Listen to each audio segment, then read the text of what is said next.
Good evening, everyone. Serene here, and welcome to the start of Summer of Adventure 2027. Yeah, you gotta start with high energy. That works out really well. Good job, Rain. Oh, right. So if you haven't watched last year's marathon, that's how it works. I've got currently 28 singular games and or series set here. Some of them we've started. As, for instance, we played the first Nancy Drew, the first two Pajama Sams. If those come up, we start with the next game in line. And at the end of the game, chat gets to decide if we continue the series or come back to the wheel. Currently, the only timeouts are a wild card because I didn't want it coming up first, and a LucasArts replay, which we'll do 3 turns of the wheel. We'll put back on the wheel 3 turns from now because we finished LucasArts last year. Hello there, G-Man. Thanks for joining. Oh, it's good to see you. Hello there, Lolbutts and Pancake. I assume you guys are still hanging out. And hello there, Pancake. Oh, it's good to see you, Honey Pie. Let's get all the administrative out of the way. I think you guys are the only ones still hanging around right now. But for anybody wondering, we just came off the ending of Request Roulette 2026. Did I say 2027? Welcome to Summer Adventure 2026. Can I vote for Kingdom Hearts Birth by Sleep? Sorry. That'll come up again next year. Gotta wait for Hearts Attack 2027. Anyway, I think I've stalled long enough. Let's find out who wins the spin.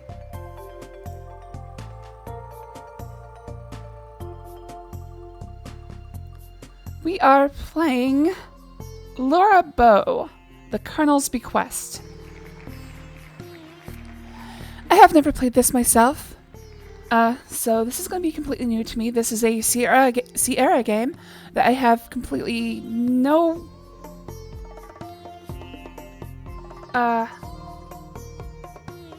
contact with. I just the name sounds familiar. That's all I know.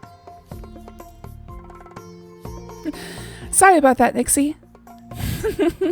Put you in the wrong year. All right. So let's get that set up. Casella, please.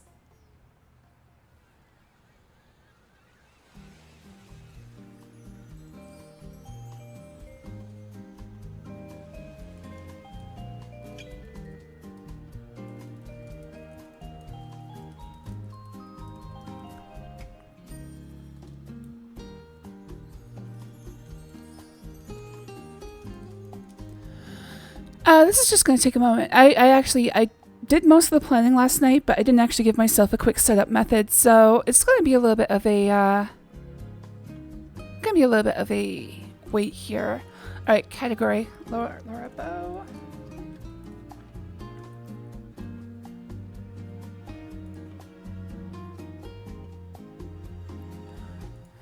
This is in fact a first playthrough, and I'm going to be doing it blind as much as I can. My goal for these games is to not have to look things up, but they are adventure games. I might get stuck for quite a while. You might be looking at some heinous gameplay. However, do not backseat unless asked. And I will be very clear.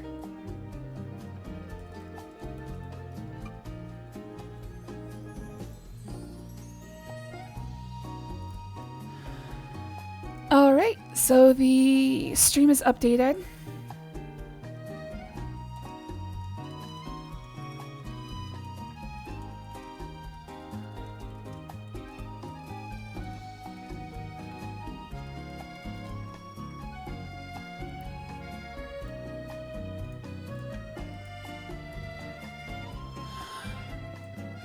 Alright.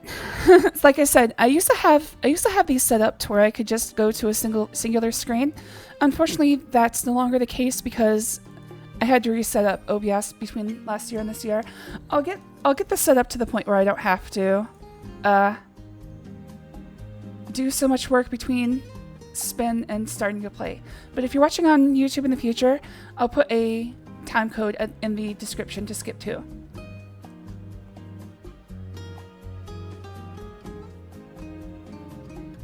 Alright, so this is Sierra game. I just need to put in the sidebars. Oh, did I actually make some for Laura Bow? I don't think I made any for Laura Bow.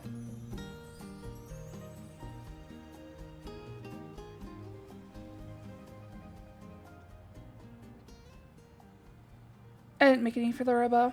I'll try to figure that out before next stream. Alright, let's just choose random sidebars. In fact, let's just use all the sidebars for Sierra.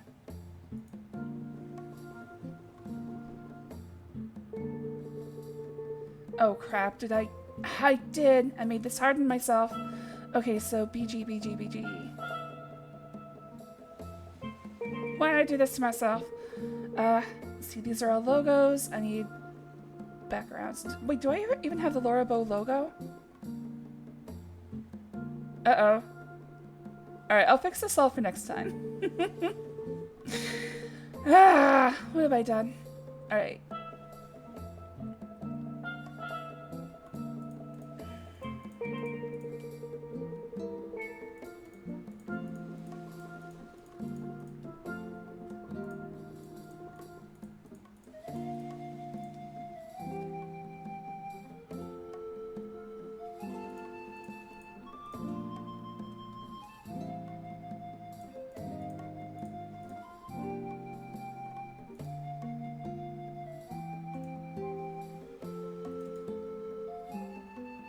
I should just use, like, generic sidebars for each of these.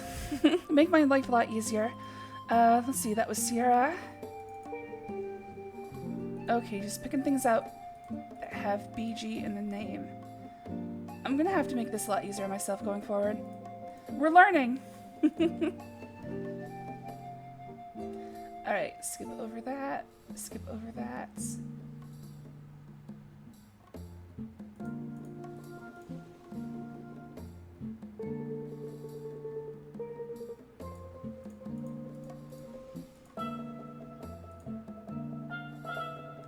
Alright, we're good there. I don't have the logo, so I'll have to fix that tomorrow. Let's get Scumbian going.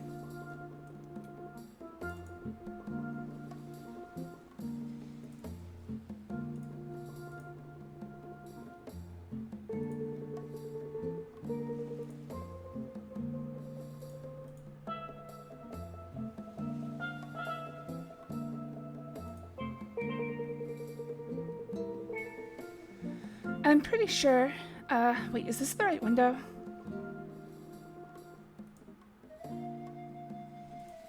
Come on, please work.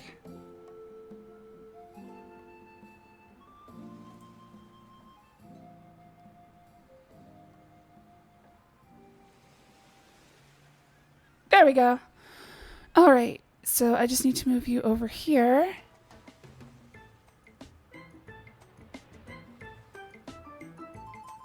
Come on, dude. Where are you?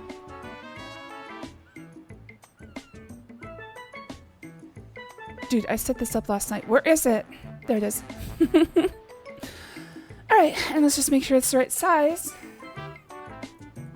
Because the last thing I was playing was Legend of Dragoon, which had a bit of overscan. So I just have to make sure this is the right size. Looks good.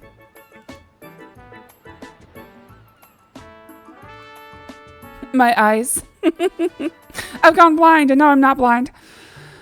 Alright, so, Laura Bow.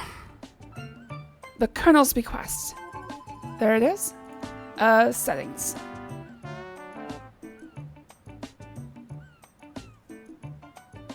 Wait, where are settings? Oh, game options.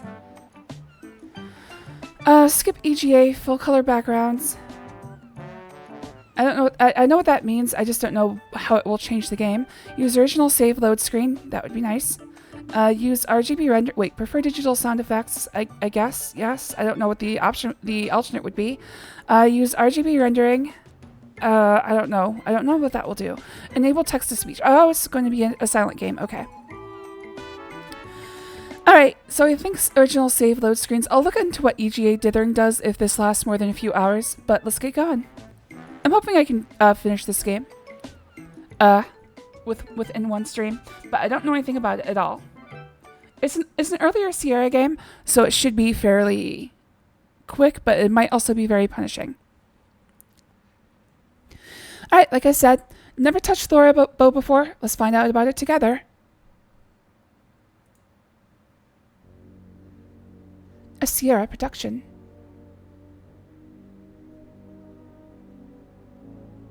We already have the best text-to-speech. Exactly, that's me.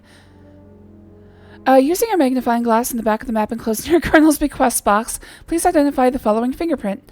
Alright guys, we've got ourselves a copy protection system. First wrinkle. Oh, real quick, I'm going to click away and click back. Just to synchronize these sidebars. Ah, crap. Of course that would make the feed crash. Hold on.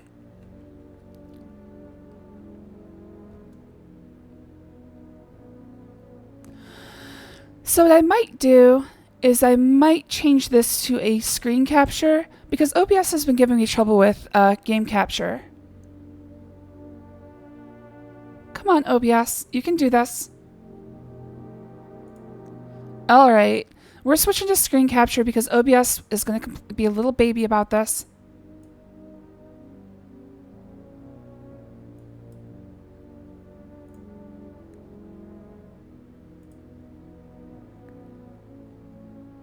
Okay, so the screen is clean. I don't have to worry about doxing myself. Add display capture.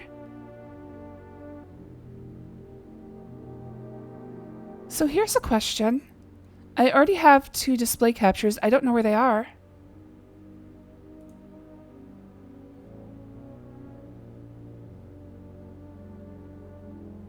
Let's just do a new display capture to be safe. Okay, so this one I think. Yes.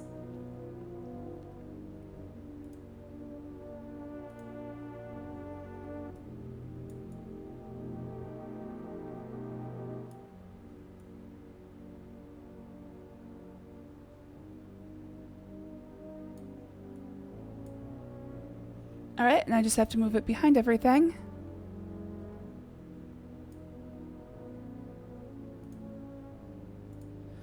Alright, I think that'll work out better. Alright, let's find this. Kernels, from the map enclosed in your kernel's Bequest box. Okay.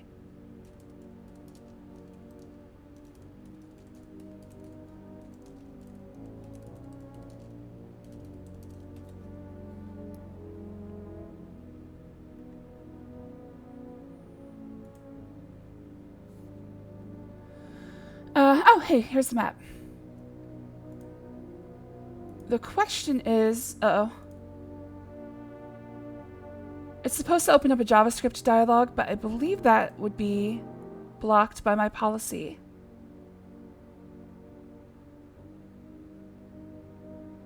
I can see the link.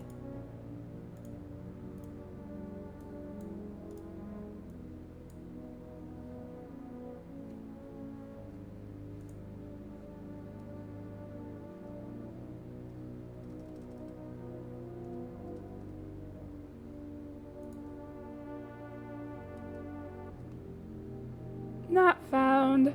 Alright, so it goes up 1. Oh, no, that's 2 slashes. Fuck!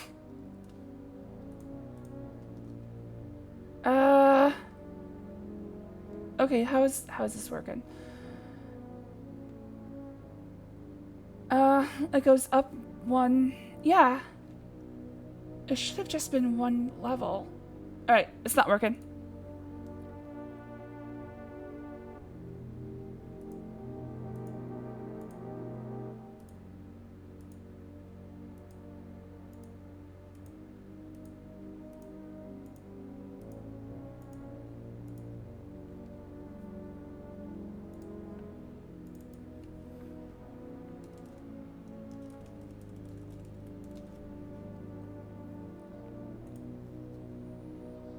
Ah, here we are. Okay, so this one looks like, oh god. Okay, I think, oh, they have a specific shape. Okay. Let's see here. But the question is, do you have to spin them in your head? It looks like I have to spin them in my head. This one I think is Rudy Dijon.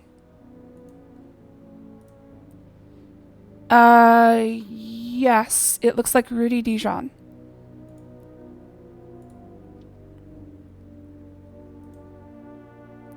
The curtain is about to go up. Please be seated. Thank God the search results don't come down. I actually block those on my browser so you'll never see them, thankfully. But then I don't really search for weird stuff. I know where to find the weird stuff already. So.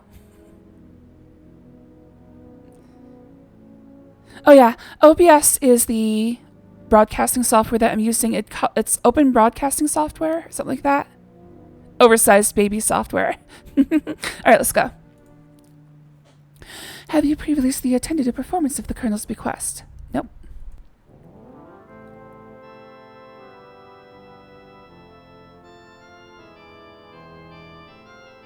I am...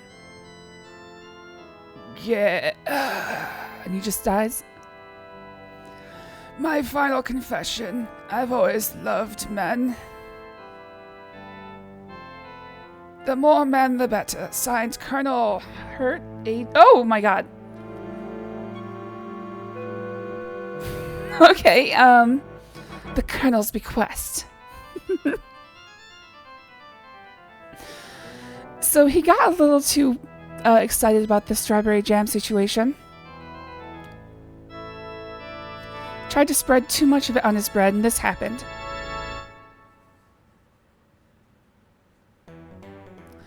Executive producer Ken Williams.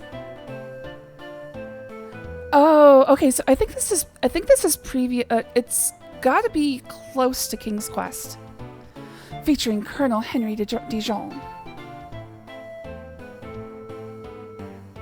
His faithful staff Celia, Fifi, and Jeeves. The rest of the Dijon family: Rudy, Gertie, and Gloria. The Perrin family: Lillian and Ethel.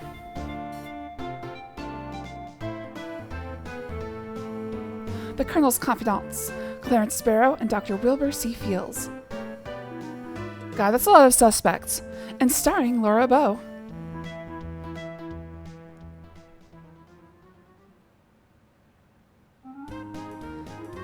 (1925) Tulane University, New Orleans, Louisiana.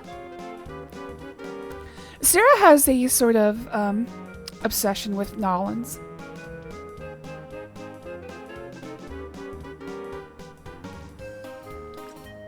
Directed by Roberta Williams and Chris Iden. I'm gonna stop reading all the credits.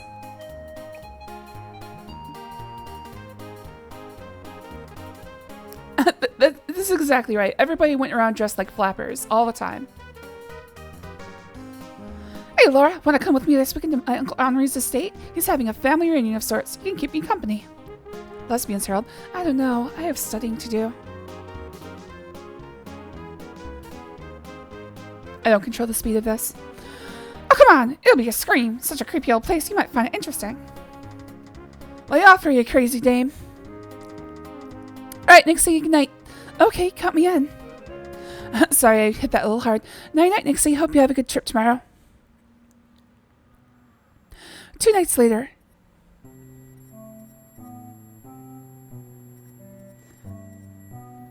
Night-night, G-Man. Thanks for hanging out.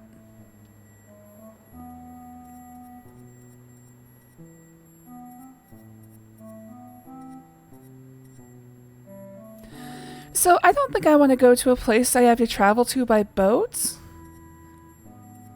Of course, it makes for a good murder mystery because it's a, what do they call that? A closed bottle system? Bottle episode? Oh. Well, I'm glad you're still here, Nixie. But also, have a good trip tomorrow. Oh, I'm going to enjoy the music.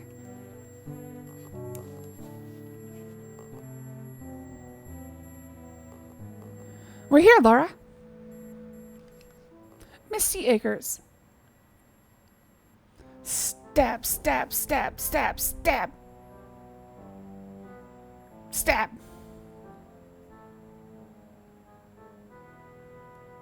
Well, what do you think?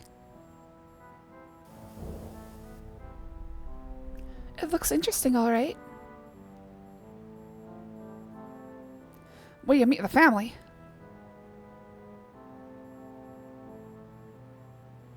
I don't know, dude. Oh, I don't have control. I don't know, dude. I wouldn't want to go to a plantation home either. Yes. Jeeves, don't you remember me? I'm Lillian. Oh, yes. Everyone else has already arrived. They're just sitting down for dinner. Please come in and join them.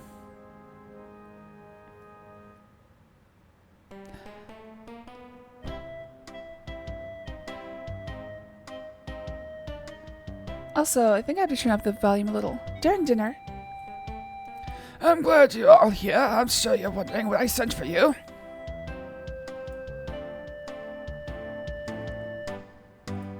As you know, I am a very wealthy man. I've invested money wisely and I've put away almost every dime.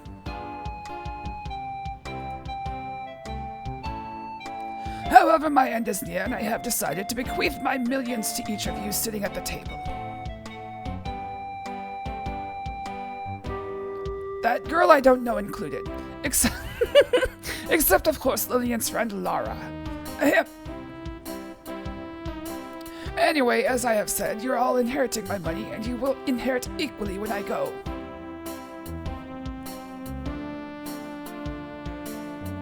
If any of you should die before I do, then your share will be distributed equally to the surviving parties. Okay, it feels like we're getting clues already, so I might want to actually start writing things down. I'm tired, Fifi. Help me back to my room. She did it. She absolutely did it. Good night, all. So is the maid. Maid or butler? I like she's actually wearing a, can you believe that? The old goat. I'm surprised he didn't try to take it with him. He's such an old skinflint. I don't think you deserve any money. Speak for yourself.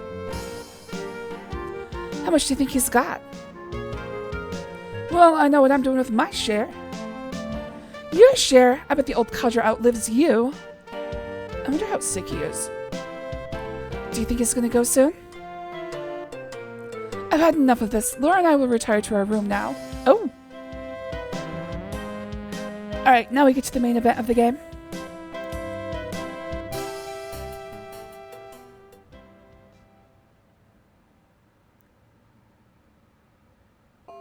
Act 1. Oh crap, I have a timing system. Alright, so it's 7 p.m. I appear to have control now. But I don't have any place to save. This is the guest room you share with Lillian. Though a bit tired looking, it seems comfortable enough. Still can't save. Laura dear, you please excuse me. I'm going to freshen up in the bathroom. Why don't you explore the estate a bit? Something doesn't feel right. Everybody's acting too strange. Even Lillian. What would Daddy do in a situation like this? Always thinking about Daddy. Honey, if things don't feel right, they probably aren't. Observe the situation closely, yet be unobtrusive. Explore your surroundings quietly and carefully. Try to question the others without raising suspicion. Notice small details, take lots of notes, and above all, be careful. Explore your surroundings quietly and carefully. Question others without raising suspicion. Notice small details, take lots of notes. Alright, can I save? Ah.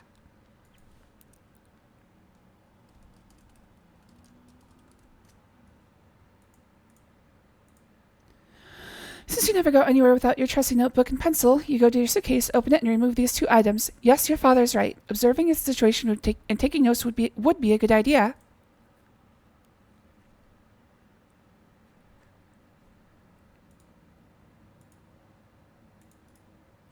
Your suitcase lies on the bed to the left of the doorway, while Lillian's lies on the bed to the right.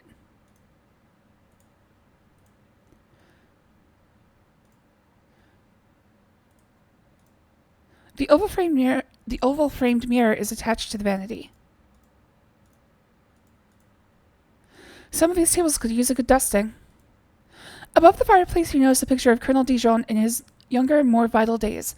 On the opposite wall, you also see a picture of a little girl. Funny, the girl's eyes have a strange hollow look to them.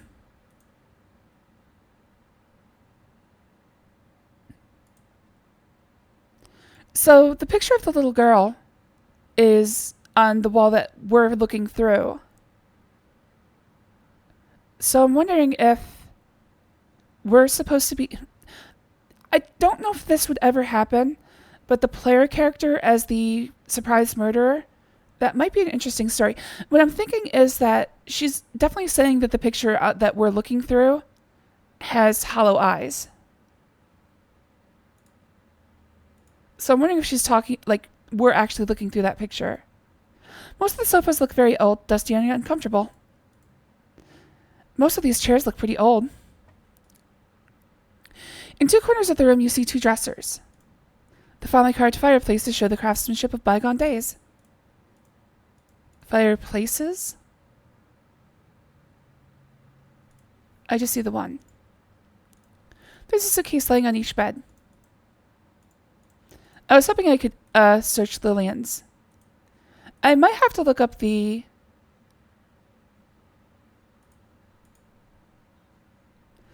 Alright, I guess the biggest question is, how does time pass? I assume it passes through action, but it looks like just standing around is a free action. And also looking at things is a free action. But the question is, do I have, like... Oh, I do.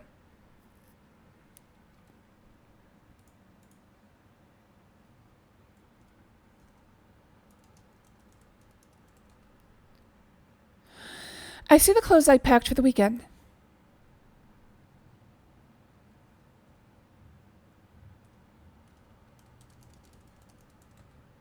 The clothes you're wearing are fine.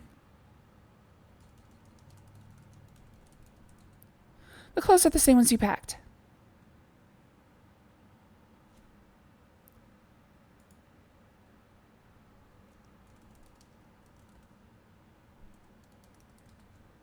You're not close enough.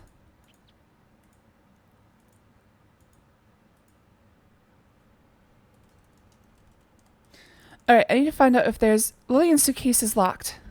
I need to find out if there's a repeat command button. The vanity is empty. Can I move faster? Alright, plus and minus.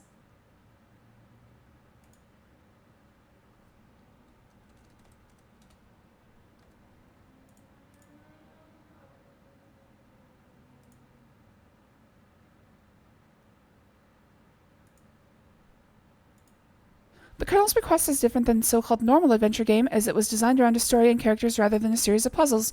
You may feel that there's a lack of a quest. Well, in a way, you're right. There isn't a quest as such. Your goal is to get to know the story and the characters to understand what's going on, and to survive the long night. We feel that the Colonel's Bequest is a true interactive story, rather than a game, and every effort was put into giving you the sensation that you are part of the story. The Colonel's Bequest will give back what you put into it. If you don't put that much effort into playing it, you may feel like there isn't much to the game. But it would be wrong. There is a lot to it, but you may have to dig a bit to find it, and to be very observant. The Colonel's Bequest will reward those who are determined, who will notice subtleties, and who ask questions, who will probe. Good luck. We truly hope you enjoy it.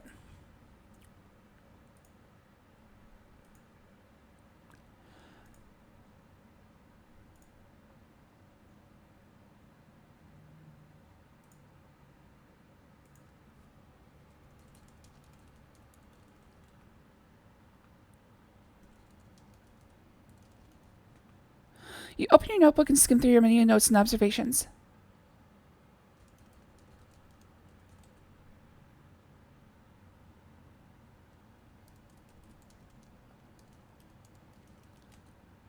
From your detective father, you have learned to write down all your notes and observations.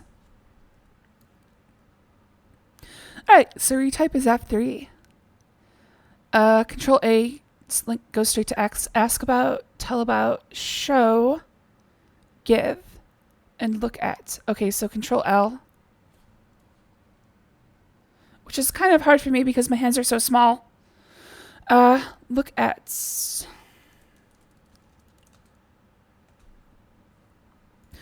Okay, so luckily right click is also look at. So I don't have to actually type look at ever.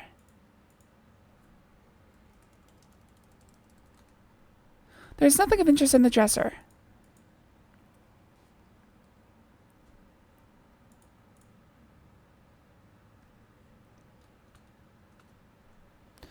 Hello there, Costella. Alright, so it looks like there's nothing to do in this room that I can see. Oh.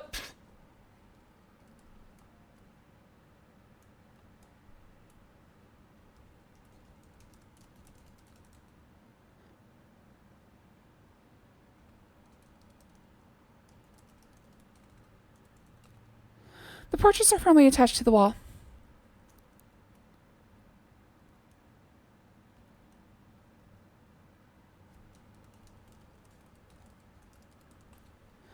That is not clear.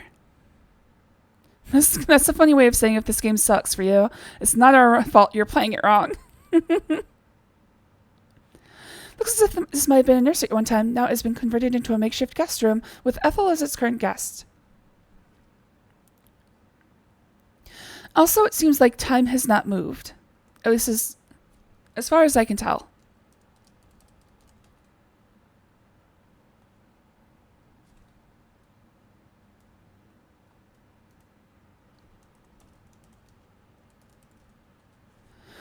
Where is Lillian, Laura? I'd like to speak with her. She went to freshen up in the bathroom. She'll be right back.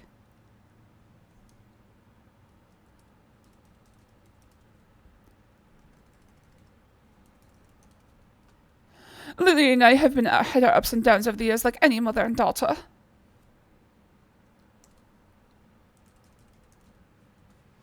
Henri has always been a penny-pinching miser, and he hates people. That's why he lives way out here.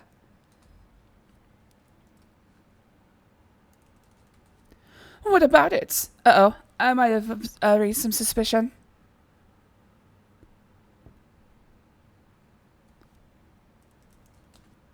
I'm not discussing myself with you. Shit. I think I might have lost trust with Lillian's mother.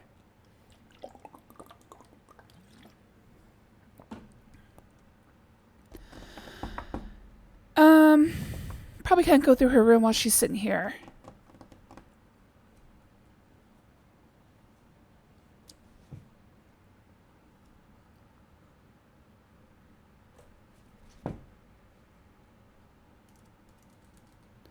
I wouldn't know about it. Okay. It's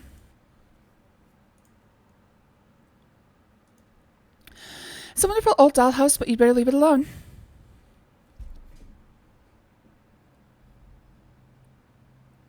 Sorry, Castella's over here messing with me. As she has been doing in the past few nights. Every single night, she's like, no. I have to do what I want to do. You're not allowed to stop me. I'll use Sierra kerosene lamps. It seems if the kernel's too cheap to put in electric lights. There's an antique armoire against the back wall. Beds are old and lumpy. Oh well, you're not going to be doing much sleeping tonight anyway. Oh my god.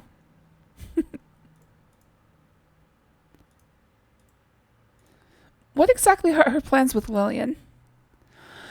Most of the sofas look very old, dusty, and uncomfortable. So there's several old toys on the dusty shelves.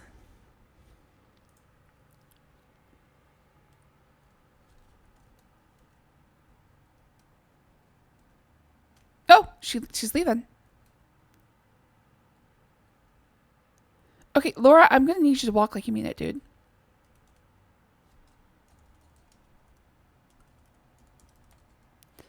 You notice the suitcase next to the bed must belong to Ethel. It's locked.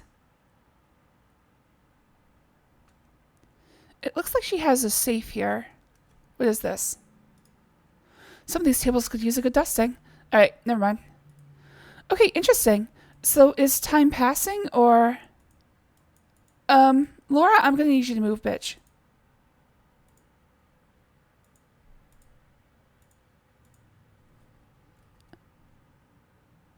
If you ask me, I don't think she has any. Castor! Oh, hello, dear. She's being very, obstinate. Well, I'm trying to keep her from knocking over my monitor. What she does is she like stands up, puts her feet on top of the monitor, and she tries to push it over. And I'm trying to get her to stop doing that, but every time I stop her, she like doubles down. She's like, "No, I'm getting this."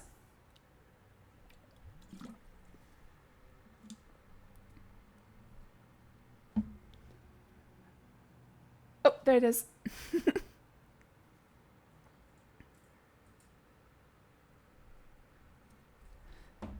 Okay, just a funny, stupid little thing. I was drinking from my water bottle. I felt one of my hairs touch my face. And I was like, why does that keep happening? I looked at it and there was a hair stuck in the cap of my water bottle. Every time I took a drink from it, it was just pushing against my face. Okay, so can I find out the time? Because apparently they're going through some sort of schedule. Maybe I should take a break and read the manual.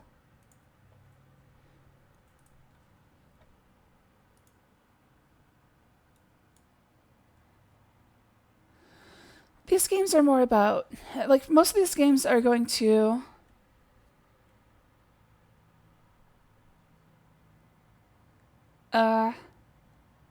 require reading the manual first.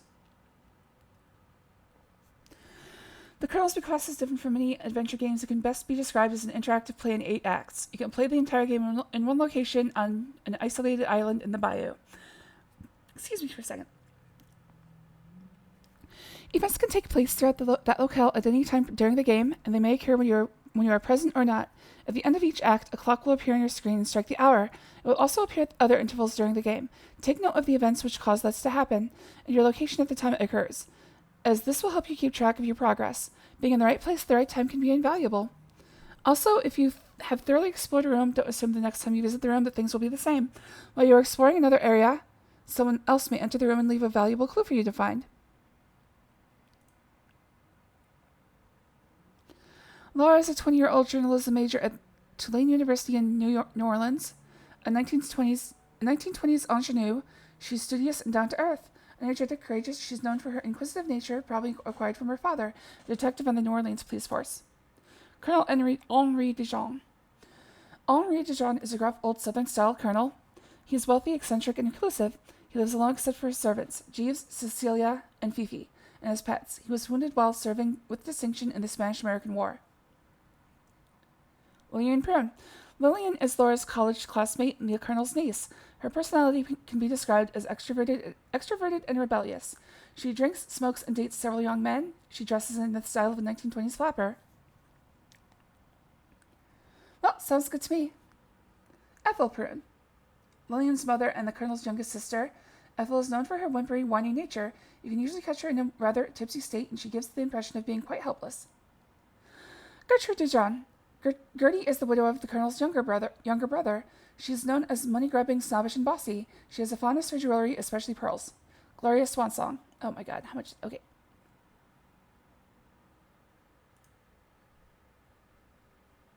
Nice. Beauregard, Blaze, and Polly. Beauregard is the colonel's dog, lazy old bloodhound. He can be observed lying near his doghouse most of the time. Blaze is the colonel's old horse. Like the colonel, he is a veteran of the Spanish-American War, but now rarely leaves the comfort of his stable. Polly, the colonel's parrot, sits on his perch in the parlor. He talks when he's in the mood or when properly motivated. Alright, so this reads as a Cliff Notes version of the opening.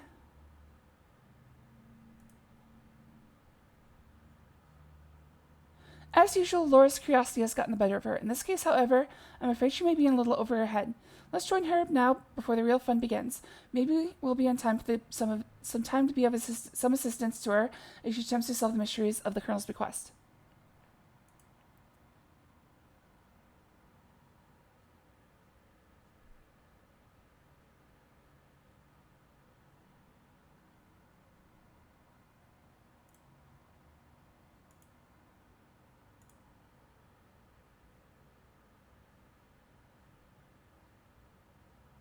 Alright, we saw these already.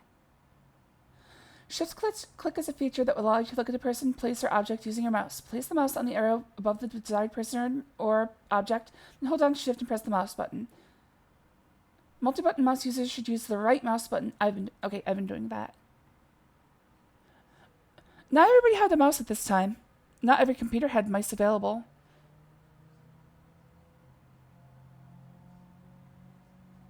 As you progress through the game, if you miss an area, you may miss an important clue. Alright, so it's telling me how to play this game a little bit. Take notes. As you discover clues and information, record anything you might think might be important.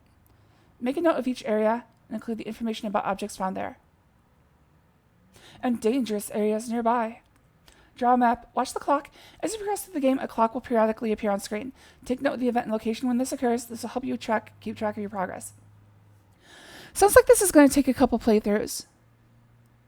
I'm sure I'm not going to find everything. So for this first run through, I should probably just take notes of what happens at each clock time. Look everywhere. When you enter a room, you will receive a message on your screen describing the room. When you visit the room again, you will need to type look around or look room to get a description. Explore each area of the game carefully and be on the lookout for clues and hidden places. Talk to everyone you meet, but use discretion. Some characters will be friendly and helpful. Others may try to mislead you. If talking to them and asking questions yields fewer or no results, show them something interesting you found. Okay? Listen closely to conversations. Useful information will pass between other characters. You want to pay attention to details that may help you. Pick up anything that isn't nailed down. You'll come across a number of objects that may be of use to you later. You can see an inventory. Okay, yeah. Use the items you have picked up to solve puzzles. Be careful and remain alert. Disaster may strike in the most unlikely of places. Save your game often, especially when trying something new or dangerous. Don't get discouraged. If you come into an obstacle that seems insurmountable, don't despair. Spend some time exploring another area and come back later. Every problem in the game has a solution. Some have more than one. Sometimes solving a problem one way will make it harder to solve the next. Sometimes it'll make it easier. If you get stuck, you might try to restoring a saved game from the earlier point. Bring along some help. Need a hint? And it gives you a for-profit hint line to call. It gives you bulletin board.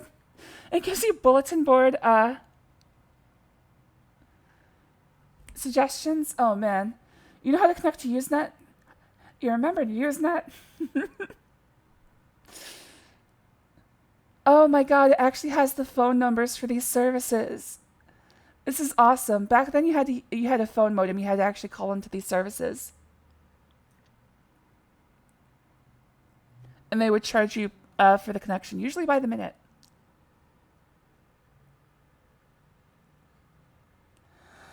Please note, in order to understand the object of the kernel's bequest, it's very important for you to see the opening cartoon at least once. Okay, so it looks like it gives a full walkthrough. Oh, okay, it gives a walkthrough. Okay, it just gives a, what's it called? An example walkthrough of a failed state. Okay. Well, if I get stuck, I'll follow that. Hello there, Kachan. Thanks for joining. Oh, it's good to see you. Have a good sleep, Nixie. Have a good trip tomorrow. Well, I'm sorry I kept you awake, dude. All right, Nixie. Yeah, go ahead. In fact, let me...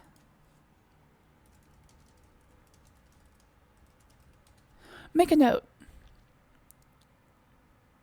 I know it's not my fault, but I'm going to feel bad about it no matter what. Oh, hello, dear.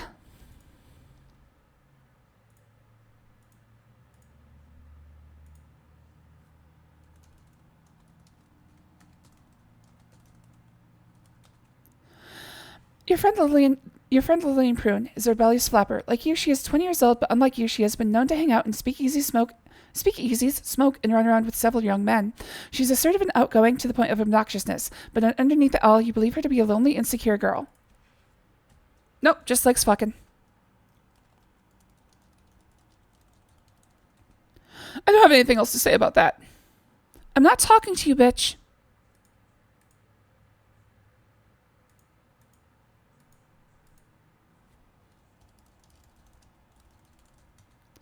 Uncle Henri and I are very close. At least we used to be. He's always been like a father to me, you know?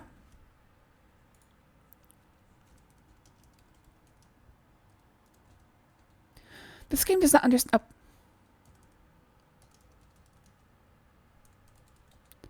Mother is who she is, that's all.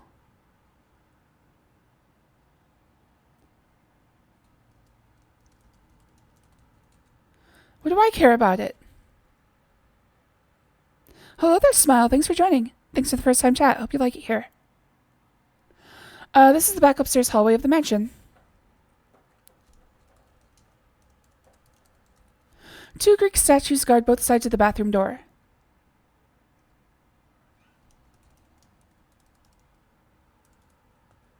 Beneath the Greek statues, you see 2 dressers.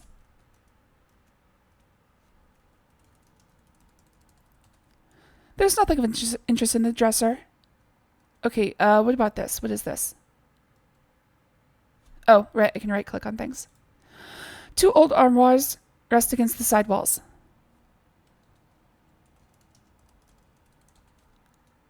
Nothing important in there.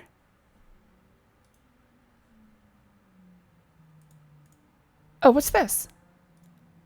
There's something on the ground.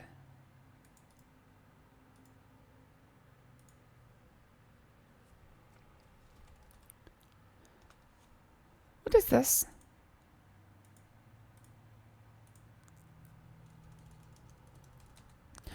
I noticed deep scuff marks on the floor near 2 armoires. Ah! We found Narnia. I pull on the armor, surprised. You find the whole armor opens to reveal a secret door. Nice. I have found a small hidden room in the house.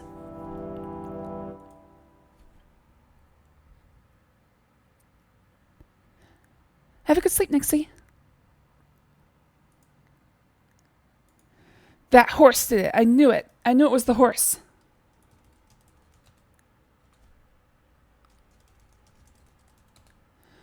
What picture? You don't see any pictures.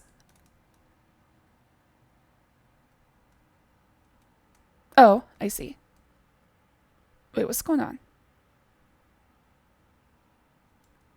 Oh, okay.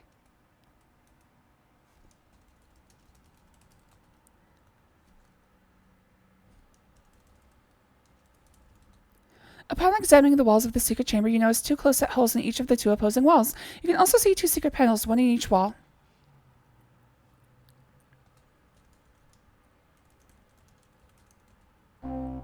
Oh my! Alright, this advances it to 7:15. I'm watching the old people have sex.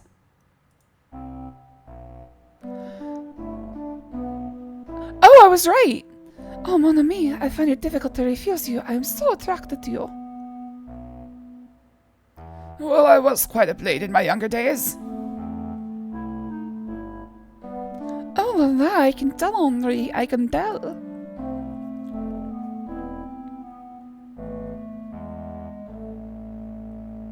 Ah, Fifi, my dear, I do appreciate you, but you'd never leave now before we're noticed. But you'd better leave now before we're noticed. If you say so, Henri, au revoir, mon chéri. Holy crap. Alright, that's worth a save.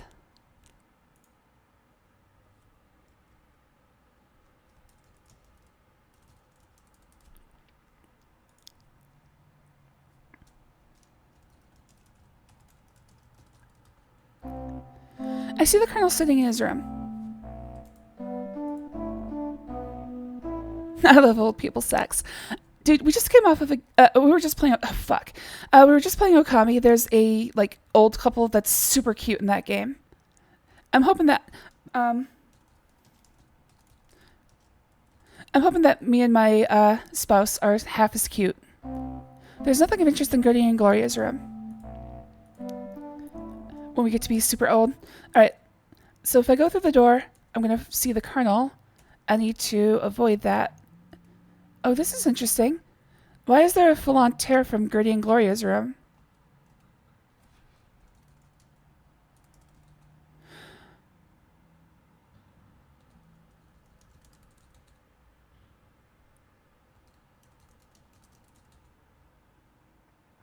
Oh, I see.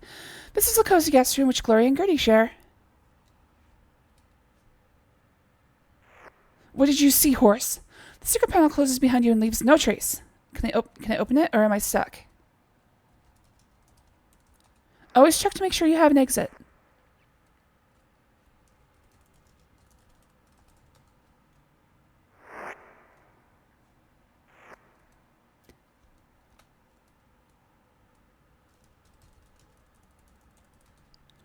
Between the beds, you notice an old dresser.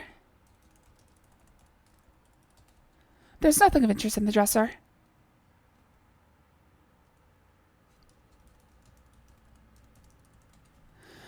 I noticed several suitcases in the room. They must belong to Gloria and Gertie.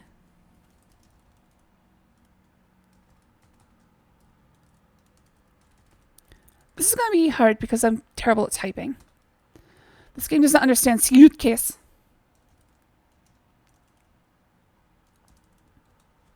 They're locked.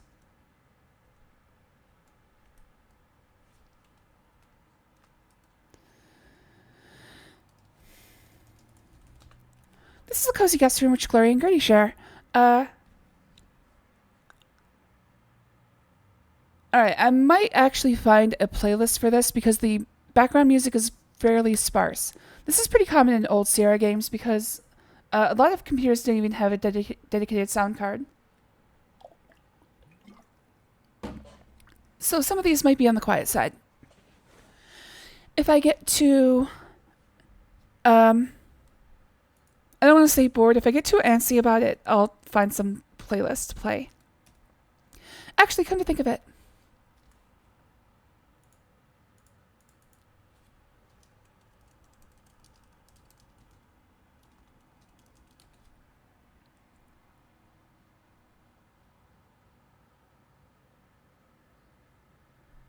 Don't know if this is... Oh, how about if I put this word in?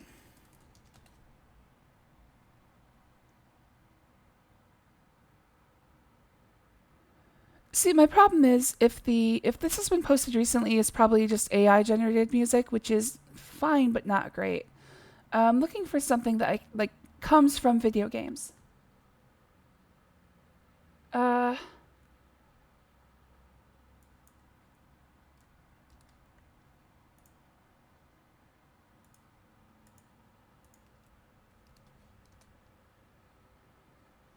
Mysterious video game music. Let's see if that's acceptable. This looks Metroid Kraid's Lair, honestly? Alright, let's give it a try.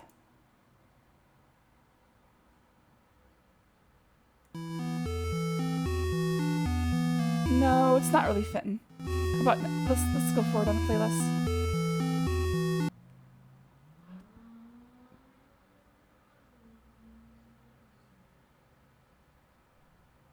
Interestingly enough, it appears to have broken the playlist. Alright.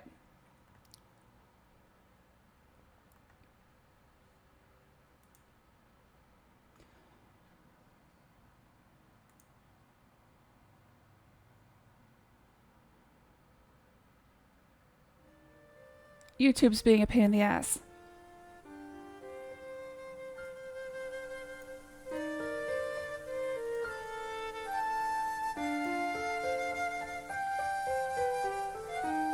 Alright, let's go with this. I'll listen for music from the game, but I'm going to use this as background for now.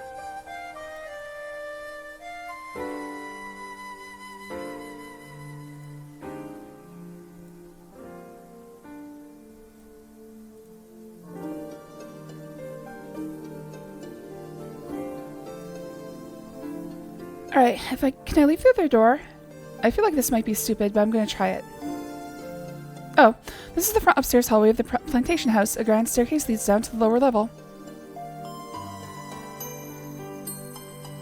Okay, so I guess the question is... Does this armoire have a... Oh, that would explain the hollow eyes. I pull on the armoire, surprise! Blah blah blah. I found a small hidden room in the house.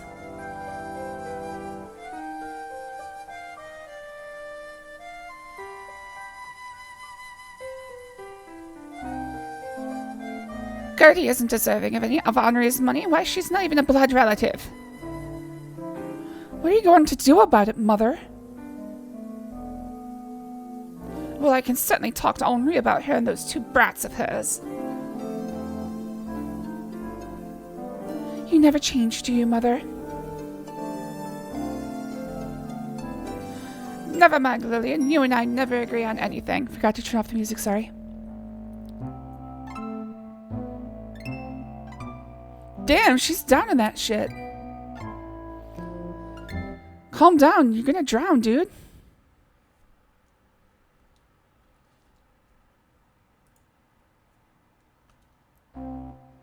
As usual, Lillian and Ethel are having a disagreement.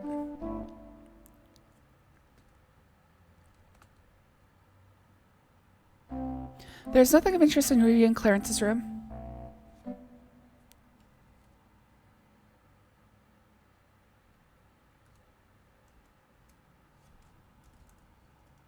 Actually, before I leave, let's see if there's anything hidden here. I see a small raised platform in the center of the secret room. So these appear to be pretty utilitarian.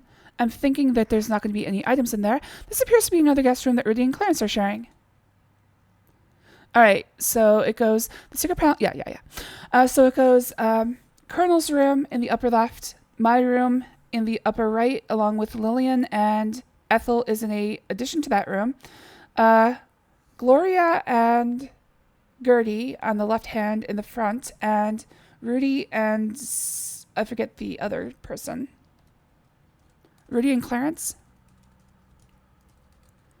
Yes, on the up front right.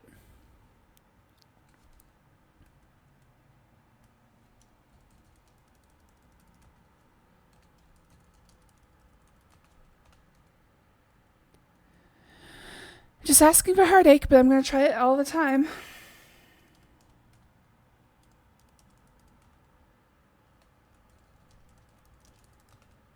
There's only dust under the bed.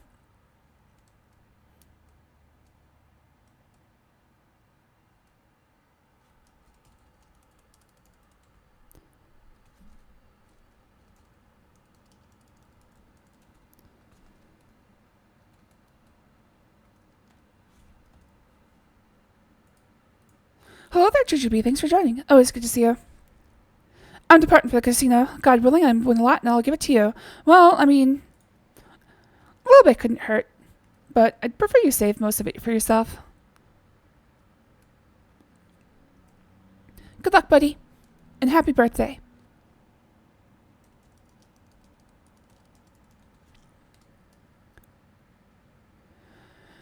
Alright, so far nothing. Let's see if I can talk to the Colonel. Oh, let's check out the bathroom.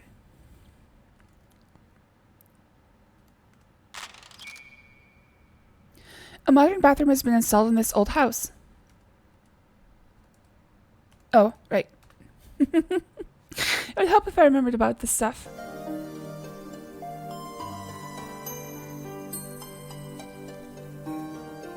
It does the job required of it. What type of game are you? Excuse us. Oh.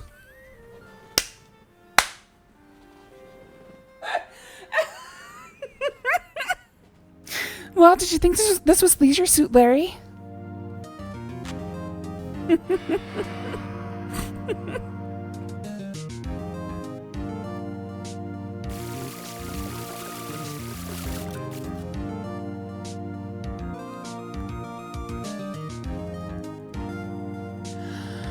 Alright, what is this thing?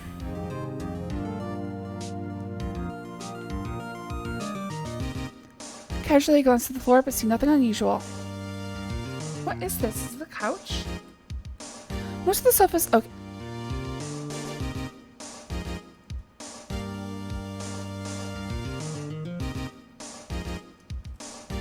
Costello, please. I told you no. She's back, and she's trying to knock over my monitor again. I see a dusty old mirror hanging on the wall.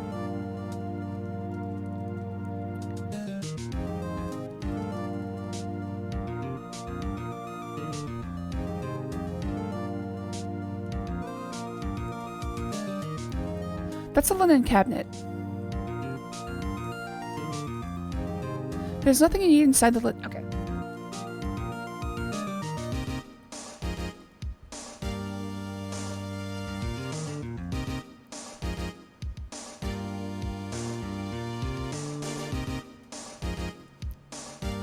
Yes, you do feel a bit grimy, but perhaps a shower will make you feel better. Oh my! Oh my. Oh, we're gonna have to blur that. This better be a Psycho parody.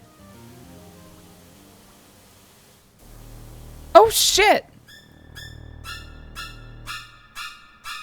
Holy shit! Didn't Alfred teach you anything? Apparently not.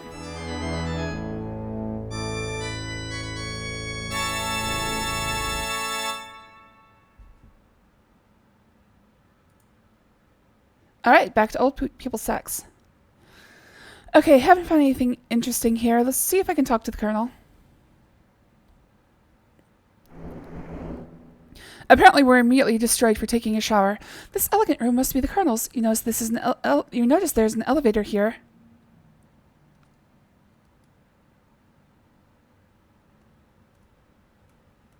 Costello, please.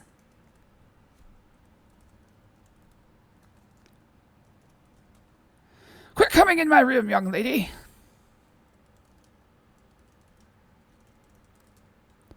Go find Lillian.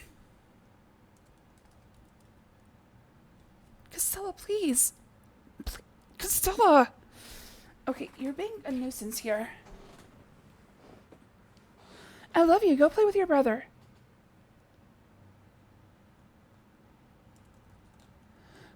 What do I care about it? I don't know anything about it.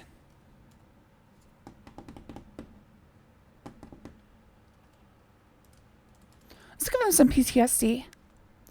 This video game does not understand war. Yeah, I don't either.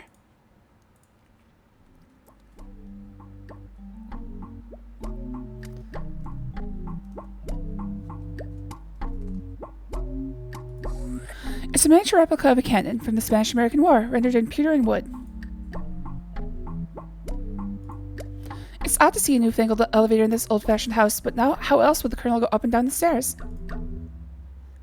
Okay, interesting. A large chest of drawers occupies a corner of the room. A dressing table sits against the wall with a large mirror attached to it. I feel if I go into this room, he's going to start yelling at me. Grab the cannon. Alright, let's see what this does.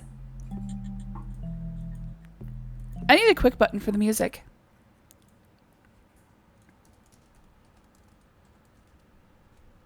The Colonel would notice if it were gone. Damn. Yeah, I was wondering.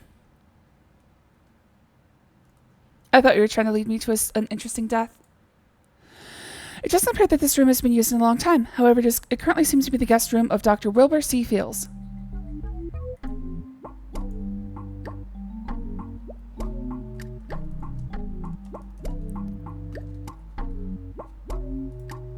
It's Dr. Fields' bag.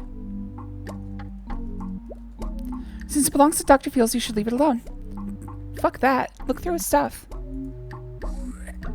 Several old crates have been piled in the corner. Most of these chairs look pretty old.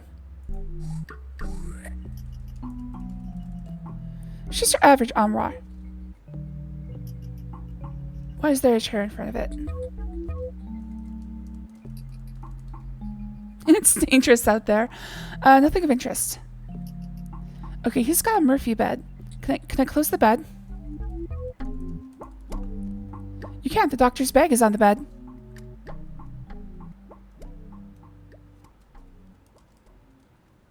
Since it belongs to Dr. Fields, you should leave it alone. Alright, so I can't move the bag, but I can close the bed at some point.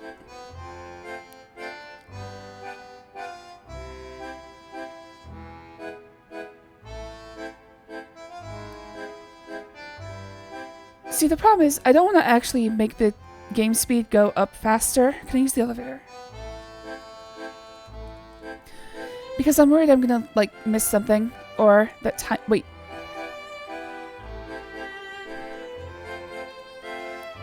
Stay out of my elevator! You got it, sir.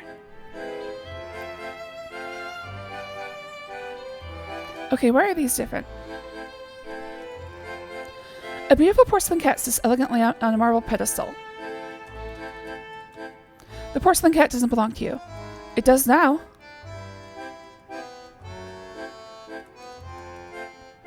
A lovely vase rests. Okay. Alright, we'll keep exploring. Tell him to get bent. Get out of my room.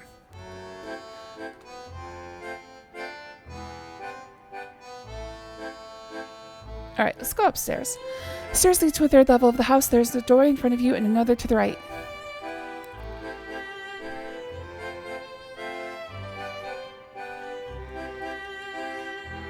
The door is locked from the other side. This must be Fifi's room. Although her room is in the attic, she has fixed it up nicely.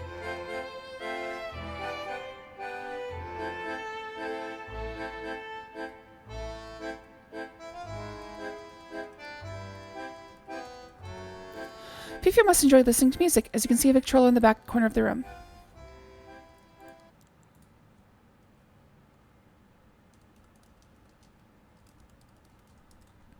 The record doesn't belong to you. Jeez, I can't do shit in this game.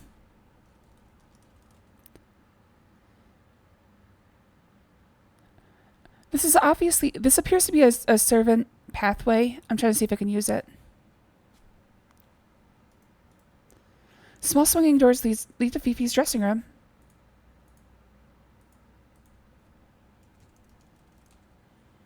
Just do that yourself.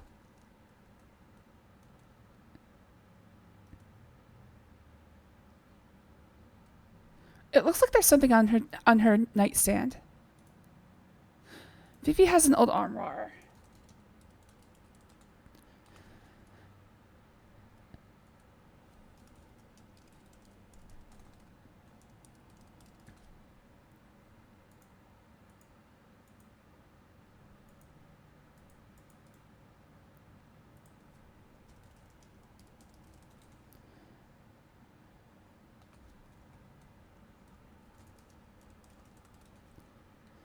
You don't need to go into Fifi's private things. Alright, I cut the music because I thought I could play the Victrola, but apparently not.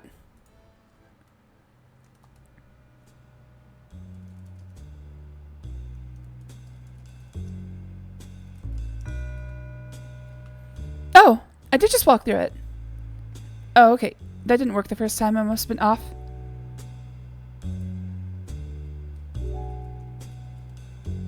This is a small dressing room. You notice a pile of clothes on the floor. You quickly look through the pile of clothes, but do not find anything of importance.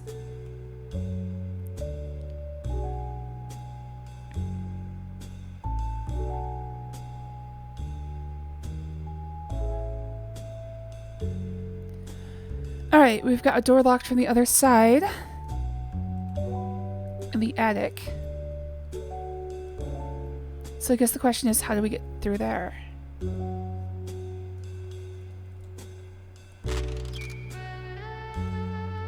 It's just an empty closet.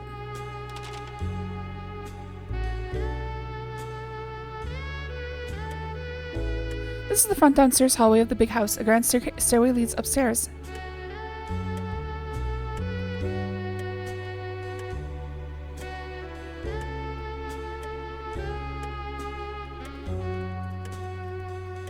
A very old suit of armor, with one gloved hand holding a battle axe, stands beside the stairway. Though it's well polished, all of its joints are completely rusted.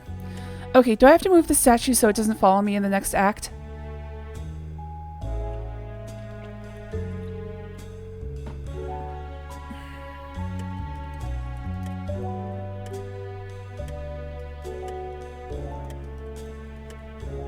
The joints of the armor are hopelessly rusted. You can't move any part of it.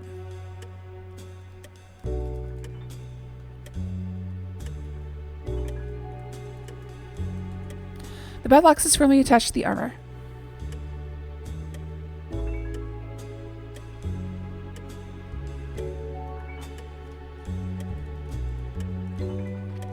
Most of the sofas look very old, dusty, and uncomfortable.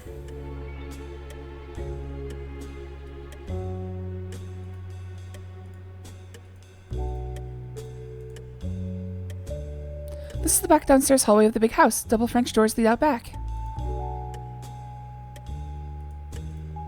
An interesting oval mirror hangs on the hallway wall.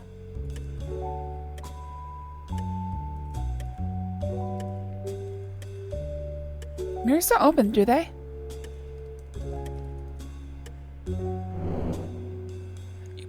You push on the oval mirror, and to your astonishment, find the mirror opens to reveal a secret door. You have found a small hidden room in the house.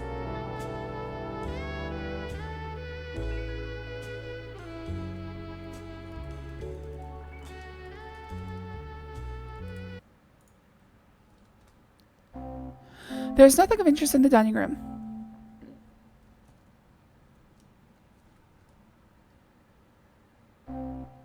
Oh, yes, old people sex again. Come on, Gertie, give it to him. I know you know how.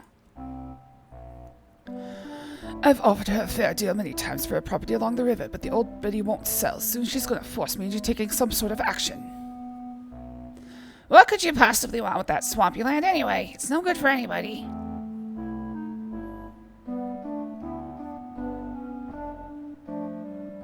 Little do you know, Gertie, my dear, that let's just say I happen to know it's worth a great deal. I have several rich potential investors who would back me up or any plan to develop it. Well, tell me. I've said too much already. You'll probably go and blab everything to Ethel.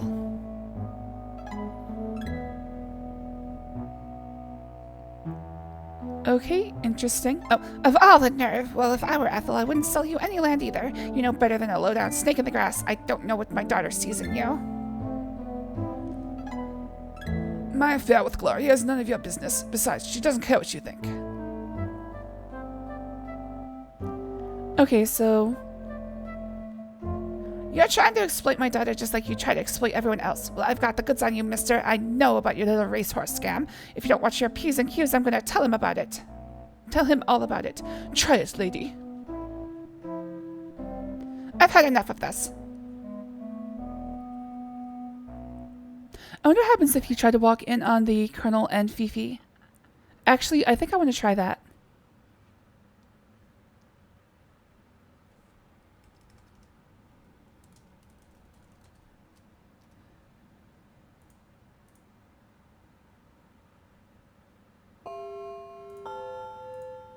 Alright, let's see if I can... Let's see... Oh my god. Okay, that's not bad. How many sets are there?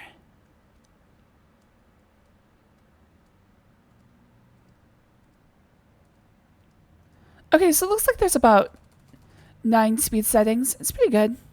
This elegant room must be the Colonel's. You notice there's an elevator here. Okay, so I basically walked in on them just as they were finishing. Pardon on me, you got the lipstick on you. Interesting. Oh, I should ask him about the maid. I don't pay much attention to the woman.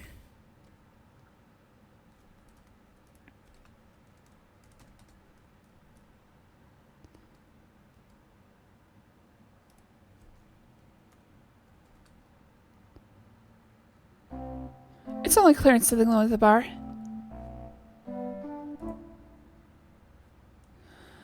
Okay, so it looks like there's certain actions that advance the time. So Clarence wants wants land from Ethel. Ethel doesn't want to sell it. Clarence says there's some sort of valuable there.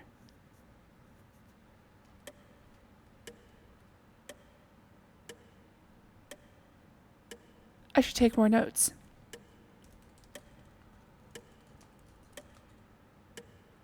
Oh! The incessant ticking of the stately grandfather clock is the only sound you hear in the empty hallway. So this is how I check what time it is. The pendulum door is locked. You can't open it.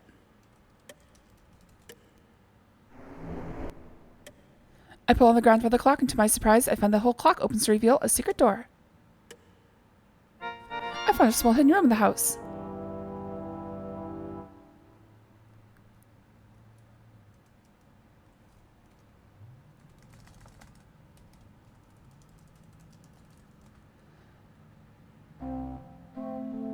Okay, time advances again.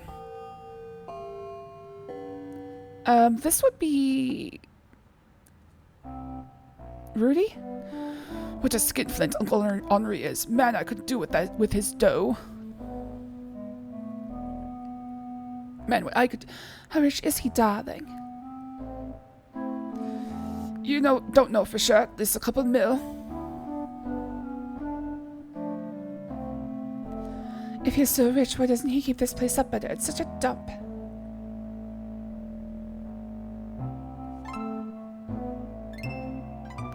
The old miser wouldn't part with a penny if he could help it. Wonder if Fifi's getting any of his money, though. I bet she's trying to anyway, but she practically has him wander on her little finger, darling. It's disgusting. Hello there, Kawiki. Thanks for joining. Always good to see you. Speaking of disgusting, what are you going to do about Clarence? Oh, is this Gloria? Oh, him. I've decided to break up with Clarence. I have a new beau, a director no less. He's such a doll.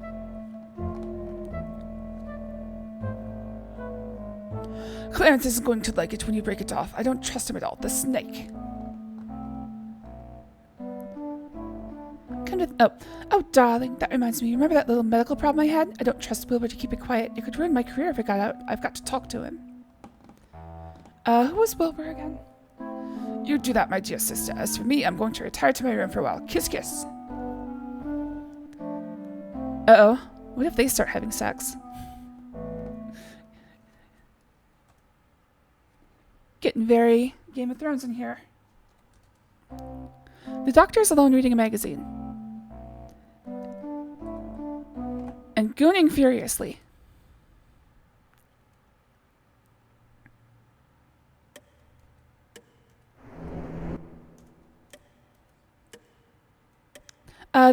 This is a parser adventure game. It has some point-and-click functionality, but for the most part, it's text-based. It has a text parser. It's not a text adventure, obviously, but it's like a halfway point.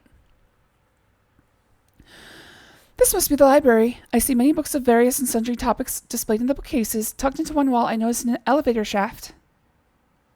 Peculiar. Yeah, it would not have been my first choice for the Summer of Adventure, but I'm actually digging this quite a bit. I'm wondering how long it's going to take me to actually solve this mystery.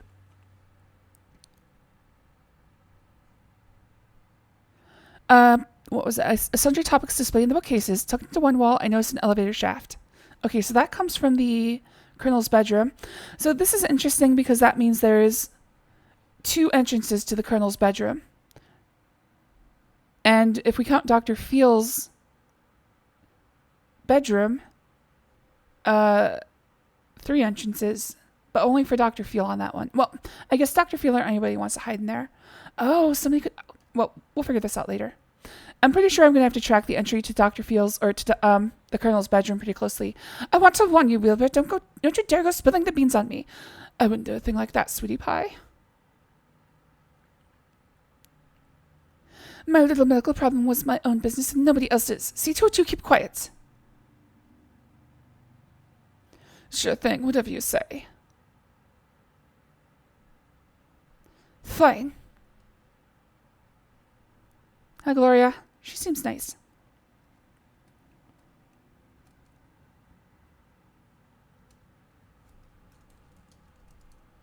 See what he's reading.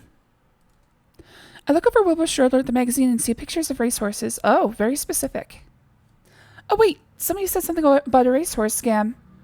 Okay, so Clarence ran a racehorse scam. The doctor is interested in racehorses. Seems like it's not going to be a coincidence. Oh, let's get the music back.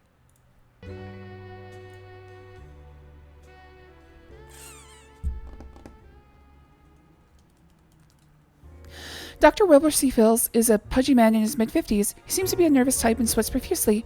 I wonder about his medical practices and if he ever samples his own wares. I gather that he has been the Colonel's personal physician for many years.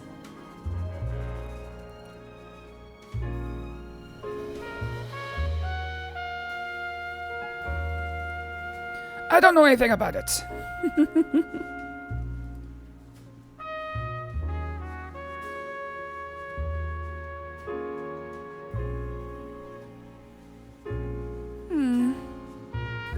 I'm trying to think of... Ask your doctor about... Oh. This game doesn't understand Ozempic. Ask your doctor about it today. Let's see.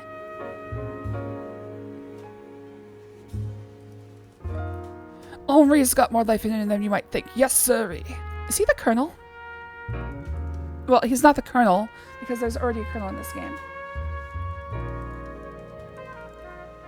This game does not understand Sanders. Poor Bernie. Doesn't stand a chance of winning.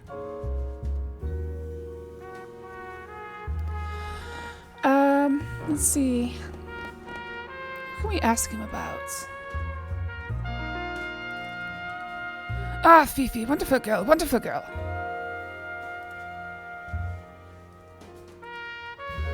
Gloria is a beautiful girl, a desirable girl. She was a patient of mine once, though I haven't seen her for quite some... She had an abortion. I'm guessing she had an abortion.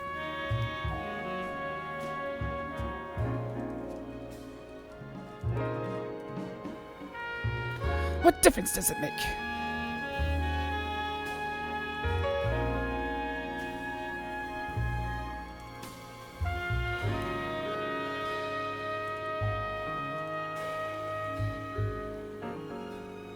Okay, what I'm gathering from this conversation system is that I can't actually... Like, I don't actually upset a person by talking to them. At least, not yet, at least.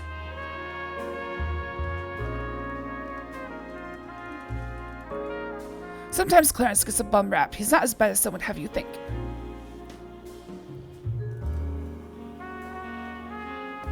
Oh. Oh.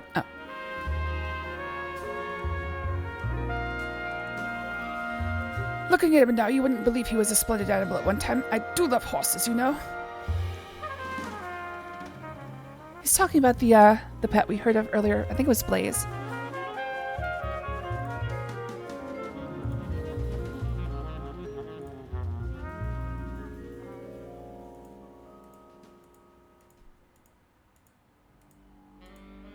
Yeah, Blaze. Alright, let's finish off this dramatis personae.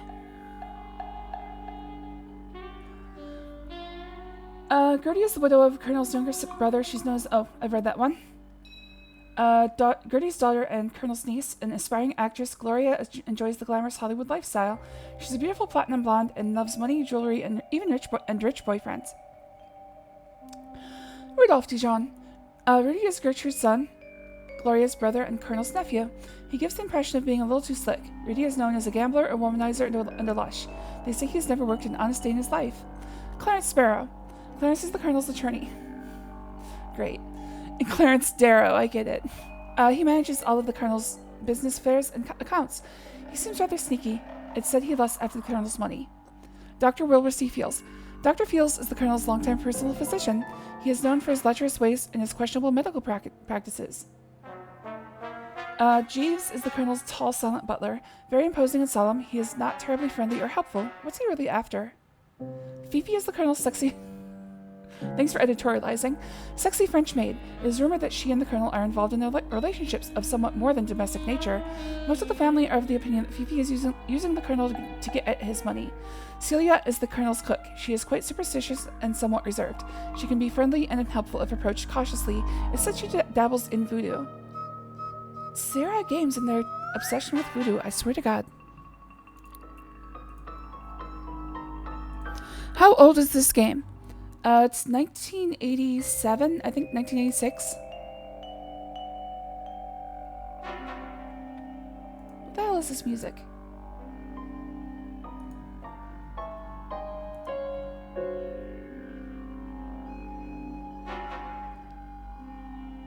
Woods of Poison from Paper Mario Sticker Star. Alright.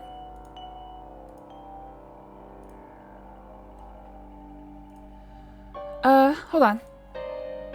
Where is the copyright? I'm looking for the copyright in the manual. Probably at the end.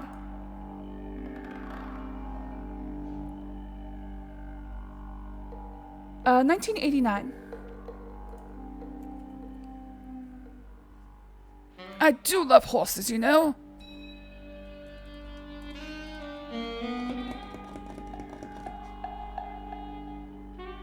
I got nothing.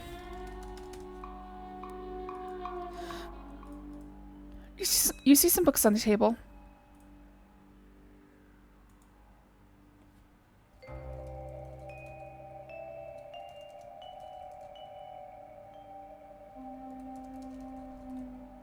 I glanced at the titles of the various books, but frankly find most of them boring. I decide to pass.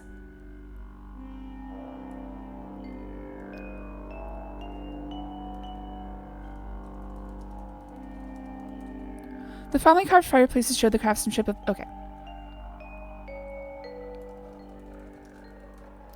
A cheery fire brightens the room.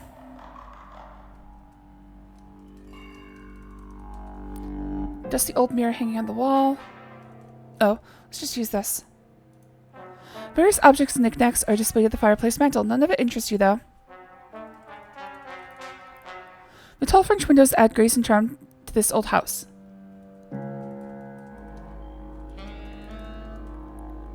As it's dark outside, it's difficult to see out the windows.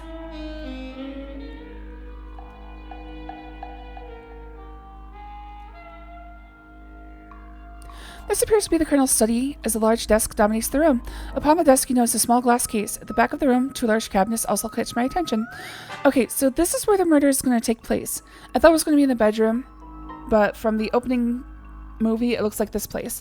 So this place only has one entrance through the library, but the library does have two entrances. Also, there could be secret pathways.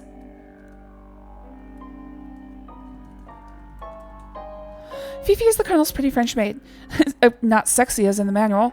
I surmise that she probably is very apt in her duties, whatever they may be. Fifi is young, blonde, and sexy, although she seems to have a vivacious personality. I can sense a certain... Excuse me.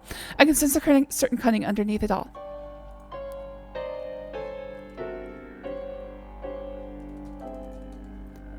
Fifi doesn't have time for idle chit-chat. She's too busy cleaning the Colonel's study. A huge rhino head hangs above the fireplace. Two African spears cross beneath it. Oh, maybe I can find the murder weapon. So it appeared to be a sword. Stuffed eagle. Alligator.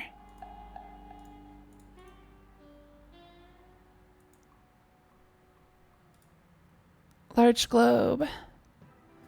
Pretty feathers hang from the handle of a tomahawk. Ooh, can I take that? Is that mine? It's mine.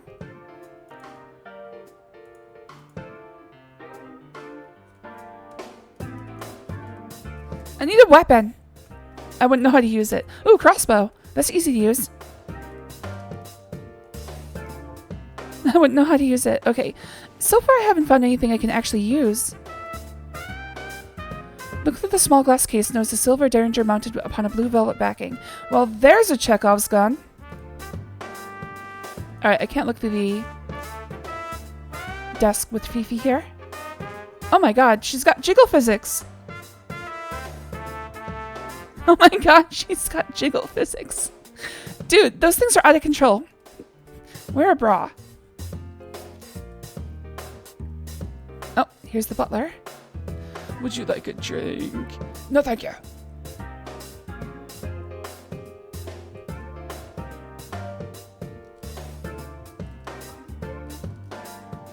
I attempt to talk to Jeeves, but he ignores me and goes about his business.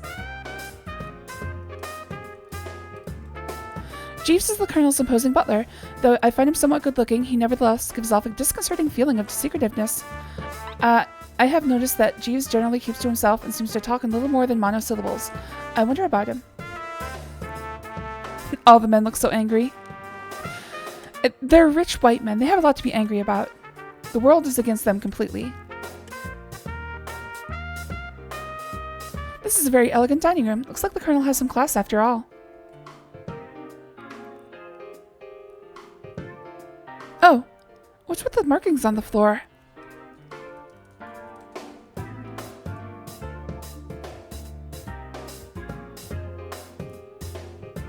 It's a lovely piece, isn't it? What is it?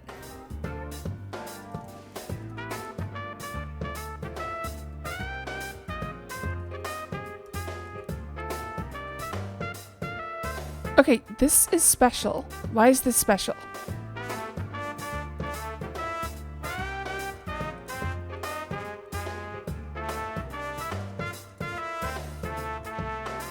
Is it a trophy?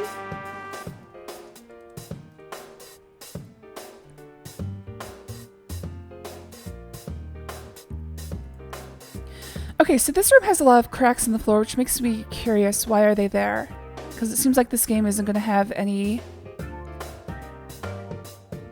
useless things. This old house has a nice big kitchen. Right now I see Celia washing the dinner dishes while Beauregard has found a warm spot by the stove. We're gonna pet that dog. Oh, I should say. Been a while.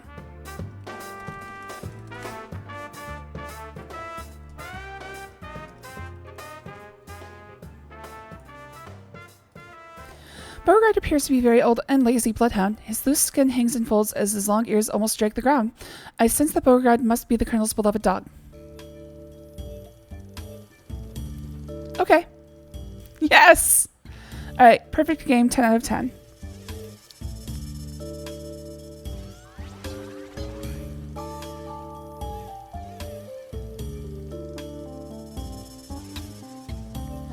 Celia is the Colonel's cook. She is an overweight black lady, black lady who on the surface seems to be distant and unfriendly. However, I sense that she's probably a very nice person, just minding her own business.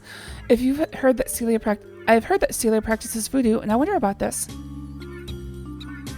Always with the voodoo, Sierra.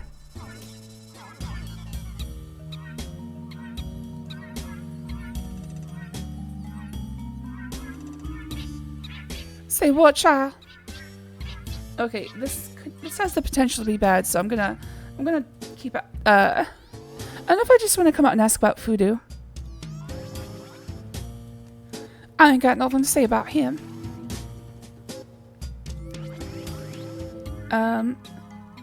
Let's see.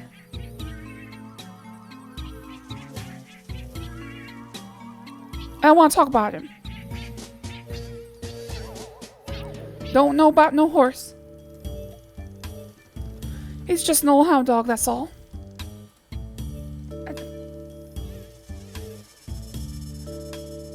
This game does not understand new. You don't say. I'll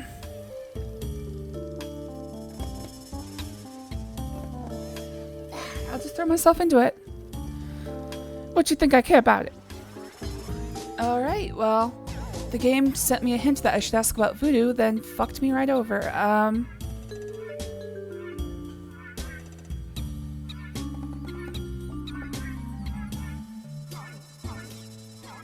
She's just a maid, that's all. He only the butler. Yeah, I got nothing.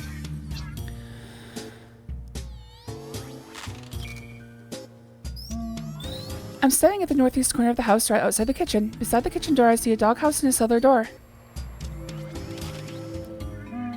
It's really creepy and dark out here. I shiver at the thought of venturing outside alone. Perhaps I ought to go back inside. Am I going to be murdered? There's a large doghouse outside the kitchen door. I see the name Beauregard written over the doghouse door.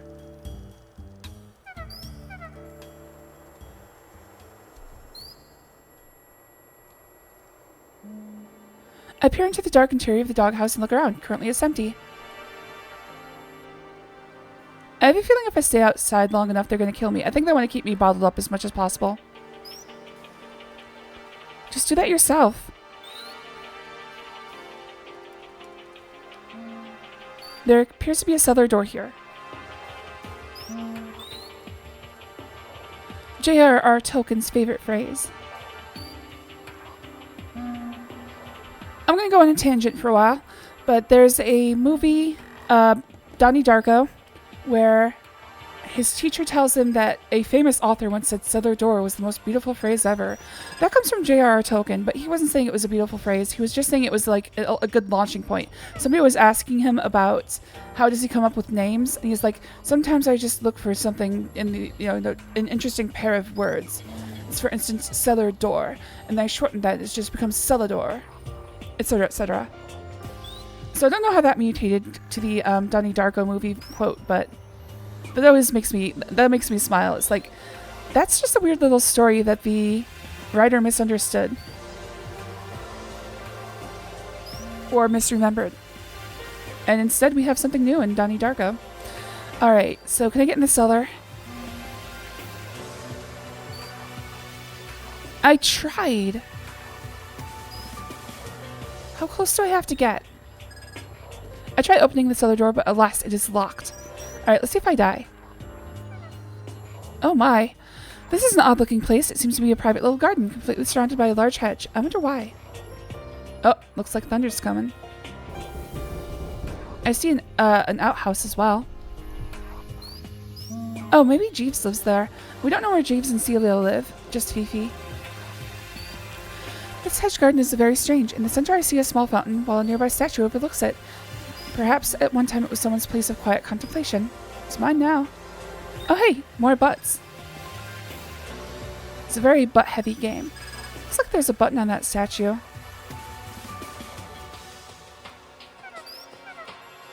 A statue of a dancing nymph overlooks the fountain. What's this? I notice a small square shaft protruding from the base of the statue. Look at that shaft. It's a nice shaft. The small square shaft attracts your curiosity.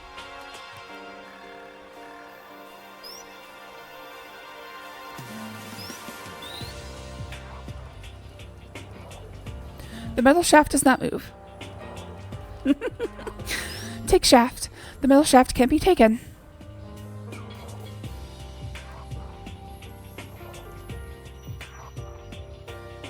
I've never seen doors like that at a 60-degree angle.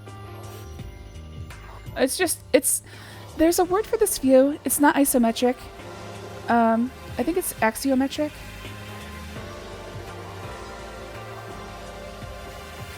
Basically, it's like we're looking straight on, but in order to give us details about the two sides of the room, which should actually be flat, or more flat than this, they have to like exaggerate the... Oh, are you talking about the cellar doors?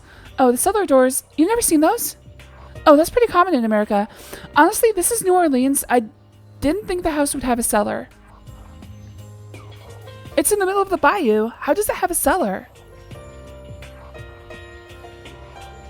Axiometric is a big word that I don't understand. Me either. Alright.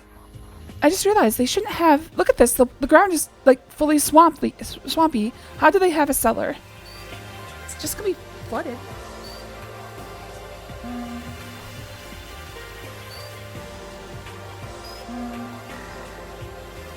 Is that coming from the music or is that coming from the game? I think it's coming from the music.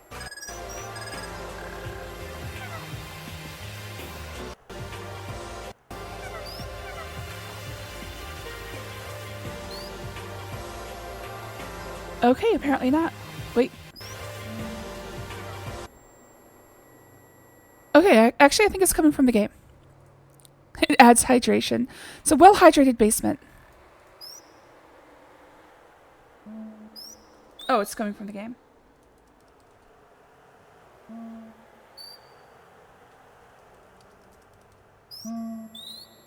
We're gonna jack off this shaft, like it or not. Damn. Okay, there's a shaft in the statue. Don't know what it's for. Probably put something in there. And here's the funny thing. They said shaft, which makes me think it should protrude. But I think it looks like it goes inward. So there's something I can stick in that shaft.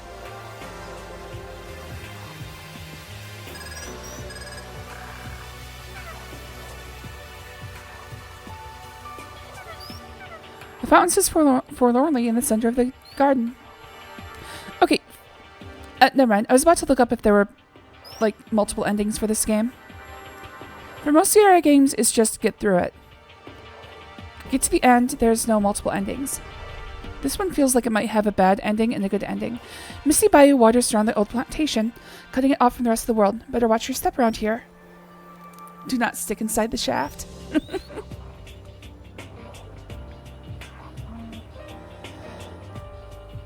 I see the alligator. Actually, that might be a crocodile. His face looks pretty sharp.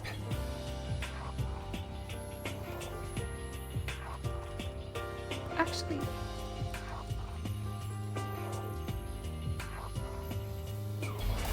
Oh, he's gone. Uh-oh, he coming. Oh, jeez!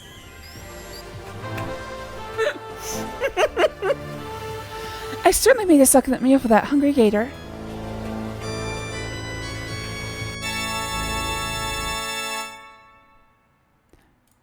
Usually after Sierra games, I go through and do a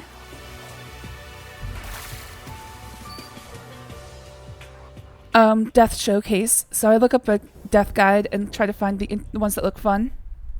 But along the way, I'm going to try to find all the deaths I can. This quaint gazebo looks like it was once a nice spot for quiet reflecting. Looking north, I see some tall hedges. I think the game is trying to keep me from going outside too early. I think I have to, like, meet the entire cast first.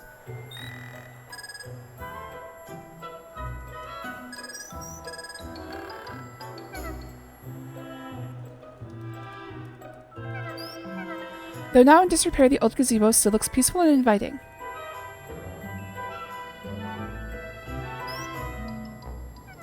I'm just wondering if this covers up a hidden passageway.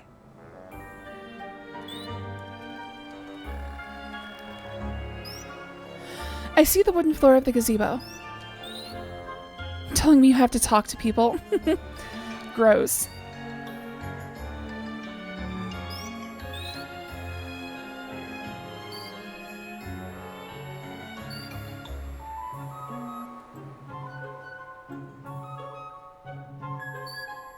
I'm staying on the east side of the circular gravel driveway leading to the old plantation home.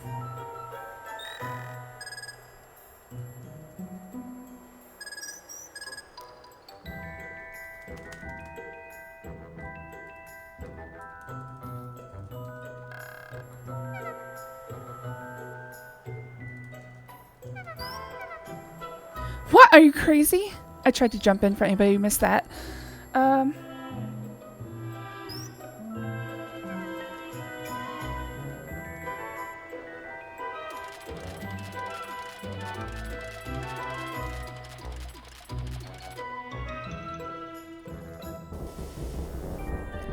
The leaky oaken bucket barely holds water. The bucket belongs to the well.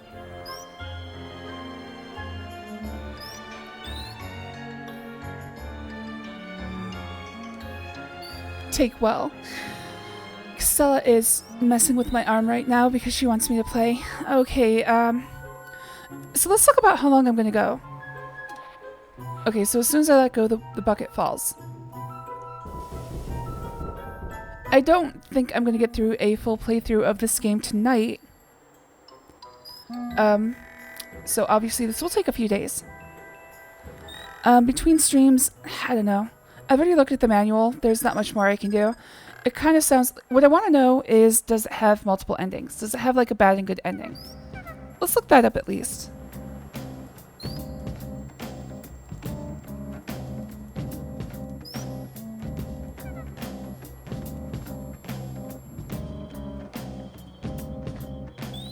Okay, so there are two endings.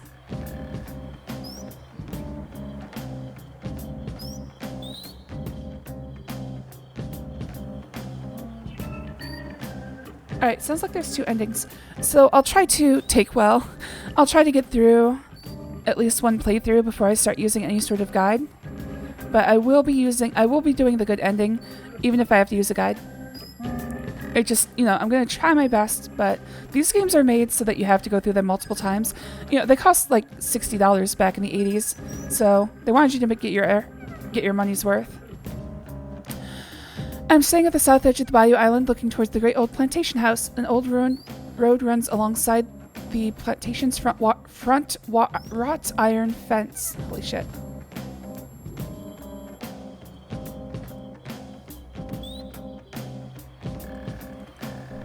A pair of iron eagles decorate the top of the gateposts.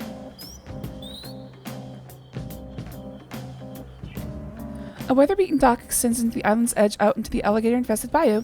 Toward the center of the island, you can see the old plantation house.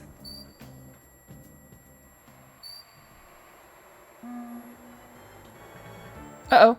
Alligator's coming. Alright. Gator's coming. We're getting out of here. I can't move.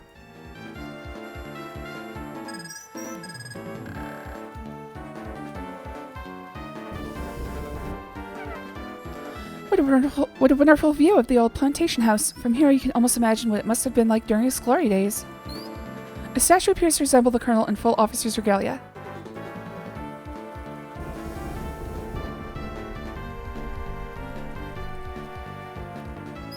It's too heavy to move. Alright, there's a compass rose here, which is usually... It's like mystery game shorthand for something important is here. I'm standing at the west end of the circular gravel driveway leading to the old plantation house. I'm at the southern edge of the Bayou Island. An old road runs alongside the old plantation's front iron fence. From here I can see the west edge of the main circular driveway. Why is there a driveway? Who's bringing a car to an island in the middle of the bayou? I'm walking along the south edge of the Bayou Island. An old road runs alongside... In the distance I see a carriage house. Like, where are you going on the island? I've come upon a rundown carriage house. Old crates have been piled before one of the doors. For obvious reasons, it has not been used as a carriage house for some time. Yeah. Why is this even here?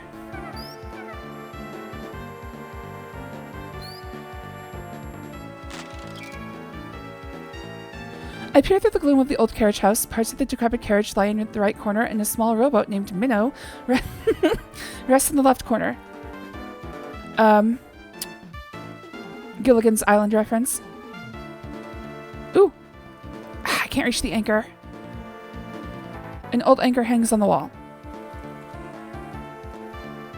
I have no use for an anchor. Are you kidding me? There's tons of uses for anchors. I constantly worry that I'm going to fall asleep and wake up somewhere far, far away from where I fell asleep. I see an old oil can sitting on the workbench. Is this my first item? Please be my first item. Fuck.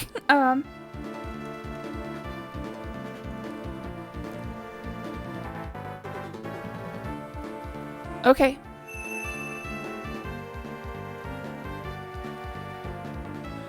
Alright, I don't see anything special about it, but it's probably going to be used in a... Oh, the armor! The armor!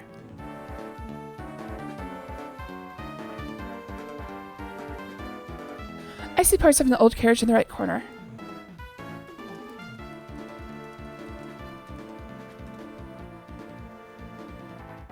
Alright, let's see if we can get that armor open. I think if I go any further than this, it's going to be bayou. Oh, nope, it's a farm. It's a barn. On the west corner of the island, I see an old dilapidated stable surrounded by an empty corral. Oh, let's see if Blaze is here.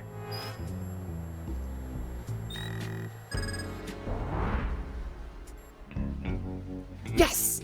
There's only one stall in this old stable. There's an old broken down nag in the stall. You deduce that this must be Blaze.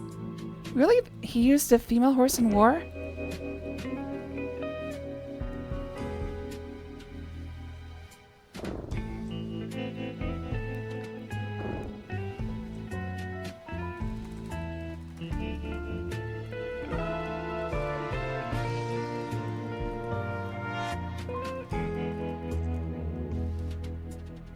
Yes! Alright, this is awesome. As I stroke Blaze's velvety soft nose, his eyes open wide and his ears twitch uncontrollably. Didn't he just say it was a nag? Alright, so it's not a nag.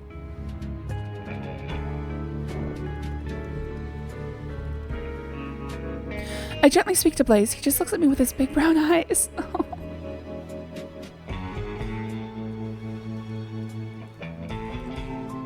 Blaze must have once been a beautiful stallion, but now with many passing years he has been reduced to an old broken down nag. That's not... Nags are specifically female horses. I guess that he must be the Colonel's horse. I can't even begin to imagine how much work this game took to make. So it's using the SCI engine. The underlying engine is good. For the most part, this is just going to be our assets. The music, by the way, does not belong to this game. Most of the game is silent. Proposed to horse. Damn.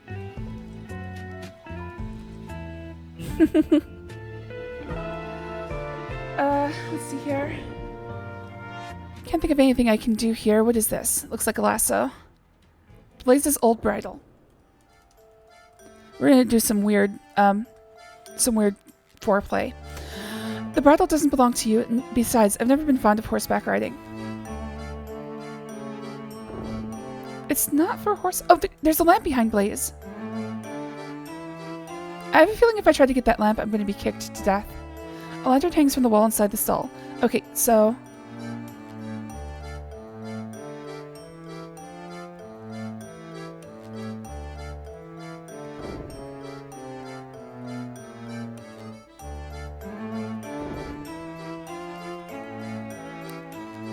I feel like this is going to be a death. You're a dead ringer, Laura.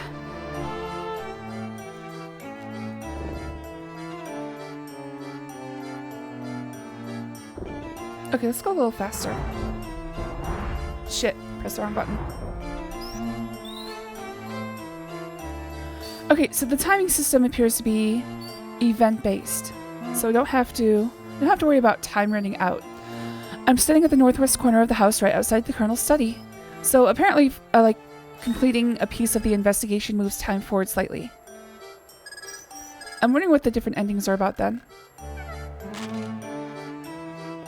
I feel better now that I'm back in the house. It was scary out there. Oh, can I take the gun? The glass case is locked. It doesn't say I can't take it, but it says not yet, which is promising.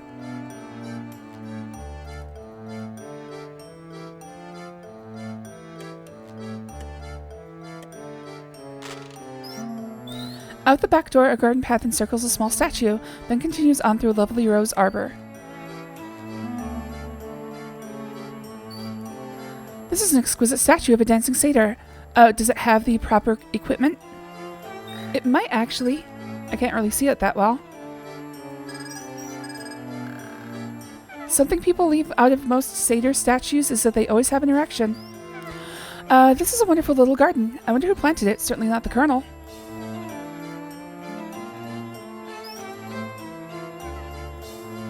Roses surround the little heart-shaped garden. Alright, so some of them are yellow, some of them are red. I don't know if that matters. Oh, it's a heart! I love this place. Upon two marble pedestals sit matching marble urns.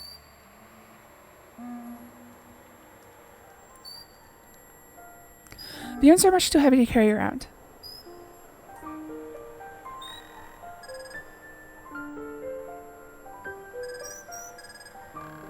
Alright, let's finish meeting the dramatis persona. As near as I can tell, this house is just the central corridor and all of the rooms surrounding it. There doesn't appear to be any further wings. I have found the Colonel's billiard room. Funny, he doesn't seem like the kind of guy who would enjoy playing billiards, listening to records on the Victrola, or play a piano. Would you like a drink? No, thank you. Oh, that was her. Hold on. Gotta turn off the music. Gloria Swansong, a beautiful platinum blonde, is the Colonel's other niece and Gertie's daughter. She seems so glamorous with her long feather boa, stunning jewels, and lovely gown. I've been told that she's a successful actress in Hollywood, although I've never heard of her.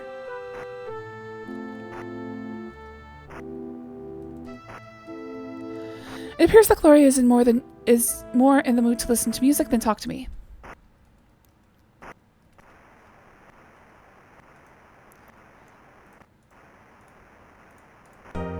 I see a picture of a lovely dark-haired girl above the player piano. Strange, her eyes have a haunted, hollow look to them.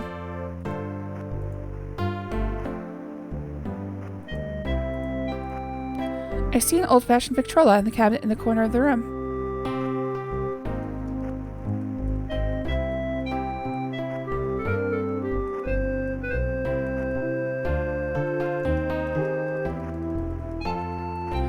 There's already a record playing. Oh, one of your favorites.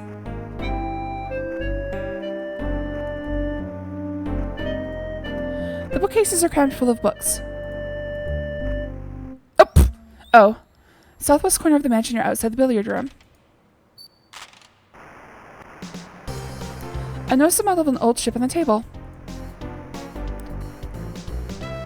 Shit, that's not what I wanted to do.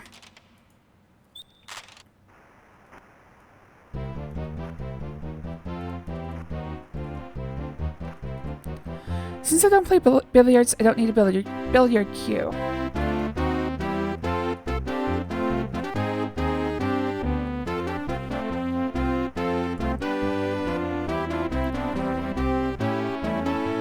Oh, can I take a ball?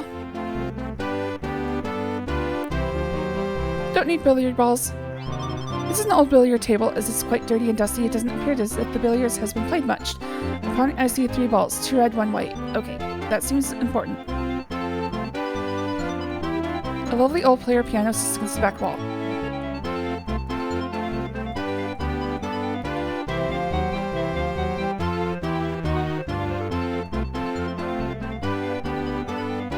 How could I can't get any closer. Oh, I see. It's the wind up on the side.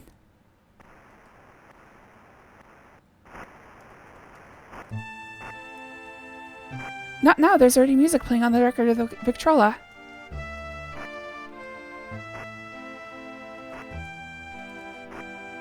I never learned to play the piano, but there's a winding mechanism on the side of the player piano.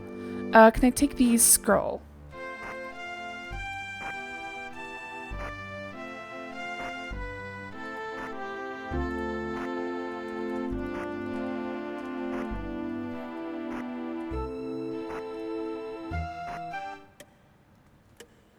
Alright, let's see if I can do something with the armor.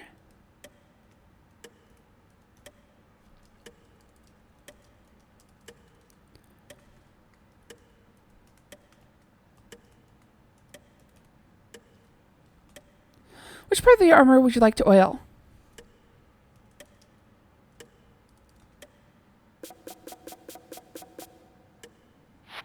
Oh, jeez! Oh, Jesus Christ! Got a splitting headache, Laura?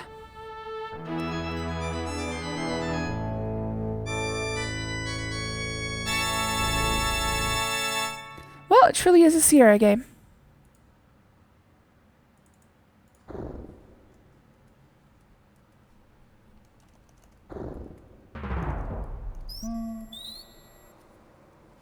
So I don't think there's any reason for me not to run this at full speed.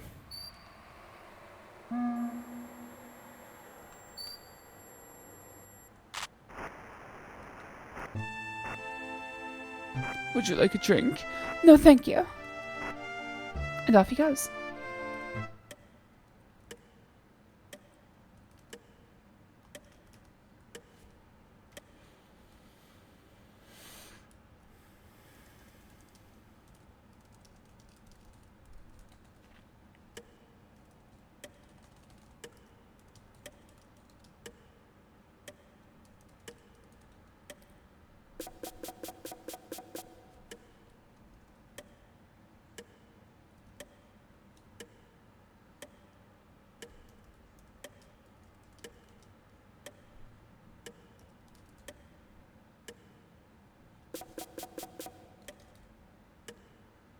Oops. Okay, so not the arms.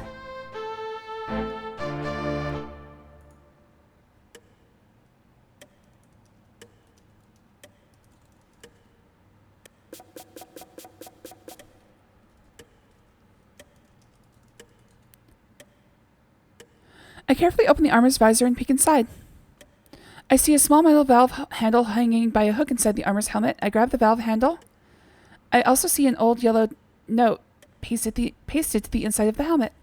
Curious about the old note, I read it. It says, "Our dearest daughter Sarah, we knew you would know to look in the armor. This war is terrible. We fear our end is near. In case you're not the only one to find this note, we won't give too much away. Use this valve handle with your favorite water nymph. Don't ever forget, we love you very much. Love forever, Papa and Mama." Alright, I found the thing for the nymph.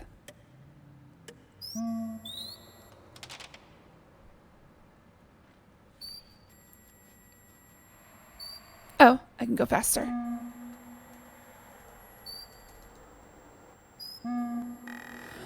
Okay, so it doesn't matter how fast I go, but I do want to slow down when like something happens. Otherwise, I won't be able to read it quickly enough.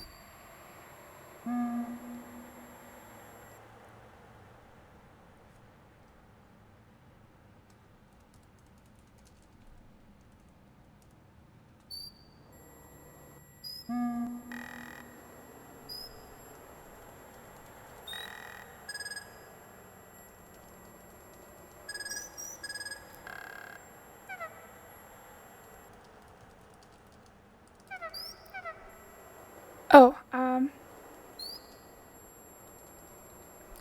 Turning the valve handle in your hand, you see the other side of it.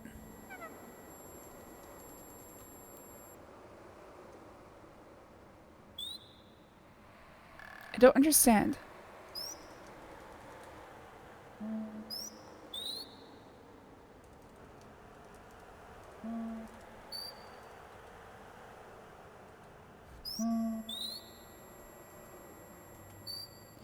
Okay, something I'm noticing is that the handle is circular, not square.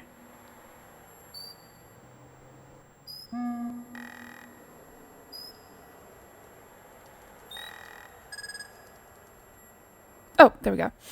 The metal valve handle is now attached to the valve stem at the base of the statue. Upon turning the valve handle, you hear a click and the fountain comes back to life.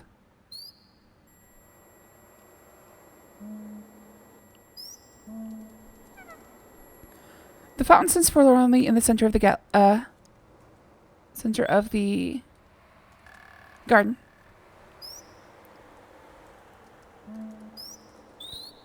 Dirty green water fills the little fountain.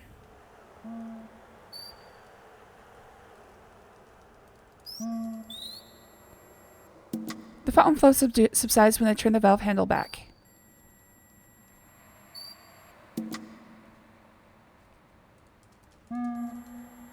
I don't need it anymore. Alright, so that starts the fountain. I can't take the handle back. Oh, let's look at that note again.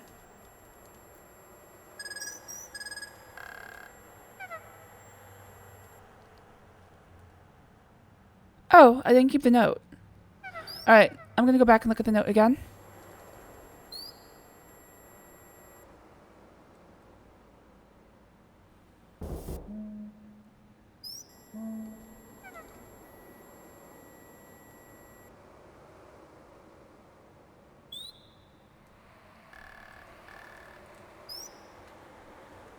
Oh, I see.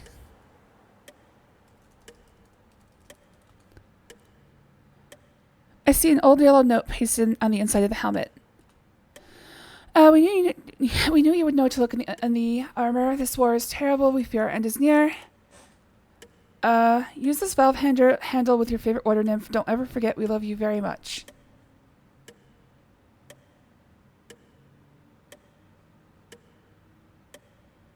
This war is terrible. We fear our end is near. In case you're not the only one to find this note. Okay, so I started the fountain, but maybe I should ask people about Sarah.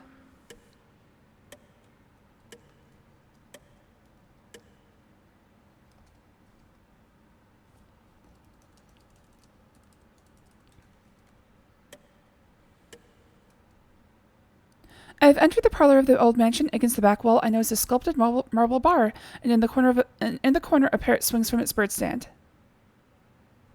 Would you like a drink? No, thank you.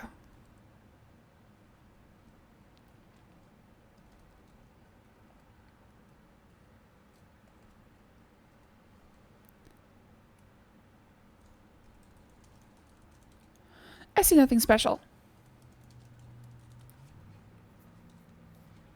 Oh my, I'm gonna have to blur this as well. A marble statue of a lovely Greek maiden stands in the corner. I'm gonna bring the music back.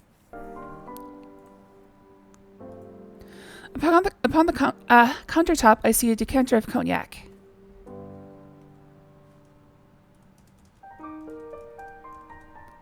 I don't care for liquor, remember? Doesn't sound like me.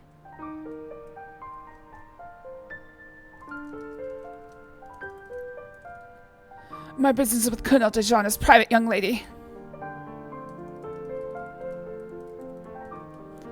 Why would you care about that old dame? She's nothing but a cheap drunk. I don't know who she is, but I have no information for you.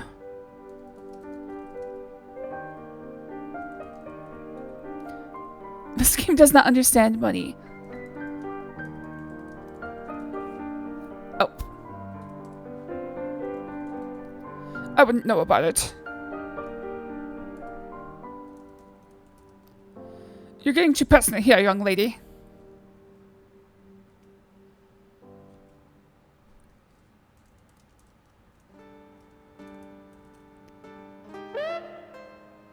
Ouch, it bit you.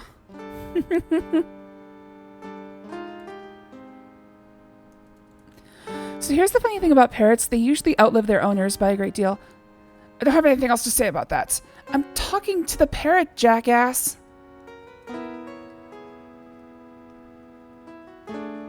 Not talking to you, dude.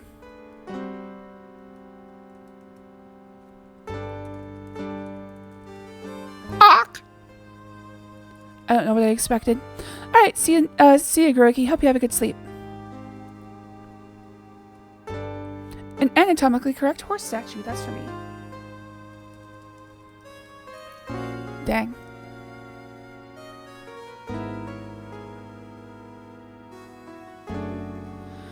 Alright, so I think I should ask people about... Well, let's see if he says anything about the fountain.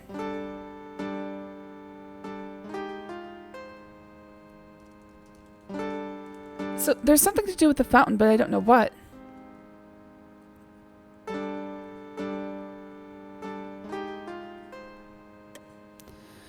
Alright, so the clock hasn't moved since the disparate scenes I saw. What is it, 8 o'clock now?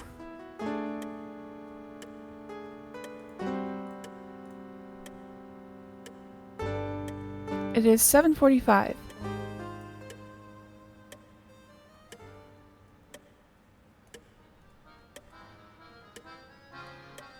Okay, so basically I need to find scenes.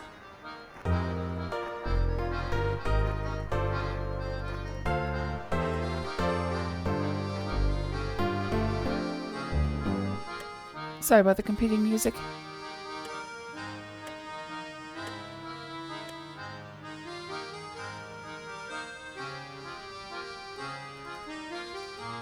That name sounds familiar. Could she have been a patient of mine?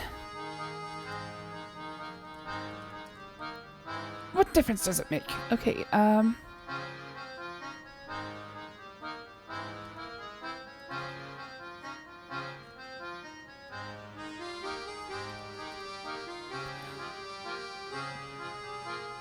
was hoping I could break through her work fugue. Where does Jeeves go when he's not around? Oh, maybe I should follow Jeeves. Oh, can I use the elevator down here?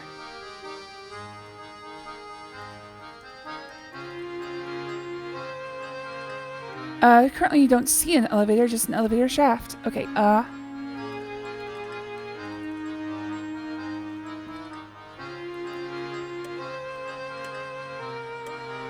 So, something I think I just learned is that only the Colonel can use the elevator. He might take it downstairs, but as long as it's in his room, he's the only one who... you can't call it to a floor, it doesn't look like. I suppose that makes sense if the Colonel is the only one using it, but... You okay? Casella? Casella? Oh, she's okay.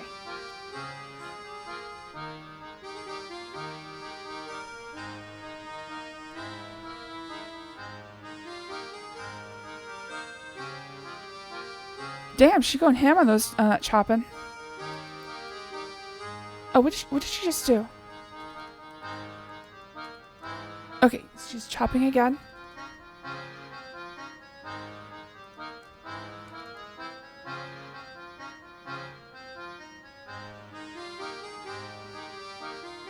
Don't quite get what she's doing.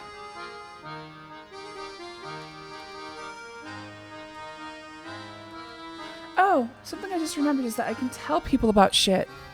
There ain't nothing to tell about her.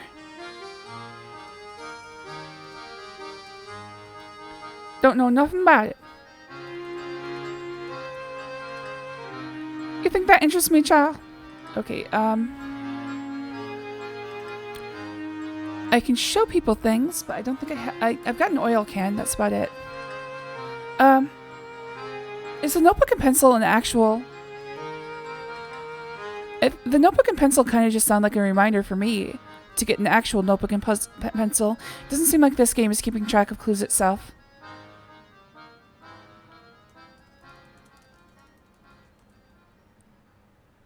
Yeah, they're just telling me to get my own notebook.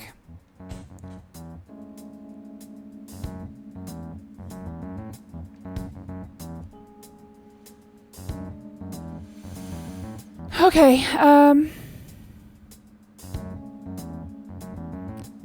So at this point, I need to take stock of the game.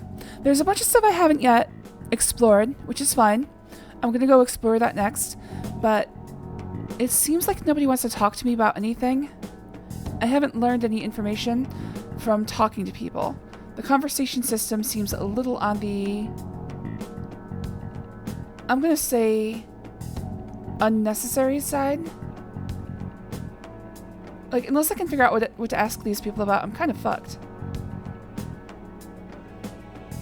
Otherwise, I'm just wandering around asking everybody about everything. Like, I wish there was just a regular talk function.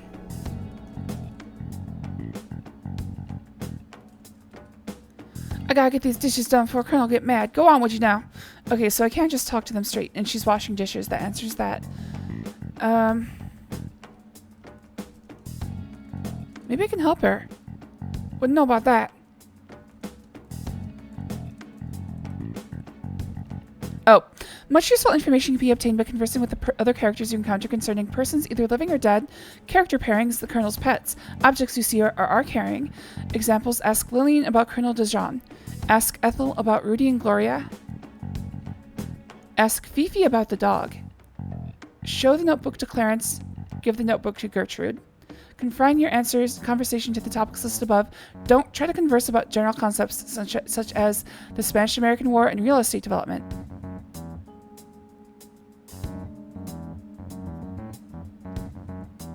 I think they were just giving clues.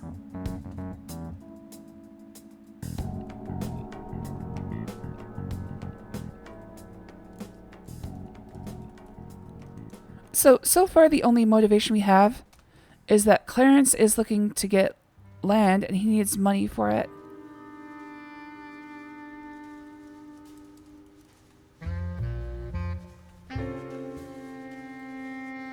The smell of coffee permeates the room from the boiling pot. No, it's hot.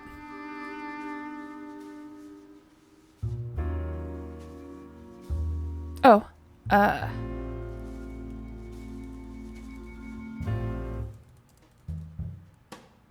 Aha! A leftover soup bone. As it might come in handy, I grab it and take it with me.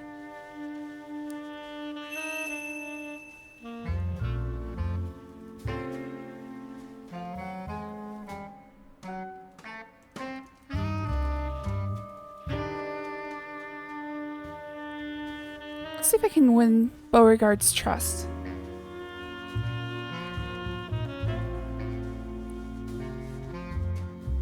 I give the bone to Beauregard, who eagerly begins to gnaw on it. Okay, interesting.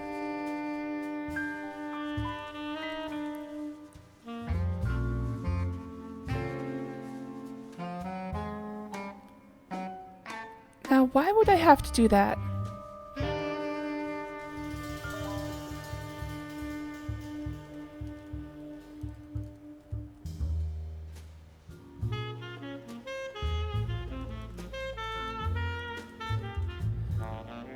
Oh, okay. They weren't literally saying try another way to say it. They were saying it's just I don't understand anything you just said. Oh, hey, there's a butter churn. Let's make some butter. All right, I need to turn the speed back up.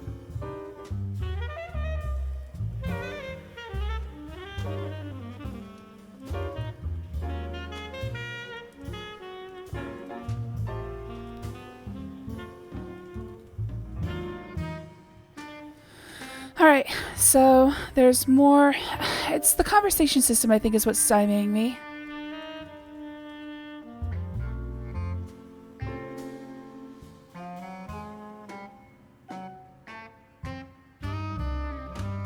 So here's something. I can ask about multiple people at the same time. Let's try, tell Ethel about Rudy and Gloria. Oh, that's an interesting point. I can tell Ethel. He said that,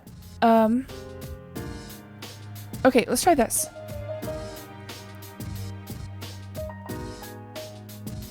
So if I tell Ethel that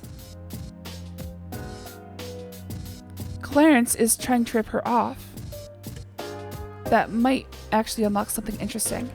Or advance time.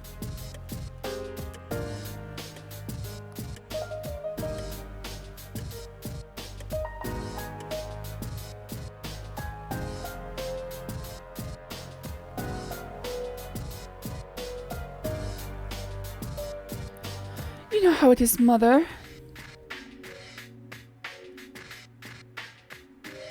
Oh, hi, Laura.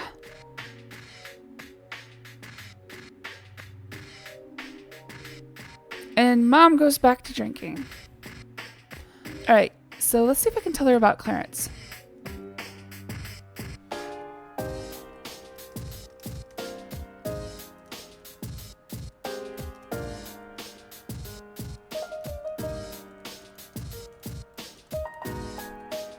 You've got to watch him like a hawk.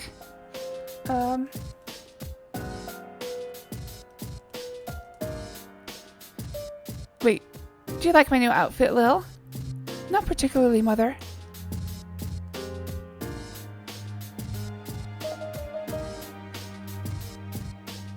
Who cares?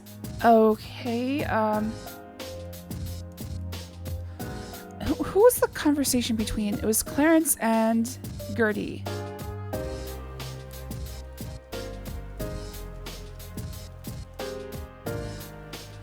I really ought to warn Henri to keep an eye on the two of them. Okay, so here's an interesting thing. The conversation system can take 2 inputs. And it changes their response. Ow. Sorry, hit my microphone. Show notebook to Clarence, show notebook to Gertrude. Can I just show my notebook to her? Do I have, like...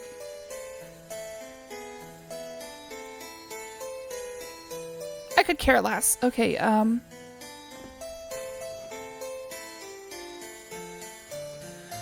yeah, this is gonna be interesting because it feels like I need to learn how to actually play the game. Alright, well that was worth a shot. Let's ask about Sarah. How would I know, dear? I don't pay attention to these things. How about you, Lillian?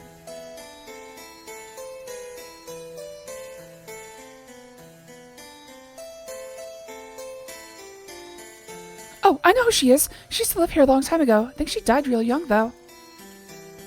Okay, interesting.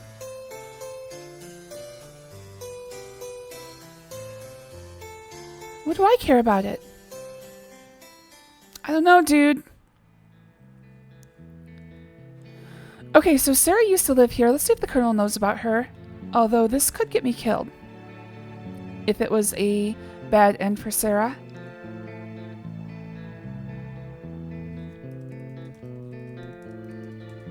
I don't know who Sarah is.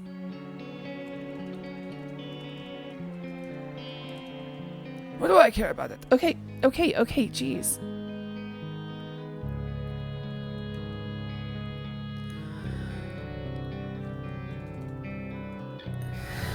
Okay, so... Oh shit!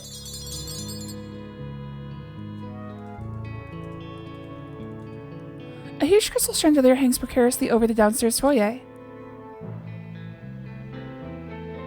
So... why did it jiggle?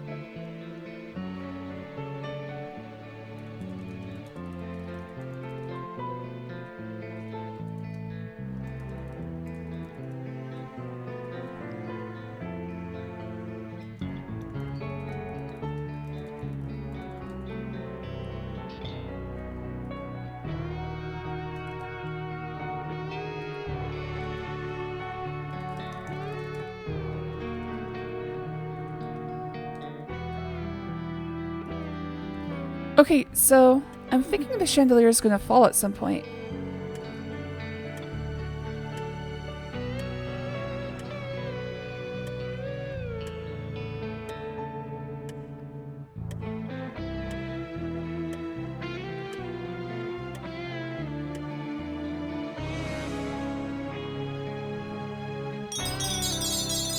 What are you doing?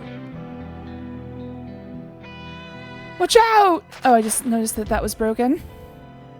I thought something was going to kill me. Oh, dude, it's like 10 feet. You can survive that easy.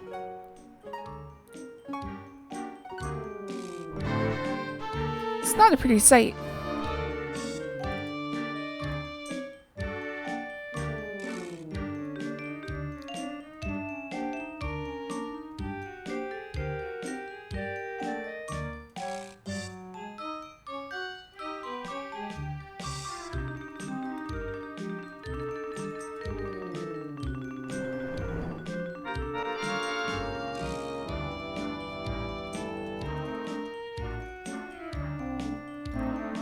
Gertie isn't deserving of any of Henri's money when she's not even a blood relative. I feel like we've already seen this.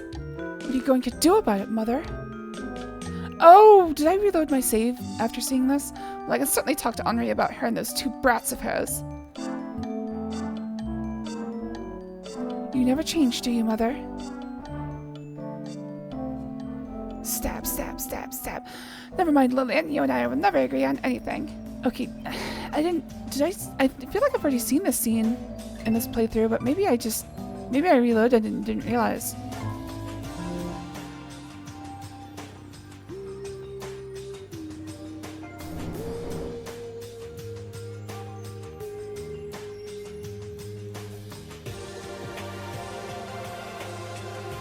Leave my sister out of this. Oh, wrong person. Leave my sister out of this. Okay, I'm at a loss here. Okay, so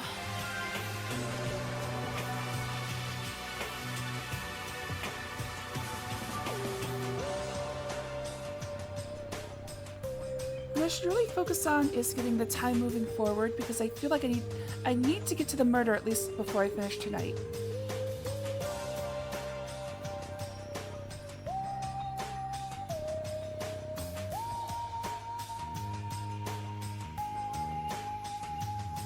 Okay, let's do this. I'm gonna need some help figuring out how this game is played.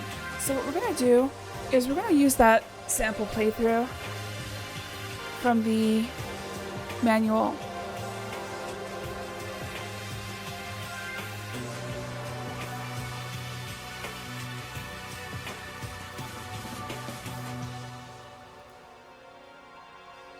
Please note and understand the object of Colonel's bequest is very important that you view the opening cartoon at least once. Okay, yeah.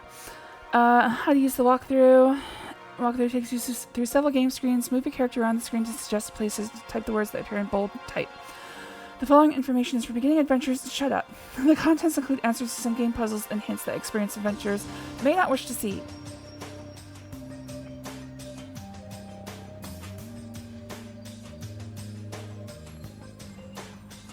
Okay, so the portrait is supposed to give us hints that the walls have secret passages. I understand that. Okay, let's see if there's...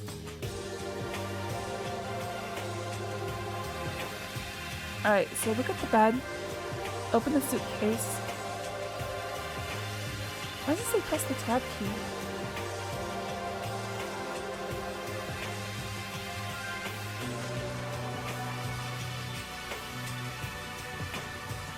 Your friend's here again.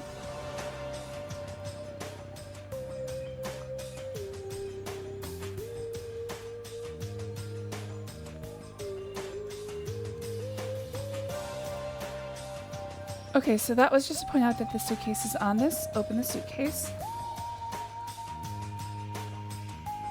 Clothes I packed for the weekend. Okay, so tab... tab doesn't do anything. I think in the original version, the tab key must have dismissed words.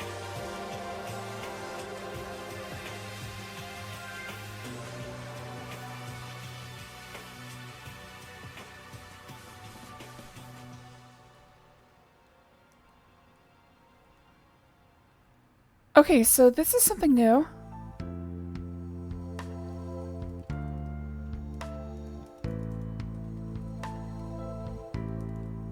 I see several old toys on the dusty shelves.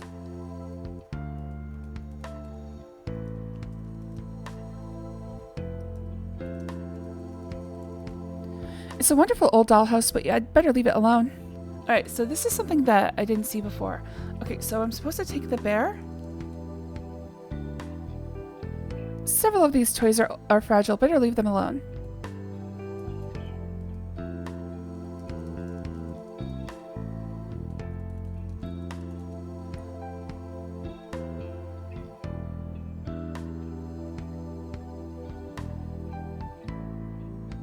Okay, so it says take the bear. I thought the bear was this thing in the corner.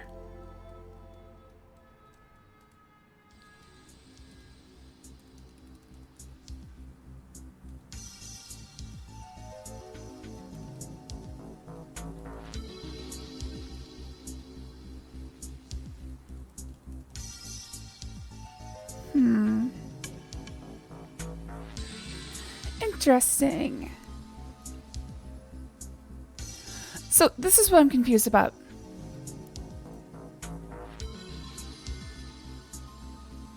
Right here it says take the bear.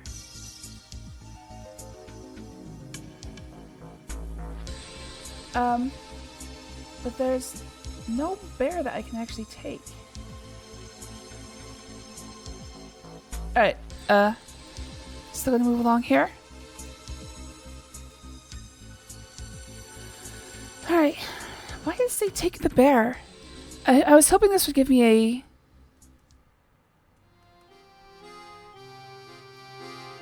I don't see any bears. Laura, have you been exploring the house and grounds? Interesting old place, huh? Alright, so out here it says talk to Ethel. Are you having a good time, dear? Ask Ethel about Lillian. I've already done that, actually. Okay, so... It says enter the hallway.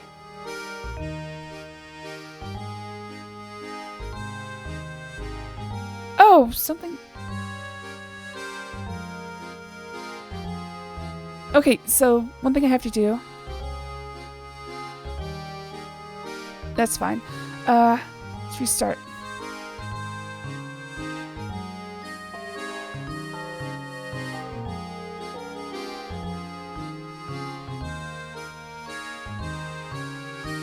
Let's just go from the beginning, see if something changes.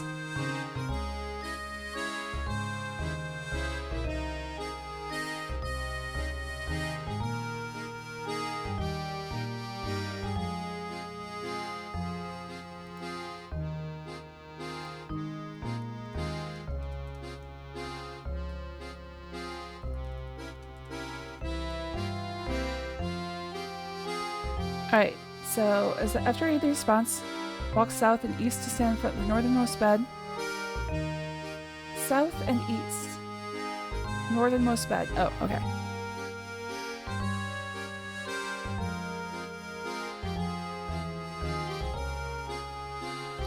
So, wait a second. I have a feeling that Tab did something different in the original game. Hold on.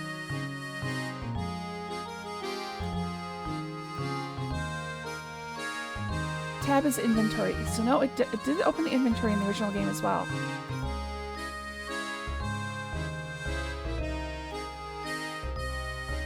Why is it telling me to press tab then?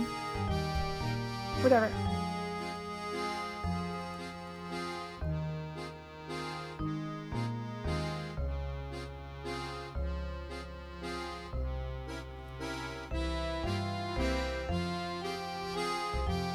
It keeps telling me to press tab and I don't know why.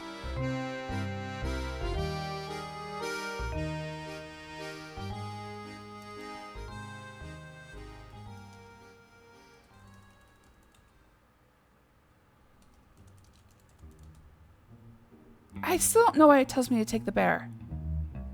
Whatever. Talk to Ethel. Where is Lillian, Laura? I'd like to speak with her. Oh. She went to freshen up in the bathroom. She'll be right back. Lillian and I have had our ups and downs over the years like any mother and daughter.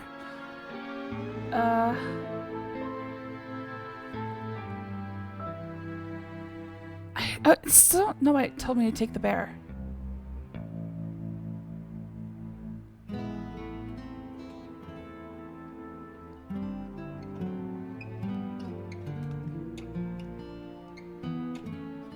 Okay, look at marble statue.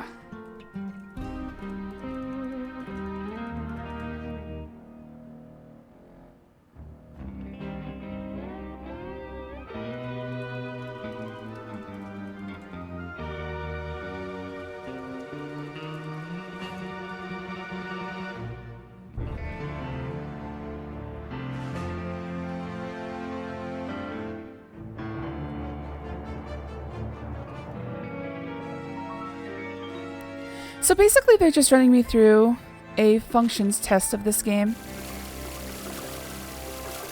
Laura. I'm feeling better now. That ride through the bayou had me plumb frazzled. If you don't need to freshen up too, I'll be done. If you need to freshen up too, I'll be done in just a bit. Okay, so look, Lillian. Already did that. The claw-footed bathtub has a shower attached to it.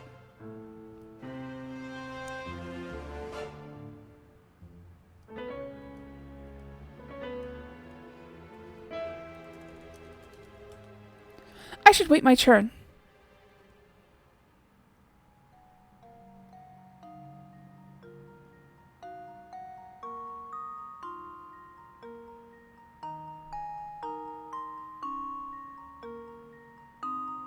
Okay, this is not helpful. Okay.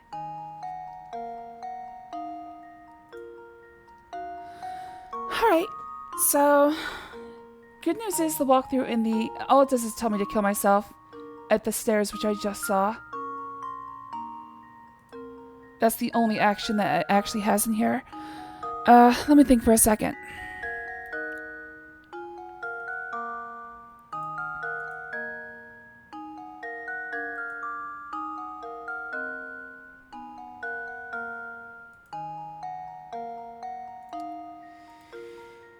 Okay, so what I've learned is that when I make certain discoveries, time advances, but if I make them again, time does not advance. So what I should be doing is I should just be finding events that advance time. So the big question is, what am I missing?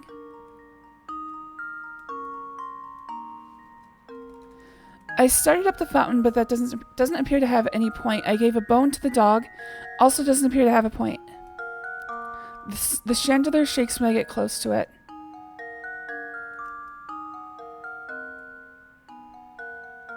Sometimes. Does that mean somebody's on the roof?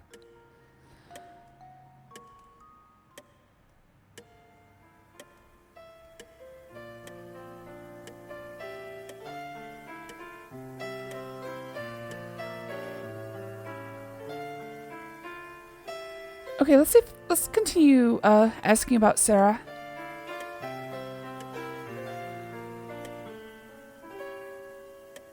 Okay, I've already asked the cook. She doesn't know anything about it. Clarence didn't know anything about it. The doctor thinks she might have been a patient. Glory doesn't want to talk to me. Fifi doesn't talk to me. I haven't found Jeeves again.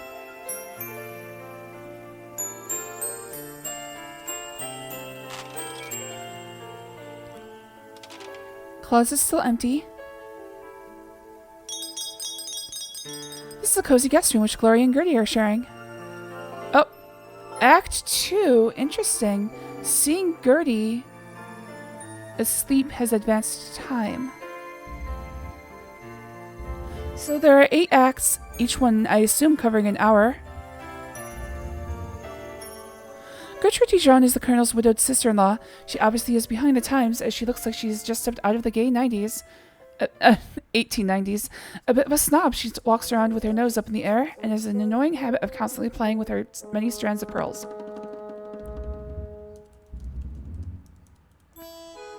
I'm trying to rest. It's been no. Alright, Gertie doesn't want to talk to me either. But time has advanced. This appears to be another guest room that Rudy and Clarence are sharing. Okay, interesting. Leave me alone, you... what'd she say? Cad. Okay, so... I'm going to do something.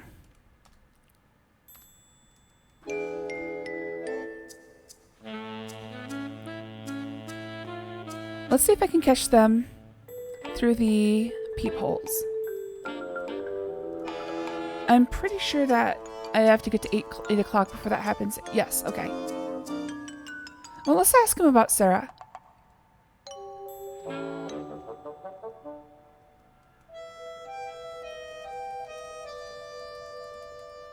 I have no idea who Sarah is.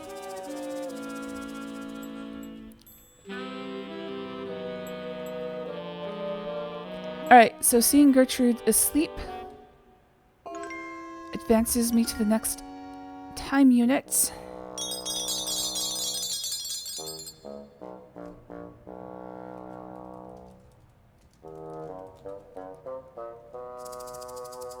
Oh, what's this?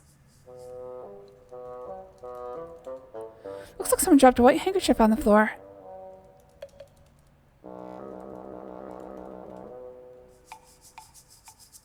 Okay.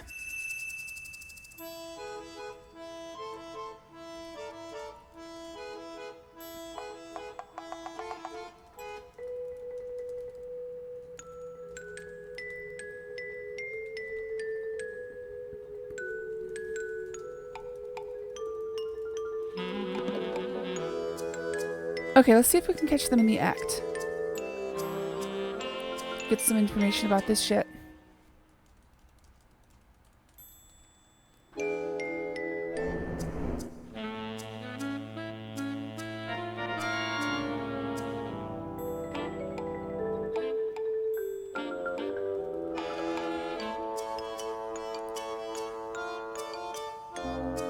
Rudy's having a drink in his own room.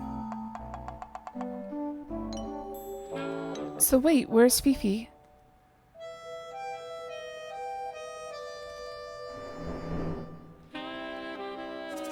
Dude, that doesn't make any sense.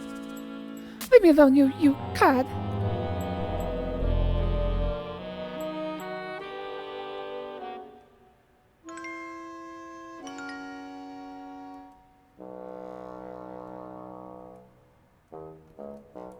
Okay, 1 second. Oh, we're right at the end of this playlist.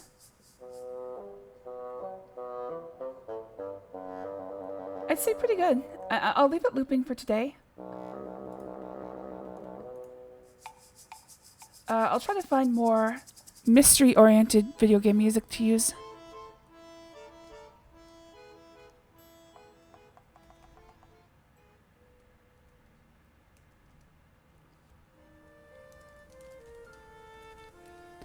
I know what she's after. I've got her completely pegged. Just like she had me completely pegged last night.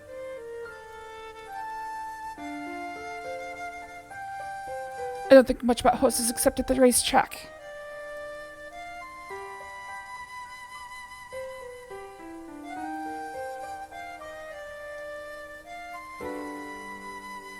The scheme does not understand races. Well, good for you.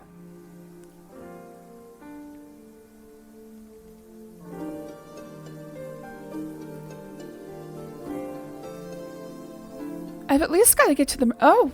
Did something happen in here? A small table is lying on its side near the wide open window. Is that cigar smoke I smell? Uh-oh. Is Gertie dead already? A small table has been knocked over, spilling a potted plant on the floor.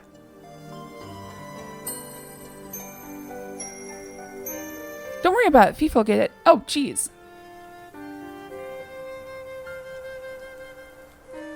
Curiously, I peer through the open window into the darkness outside. Looking downward, I think I see something, but I can't make out any details. Oh, God.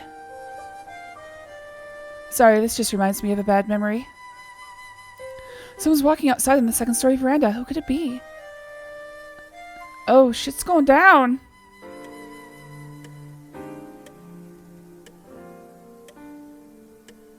Honey, if you found any items you're confused about or would like more information about, try showing it to the others. They may reveal more information about it to you.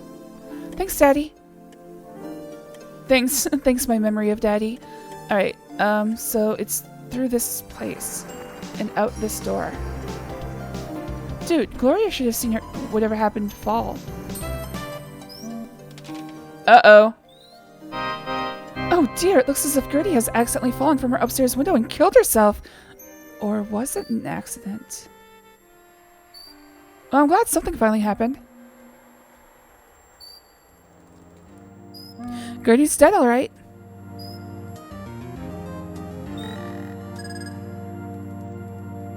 The scheme does not understand loot. I quickly examine Gertie's body and see that she died of a broken neck. I can see no clues as to what might have happened.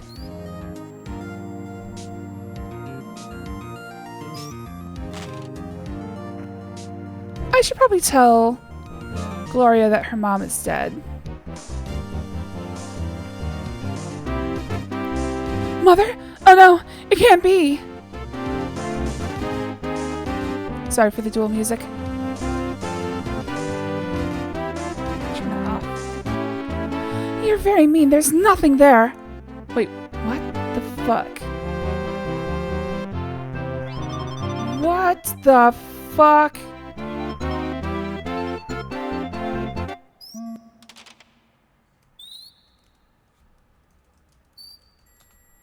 The ground is wet and soggy from a rainstorm earlier that day.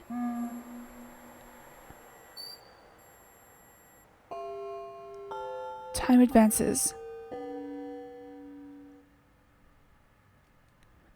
Okay, I was complaining about nothing happening, but dear God. I can't go on with this any longer. I must tell him about... Quiet! Let's go into the house to continue this discussion. Can I get a better view on this room?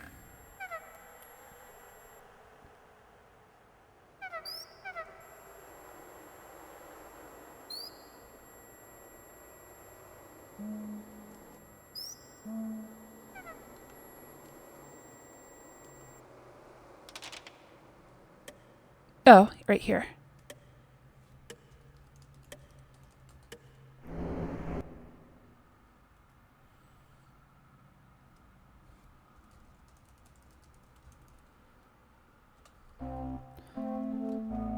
Wait, no, they should be in here.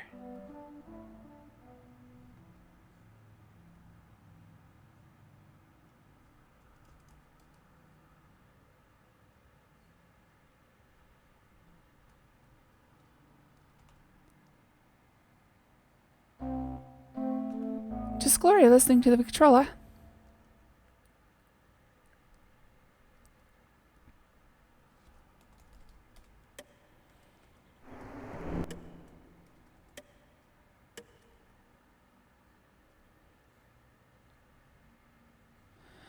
Alright, I don't know if there's actually a way to spy on these guys, so I'm just going to enter the room.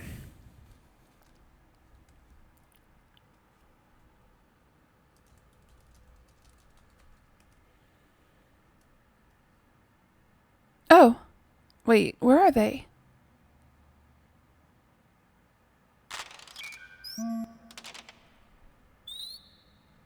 Oh, Jeeves. What is going on here?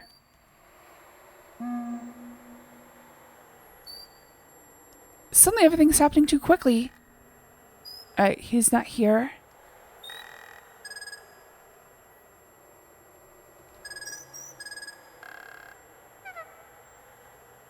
There's a poor but clean shack here at the edge of the old sugarcane fields. Nearby I see a small chicken coop.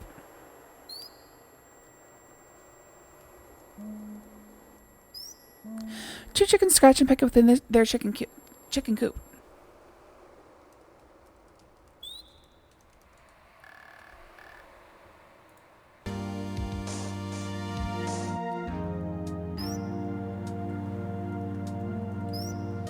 Chickens belong to Celia. Leave them alone.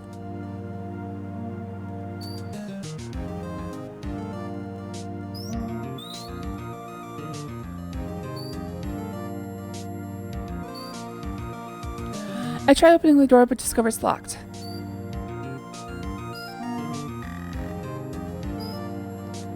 Celia's old rocking chair waits on her little porch. A broken arched bridge crosses a large stream at the swamp's edge. Well, this is going to kill me.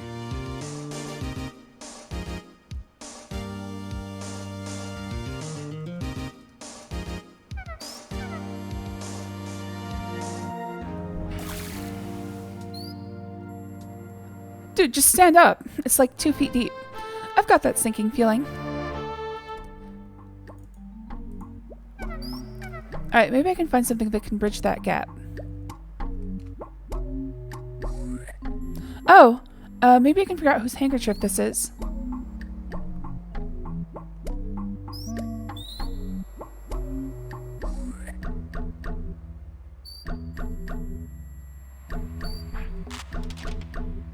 You know, Polly, you really understand me, don't you? Ah, Polly, ah. Okay, so it looks like, actually, who is this? Is this still Clarence? You must be confused. Clarence is not here.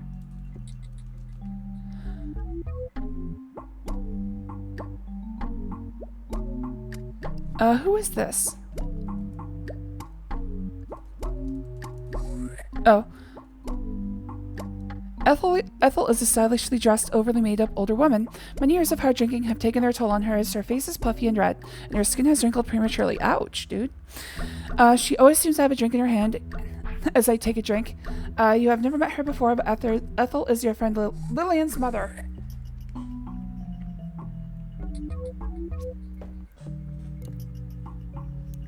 Don't judge me, I'm thirsty.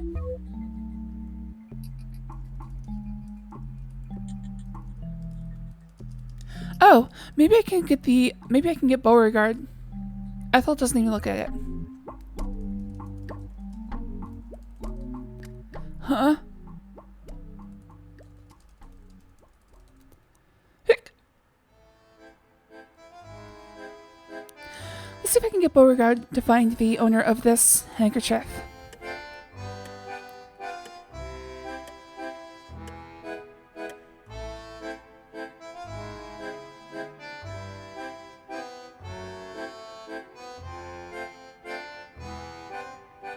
Oh, where is he? Crap, time's moving fast now. No, Charlie, no use getting yourself upset. Things have a way of working themselves out. I know, Celia, but it doesn't seem right. Oh, hi, Laura.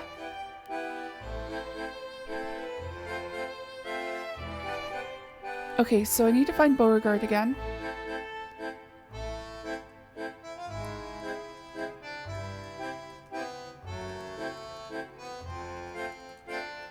Don't look familiar to me.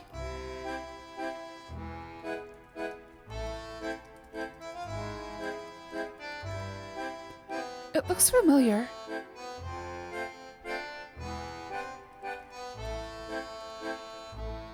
That can't be true, Laura. I'll go see.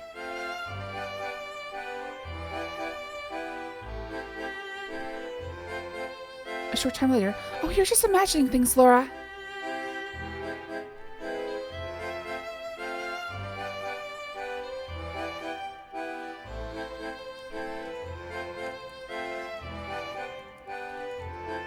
I'm sure you're just saying things, girl. There are all kinds of strange things you can see in the swamp. Okay, so no one's gonna believe me about Gertie dying.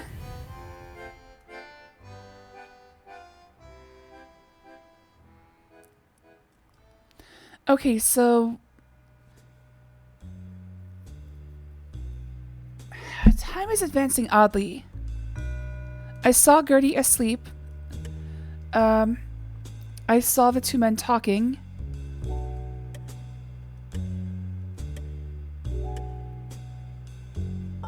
God damn it. I don't know what's going on. Time seems to be moving forward randomly. Oh, there's somebody outside. And they're wearing a witch hat.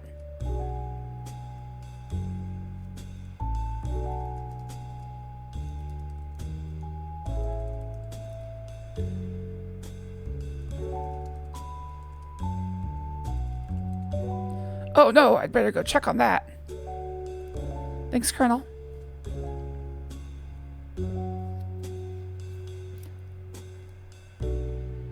You're crazy, girl. Gertie's not there.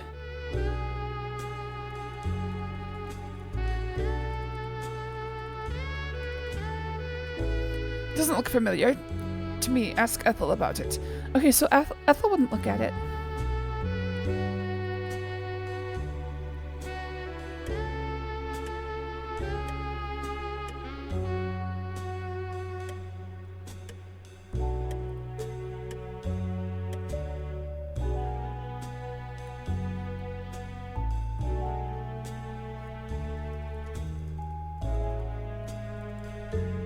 Oops.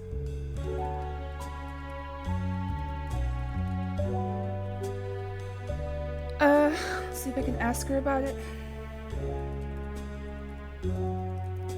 What's that you say? Maybe we can find crackers for Polly.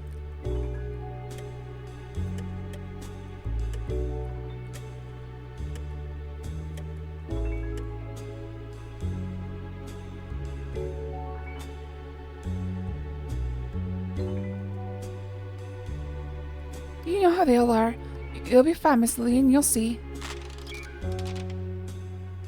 Oh, Beauregard's here.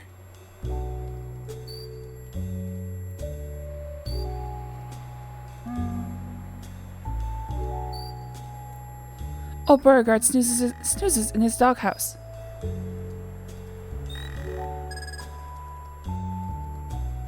Get no reaction. Alright.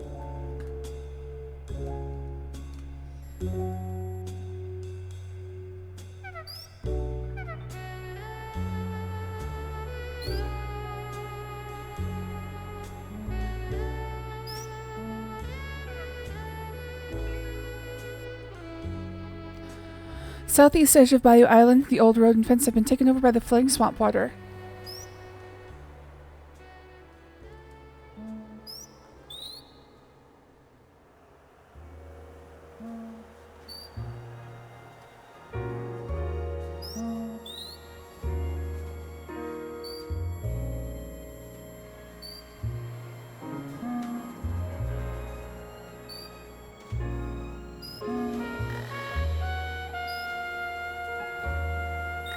The gate is rusted shut. I can't open or close it.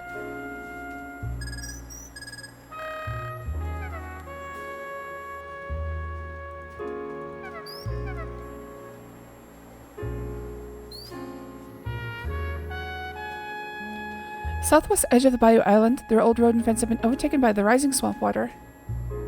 This place is sinking. Okay, so there's a lamp next to the horse. I have to figure out how to get the horse out of the stall. But I don't need a lamp quite yet, so not that worried. At this end of the island, there's a small quaint chapel. Behind it, I see an old family cemetery. This is an old family graveyard behind the little chapel. So among the various family graves and monuments, I noticed 2 large tombs. Oh my!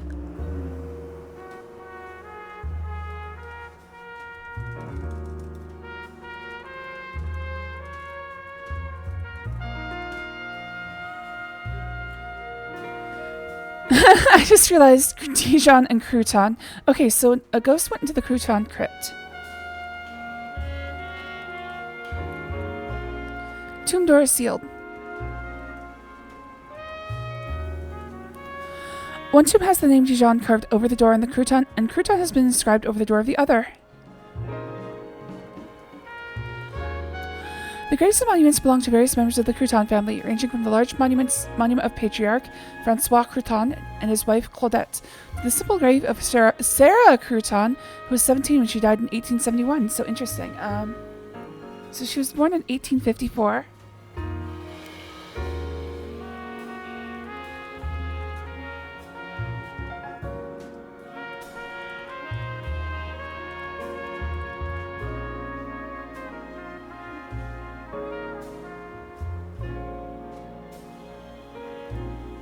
Alright, so we found the... we found Sarah.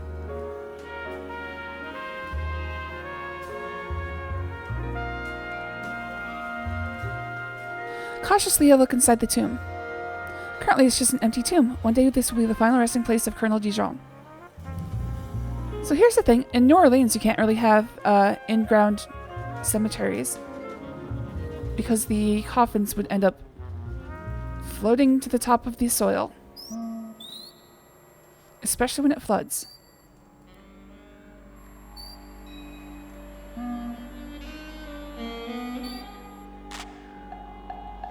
This is the old plantation chapel. Above the pulpit, I see a beautiful stained glass window.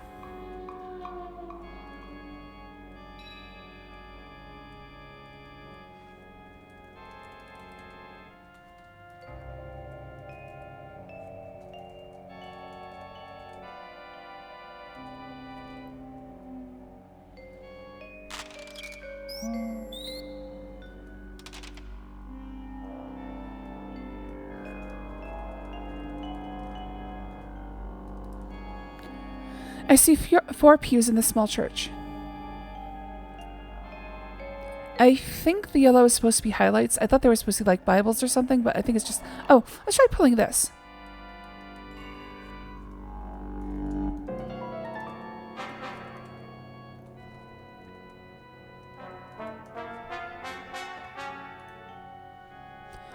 Each alcove shelters a small statue of a religious figure.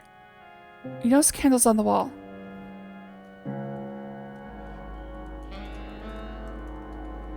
The candles are firmly affixed to the wall.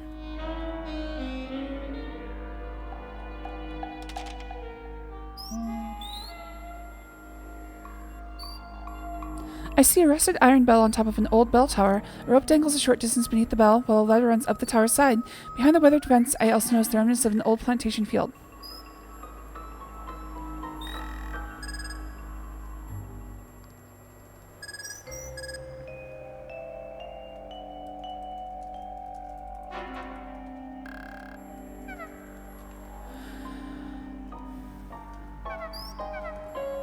A short rope hangs slightly below the old bell tower. There's a rusty iron ring attached to the bottom of it. I reach up and try to grab the ring attached to the end of the rope. But the short rope is too high for me to reach the ring.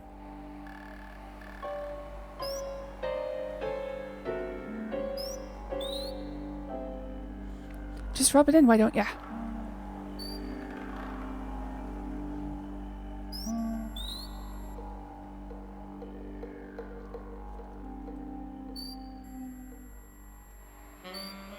This feels like a death.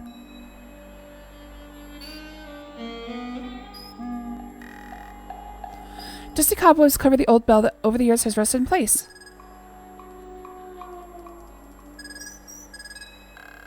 You could never carry around that big bell.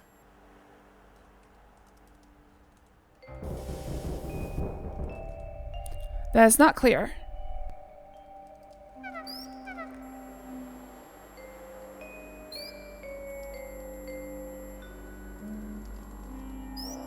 I need to pull on the rope to ring the bell. Well, I'm sorry I'm so short. Who is this made for? Yao Ming?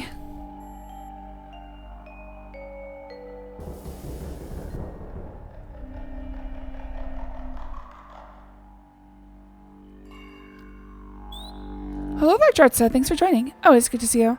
This is a fairly long game. Yeah, it looks like this game's going to take a while. So I'm definitely not going to finish tonight. I'd like to get to the murder at the very least. Oh, let's go faster. So really, the game is just going to be wandering around trying to find places where the time advances. I think the trick of it is going to be learning who to talk to about what at each moment.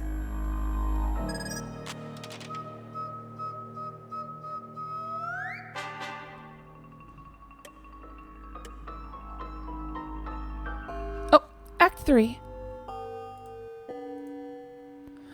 Everything alright? Oh, Jesus Christ. Everything alright, Gloria? I suppose, darling. I didn't catch that in the replay either. I've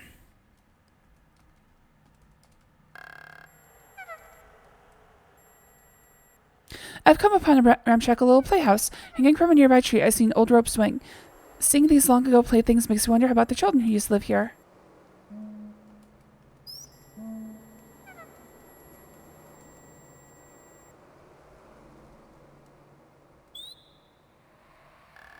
Squirrel!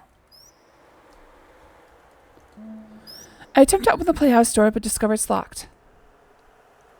Oh, that's prime evidence hiding location.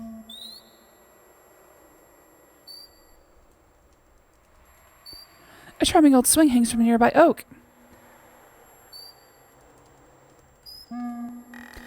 Gingerly, I sit on the swing and break it with my big ass.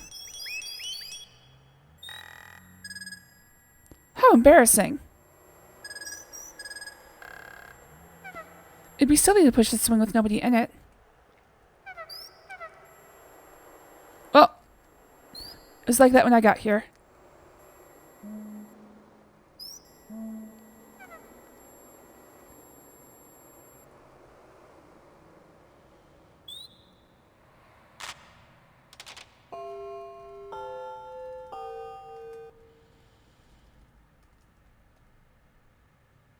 Everything all right, Gloria? I suppose, darling. Let's just get on with this game.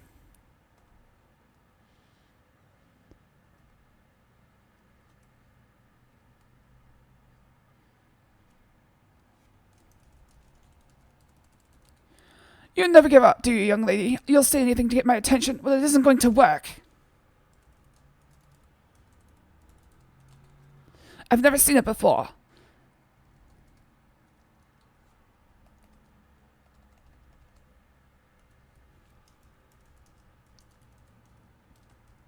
Laura, will you please step aside?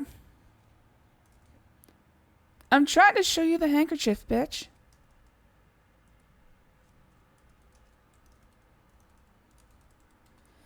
Well, it's not mine. Kind of feel like it might be.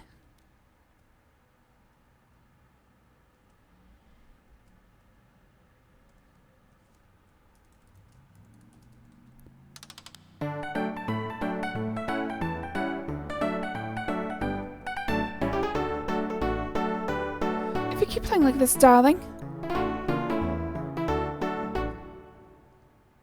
I'm going to win.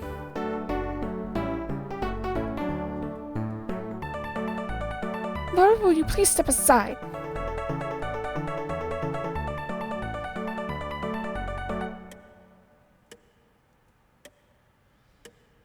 Okay, so basically the game has boiled down to me just walking around from room to room looking for advancements in time. Gertie may or may not be dead.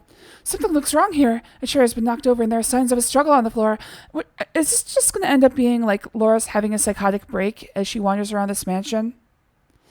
It's just going to end up being that all these things didn't happen and Laura's just cuckoo nutty.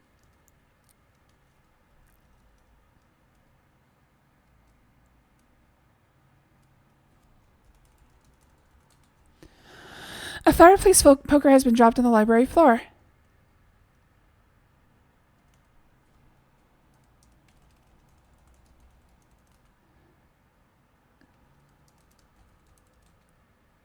Dude, don't touch the murder weapon. As I retrieve the fireplace poker, my eyes happen to fall upon some small pink feathers scattered on the floor. Somebody's outside. I see no sense carrying around a bunch of feathers. I wonder how the small pink feathers got on the floor. They look like they may have come from a pillow or a feather boa.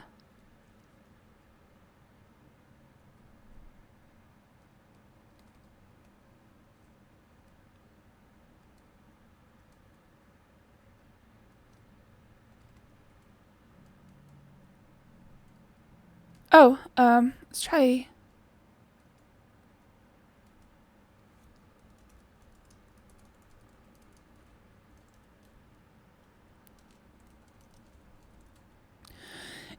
It would look suspicious if the Derringer were to suddenly disappear. Better leave it there. Somebody is still wandering around outside.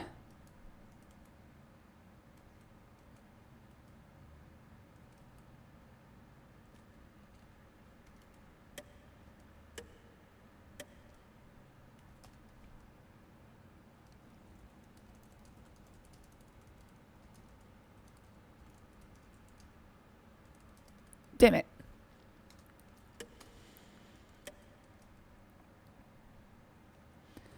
Alright, Ethel is no longer drunk, or she's no longer at the bar.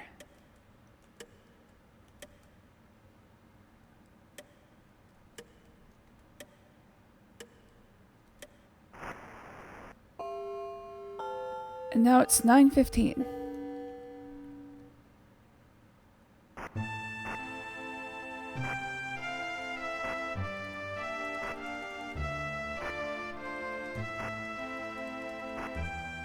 I don't know anything about it. So,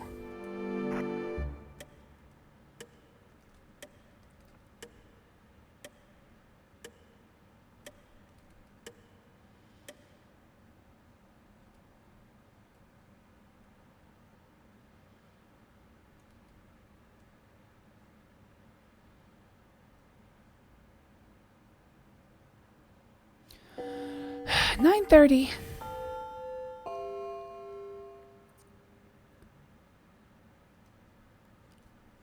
This ain't for you, kid.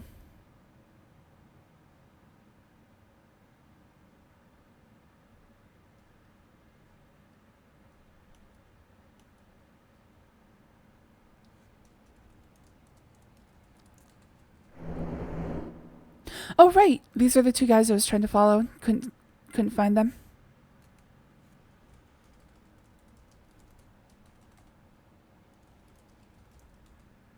Son of a bitch.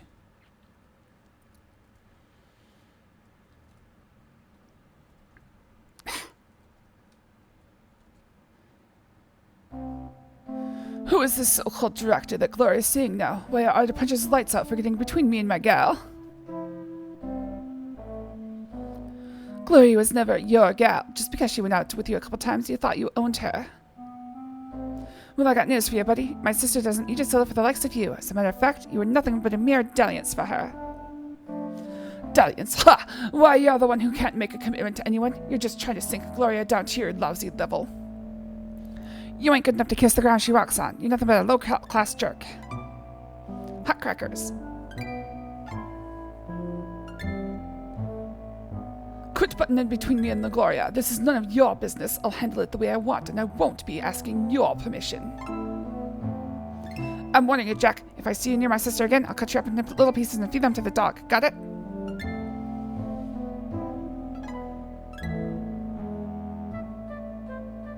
Why is he looking? He's looking at me. Just as he slides calmly out of the room. Okay, so...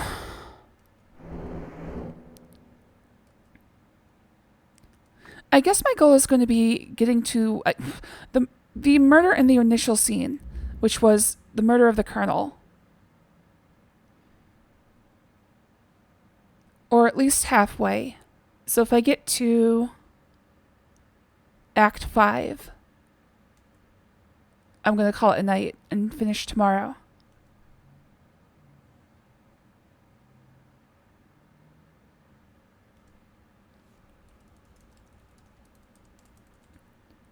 What do I care about it? I don't want to look at it. One of these days you're going to stick your nose in where it don't belong, young lady, and I'll pay for it. I'm going to do this again.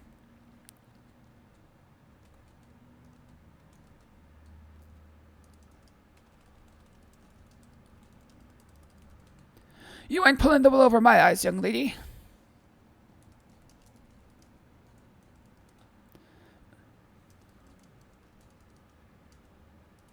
I think I already did this.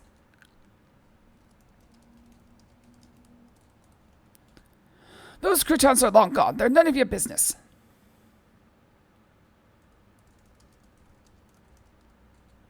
You're as loony as my niece Lillian. Alright, let's see if Lillian has anything to say about the ghosts. Apparently she believes in ghosts.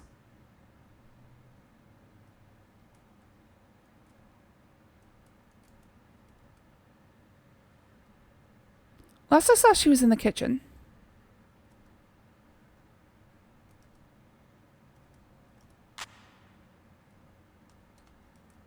Oh, let's try washing my hands now that I can. Oh, look in the trash.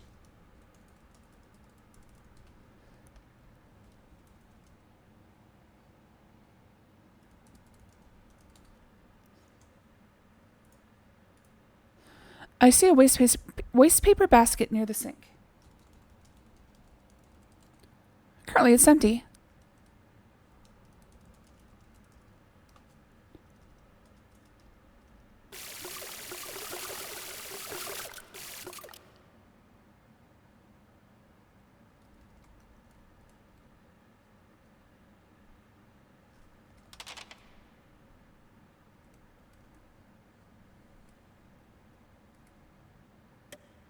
Okay, let's get the music back.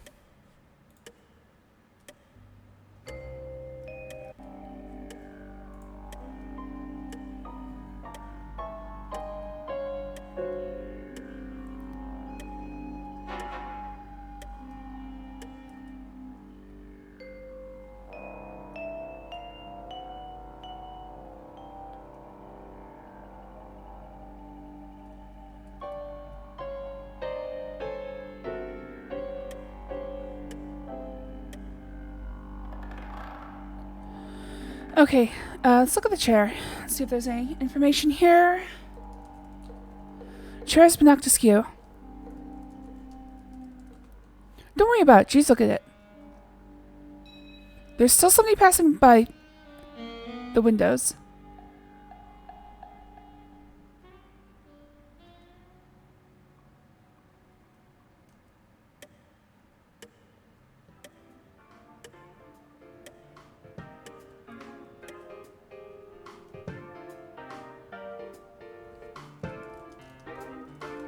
Ah! Okay.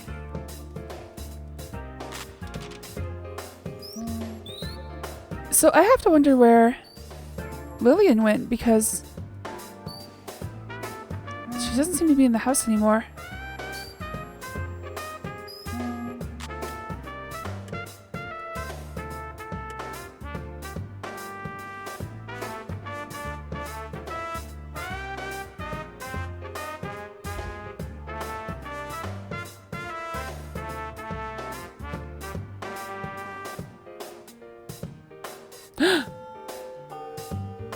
It's 9:45, and these two are having a tryst.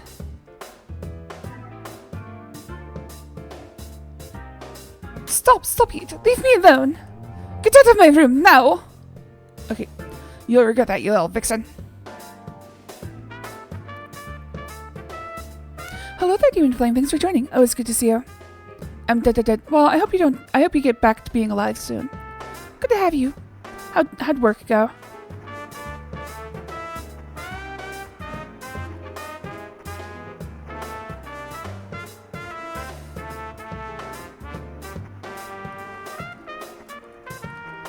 Policeman was out. Let me rest. So she just went straight to sleep.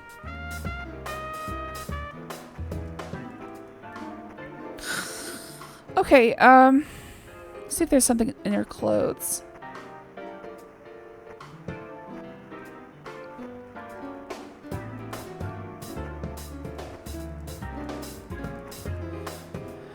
Just gonna keep checking her clothes for no reason.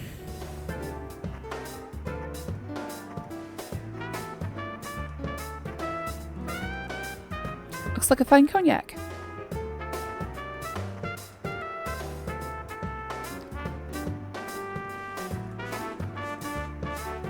Two glasses sit on the table near the cognac decanter.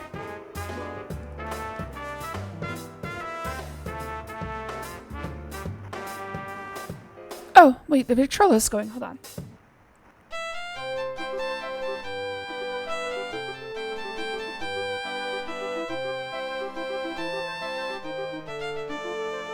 Was that playing in the background the whole time?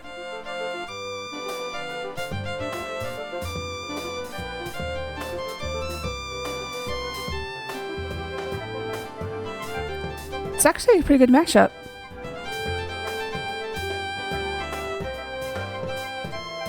Okay, it's kind of fallen out of sync.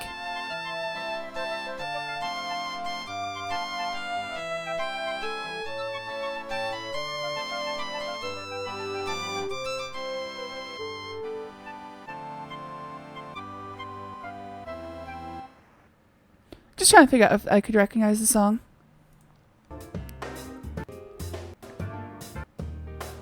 Oh. Sorry, I forgot to click back in the window. Okay, so I think if the chandelier is going, I think that means there's somebody walking on the roof. Also, they said something about the second floor veranda, which...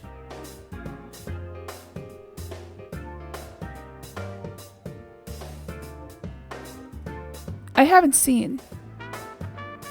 Oh, the Colonel's gone. His elevator moved.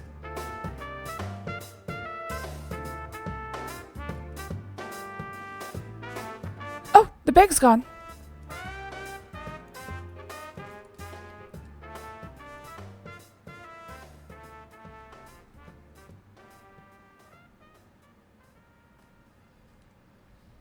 There's something on the wall above the Murphy bed.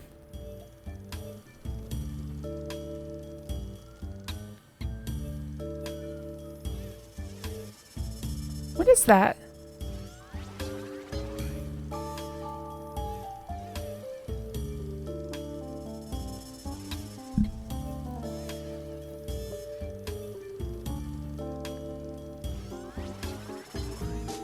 I look carefully at the walls around me, but I see nothing special about them.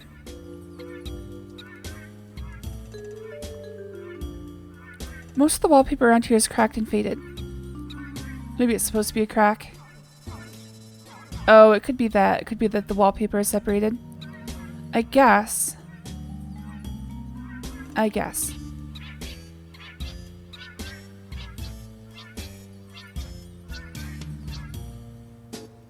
Okay, so the kernel has moved.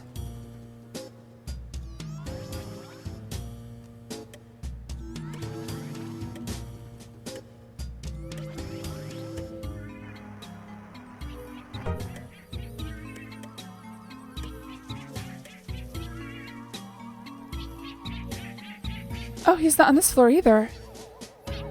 Interesting, he's in the cellar. Oh, there's a note there.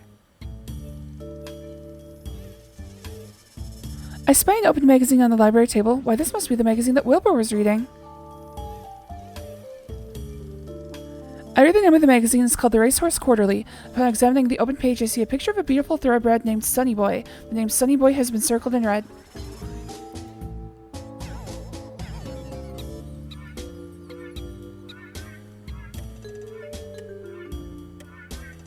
Also, where the hell is everyone?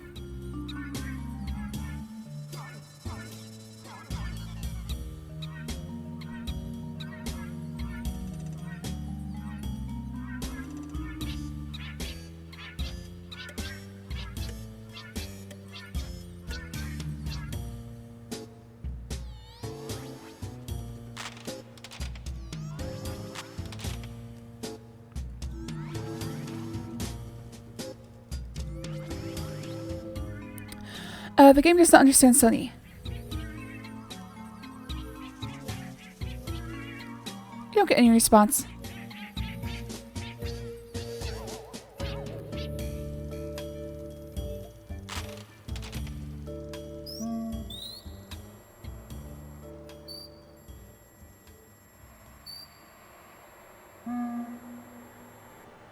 Like, seriously, where the hell is everyone?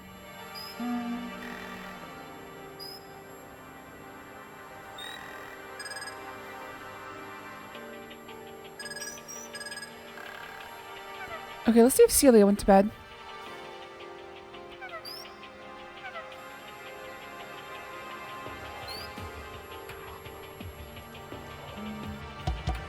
Just a sec, you.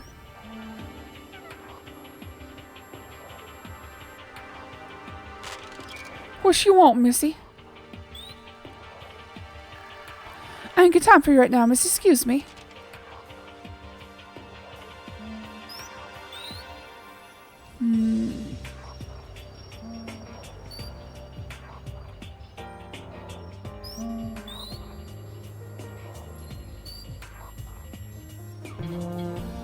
This is a wonderful little garden. Oh. Oh, hey, Ethel's here. Ethel! What up, bitch?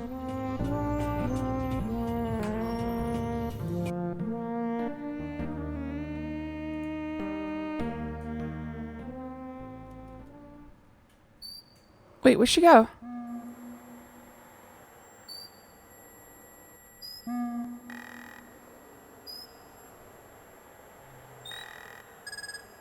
Okay, so Ethel was dancing in the garden.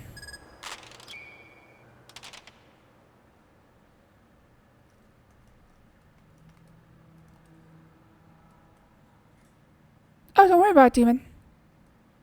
Boring. As long as you didn't put yourself in danger for me, that's all I care about. How's work?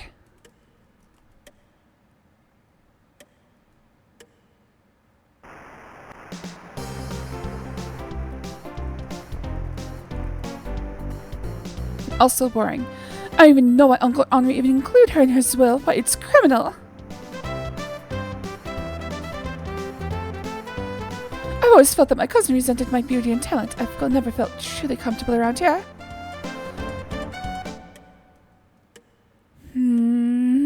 Where is Lillian?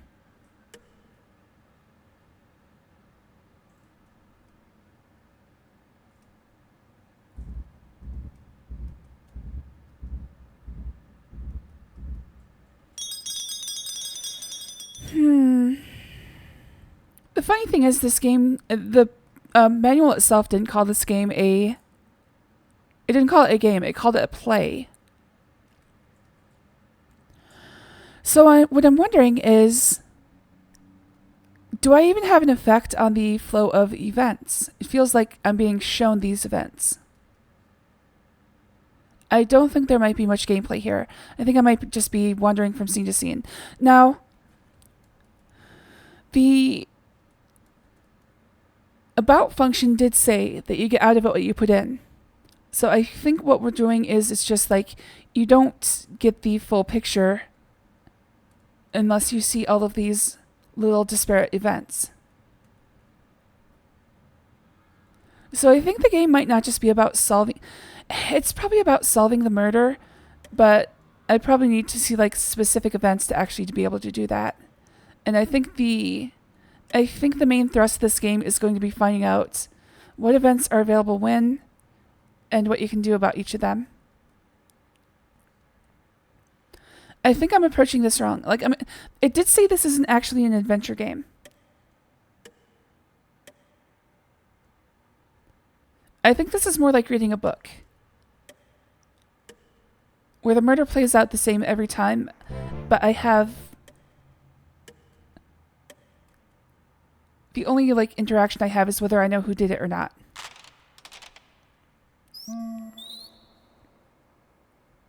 Now, where the hell did Ethel go?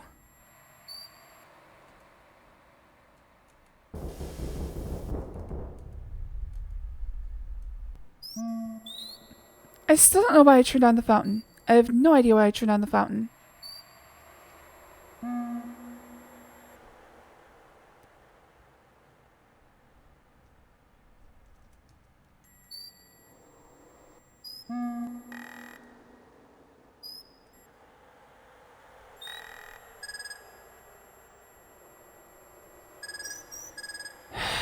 Okay, let's look at the docks. There's nothing there. Oh. So I abandoned this place because of the alligator, but I think I'm safe.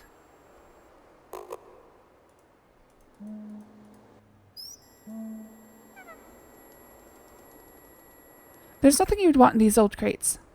Uh-oh! Down I go. The thick muck was too much for me. I just had to get in there. Okay, so poker in the front, liquor in the rear. I don't think I lost any... So Ethel might still be here. Let's see if Ethel's here now. I'm still looking for Lillian. Okay, Ethel isn't here. Oh, there she is.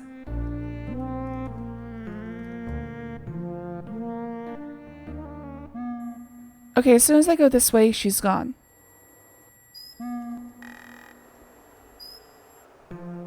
Oh, there she is.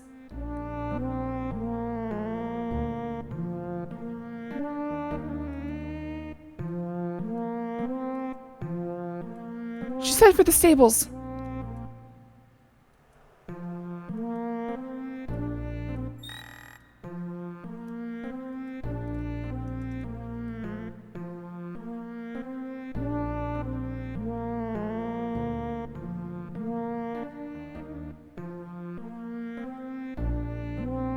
Okay, is she just walking around randomly, or...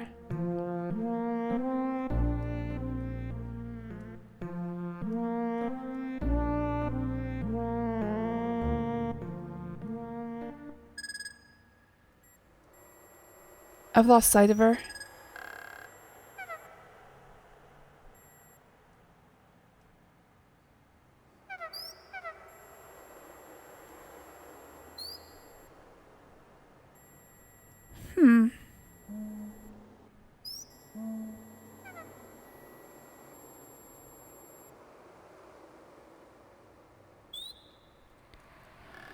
Alright, no idea what's going on with Ethel right now. She's drunk and just sort of stumbling around the grounds. Doesn't seem to have any purpose quite yet. Oh! Time passed. Oh, right.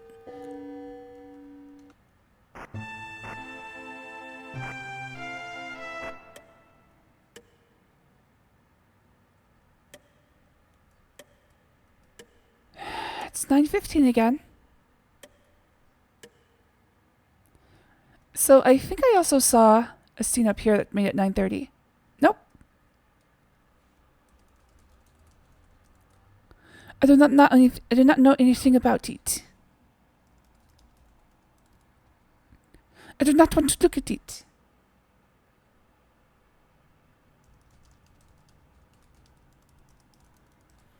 What about it? How would I know about that?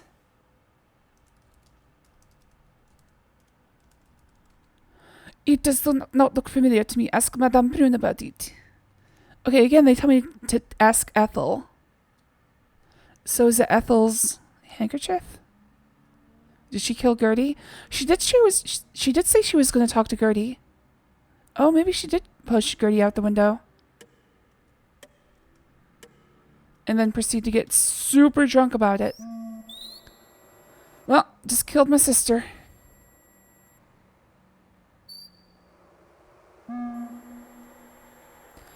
The question is, how did she clean up the body so quickly? Also, there was no impact site.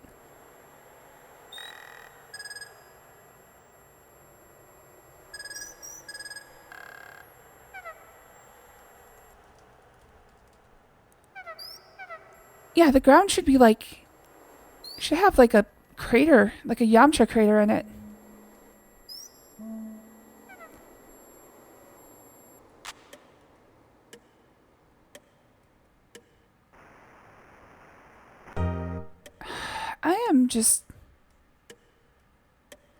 I started out with a lot of enthusiasm. But it's starting to get to the point where it's like, I don't know if I'm actually playing this correctly.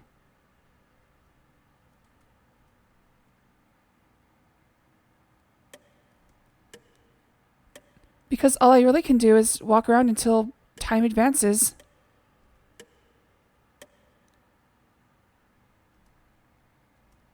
Okay, so there was a scene in here between Fifi and Rudy.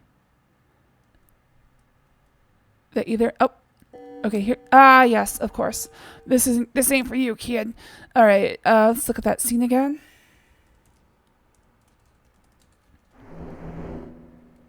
Oh, there's a cane.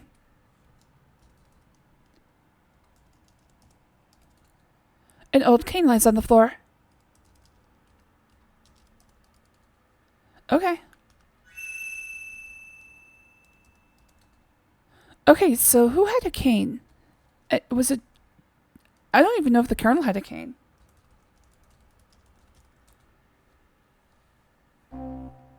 Who is this so-called director Gloria seeing now? Okay, so we've already seen this, so let's just fast forward through it.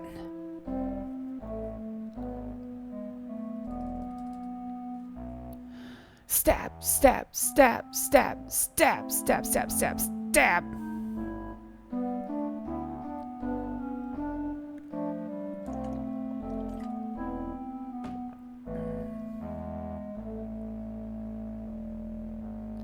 Stab, stab, stab, stab.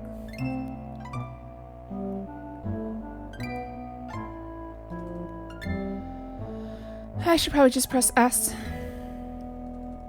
That won't be asking your permission. I'm warning you, Jack. If I ever see you near my sister again, I'll cut you up in a little piece and jam to the dog. Got it? Not really. Could you enunciate, please? I'll feed you to the dog. Feed your dog.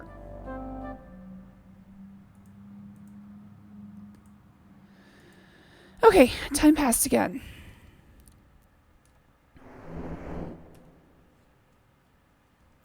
Save so I don't have to do that again.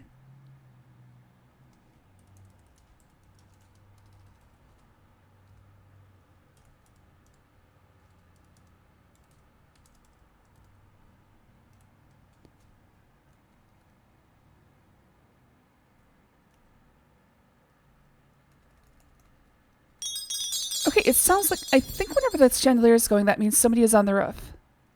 They said something about a second floor veranda, but I don't... Is that this? Is there any other entrance to it? I mean, it looks like they have a widow's walk.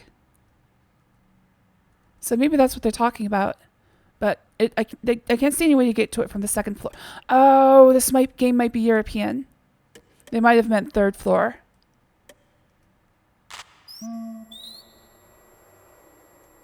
Sierra is the company is in Seattle, and this is set in. Yeah, I don't think Roberta Williams would refer to the third floor as the second floor.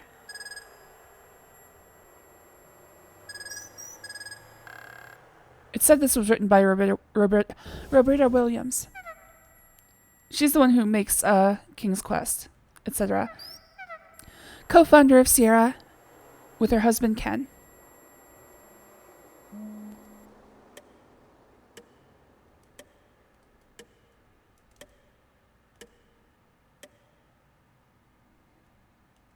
Okay, so I think that means that the scene between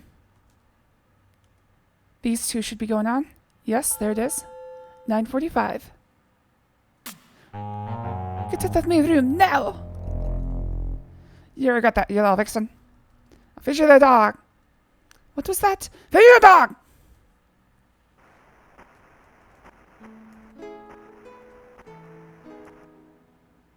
Alright, see you, demon.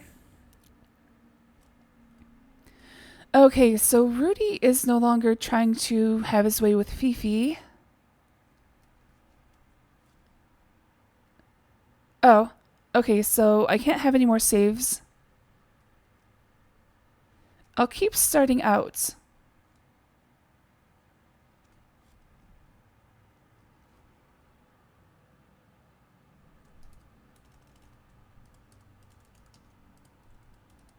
This title is nicer than I wanted to say.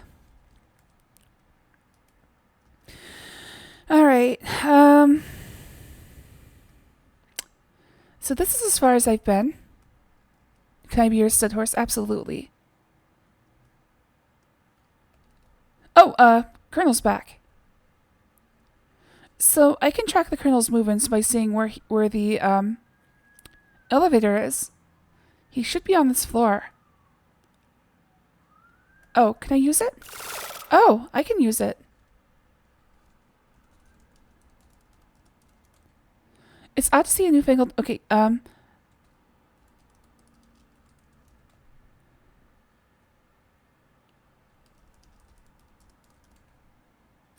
just... Okay. Oh, can I go up? I should check it and see if I can go up.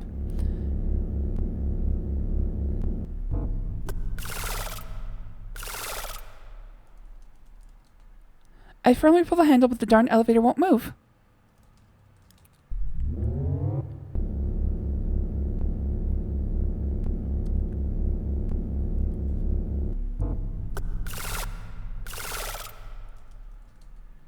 Okay, so just the 2 floors. So that means the Colonel should be somewhere around here. Also, who's... Oh, I should figure out whose cane this is.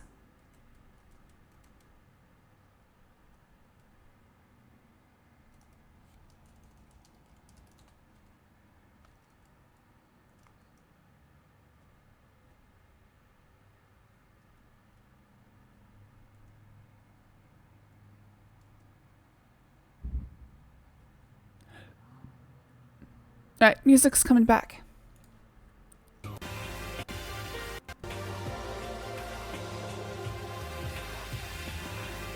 Watch out! Ah, shit, I did the same thing I did before.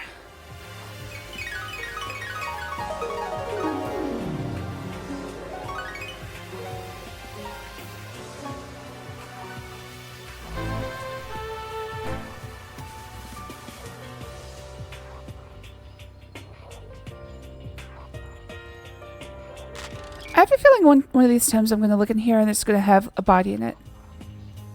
And then that body will disappear before I can... Actually, come to think of it, what did happen to Gertrude's body?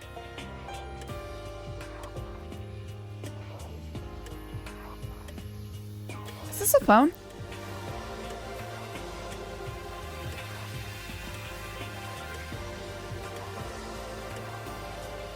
Whatever it is, it doesn't actually register as something I can interact with.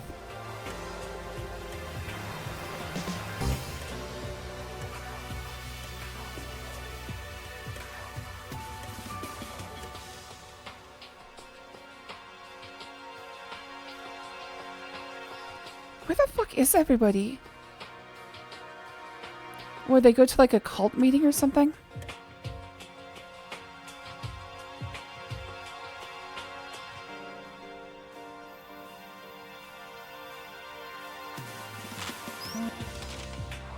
Like there's only 2 people in the house. In a house full of like 12 people.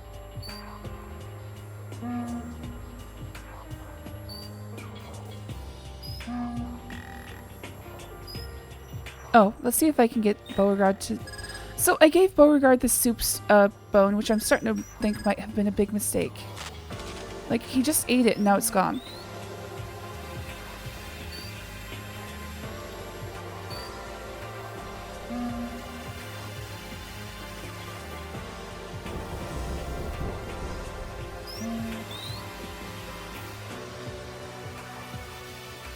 I was hoping it would give me Beauregard's undying affection.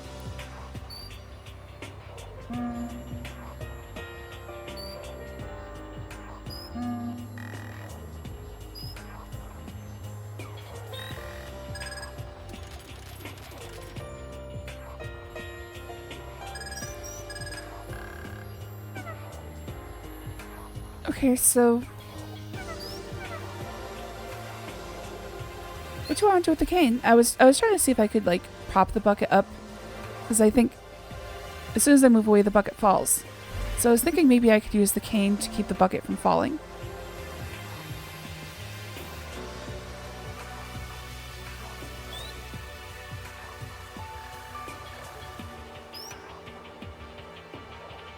Oh, let's look at those knockers. Those are a couple of ghoulish looking door knockers. That's not what I was saying. What knockers?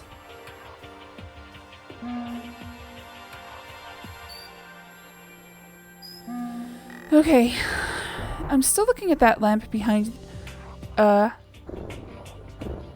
Blaze.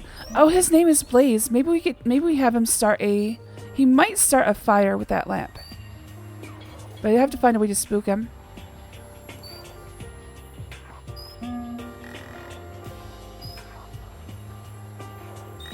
And also, I don't want the horse to be trapped in a stable with a fire raging behind him.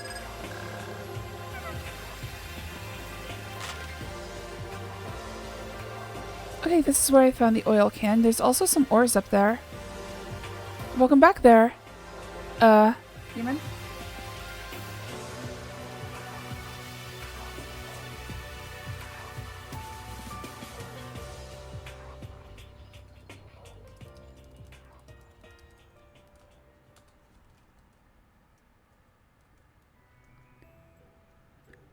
Dude, I can't even collect any information because there's no people left.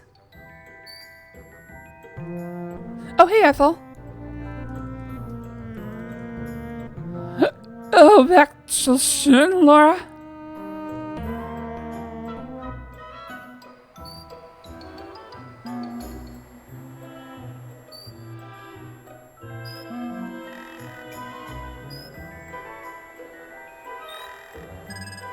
Okay, I saw a ghost in the graveyard.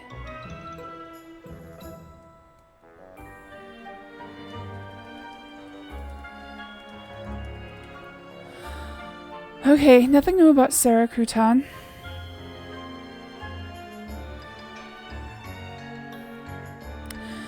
So, Sarah died in 1871. Something just... I just realized something about Sarah and her parents. Hold on. Oh, I've got a cane!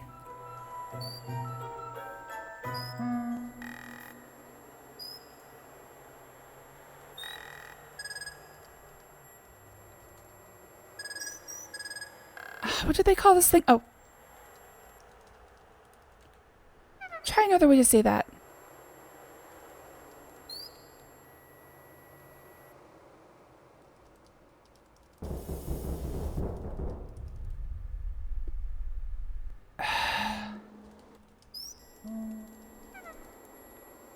Reaching up with the cane, you hook the... Oh, shit.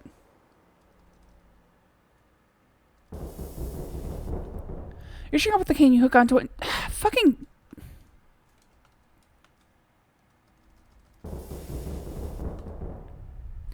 Reaching up with the cane, you hook onto it. The motherfucking.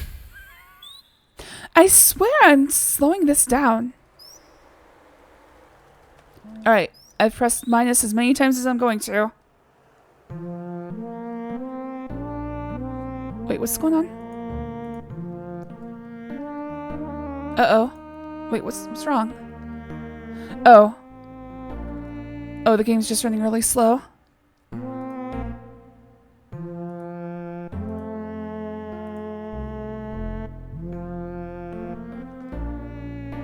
Reaching up with the cane, you hook onto the short rope's iron ring and pull. Nothing happens. Oh, the bell's too rusted to move.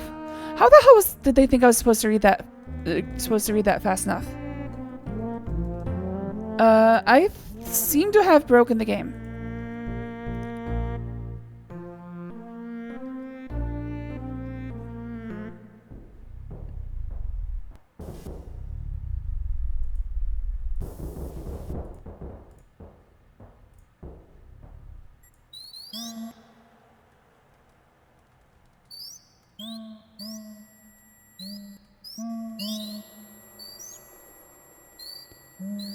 Okay, so the bell's too rusted to move.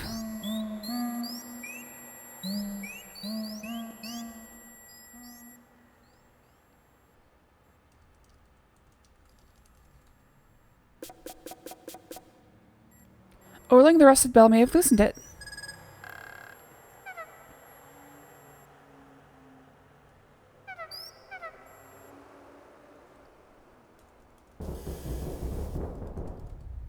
You're checking with the cane, you pull. Uh-oh.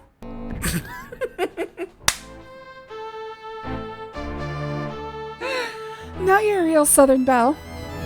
I am really the maestro of my own demise. Okay,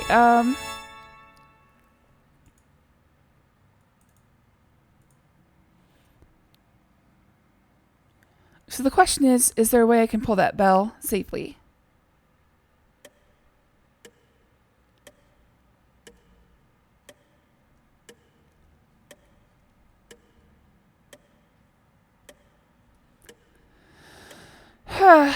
Okay, let me think for a second.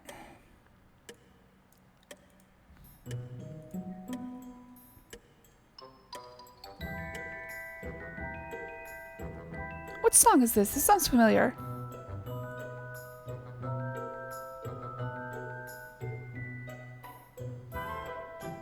Bonneton from Super Mario Odyssey.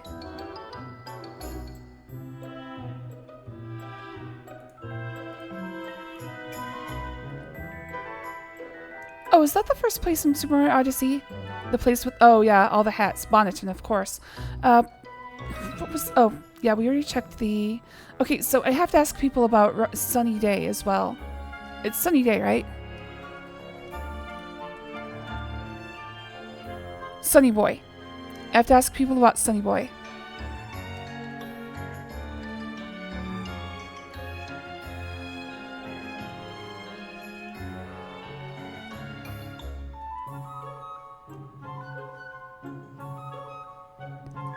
Dude, how could everybody in the house just disappear?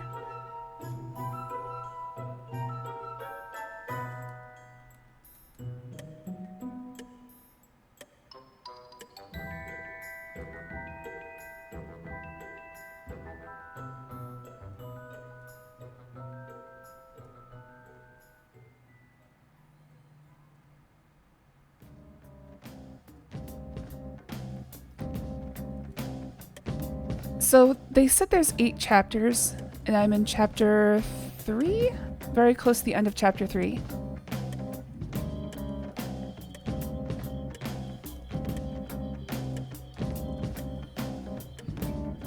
Yes, about to reach chapter 4.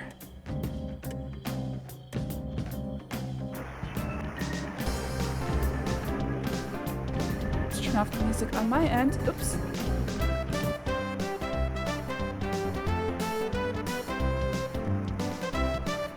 I don't want to look at it. You already showed me that.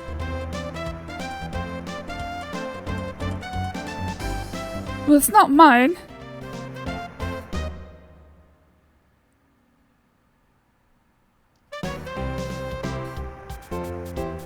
I could care less.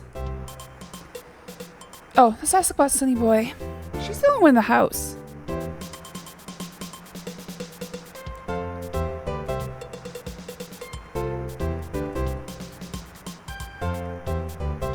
Wait, what did that say? Please rephrase your question, making sure it is in the form of a question. I've never stepped foot in that stable, darling.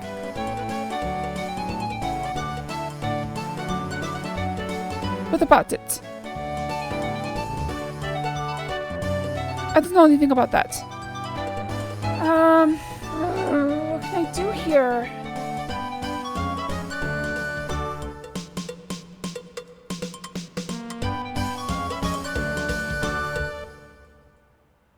What was the other guy's name? Clarence. Rudy does overreact at times, but it'll be okay, I hope. Rudy's a pillar of strength for me. I wouldn't know what to do without him. This game does not understand incest. Well, your loss.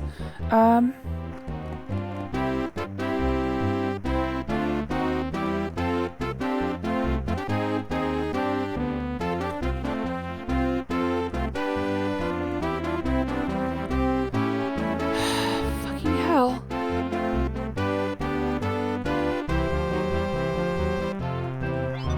I thought it was a ghost. Your imagination must be getting the best of you.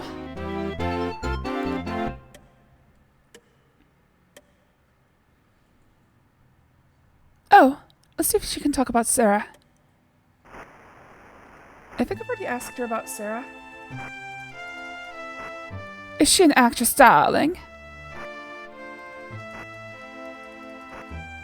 She sounds interesting, but I didn't know who she is. Okay, so...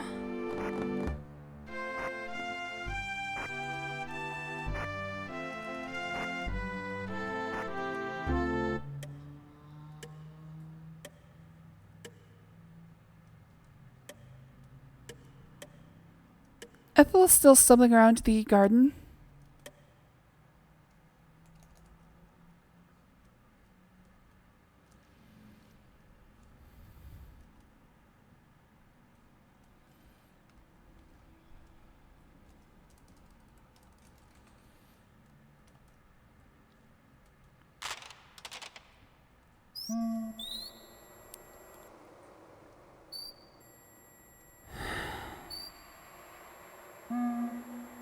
Maybe Celia knows something about Sarah. Just a second. What you want, Missy?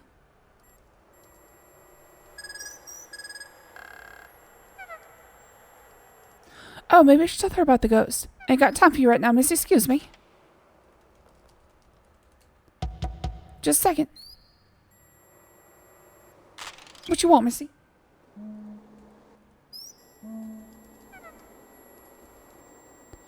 I ain't got no time for you now, Missy. Excuse me. Apparently she practices voodoo. I would have thought she'd be interested in a ghost. As I understand it, I've gone on this spiel before. Voodoo is not like a real thing. Like the religious practices are called hoodoo, and voodoo is kind of like the Hollywood stand-in for that.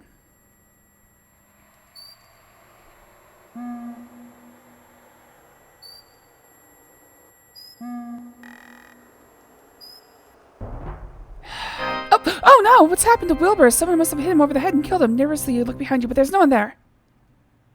I read that quickly because I still had the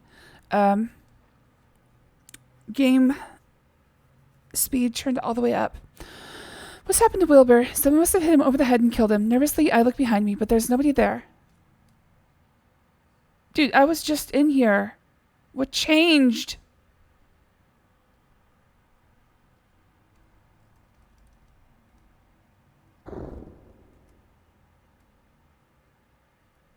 All right, let's look. Wilbur.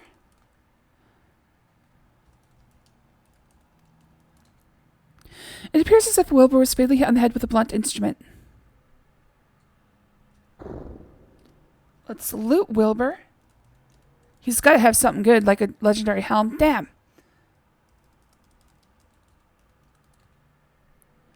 With trembling hands, I search Wilbur's body and confirm my suspicions that he died by a tremendous blow to the head. What's this? Why, it's Wilbur's monocle. Thinking that it might come in handy, I take it with me. Alright, I knew he had some legendary drop.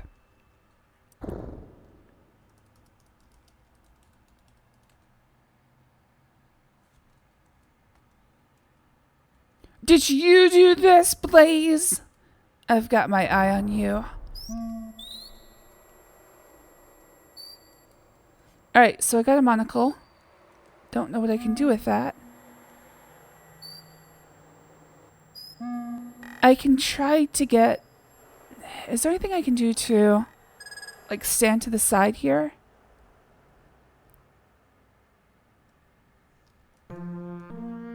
Hi, Ethel.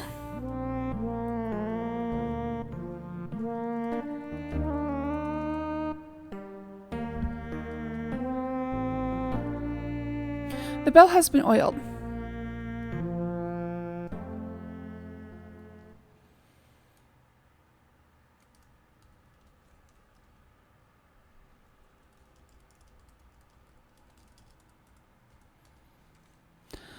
Okay, can I stand at the side?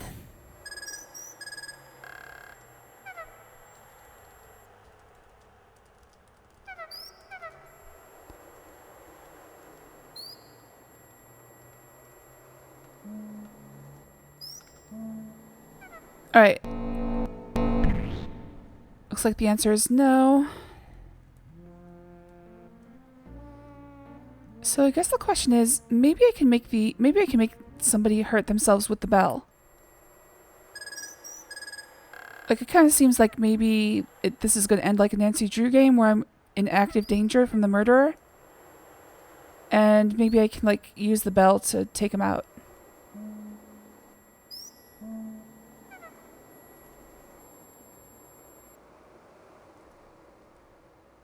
I don't know what I'm looking for. I still don't have anything that I can use to carry water. I got a monocle.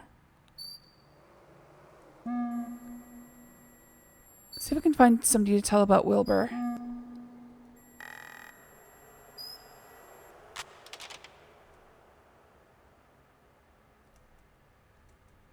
Everybody's fucking gone. Who's dead so far? Gertie and Wilbur. Oh, let's ask about Boa. What do I care about it?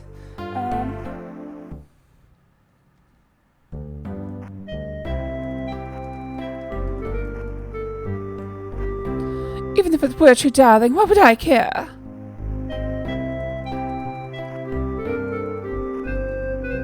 He's just a silly old man. Don't worry about him, darling. I don't want to look at it. Okay, so what the fuck could I use this monocle on? Let's go to his bedroom, see if there's anything there.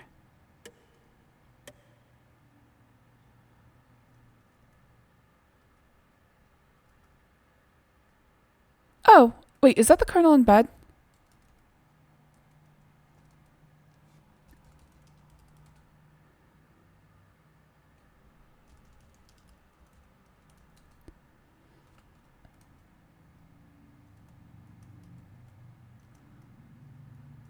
His bed is back down.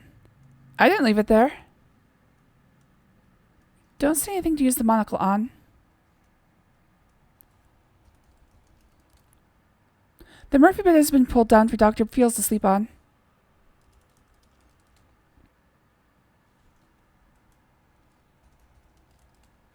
The bed has been put away in the wall. Okay, what could I use his monocle on?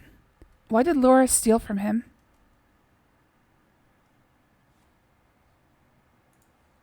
Hello there, Gonyub. Thanks for joining. Oh, it's good to see you. Nice pizza in the oven.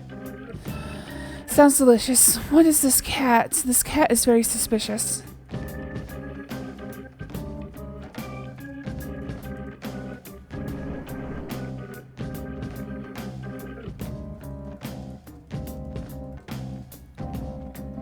There's nothing of interest in my room.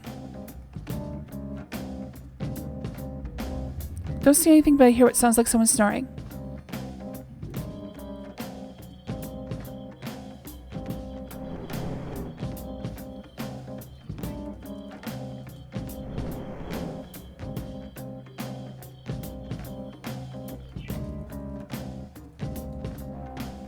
Nothing of interest in the Colonel's room.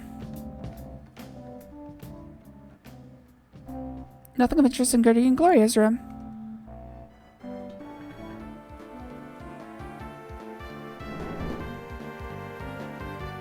Oh, let's see how Fifi's doing. Maybe I can show her some stuff now. Nope, still asleep. Still sounds like somebody's on the roof. I still don't quite know what that means.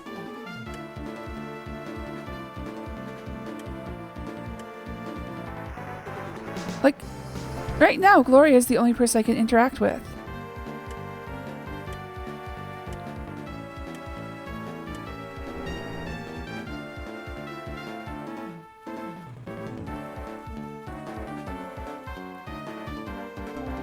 It's just Gloria listening to the Victrola. Nothing of interest in the library.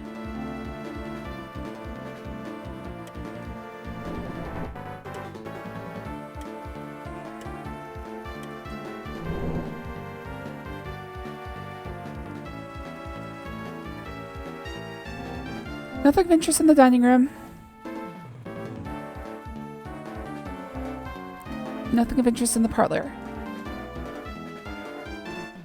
I am stymied. Now what could I use the monocle on?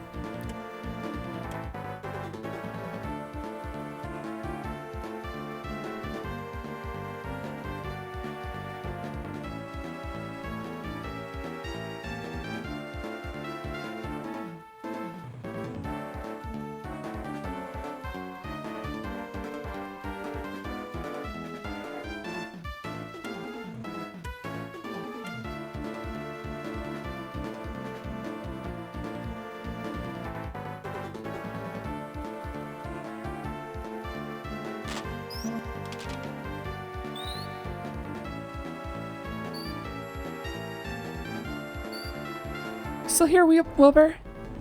Nope, Wilbur's gone.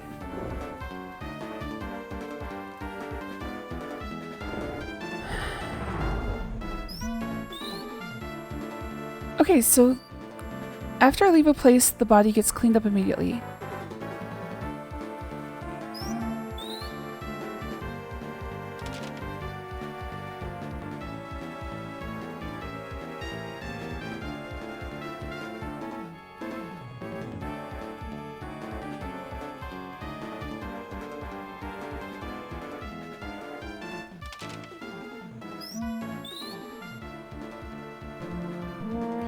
Ethel's still here.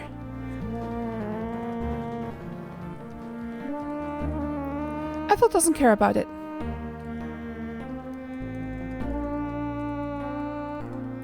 What?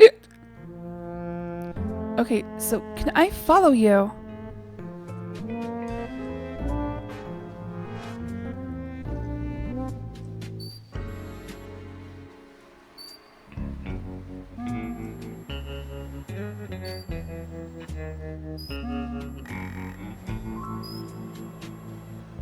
Oh, there she is again. God damn it, where'd you go?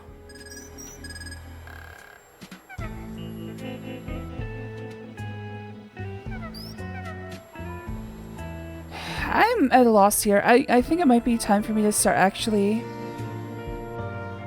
Let's see if I can use a universal hint system, because I feel like I've run dry of things to try.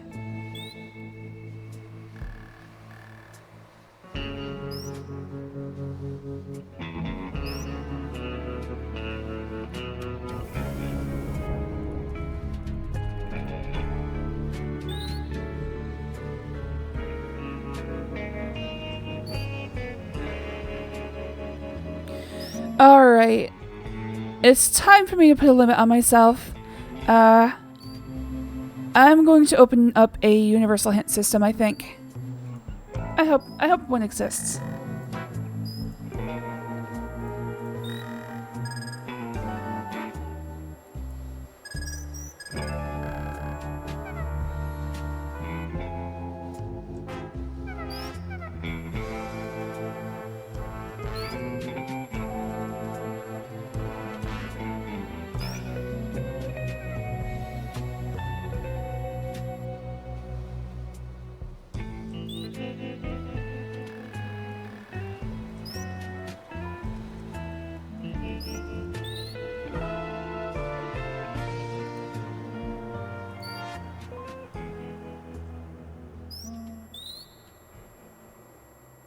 Reviewing your all-important notebook. Okay, this is interesting.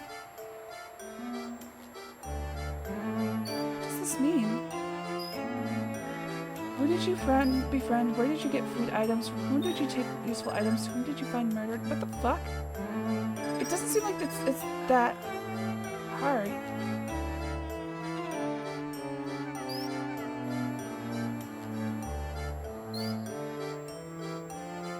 Okay, so this is...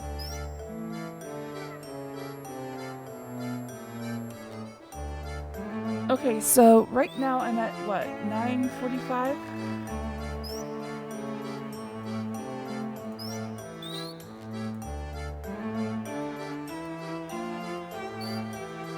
Oh, come on! Oh, come on, come on! You've got to be fucking me.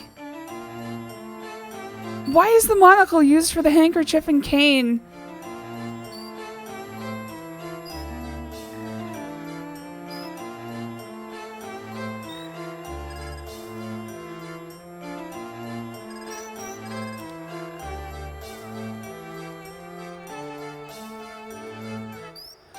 I examine the cane with the monocle but don't see anything. Wait, what the fuck?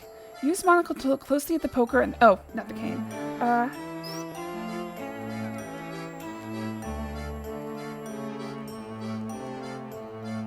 I carefully examine the white handkerchief using Wilbur's monocle much like a magnifying glass. Why, what's this? I notice a small EP in the corner of the white lace trim. So EP, that would be Ethel Prune.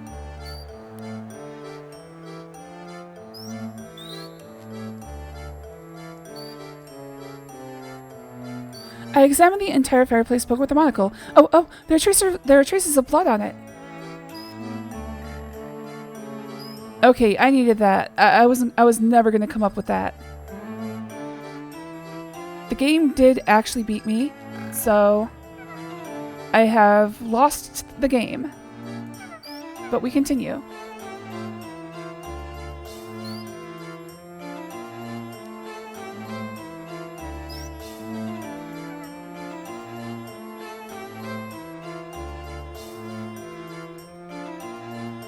Okay, so the handkerchief belongs to Ethel. There's evidence of blood on the poker. I have to wonder, is the Colonel dead now? Because I thought he was stabbed with a sword, but it might have been a poker.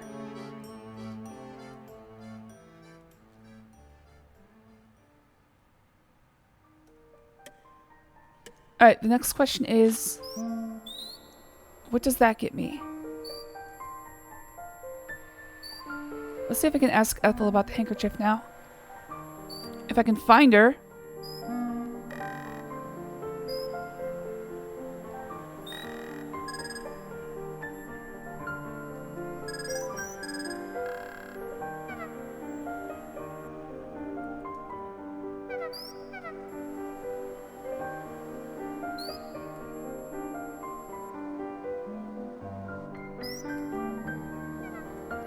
As near as I can tell, she just wanders randomly around these few screens.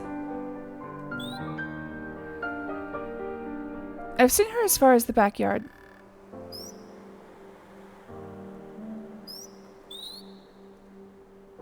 Wait, was something different about that screen?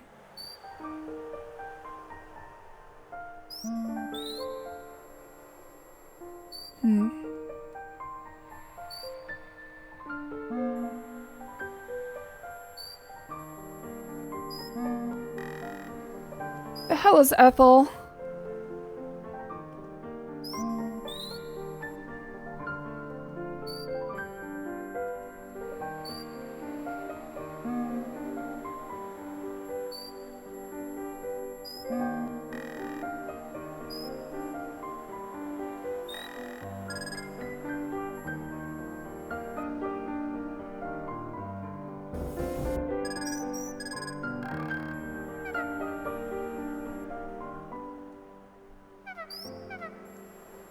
As far as I can tell, Ethel is the only one. I was gonna say still alive, but actually Gloria is as well. Also, Clarence is asleep on his bed. So is Fifi. Rudy is at large.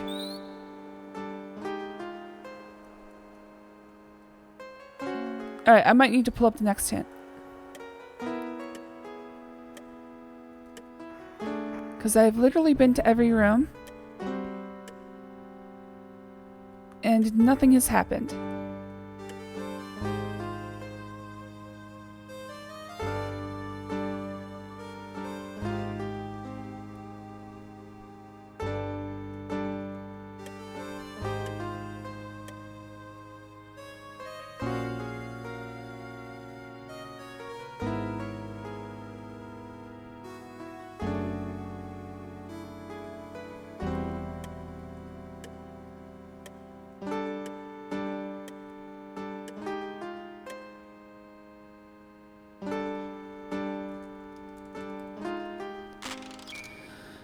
Empty closet.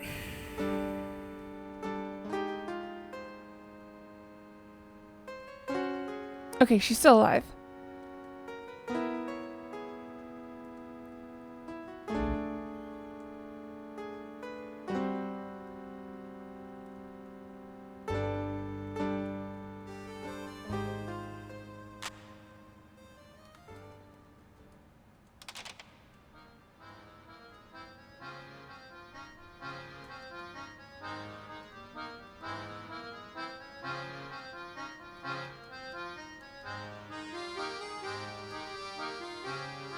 Alright, I've been to literally every room.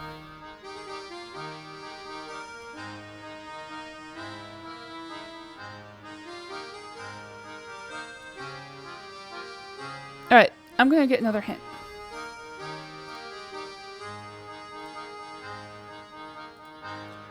Interview Fifi and Fifi.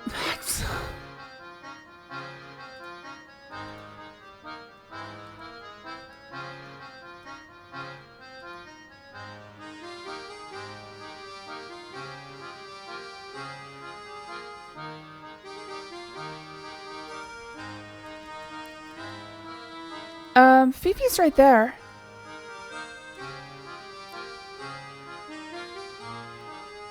What the fuck?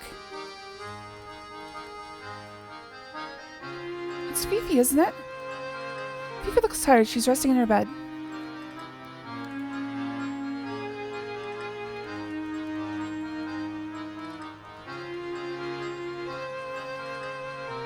What the fuck do you mean Fifi's not here? Another hint. Spy on Rudy and Clarence in Rudy's room. I already did that. Check on Fifi and Rudy fighting in Fifi's room. Already did that. Get the cane from the floor of the secret passage. Did that. Spy on Henri. But he's not in his room.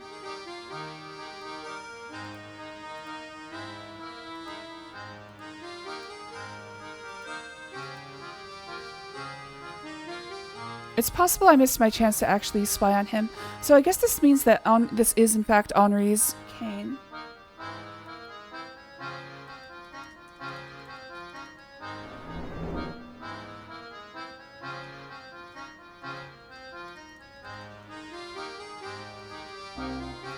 There's nothing of interest in the Colonel's room. Okay, so this hint system might be a little bit not great. Visit Celia's house, knock on the door, and sit down. Okay. These are a lot of things I've tried.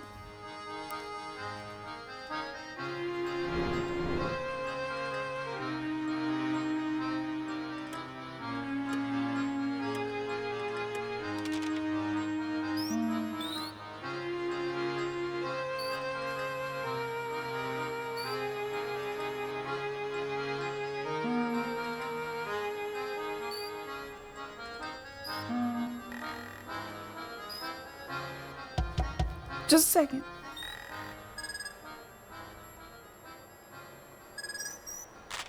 What you want, Missy?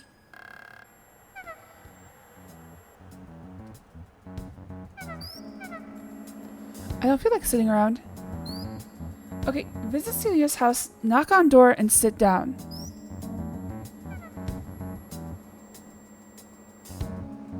Ain't got time for you right now, miss. Excuse me.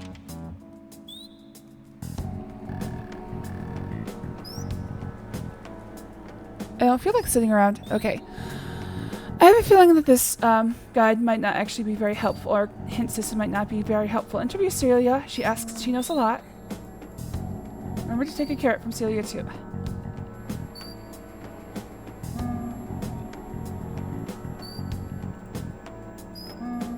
Stand safely to one side.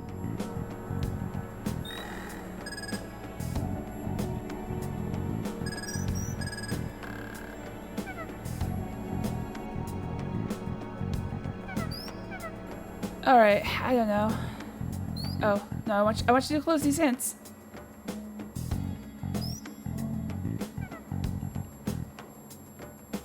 No, dude, I need you to close these hints. How do I get you to close these hints? I don't want these to be on my screen. I haven't looked at them yet. Okay,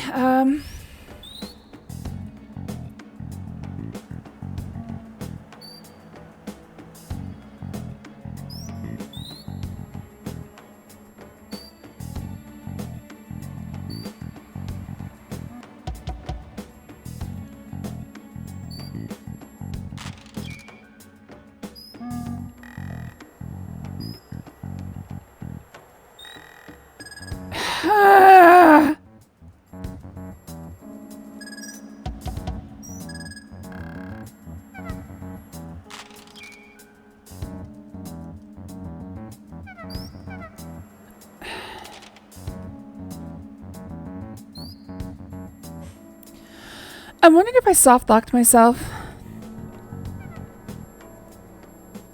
Sarah games are pretty bad about soft locks.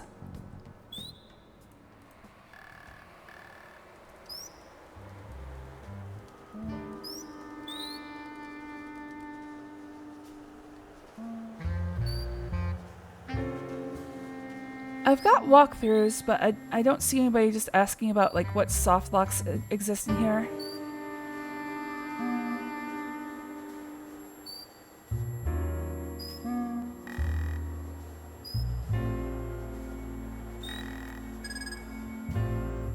Alright, I'm just gonna look at these hints and just call myself a loser for having to resort to this. Get the cane, visit Celia's house, knock and sit down. I can't do this though. Take the carrot from Celia too. So I can pull the bell by staying safely one side. There's a crank inside of it.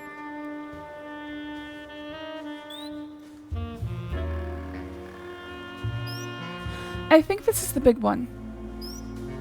Oh, Lillian's in the playhouse.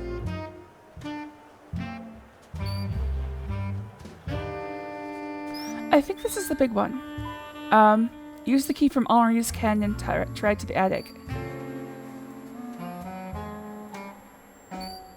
So let's, I can't get the carrot because Celia won't talk to me. So let's forget about that hint.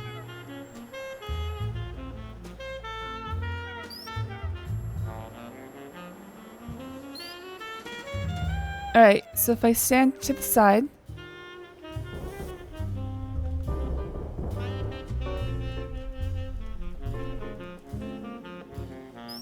Reaching with the cane you hook and pull. Look out, it's falling! Phew, that was close. What's this attached to the bell? Some sort of old metal crank.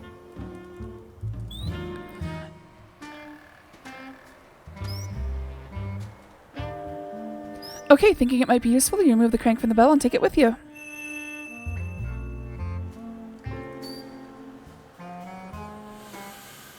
Okay,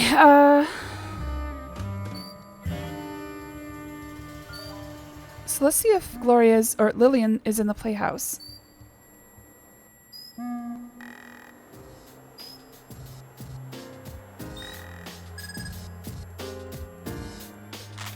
Oh!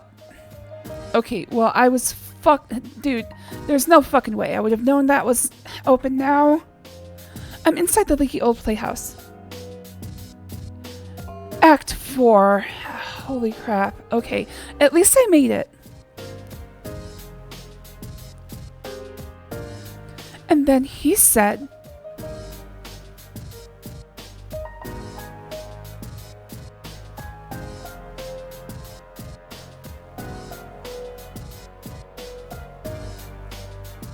oh hey, look at the doll.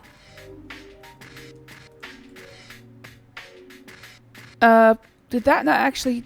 That actually didn't do anything.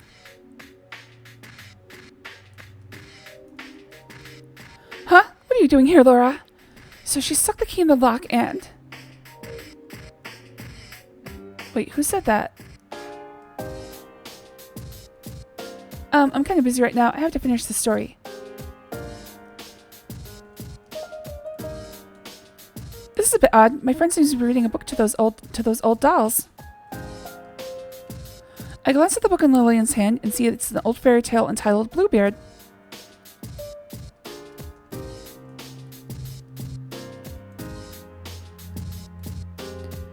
This game does not understand Bluebeard. What about it? I don't know anything about it.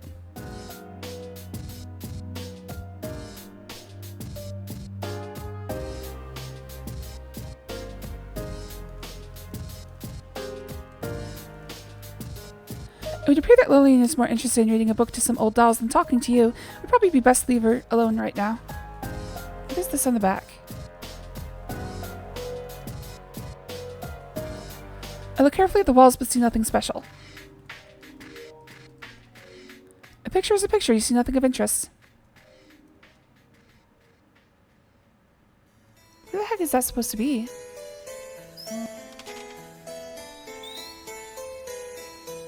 Oh! And time passes once again. Jeeves is on the loose. I repeat, Jeeves is on the loose. He has broken containment. Boop, boop.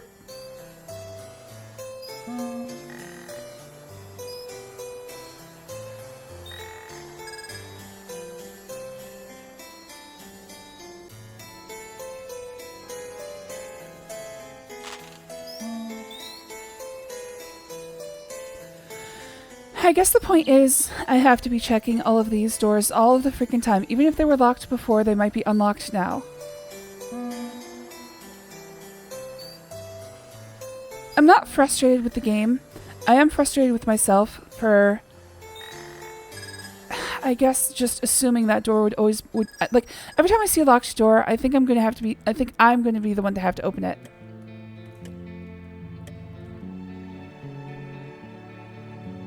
Why are you working, bitch? It's 10:15.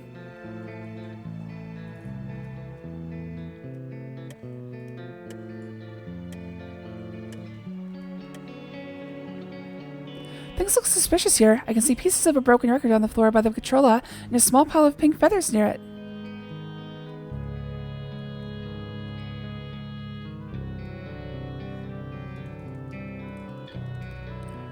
There are pieces of a broken record and a small pile of pink feathers and some mud spots on the floor.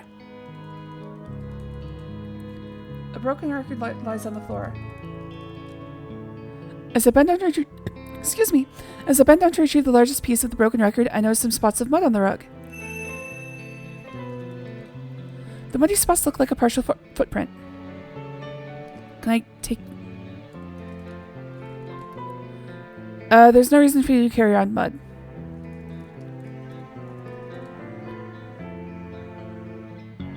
Can I draw the footprint?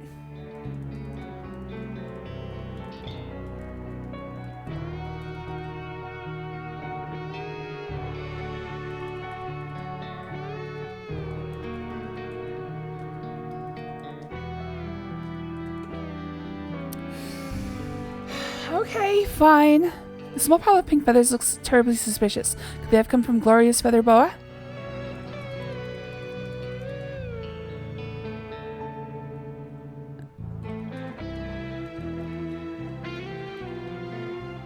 I'm busy, Miss Bow. No time for conversation. Alright, so Jeeves is cleaning up the evidence.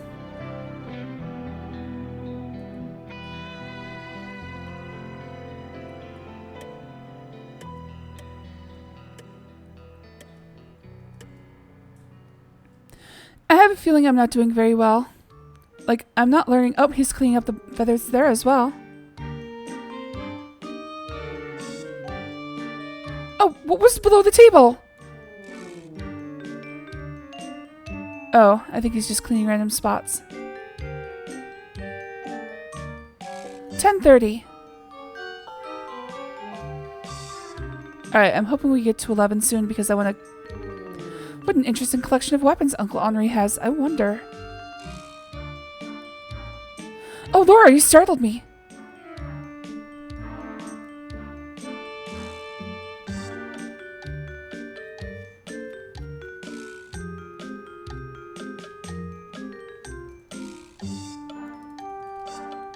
How would I know? So? You've already shown me that. I don't want to look at it.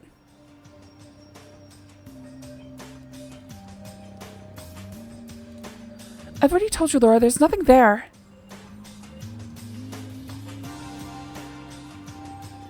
What do I care about it? It looks familiar.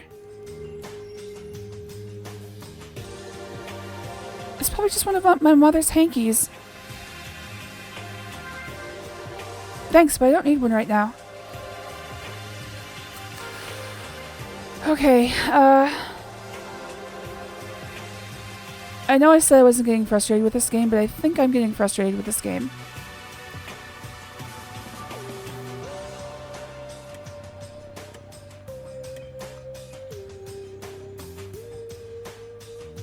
According to Roberta Williams, I'm just playing it wrong.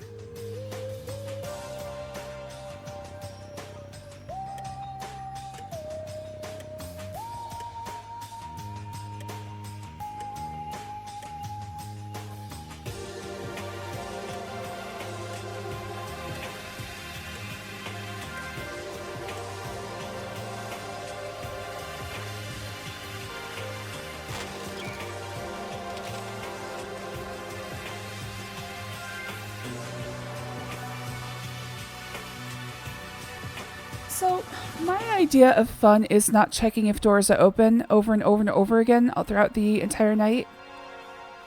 So maybe this just is not a game for me. So here's what I'm going to do. I'm going to stick with my original plan. Oh, hey there. Wait, how'd you get up here ahead of me?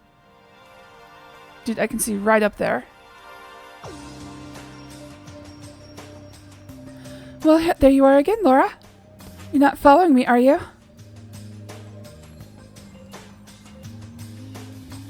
I'm tired, Laura. I don't want to do anything right now.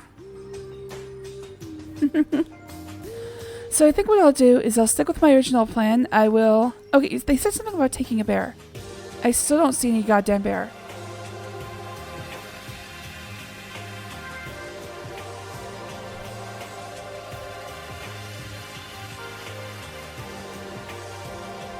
I'm going to follow through with my original plan. I'm going to get to Act 5, which is at 11 p.m.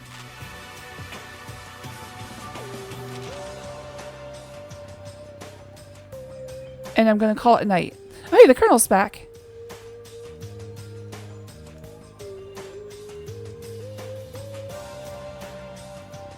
I don't want to look at it. I don't use no sissy hankies.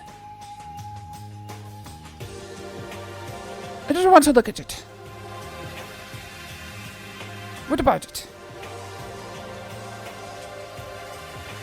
There ain't no ghost in the cemetery.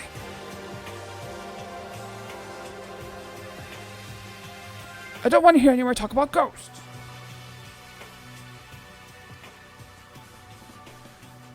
Oh, right. Go bother the cook, why don't ya? What do I care about it? Okay,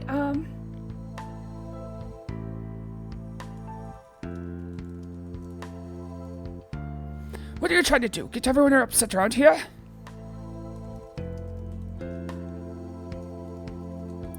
Who cares?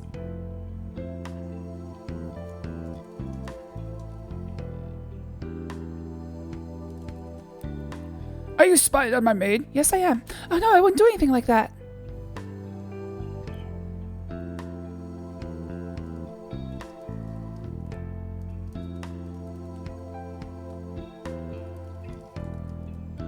I'm gonna get Rudy in trouble.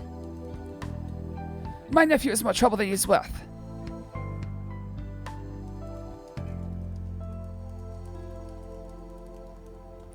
Stop being such a nosy Parker. Okay, dude, I don't even know anymore. Oh, wait, let's spy on him. Let's see if I can spy on him. Oh, I can probably spy on Lillian as well.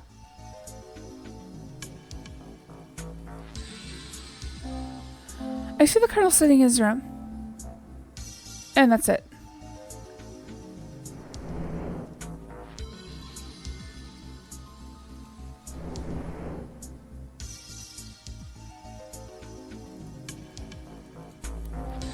Lillian is apparently resting on her bed.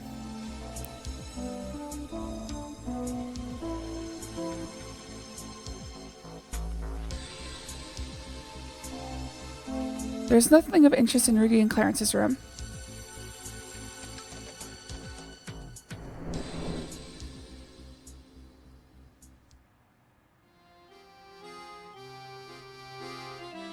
Watch out! Oh, fuck my asshole, dude.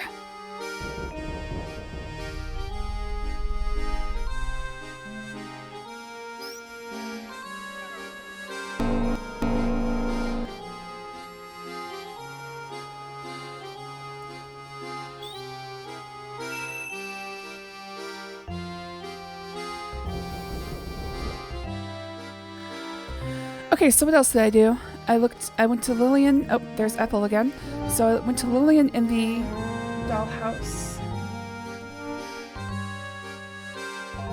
Okay, that gets me to 10 o'clock. That gets me to 10:15. That gets me to 10:30.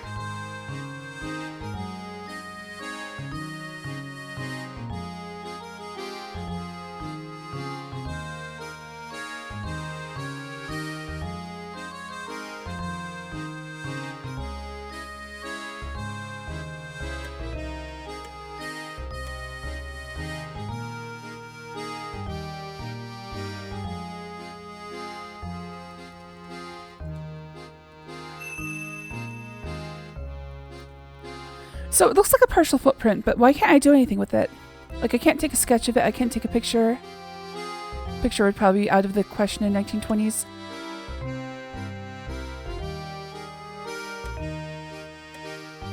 She comments on it, but she doesn't actually care about it.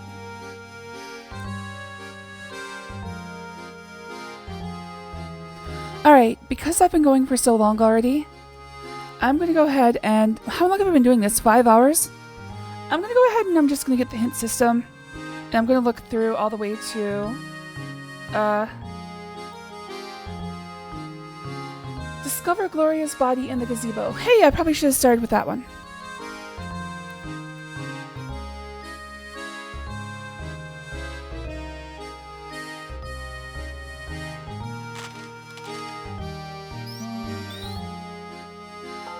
There's 10:45.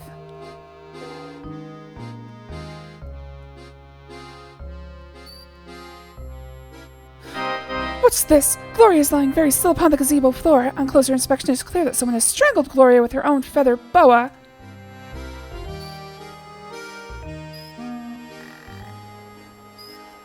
Gasp! I never saw this coming.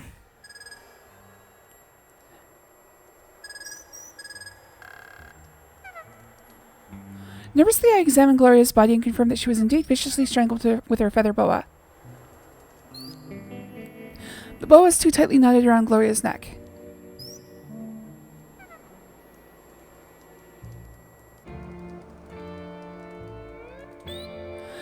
Squinting into the monocle, I carefully examined the piece of the broken record. Closely situated to each other, you notice 2 different fingerprints.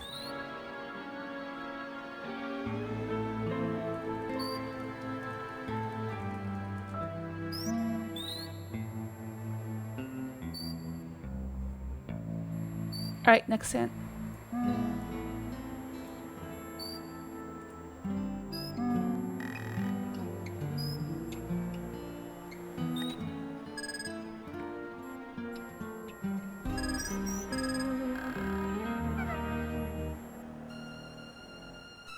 Get out of my sight, jerk. No, you get out of my sight. Why, you? Oh, wow. Gripping action. You little pipsqueak. Don't mess with me, bud. Just stay out of my way.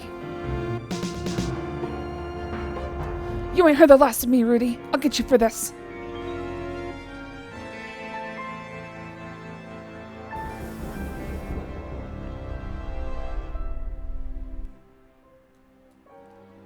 Well, that was fun.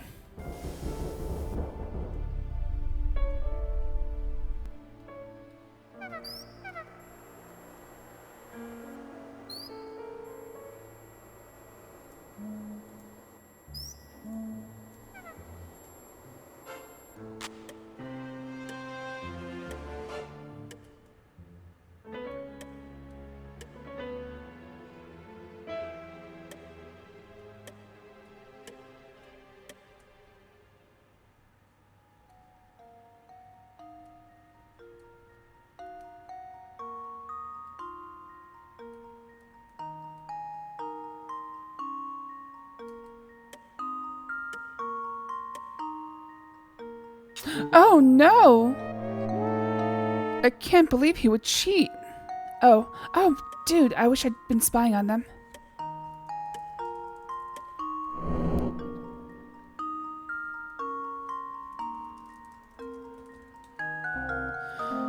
You drive me wild, my little crepe Suzette. Oh la la, mon amant. You have do the same for me. When do you want to meet, my love? Soon, bon ami, and I will see you later in my room. But first I must go up and make myself pretty for you. You couldn't be any prettier, Cupcake. You flatter me too much. Au revoir, and to later. I'm starting to think that Fifi is not French. She had some very obvious mispronunciations.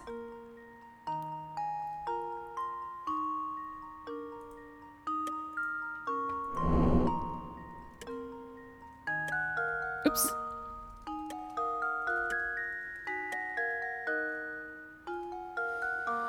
Okay, I just need time to advance once more, then I'm gonna call it a day.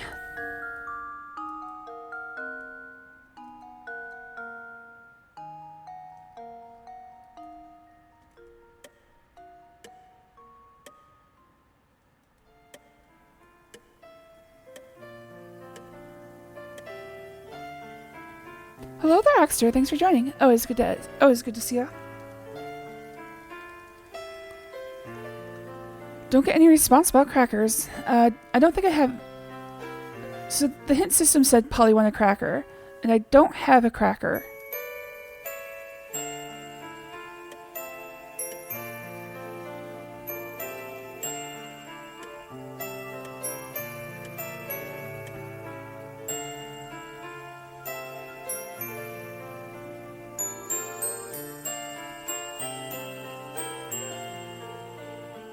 I need time to move forward, please.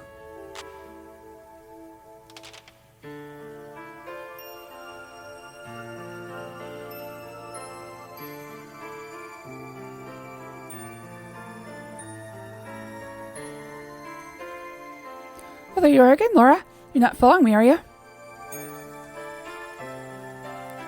I'm tired, Laura. I don't want to do anything right now.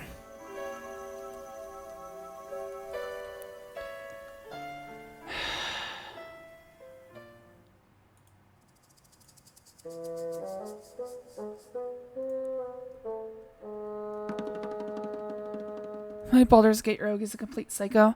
Do I have... I don't think I have... Wait, where'd the arcade go? Oh, there it is. Yeah, okay, I didn't have the arcade up. No, don't touch the railing.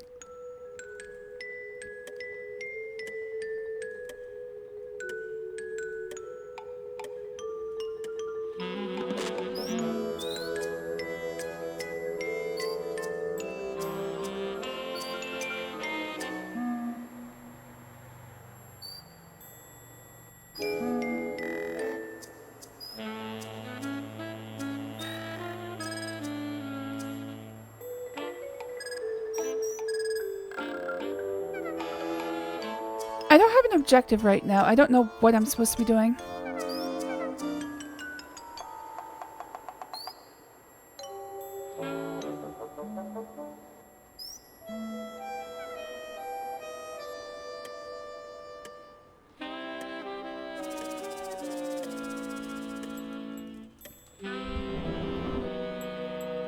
Oh, what's that? Someone dropped an old cigar butt on the floor. I bend over and pick up the small cigar butt.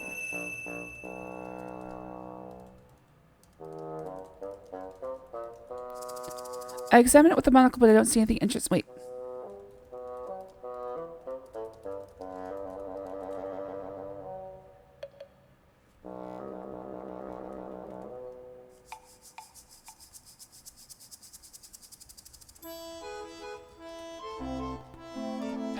Come on, dude.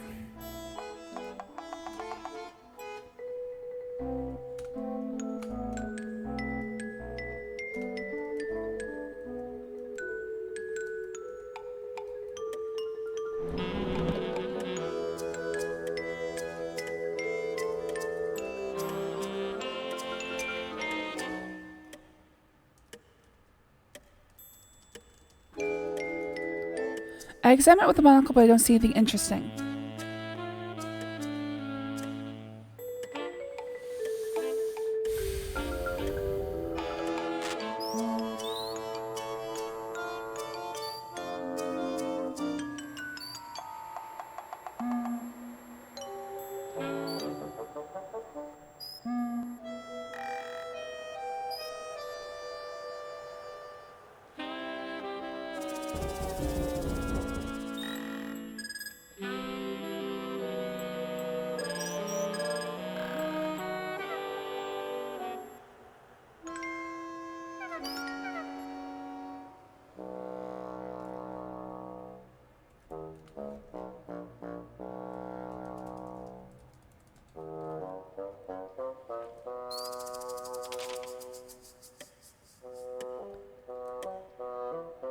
I need something to happen, please. I'm begging you. I'm begging you.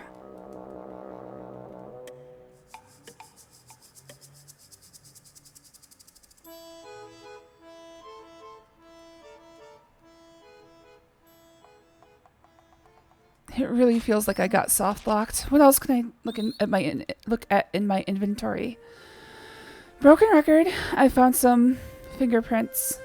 Maybe I can tell somebody about the fingerprints. I have a crank. I don't know what it's for.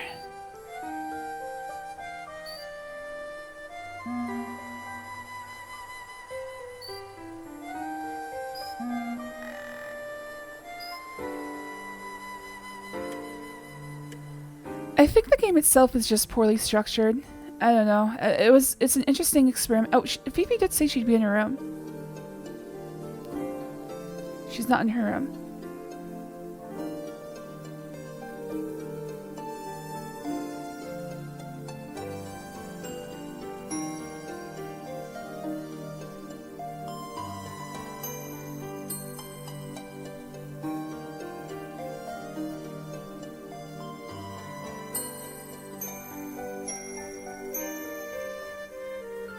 Okay, the kernel's gone again. So let's see if I can find the thing in the cannon.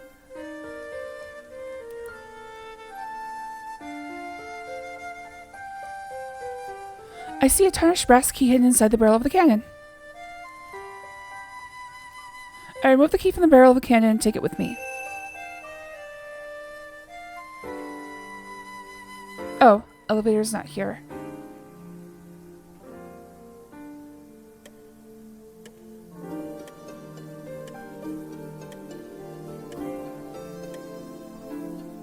Elevator's not here either. Okay, which means he's probably in the attic or something. I don't know. Can't do anything about that right now. No elevator is available.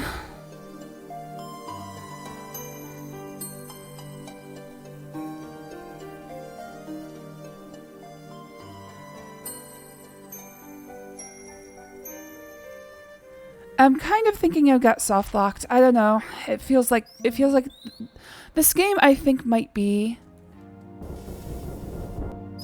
a little on the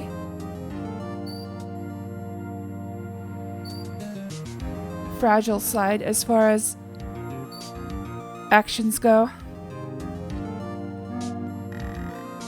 Feels like it's very easy to mess up the course of events in this game.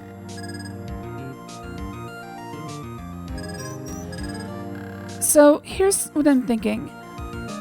Tonight I'm going to look at some reviews, see if anybody has any tips for how to better enjoy the game.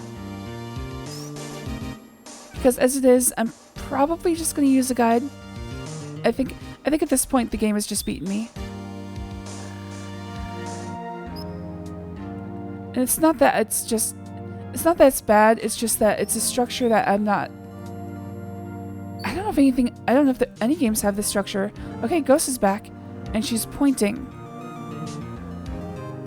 Why is she pointing?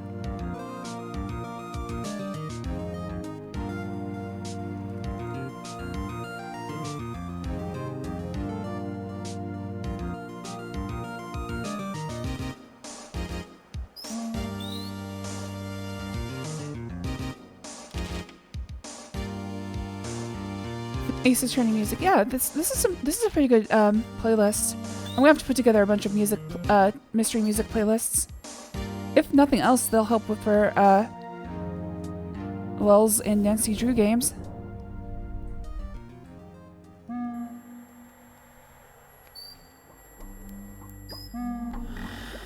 Okay, I'm ready to just call it a night, whether I get to 11 p.m. or not. As like, there's nothing I can't do anything. Oh, she's here!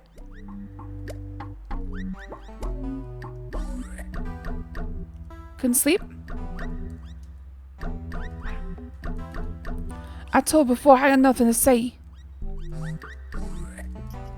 So? Okay, what am I supposed to show her again?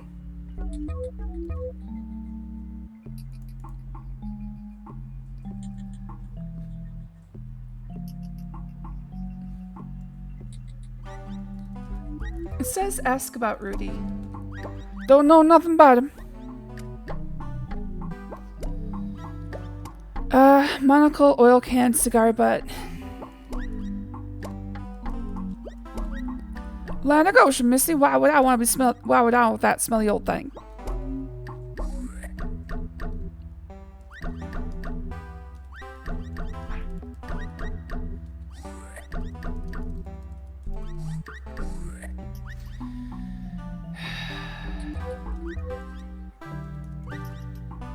There ain't nothing to tell about her.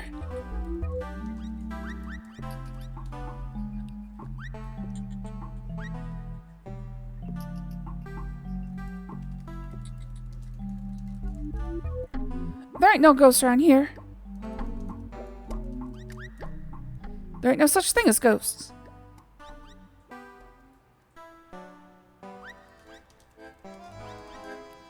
Child, you gotta quit thinking these things. You're gonna get everyone riled up around here. Okay, I have no idea. I have no idea.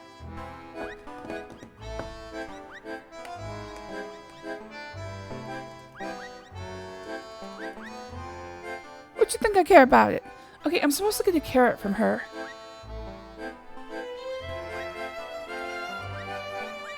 Oops. Sia sits outside in her old rocking chair, darning some socks. Come on, dude. Night-night, Demon. Hope you sleep well. I got nothing. I seriously have nothing. Like, I don't think I can even get through this game just because, like, what the fuck do I even do?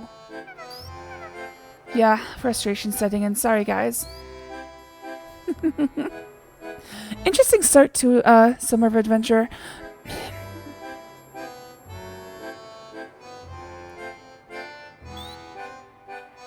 I told myself I was going to get through these games unaided, but god damn.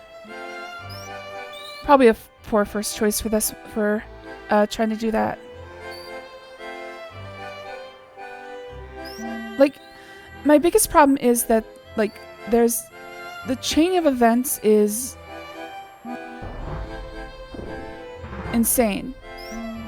For the most part, I just have to walk around until something changes. And sometimes it's on me to figure out what changed without any sort of visual indication. It's realistic as far as an investigation goes. Oh, Act 5. Nice. Okay. And all that happened was Ethel passed by. Why was that any different than any other time I saw Ethel?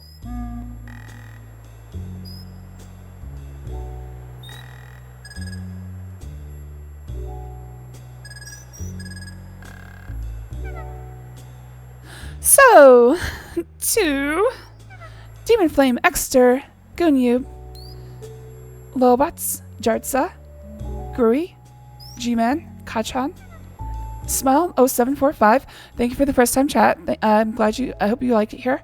Jujubee, I hope you enjoy your casino and birthday. Nixie. And that's about everyone. Thanks for talking with me today. To everyone who lurked, thanks for hanging out. Everyone who watched on Twitch in the past, YouTube in the future, I love you all. Tomorrow, between today and tomorrow, I'm going to look up and see if there's like some sort of advice for this game. Because as it is, it's like, I don't know what I want to do. Like, I don't know what I want to do with this. I'm a little bit discouraged.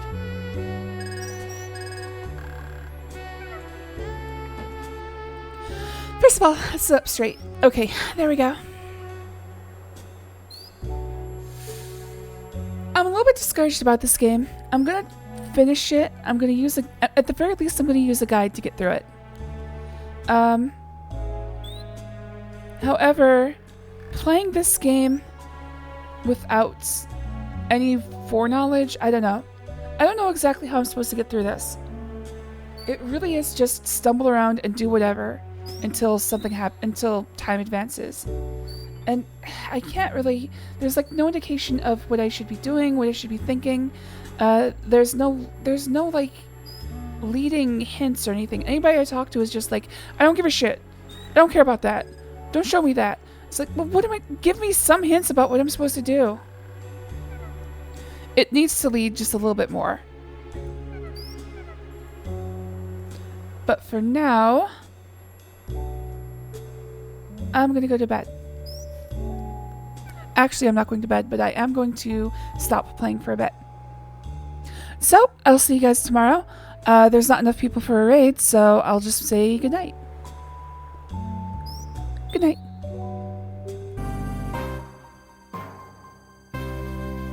Good morning, everyone. Serene here.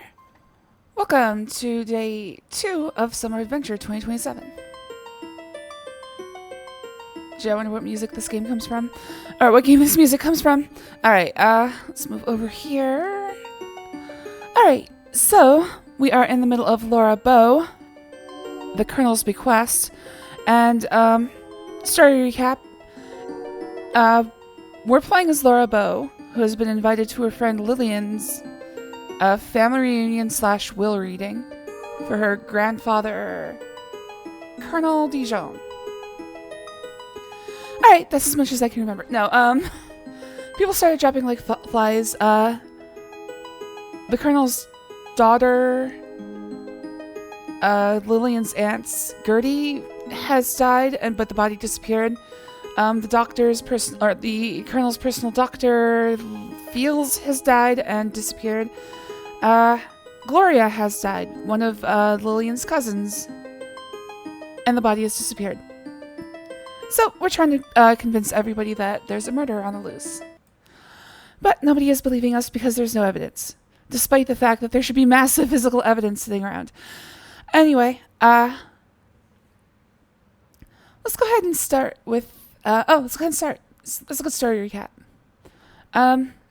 So between streams, I did look up... Oh, right, I just have to load. Uh-oh. Can't open the... Oh, right. Let's just get this wrong for now. Sorry, this performance is sold out. Please come back again. Oh, and it just closes. Alright, well...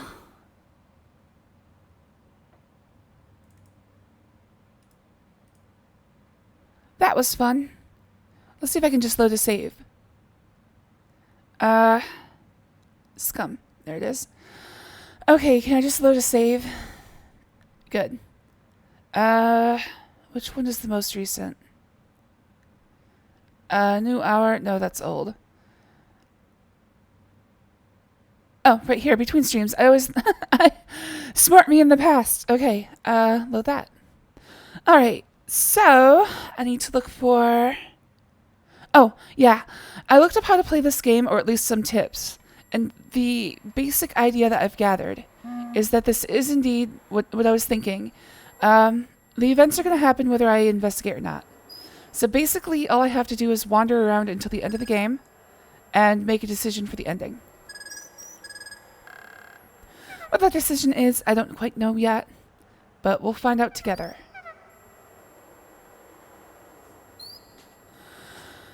Alright, let's see. So basically, I just need to advance time. Alright, 11:15. What you got for me, Rudy? Or Clarence? Oh, hello, young lady. Laura. Would you like to sit down and have a drink with me? I'm sorry, I don't drink. Can I sit down? Don't feel like sitting.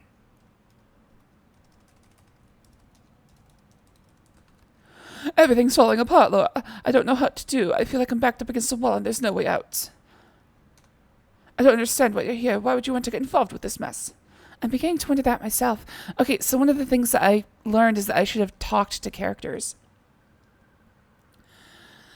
So, yesterday, but basically I made the mistake of thinking I had to have a topic in mind. I should have just been talking to characters the whole time. Oh, let me start the music.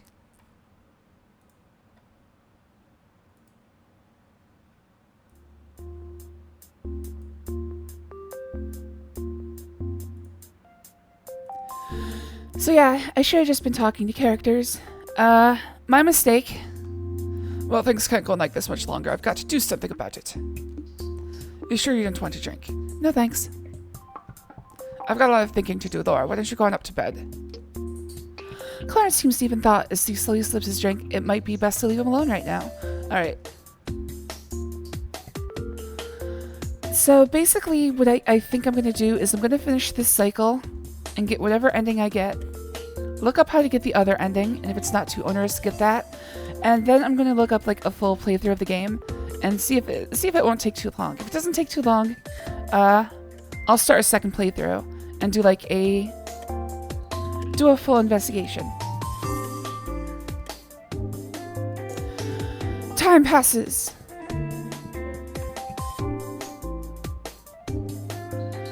You must be confused. Clarence, oh, right. Who is this? This is Rudy, I think. Ah, Laura, are you still up? It's getting so quiet around here. Everybody must have gone to bed.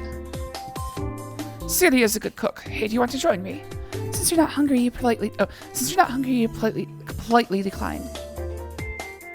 You know, I'd like to get to know you better. You seem like a real swell girl. Well, he seems to be back to his usual fun-loving self. I'm very attracted to you, Laura. You're so young, sweet, and innocent. I find that very exciting. Okay, so apparently I should have talked to these guys, but also don't want to talk to these guys. Uh-oh, better watch out. Hey, what's the matter with you? Ain't you attracted to me likewise? Now that you mention it. Yeah, well, I don't like no sniveling kid cramping my style anyhow. You still here? Why don't you go find somewhere else to play with, you little girl? Yeah, go find Lillian. Did you hear me? I said scram. I definitely have gotten to the wrong side of Rudy. It doesn't appear to be that he wants to do any more to do with me. Well, if I make it so nobody wants to talk to me, that also works for my purposes.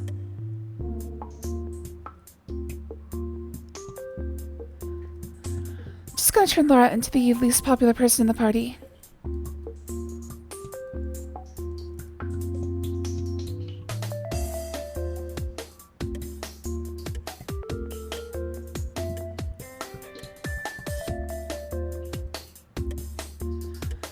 Alright, so who's left alive? Clarence and Rudy, obviously. Hello there, Katran. Thanks for joining. Oh, it's good to see you.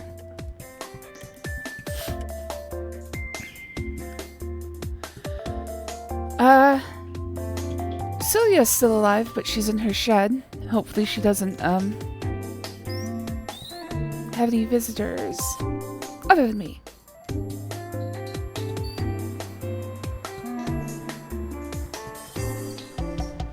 Just a second. What you want, Missy? I ain't got time for you right now, Missy. Excuse me. Okay,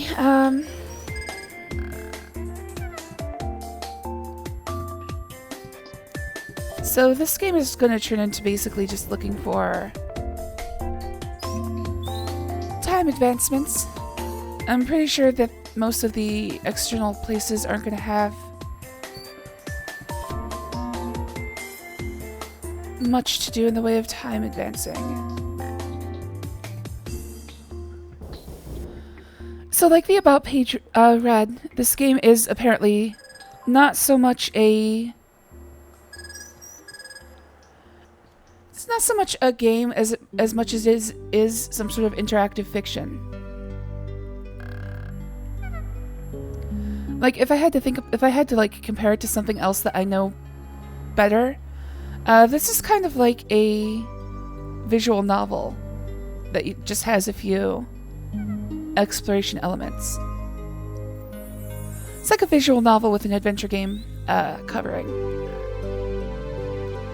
There's the ghost again. Still don't know what she wants. My god, is she naked?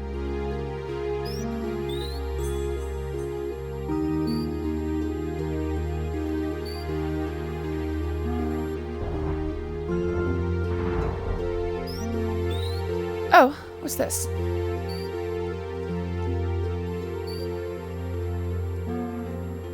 That's odd, there's a rolling pin lying on the ground. As I pick up the rolling pin, I notice a muddy footprint. Mud puddles dotting the wet ground remain from an earlier rainstorm. I can see a footprint in the mud. I can't get that. Look, goon. Yeah, something about these old adventure games, the most important thing is to remember to keep using look. Especially these older games, even though you have visual... Look, goon. Even though you have visual elements on the screen, the designers are still pretty dependent on the look command. That comes down from text adventure days, where, of course, you couldn't see anything on the screen other than text, so looking around was the best way to actually get clues about what to do.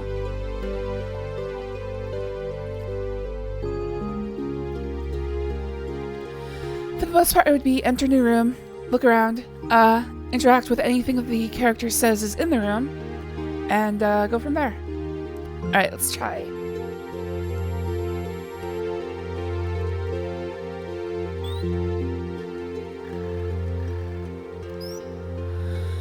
What do you want to do with the monocle?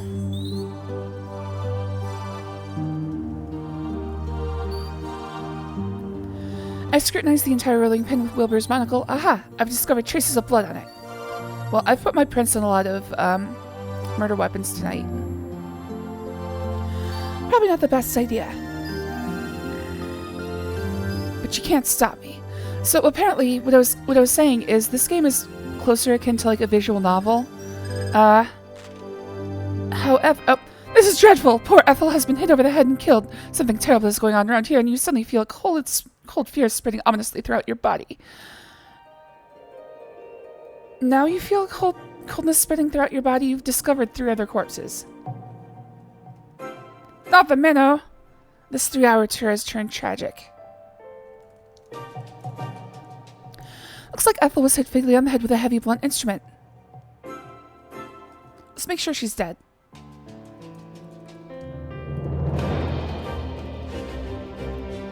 I don't have a violent nature.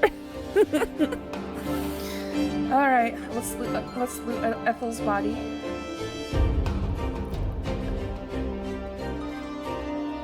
How do I get close enough? Oh.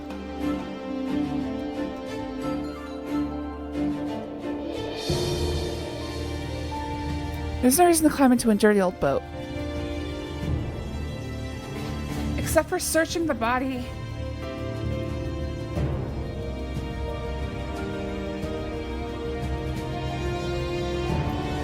I fearfully search Ethel's body and find that she was indeed killed by a terrible hit on the head.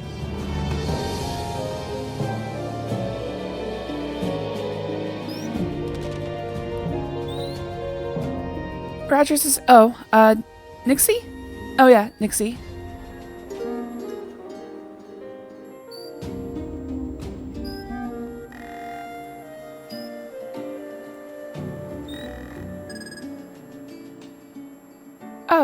Oh, hello there, Nixie. Thanks for joining. Oh, it's good to see you. Yeah, I don't know. I've never seen that before. It could be that... yeah, I don't know. Since you're traveling, maybe it thinks you're like... It probably thinks you're like somebody who hacked the account. I don't know. Just to be safe.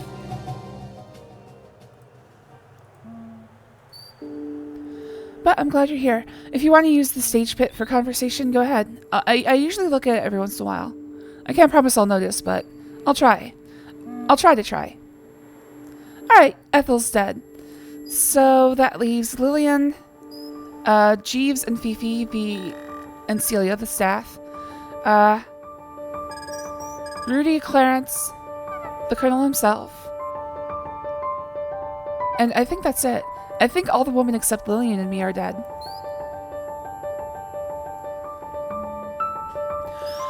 Also, once again, I'm working through the usual wake-up crap. I really wish my head would be clear when I start, but I just have to deal with it. Keep going.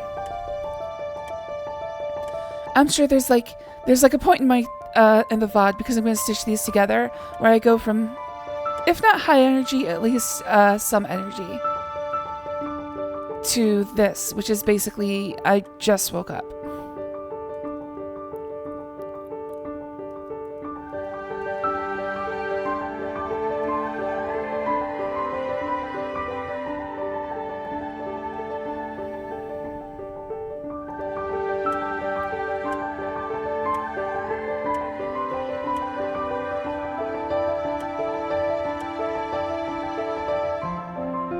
So I think everybody else is dead. I do have to find something. Who was Ethel to this guy? This is Gloria's husband. Or boyfriend. Yeah, Gloria's boyfriend.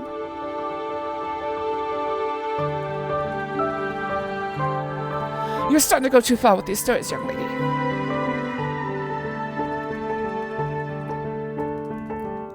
She's dead alright, dead drunk.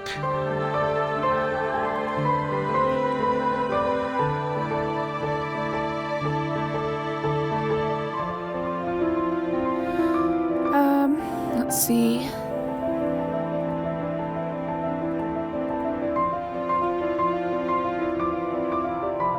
I'm gonna turn the music down a bit, it looks a little too high.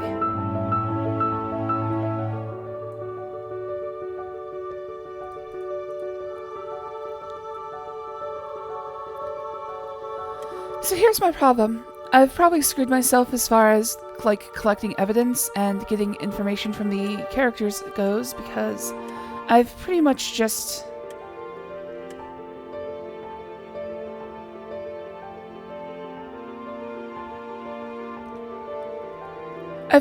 burned. I think I'm just sort of screwed as far as getting good evidence. At this point, I'm really just going through to the end of the game. So I was thinking about this earlier.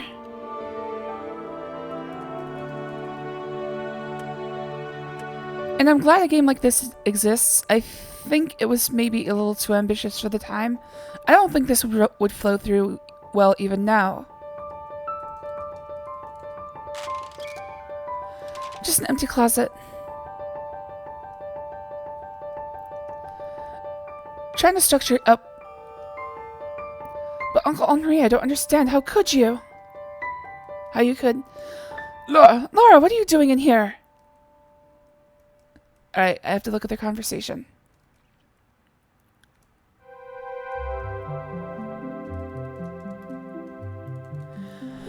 I think the structure of this game is interesting. I just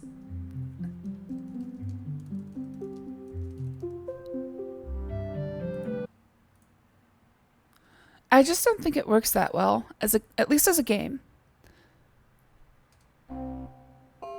Act 6. There's no one in the Colonel's room. But they were just there.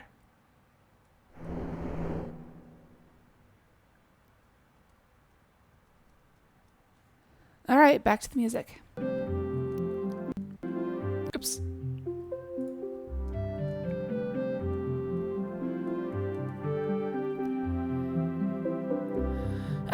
Can Nixie actually hear me? It looks like he's in the stream, but he just can't use the chat. Oh, he's trying to update.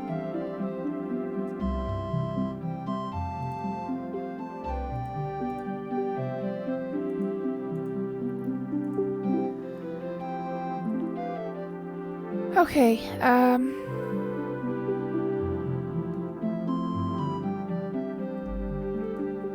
we have entered Act 6 of 8.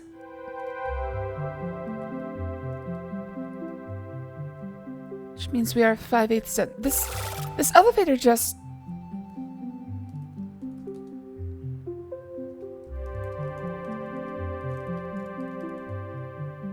Oh, what do I want to do with the brass key?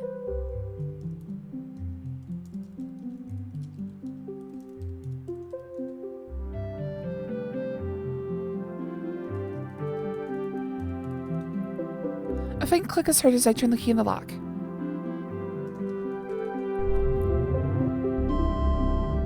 Oh, right, made it to the attic. What a dark and creepy attic. It helps to have the moonlight shining in through those big windows. Among all the junk, a stack of old newspapers catches my eye.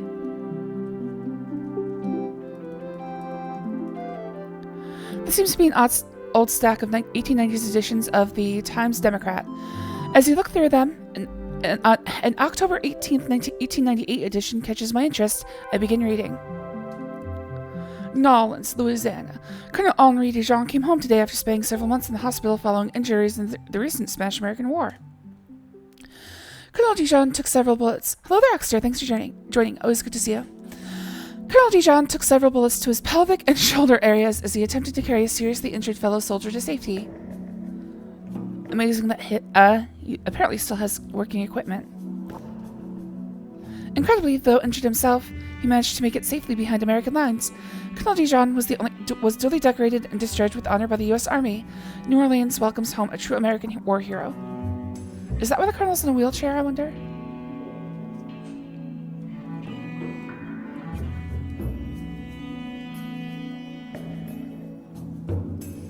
Oh. Okay, so there's nothing over here.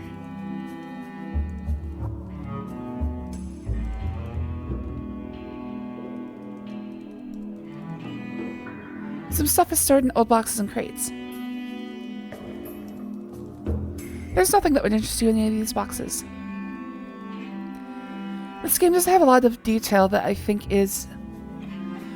Like, there's a lot of places where I want to, like, open something or look through things, but there's nothing actually there. It's dark back here in the attic. The moonlight from the large windows doesn't light this part of the attic very well. Through the gloom, I can see piles of uninteresting boxes and old junk. However, there is an old chunk that does interest me. Alright, I feel like I'm gonna die. I know that there's a lamp in the game, so I'm guessing. If I try to go in here without the lamp, I'm gonna die.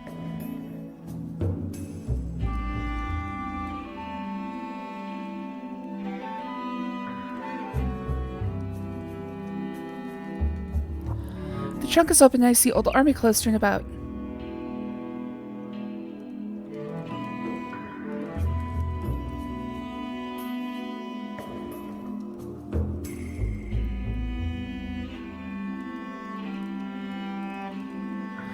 Peering at the open trunk, I see old army clothing and various paraphernalia. This must be where the colonel keeps his old army gear.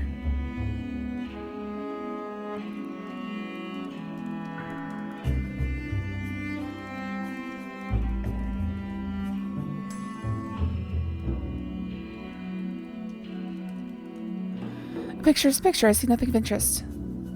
Is that a picture frame? What is this?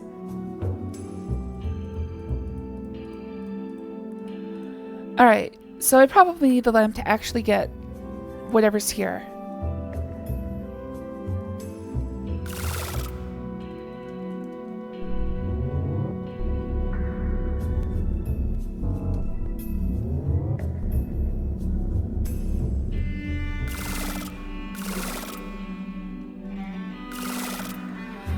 So according to the doors outside, there is a cellar. Let's see if I can get in there with the brass key.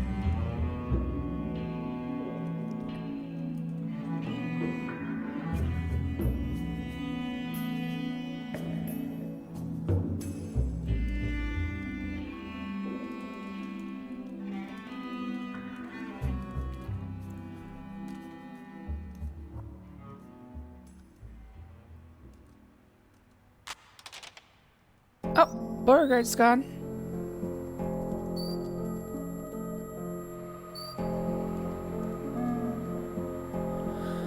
I do not have the right key to unlock it. Okay, so there's another key. There's also a crank I found when I knocked down the bell, but I don't know what it's for. I still don't know why I turned on the fountain in the hedge maze, or I guess it's not really a maze.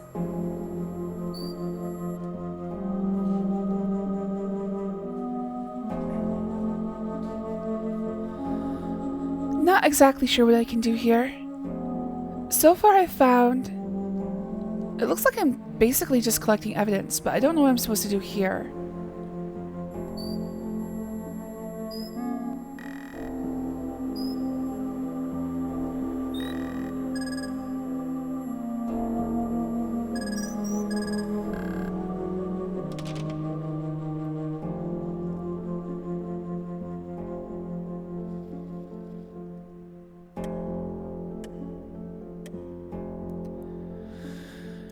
So basically, as I understand it, there's no way to actually not reach the end of the game outside of in-game deaths. Oh! What is that? Midnight 15.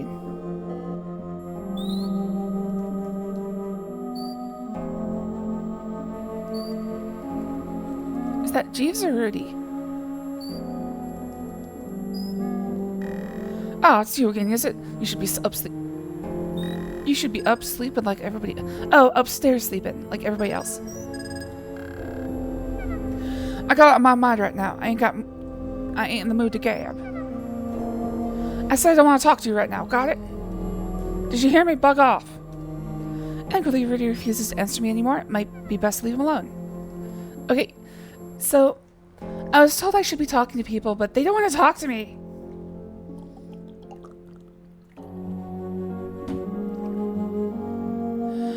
Alright, what other potential killers remain? There's the entire staff, the Colonel himself, Rudy, Clarence, Lillian. I guess the horse or the dog could have done it. Parrot I can see having issues bashing people's heads in.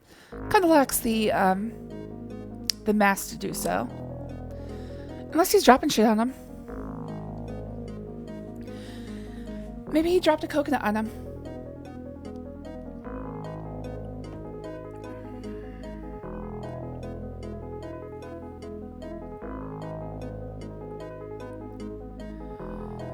I believe all the old people are dead. Except for the Colonel.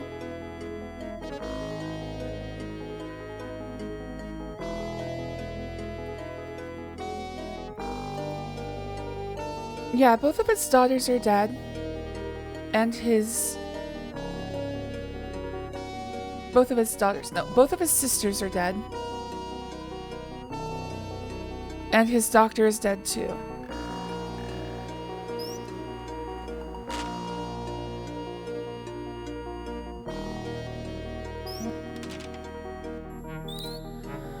So the killer is either Clarence, Rudy, Lillian. I guess it could be myself. Maybe I'm blacking out and doing these murders.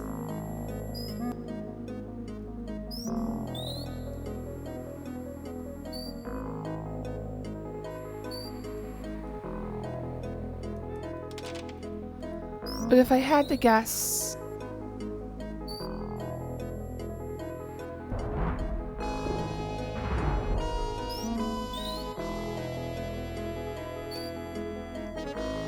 I mean, just from the fact that most of these are bludgeoning deaths, I would have to think that this somebody is taller.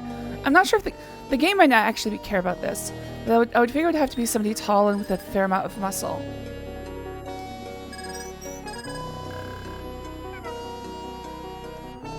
So I would guess Rudy. Rudy or Jeeves? The butler seems a little too obvious.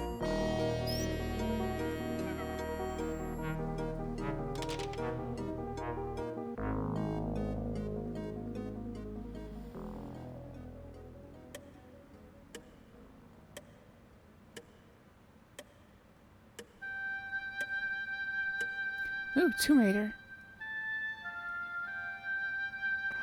Oh, damn it. Where there goes Jeeves. What is happening around here? I've discovered poor Fifi and Jeeves lying dead on the floor with their spilled drinks nearby. I don't like the looks of this at all. Okay, I think this is the first one that's done by poisoning. At this point, I think the game is just... I don't think the game wants to be a mystery. I think the game is just showing me a bunch of murders.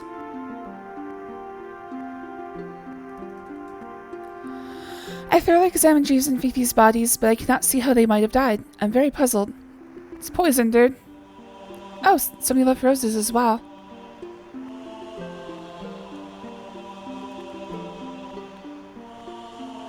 It appears Fifi and Jeeves were drinking cognac when they died. Let's see if I can drink it and die.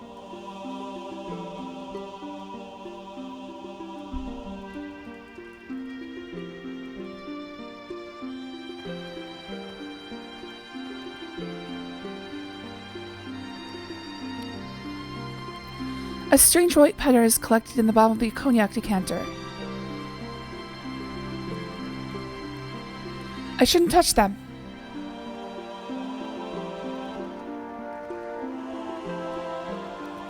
I want nothing to do with the cognac. A lovely bouquet of flowers lies on the table next to the cognac decanter.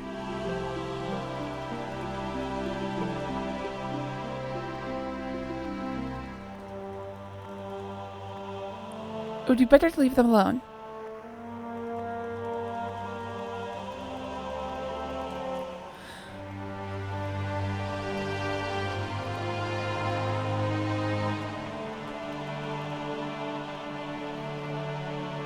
Alright, I would think that I could search the flowers and see if there's a,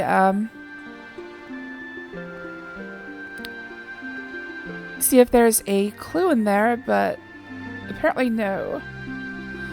Alright, what does that put us? 10 or midnight 45, midnight 30? And also, who's left alive? Celia, Rudy, Clarence. Oh, hey, there's Lillian. And it is now midnight 30.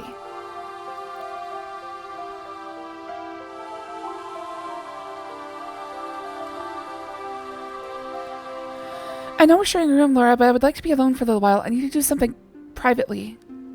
Uh-oh. Suspicion.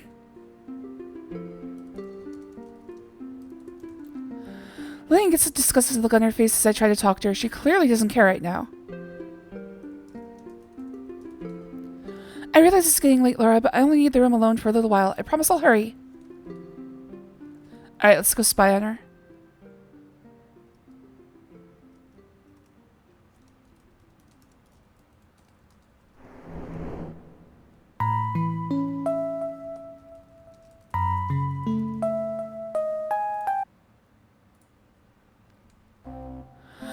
Lillian is writing in a book which she apparently keeps locked in her suitcase.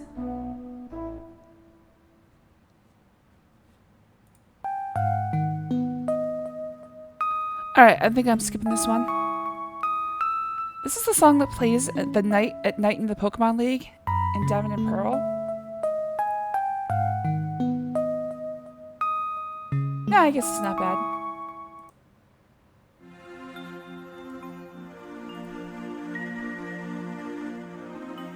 It just seems a little goofy, especially for the Pokemon League.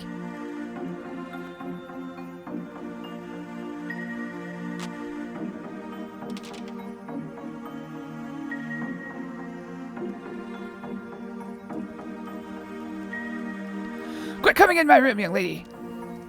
I ain't in the mood to talk to you. I don't even know you. Why are you coming in here? The Colonel refuses to answer me and so he sits in his wheelchair and scowls. Let's see if he does anything if I spy on him.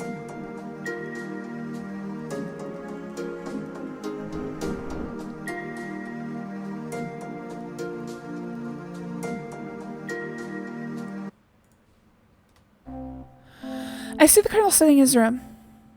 Okay.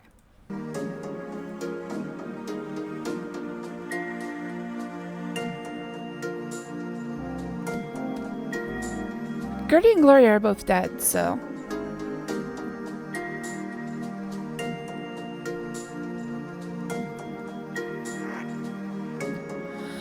So, something I never had to do is I never had to enter a room through the secret panel. Maybe I should have tried that more. Oh yeah, so what I was saying is that the overall structure of this game appears to be that the ending doesn't actually matter. It's the amount of snooping that you do. So basically you can just get through this game without caring. The about was correct. You get out of this game what you put into it. However, it doesn't lend itself well to a single playthrough. Like, I can see this game being one that you have to play through several times. In fact, it's one of those things where it's like, I think it's meant that you're supposed to get to the end, find out the ending itself, and then, like, build yourself back up to that through investigation. Unless you're super smart the first time and get everything right the first time, I don't think you're going to get much out of the playthrough. But that's just me. Not really a structure that I'm used to. Like I said at the beginning, I'm glad it exists. It's just really hard to it's just not structured well, I guess, for the less inquisitive people in the world, of which I feel like I might be one. And now why did the time go forward? Clarence is writing a note.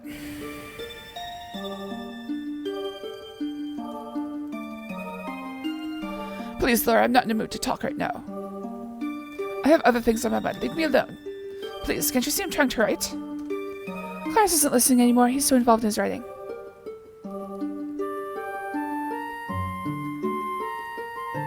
See, my problem is, it seems like you have a limited number of tries to actually get information out of him.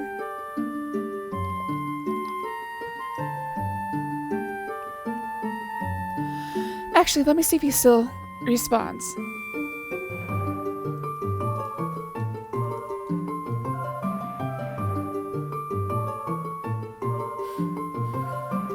I don't know, it just seems like I should have information. I suppose what I could do is try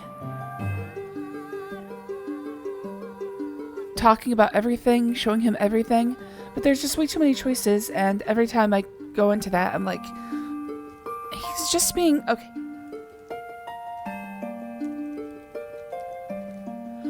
Clarence doesn't even notice it. See, it's just like this. It's like, I feel like that should have been a slam dunk, because obviously the cigarette butt belongs to either the Colonel or Clarence. And it was found at a crime scene. But I can't confront him with it. I can't, like, do anything with it. Seems like what the game expects me to do is, like, read the developer's mind. Like, I'm sure in Roberta's mind this all makes sense because she knew the structure of the game. She knew what each person would respond to. And in her mind, it probably just makes perfect sense. She's like, oh yeah, anybody would come up with that. But it's like, you wrote this, so... What indication have you given that I'm supposed to do a certain action?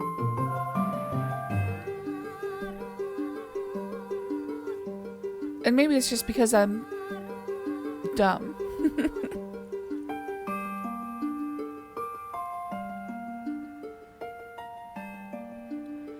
But it's one of those things where it's like, if you don't think 100% exactly like the designer did, you might be in for a bad time.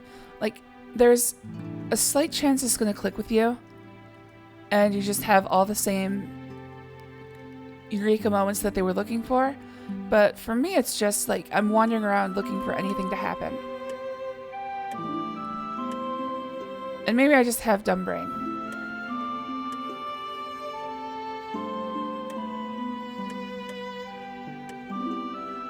But as I say often, the game doesn't have to be made specifically for me. I still enjoy that something like this exists. It's just aggravating.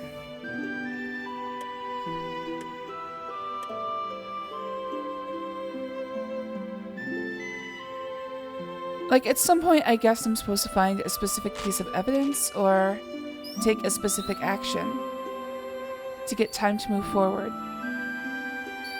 Because I think it just stalls if you don't find specific pieces of evidence.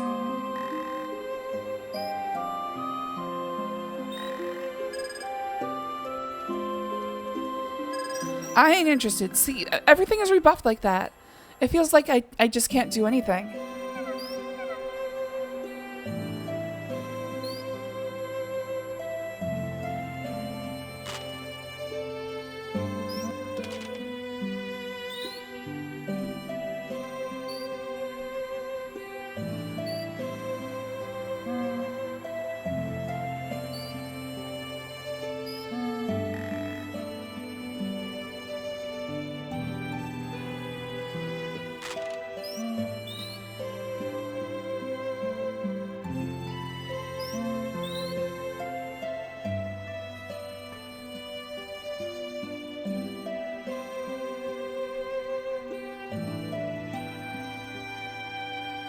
Curiously, I look inside the tomb. Currently, it's just an empty tomb. One day, this will be the final resting place of Colonel Dijon.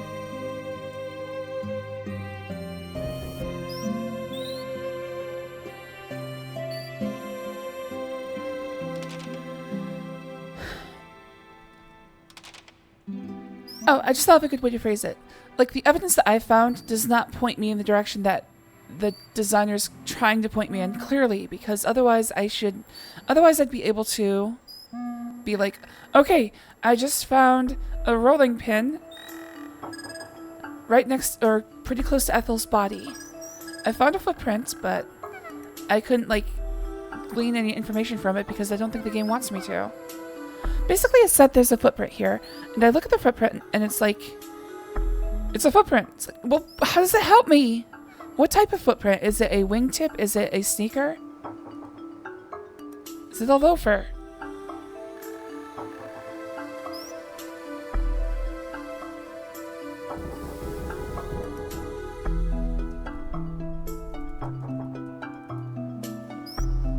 I can see a footprint in the mud. Ah! How is that helpful? Come on, please.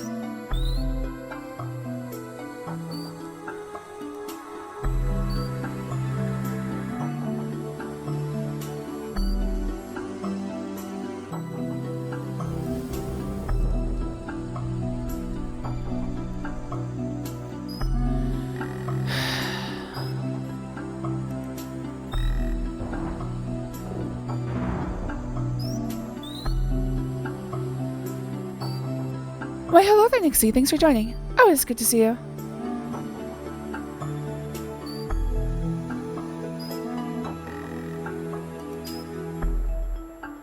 So I was just lamenting, also known as complaining, about the lack of chain of evidence in this game.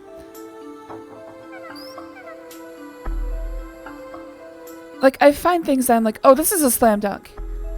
I found a cigar butt at a place, and there's only 2 people who smoke cigars.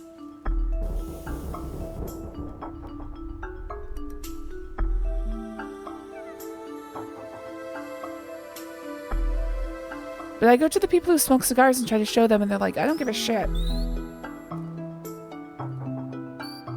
So it's like, is there a link that I'm missing? Like, is there something that's like, if you find a cigar butt, take it immediately to, like, if they had like a designated, this is the evidence person, bring all evidence to them and they'll give you further hints. I could live with that. I think that's what this game needs. And it might actually exist, but it needs to be stated explicitly. It needs to be like, somebody at the beginning says, oh, if you find anything interesting, bring it to your friend Lillian and she'll tell you about it. But no, it's just like, she's also one of the suspects and she doesn't actually interact with me in that way. So if there is a designated evidence person. I have not been made aware.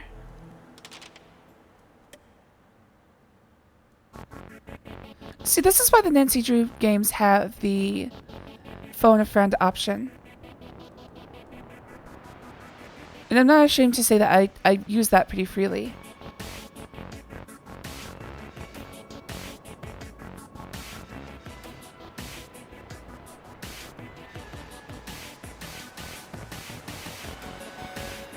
Because you're never going to 100% think about things in the exact same way as the designer. I need to get that lamp, I think. But the problem is, I know exactly how to get that lamp because I looked at a hint system, and I don't have the option to actually start that process. Apparently, I'm supposed to get a carrot from Celia. And unfortunately, Celia doesn't like talking to me anymore. I think I was supposed to make friends with her earlier. Ah, it's you again. Is it? You should be up sleeping like everybody else. Okay, so the conversation is the same.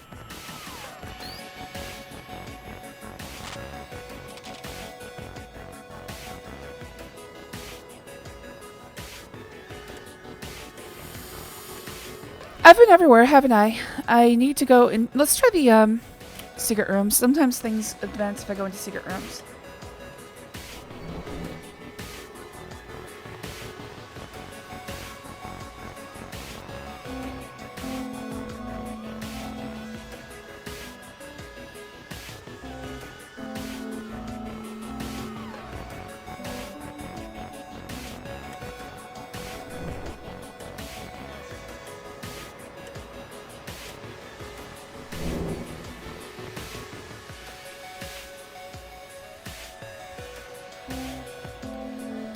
I'm just going to do a full-on check of everything because whenever I get stuck in times, there's really nothing I can do other than wander. I think at this point I've basically given up on the game, but I'm going to get through at least one playthrough. Under my own power as much as possible.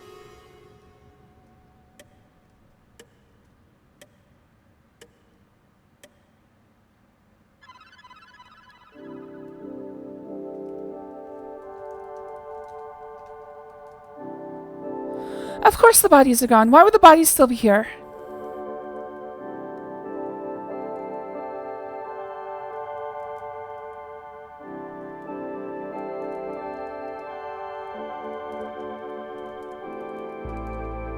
Please, Laura, I'm not in the mood to talk right now.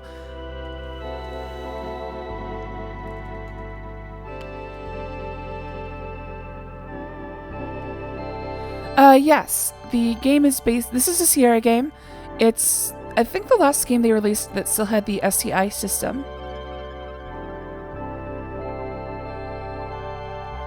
Which is a text parser based system. It's a little bit more robust than the King's Quest games because it does have some click functionality. Like if I right click on things, it looks at them. So it does have some mouse interaction, which is better than most Sierra games at the time.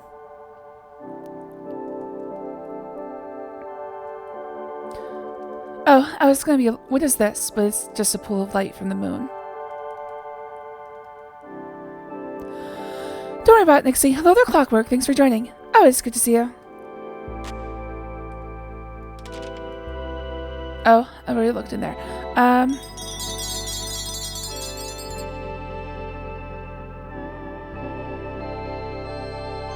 Oh, I don't think I tried spying on Clarence.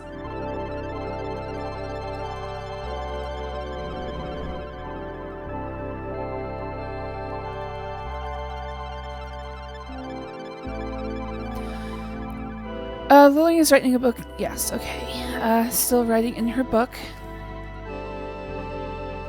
Well, it's good to see you, Clockwork. As I always say, feel free to engage with my stuff. Clarence is writing at his desk. Feel free to engage with my stuff exactly as you want. Lurking is a fun and profitable activity with me. Oh, it's good to see you. Usually when I, at the end of my streams, when I say thanks to all those who lurked, thanks for hanging out.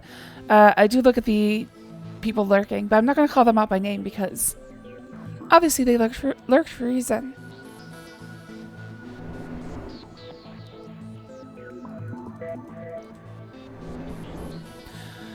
Anyway, hope you enjoyed just watching.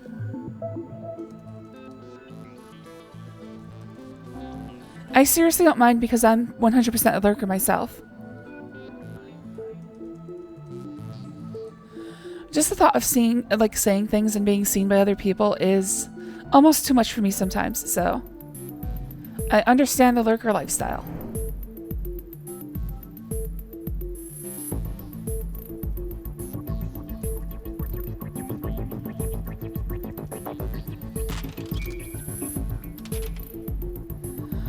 Alright, I've literally been everywhere, and I've found nothing.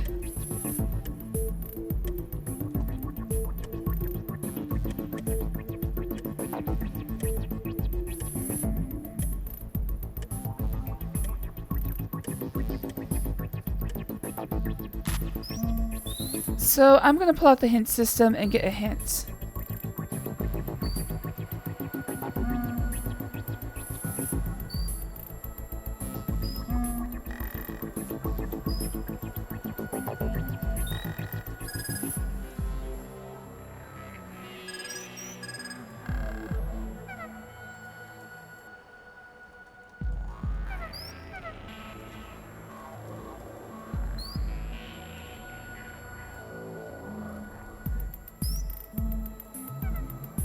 Alright, in the midnight hour, visit Fifi's room, look at decanter, use monocle. I tried using the okay.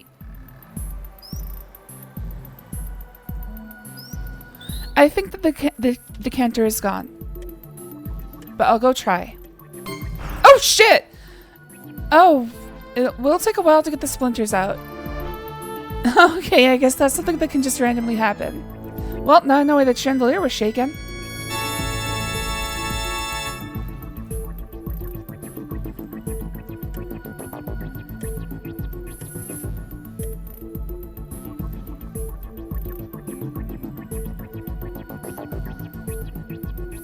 Okay, the decanter's still here.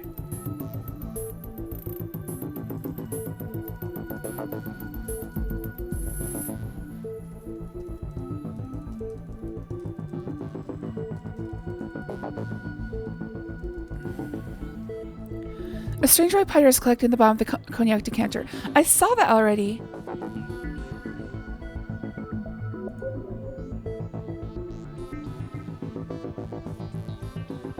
Yeah, I would assume it's pretty hard to muster any sort of energy with this heat.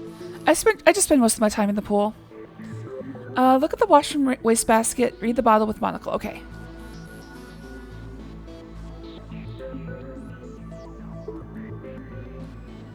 So this is probably the piece of evidence I need to find before the story can move forward.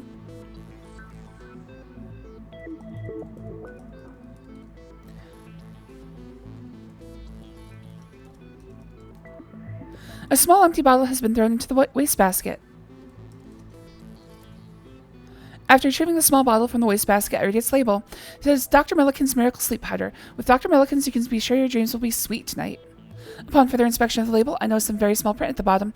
Though I can try to read the small print, I can't quite make it out. Giving up, I put the bottle back in the wastebasket. It's, well, great. I've put my prints on something and I've returned it.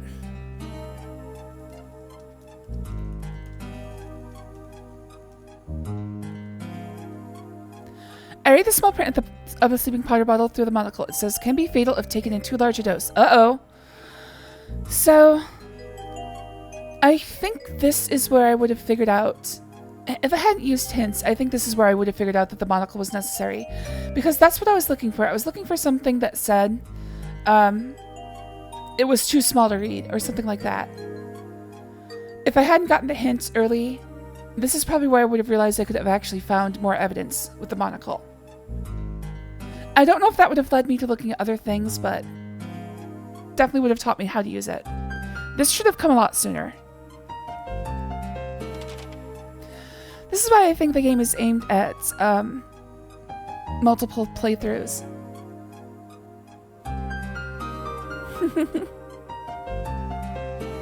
Just big vibing most of the time. I read that. Gotta stay being more than a marina of a cute Greek town. Watch my favorite stranger. I am very strange, yes. And chilling on the deck at night with the moon out is pretty great. Sounds pretty good. Hope you get some sleep tonight. You got big days ahead of you, buddy. Alright, I found the evidence. What can I do about it?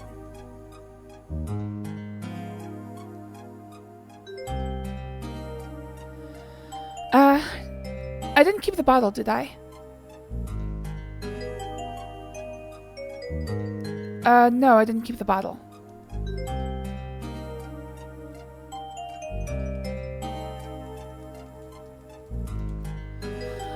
Clarence seems deep in thought and doesn't even look at me.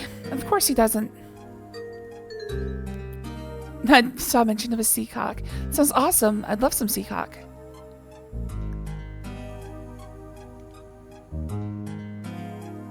Like seriously, the Colonel or Lillian should have been marked as like the designated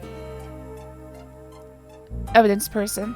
Like in the case of the Colonel, I can see that because we know he dies from the opening. Although I guess it still is ambiguous whether the Colonel dies or not.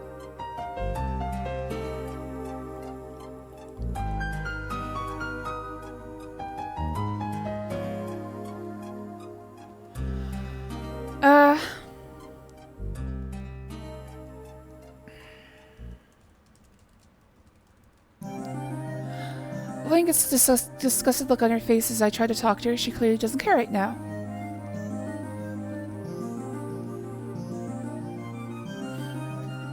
Was there something shining as I came through the door? No, it was my mouse cursor flickering on screen for a second.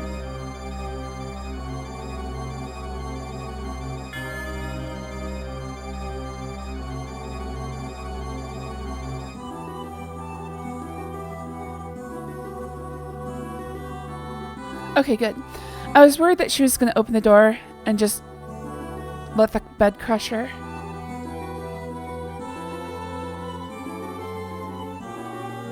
Oh, right. So, I did streamline some things about the process. Hopefully that will give me... so, the way I'm thinking about this is that I'm going to use the Summer of Adventure month as sort of a stream vacation. So rather than get all rather than use like massive amounts of my time making assets and stuff, I'm just gonna use the assets from last year. And maybe I'll make some more if I feel like it, but for the most part what I've done is I've just combined all of the assets into one pile. So you'll notice that these sidebars are just a mix of all the games. I think the one on the left is Longest Journey, and the one on the right is obviously Leisure Suit Larry. I tried to remove some of the weirder Leisure Suit Larry ones from there, but there's still going to be some weird cartoon boob stuff. So just so you know for the future.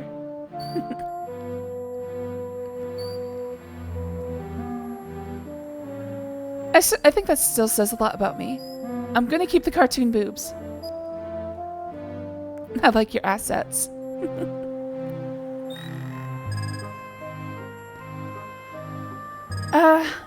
Yeah, I removed one that had, like, I would say total nudity. There were a few that had nudity on them, but they were just butts.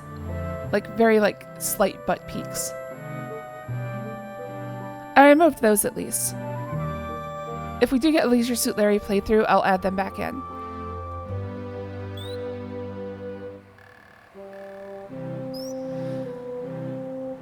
That's right, Leisure Suit Larry, always poisoning the well on adventure games.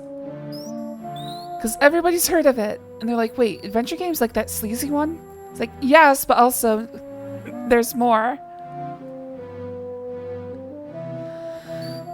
Yeah, so the point is, the next few weeks, I'm probably just going to take streaming a lot easier. A little bit more laid back, which is pretty hard for me to do. I'm just not going to stress about finishing games. That's what adventure games are all about. They take you as long as they take you.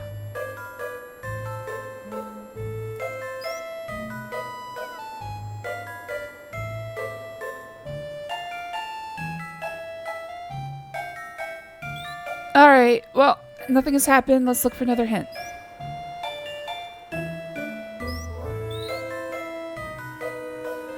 Check on Clarence and Rudy's room. I've already done that. Use monocle on glass in parlor. Okay, why would I do that?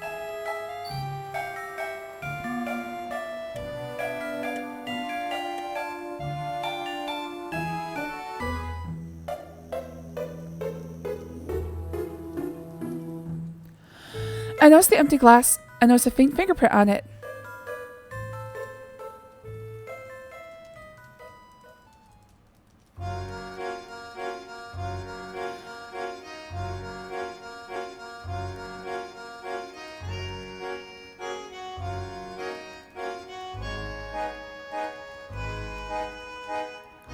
Squinting into the monocle, I carefully examined the piece of broken record. Oh. Closely situated to each other, I noticed 2 different fingerprints. Okay, so I was looking at the fingerprints that I have on an item in my inventory, but I needed to look at the glass.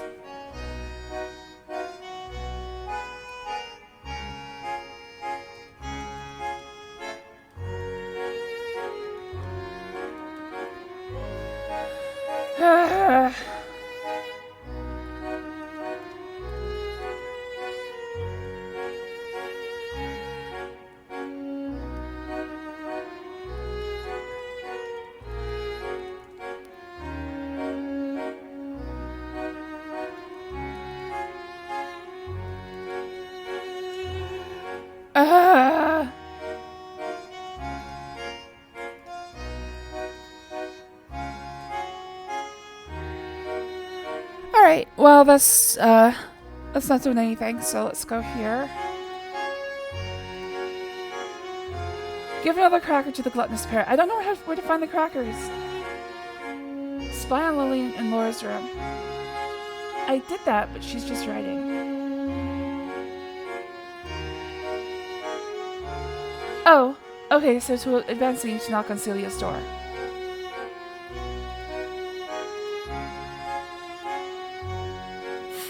Alright, Nixie, hope you have a good night.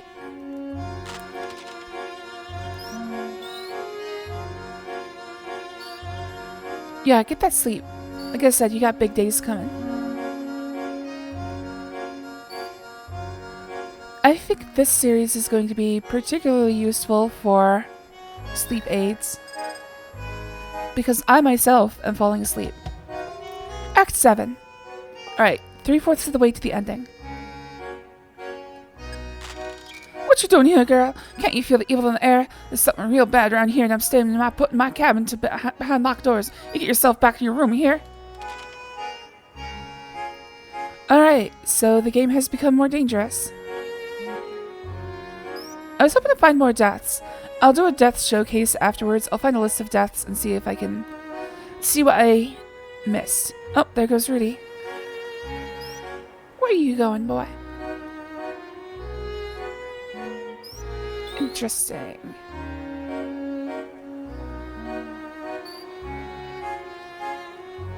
He's following the same path as his drunk mother did before she died.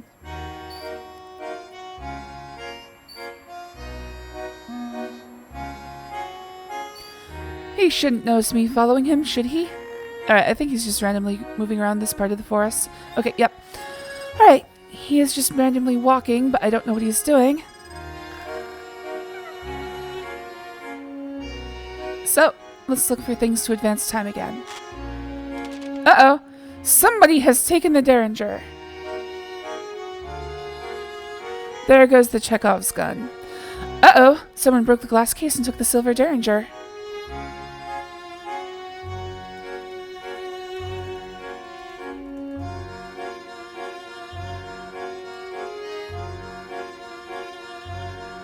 I might cut myself carrying around a piece of glass. Alright, so that was because of Space Quest 1. There's a section of the game where if you don't take a shard of glass from your crashed ship, you end up soft-locked. You can end up soft-locked. and you'll usually end up soft locking yourself because there's a bridge between your ship and the place where you need the glass, and if you cross it 3 times, it collapses.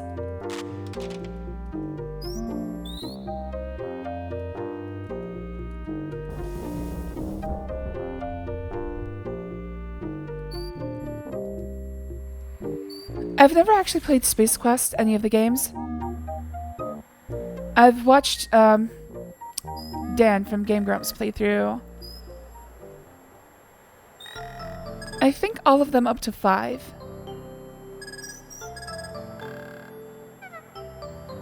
So if I do pull those, I'll know some things, but I still might be lost on a few things. Space Quest 1 is probably the one I remember the most because a couple,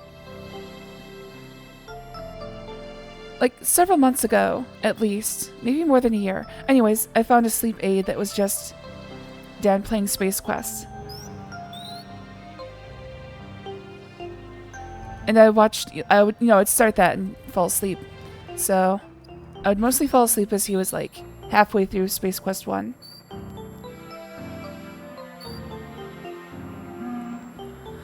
So I've seen that one, or at least the beginning of that one, many times.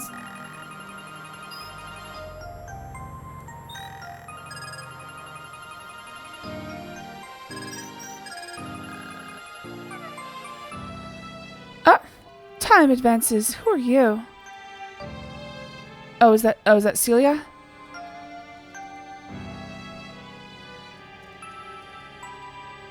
What are you doing here, girl? Something horrible is happening. Terrible is happening. Terrible. Just terrible. Evil spirits is all around us. I think we're going to die before the night is over. Pray, child, pray. Maybe the good Lord will show some pity on us and help us. Celia is deep in prayer. She pays no attention to me. Hello there, Jujubee. Thanks for joining. Oh, it's good to see ya.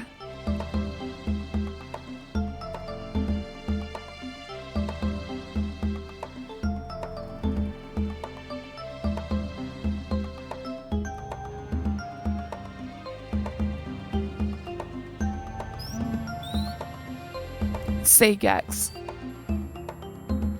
I could go for some Saygex right now.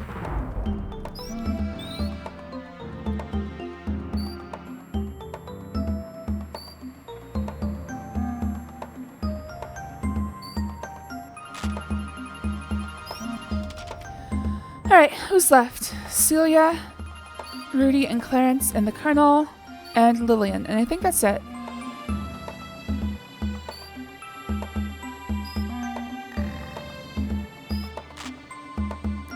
Alright, time advances once again.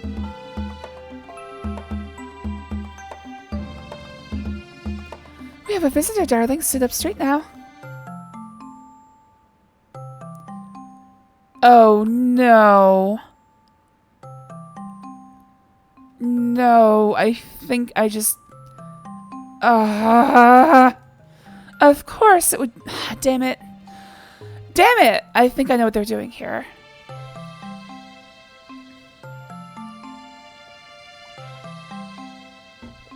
Alright, how many people are dead? We've got Gertie, Gloria, Fields, Fifi, Jeeves, Ethel, and maybe one I haven't found yet. So, I believe what they've done, they've had Lillian mark down the number of people she's killed. In fact, it seems like a pretty clear piece of evidence.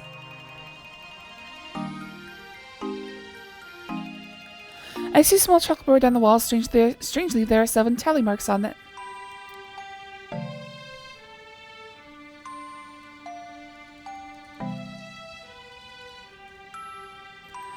Lillian is caught up in some fantasy world with these dolls. She's not listening to me.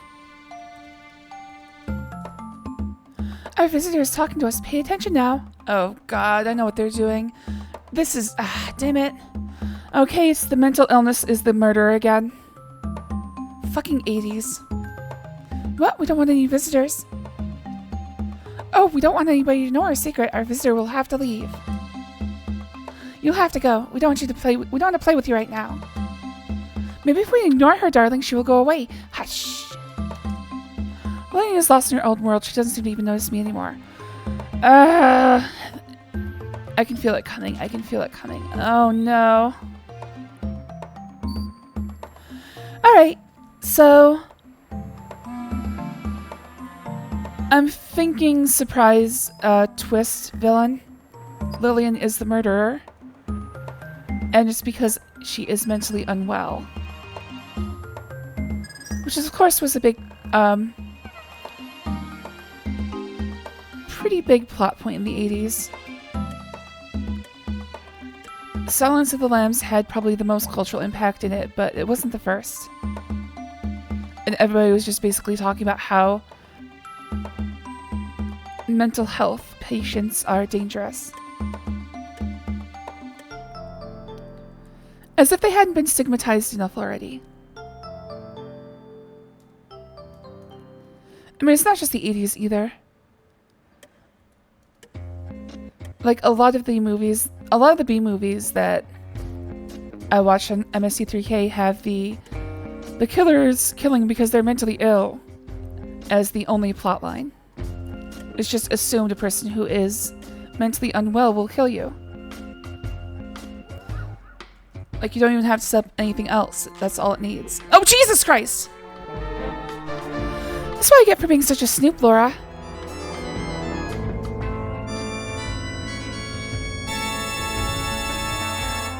Alright, so after 1 a.m., there is someone in the closet.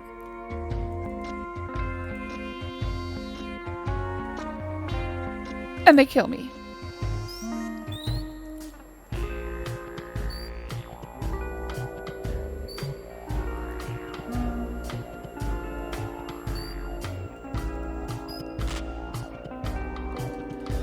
Alright, so that advances time for Lillian. She has a 7th marked off, but I only count 6 murders so far. Which means someone else has died. Or I've forgotten someone. No, I counted Fields. Did I forget? Okay, Gertie, Gloria, Fields were the first 3 murders. Fifi, or Ethel was next, I think. Fifi and Jeeves make 6.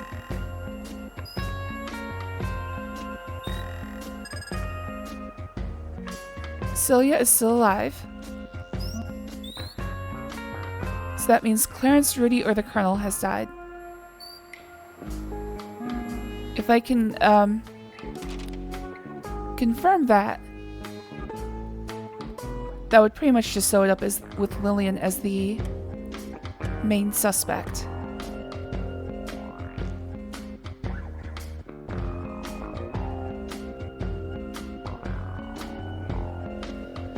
Hello there, Blackbird. Always good to see you, buddy. Thanks for joining. It's better than claiming they're possessed. You know, that's a good point. I guess things do get better, but they don't get better all at once.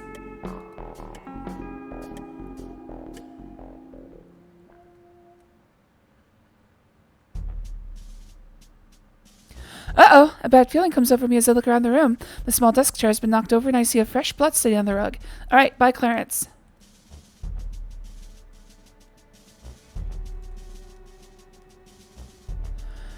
I see a fresh blood stain on the rug near the overturned chair.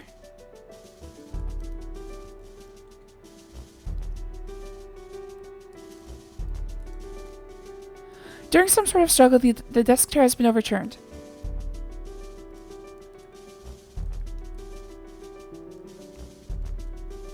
Alright, let's see who was writing.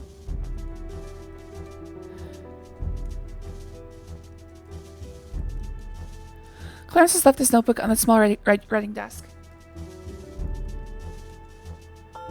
Oh, and that advances time. I noticed that just one page has been written on, and today's date, May 27th, 1925, headset. Curiously, I read the rest. It says, I'm terribly apprehensive about what's going on here. I can't say why, just call it a bad sensation. But as the evening wears on, I'm feeling more and more alone. Where's Wilbur? Where's Gertie? Where's Gloria? Wait, who's Wilbur? Oh, I think that was the doctor. Where's Gloria? Could they have left without me? Is there a way to leave the island that I'm not aware of? Still, the spine-tingling feeling won't leave, and frankly, I'm scared.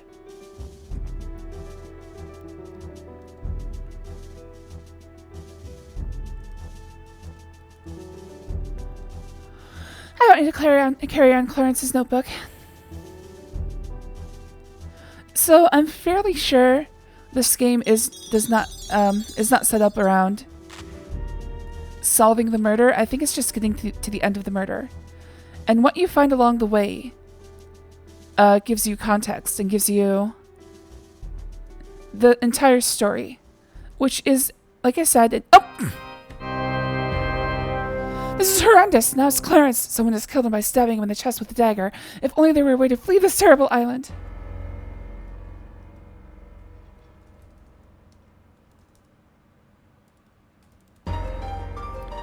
It's readily apparent that Clarence was mortally stabbed in the chest with a sharp dagger.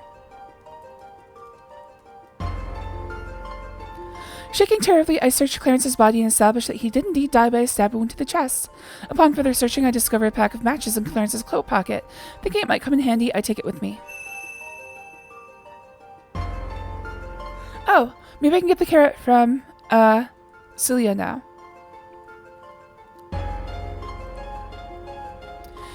I need to get the carrot from Celia, use it to get the lamp. And then I guess I can search the attic in full. Have you taken his shoes as well? I would like, that would be a good idea. We keep finding muddy footprints, and it's like, I feel like I should be able to use that to identify the killer. But she just says, there's a footprint there, and we move on. So it's just weird. It's like they keep throwing evidence at me that does not matter.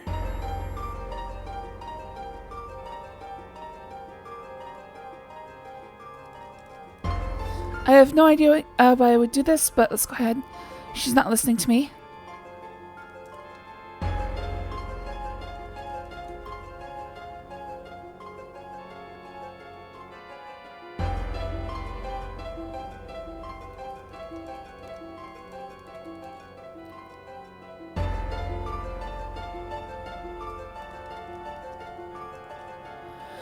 Celia's not listening to me, so I'm probably not going to get a carrot from her.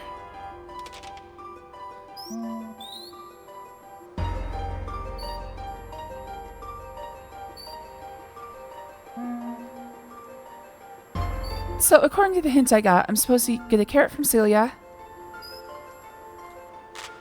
take that to Blaze the horse, and feed it to him to get the lamp behind him without dying.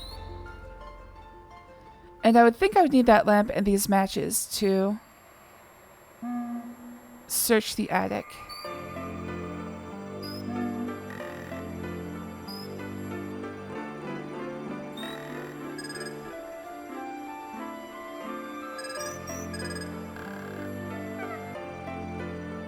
I still don't know why I turned on the fountain. I have no earthly indication why that was necessary.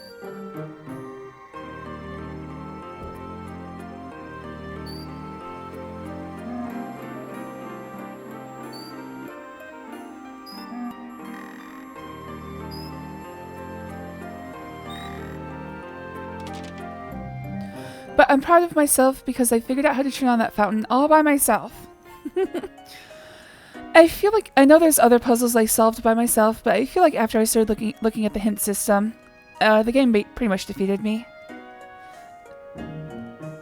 And we're at that point again, where I think I need to go back to the hint system.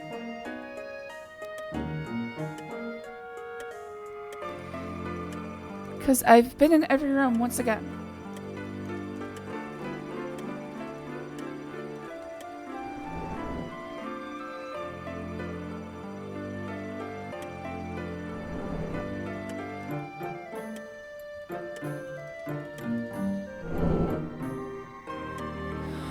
I'm just checking the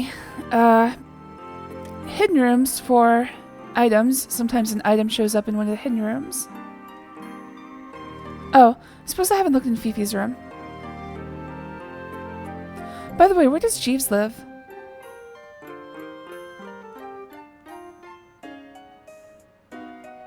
to think of it, I don't think there's actually a place for Jeeves on the island.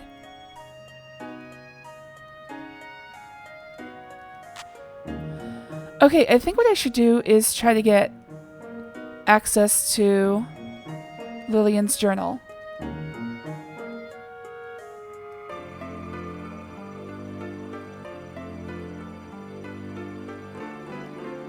Oh, there we go. Act 8, final hour. Hello there, Twist Silver. Thanks for joining. Oh, it's good to see you. Guess you never know where they're hiding. Okay, so Rudy is looking under Lillian's bed. Beat it, kid. This ain't none of your business. This is my room, dude. Did you hear me? If you know it's good for you, you'll leave me alone right now. Rudy ignores me as I continue seemingly futile searching. Alright, let's spy on him. Okay, I'm happy we're in the last hour.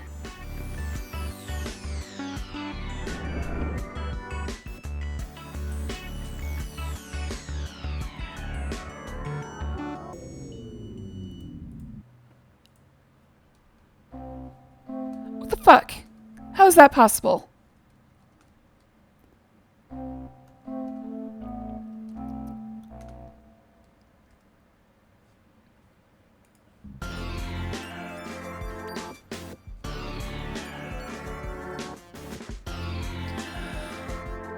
Rudy is gone.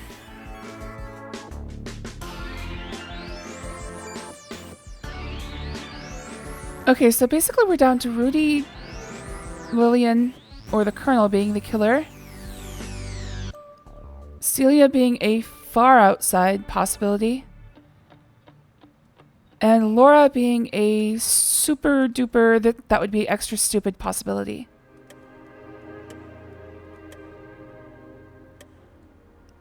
And the farthest possibility is that I, the person watching this, is the murderer. I've seen that a couple times. It never really works out that well.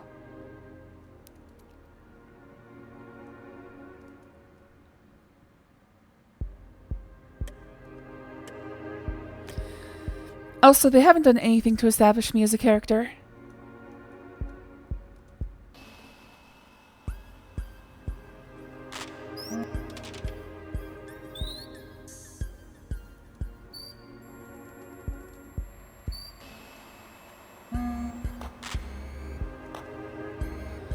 Alright, 7 down.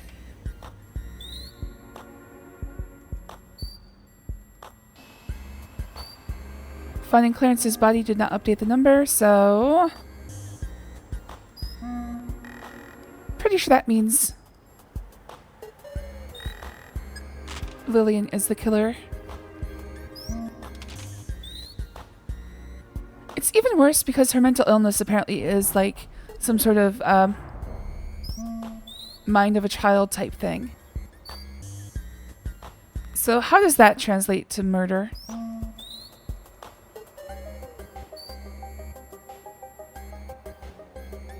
Oh, looks like Celia's gone.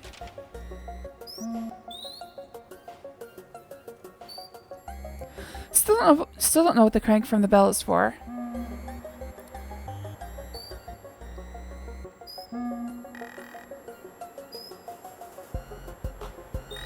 Beauregard is unaccounted for, which is a problem.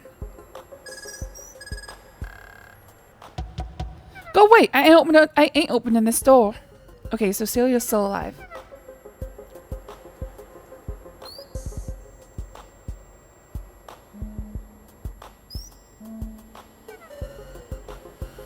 I can't think of any place I haven't been other than the pier.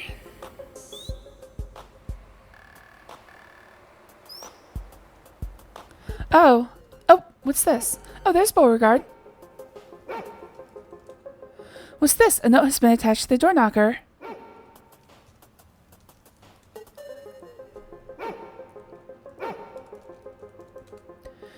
You read the note. It says, "Meet me in the hedge garden."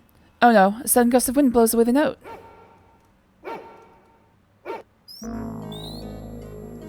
Alright, I feel like we're heading towards some sort of climax.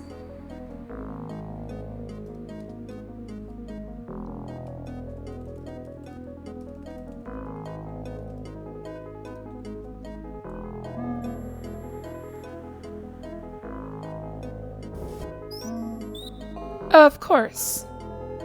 Alright, who is this? Looks like some guy without pants. Oh no, someone has shot Lillian to death in the hedge garden. Quite afraid now. I fear greatly for my own life. Well, there goes the Lillian theory.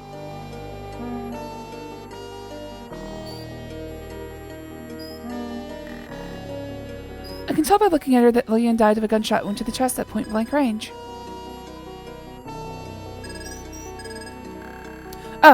This is strange. For some reason, Lillian... What did that say? I was looking away as I started typing.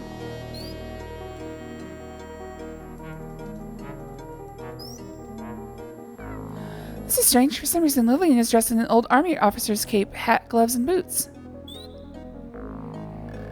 Old army officer's cape, hat, glove, and boots.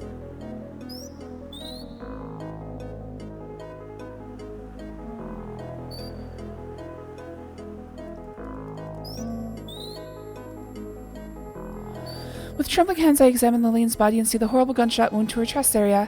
What's this? I suddenly find a skeleton key in the pocket of the old army cape. Since it may be useful, I take it with me.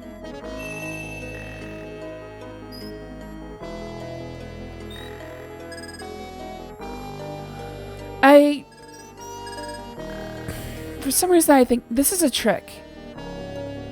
I still think it's probably Lillian. I'm trying to think of how this could have tricked me.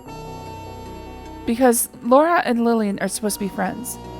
So I doubt she could have used a body double.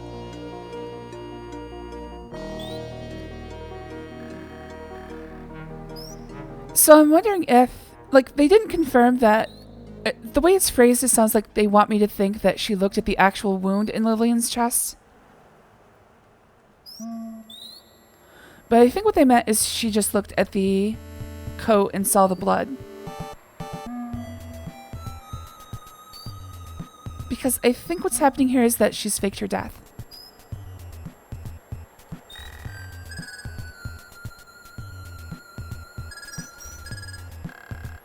As I stoop to pick up the derringer, my eye happens to fall upon a bullet not far from Lillian's hand.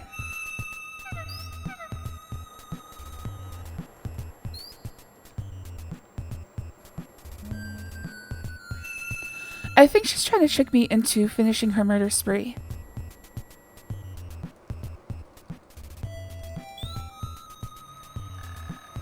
But if she is playing dead, she can hold her breath for a very long time.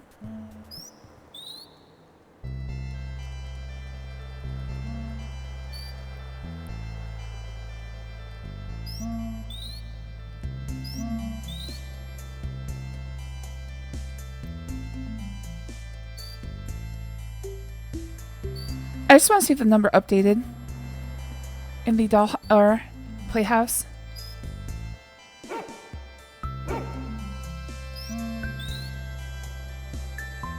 A cry of pain and anger from inside the old mansion rends the night air.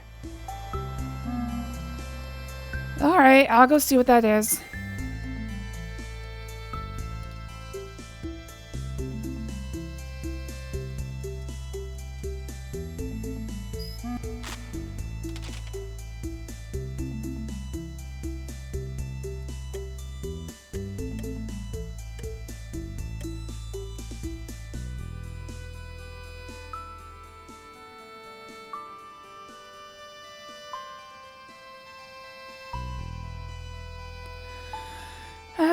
I don't know exactly what I'm looking for. Somebody has screamed.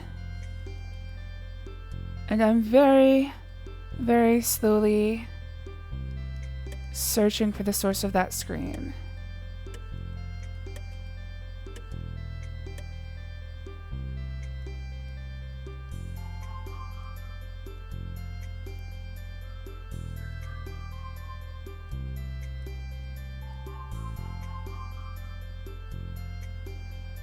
Pretty sure it's going to be from the Colonel's bedroom. Oh, I did find a skeleton key.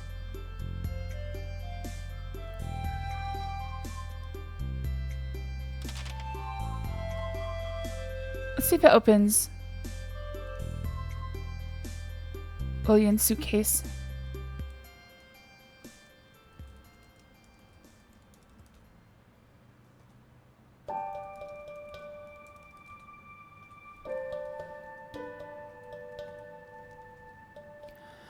I noticed a diary lying atop Lillian's clothes.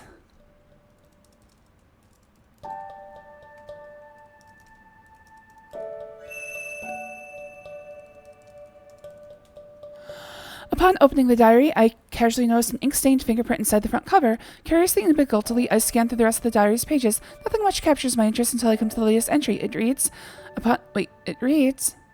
May 27th. That's today.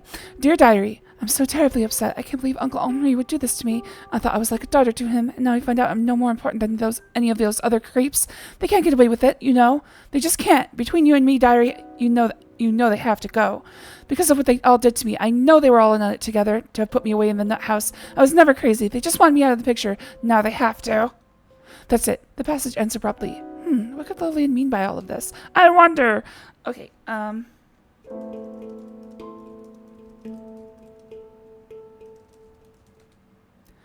Upon opening the diary, I see a small inky fingerprint inside the front cover. I examine it more closely with Wilbur's monocle.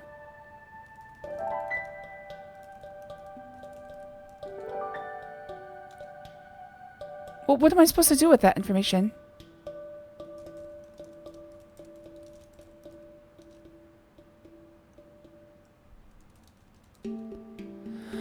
Okay, so the print on the diary, I think it looks...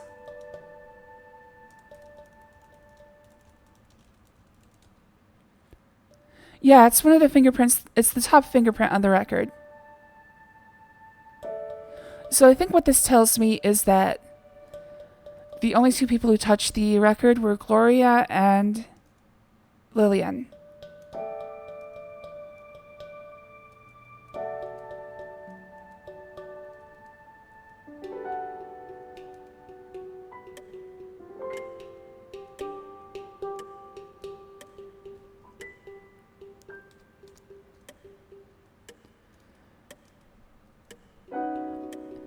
It said the scream came from the mansion, didn't it?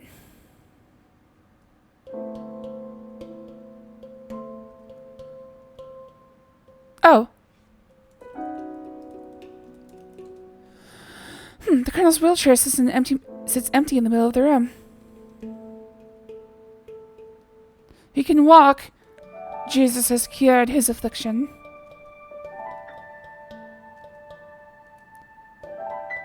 Praise the Lord. Alright, I'm gonna see if I can get to the attic. Oh wait, I got the skeleton key for the basement.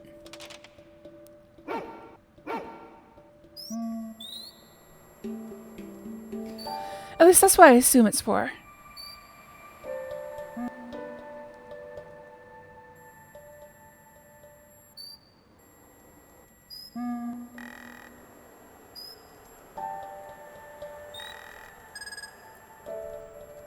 Wait, okay, so what does the skeleton key do?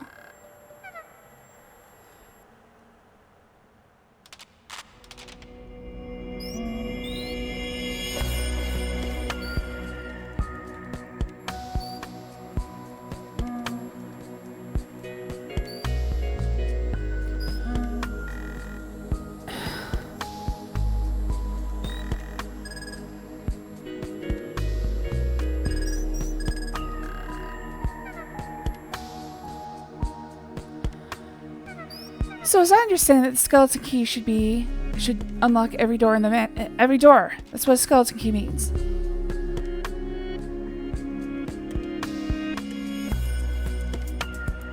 So what does the skeleton key do? There's no other doors to unlock.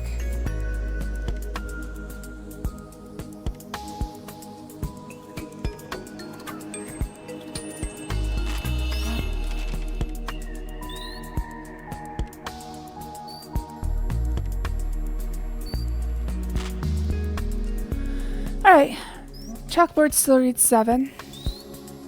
So, Lillian didn't count her own murder.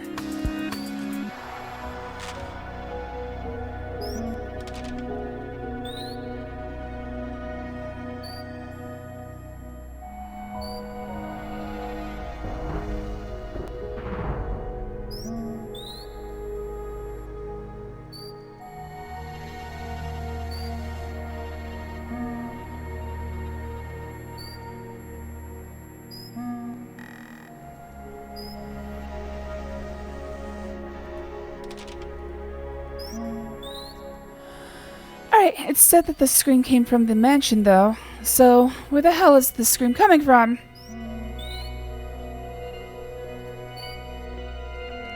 The only place I haven't looked is the basement. Although, I guess I should also look at the attic. Oh, yeah, let's try the attic.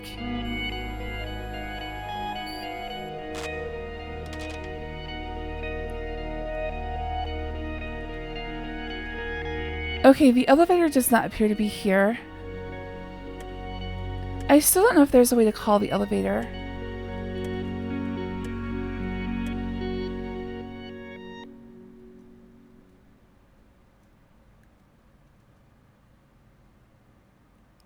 Elevator's not here either. Oh, what about the door at the top of the stairs?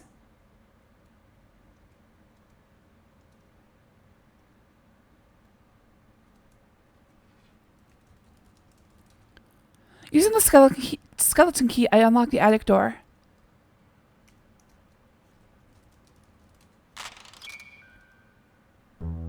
What's this? Rudy is standing over the motionless body of Colonel Dijon. He's holding what appears to be a hypodermic needle in his hand. By the way, the music compilation of mystery video game music ran out at the perfect time. Just like 2 seconds before I came in here. What's this? Rudy is standing over the motionless body of Colonel Dijon. He's holding what appears to be a hypodermic needle in his hand. Hiya, kid. I'm sorry it came to this, but there was no other choice. I had to protect myself. The old coot lured me up here, and when I wasn't looking, he tried to stab me with a hypodermic needle from Dr. Field's bag. I hate to think what was in it, but it must have been awful bad. Look what it did to Uncle Henri. He tried to do to me what he did to the others. I found out that my uncle lured us all here so he could kill us. He's never had any intention of leaving his money to any of us at all. He only wanted to get rid of us. He's been sneaking around out here all night, and one by one he's been murdering everyone.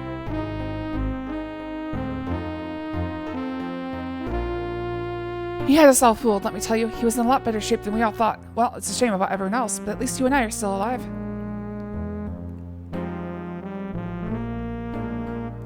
I'm sure this night's been real traumatic for you. You go on home in the morning, and I'll stay here a couple more days to tend to things. If you will, I'd like you to contact the authorities in New Orleans and let them know what happened to you tonight.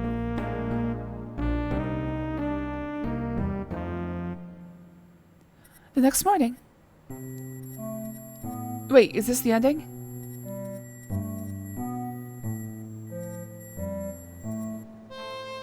Later that same day. Apparently the police have a steamship. As I near the wharf at New Orleans, I consider the last night's event. Was Rudy telling me the truth, or could there be more to the story? Oh well, I'll probably never know. Best to forget it and go on with my life. Maybe the police will find the answers. Poor Lillian. Poor everybody. The end. Alright. So, a successful playthrough. Oh, they're rating me. Amateur Gumshoe. Would I like to review my notes? Wait, I took notes?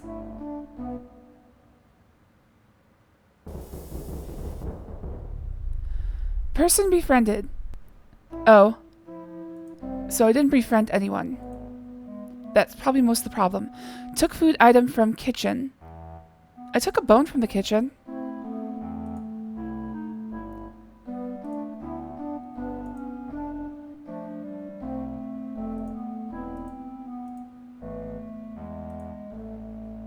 Took useful item from body of Lillian Clarence Sparrow and Dr. Wilbur C. Fields. Oh, I see. Okay, so... Oh, I see. I took the food item from the kitchen, but there was another to find. Presumably not in the kitchen. So there's only one person to befriend. I'm guessing Celia? And that's probably the other food item. I was supposed to befriend Celia and get a carrot. That's probably what I missed. Okay. People found murdered. Lillian, Ethel, Gertie, Gloria, Clarence, Wilbur, Jeeves, and Fifi. I think that's everybody. Found secret entrances and exits. Oh, there's one that I missed.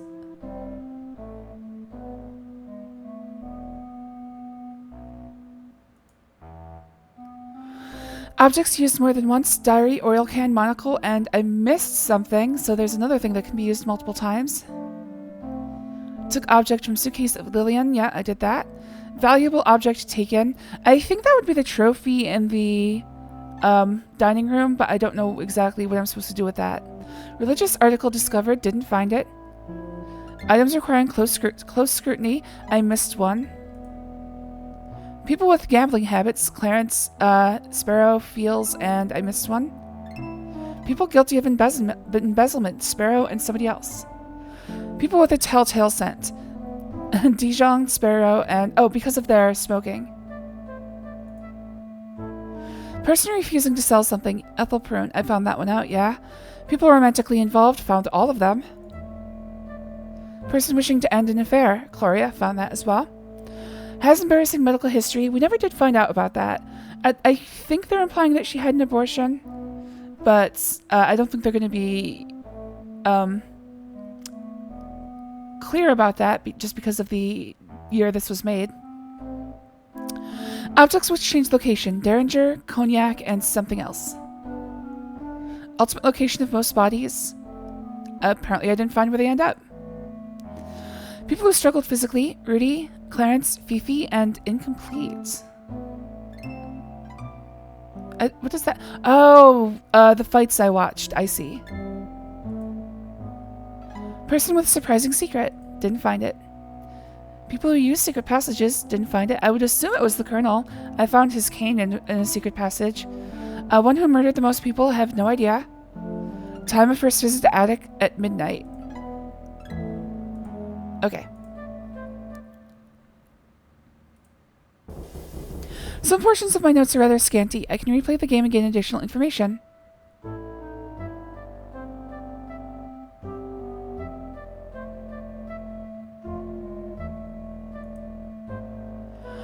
Hint, Celia would appreciate a gift. Okay, so I have to find a gift for Celia. Examine the hallways very closely. That was to find the secret rooms.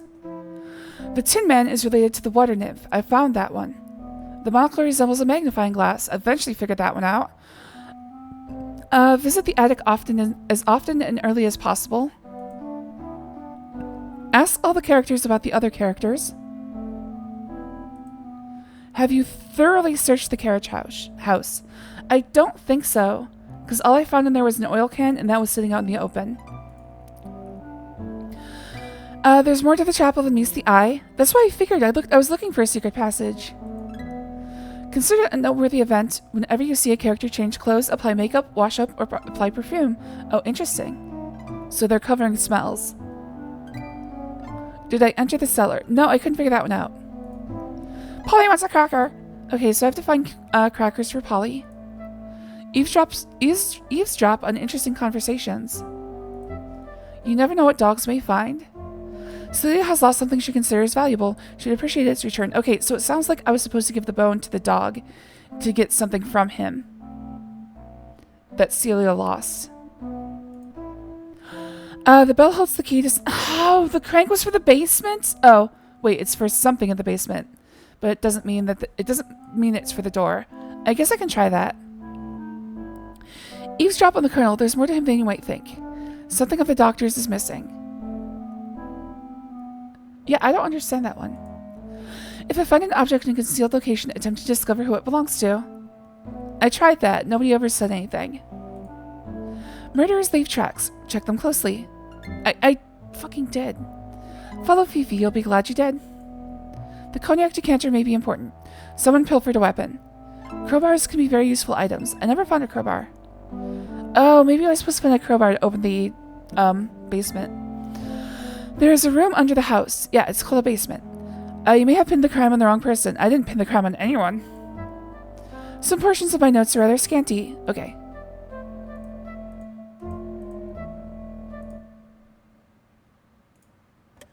Let's see if I can open the basement with that crank.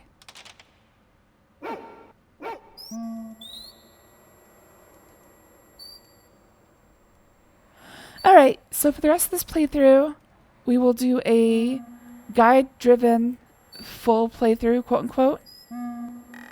And then I'll do a death showcase. In fact, I should bring up the death list at the same time as the full walkthrough.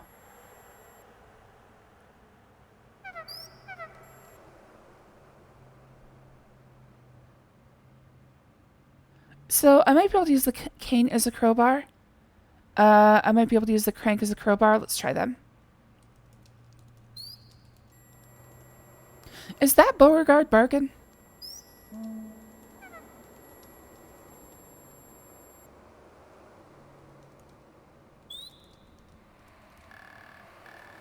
Alright, that's a no. Alright, so let's bring up a guide and a death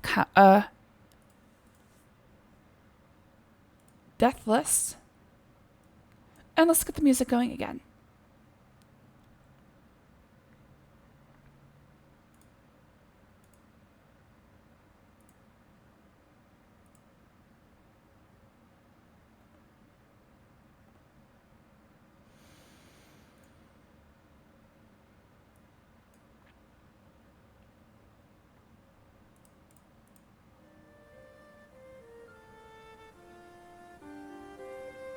There we go.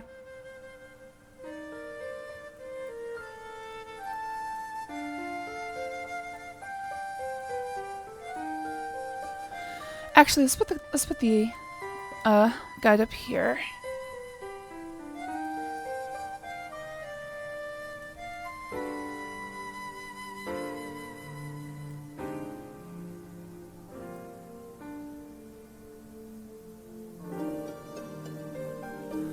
Alright, looks like there's just the one guide that's useful. These two look to be bare bones walkthroughs. That usually just means it's just a step-by-step. Yeah.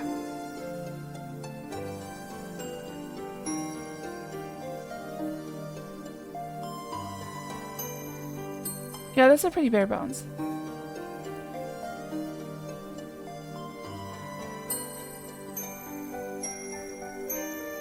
Alright, this one has a death list. Let's take a look.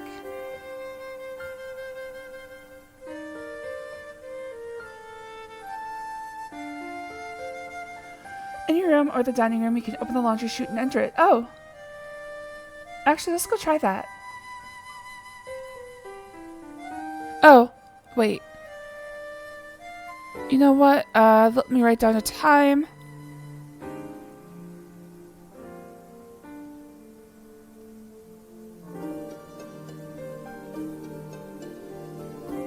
Alright, 1:46:30.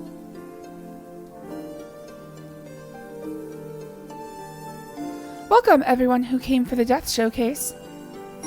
So I'm just going to go through a list that I found and do the ones that I didn't find during my playthrough.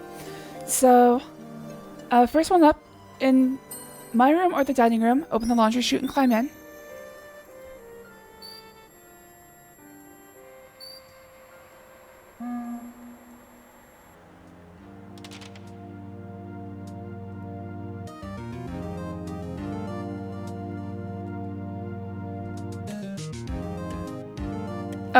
Oh, dining room is right here. There's a laundry chute? I don't... Oh.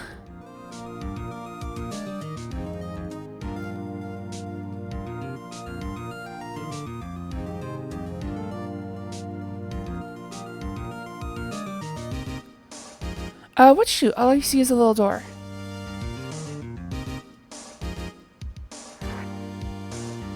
It appears to be a chute of some kind. I wonder where it goes.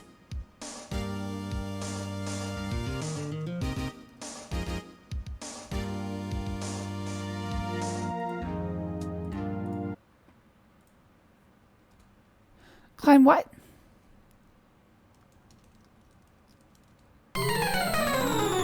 Aye!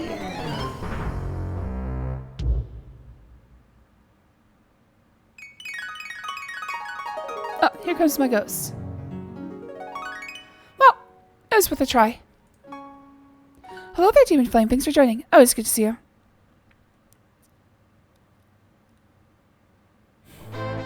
Oh, shoot. Alright, let's see what's next.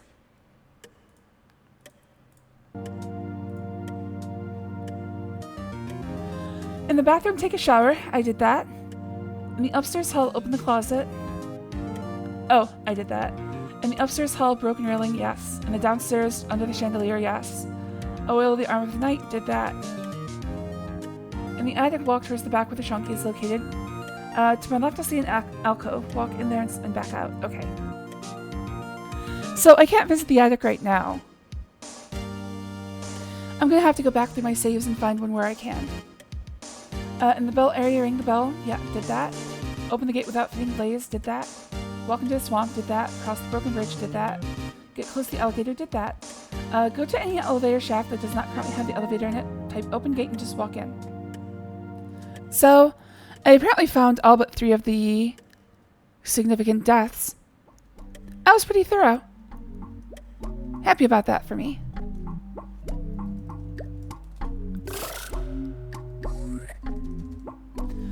One moment, just turn off that music.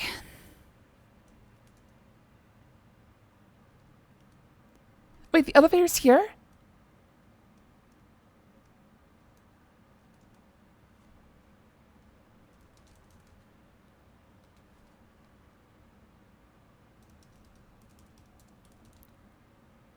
Currently, I don't see an elevator, just a shaft. Oh, I see.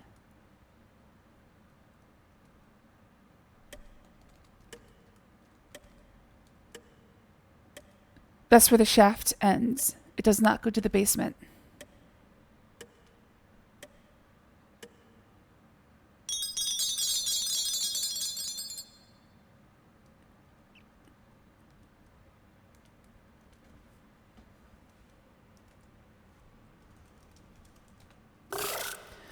Alright, turn down the speed.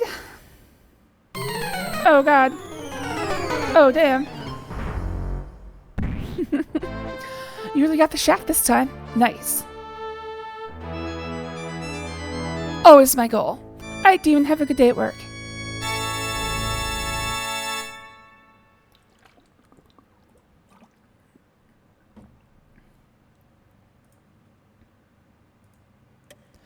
Alright, so I have to find a save where I can go to the attic. Probably this one.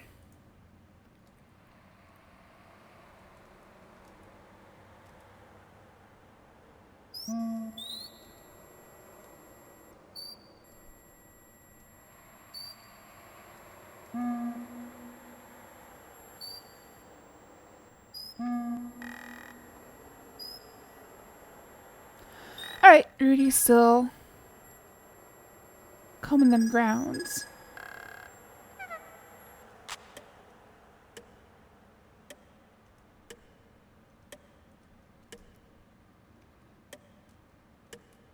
Hopefully the elevator is in the Colonel's bedroom, otherwise I gotta go further back.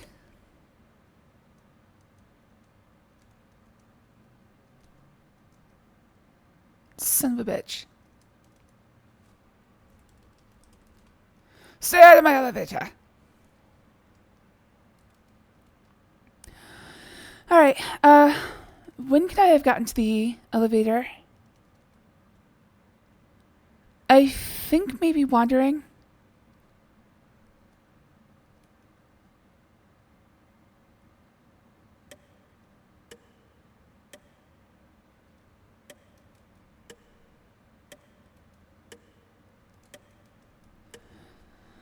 Do I have the key? I do not have the key. So, I found it after this save. Let's see if I can find it right now. Looks clear.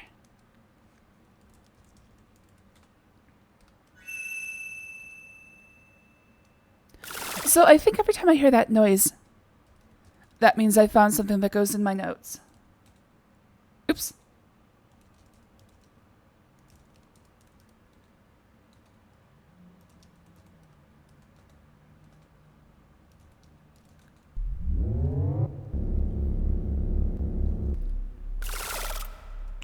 What a dark and creepy attic.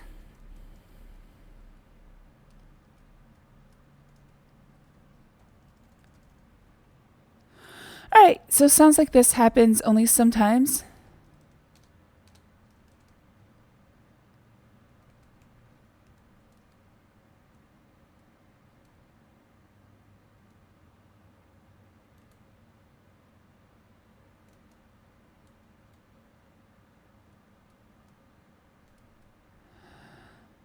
Alright, this one seems to be a Random chance death.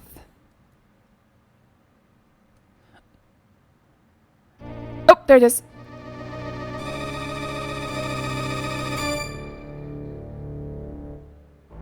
What a cruel choke.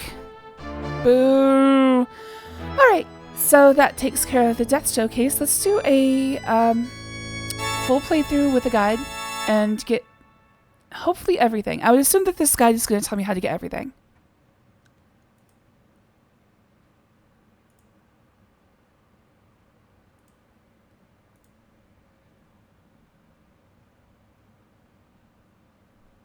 Alright, so they've got maps of everything. I did find all of the rooms, it looks like, except the basement, apparently.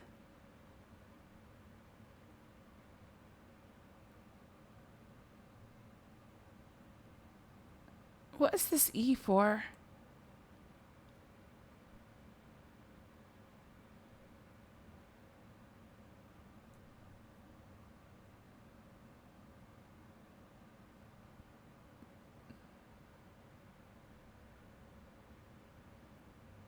Oh, elevator. Okay, looks like he goes step by step. So let's do this. Alright, first things first, I'm going to take a quick be right back and go to the bathroom. E for erotic. It's an erotic elevator. Alright, so bathroom break real quick, and then I will come back and do a full playthrough. And if I still feel like going after that, I will spin the wheel. So let's get the music, and I'll be right back.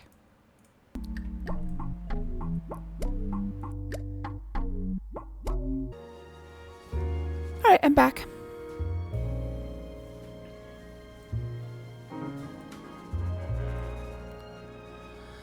Okay, so we're going to start the full playthrough with guide.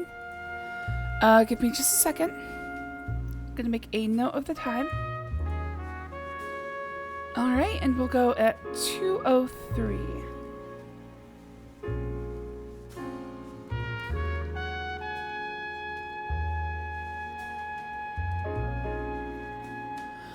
Alright everybody, we're gonna head into the full playthrough with guide, and that was stupid, I shouldn't have clicked that button.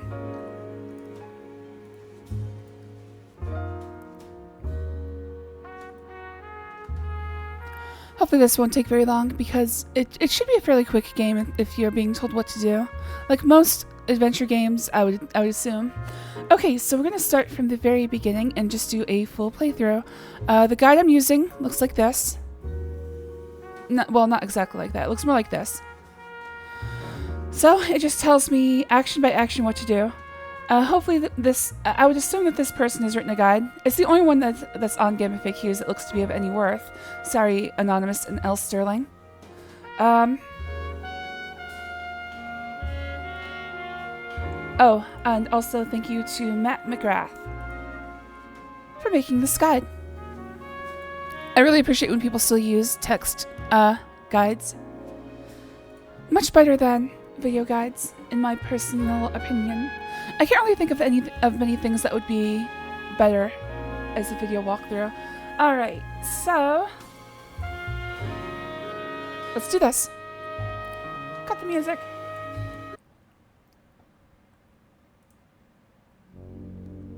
A Sierra production.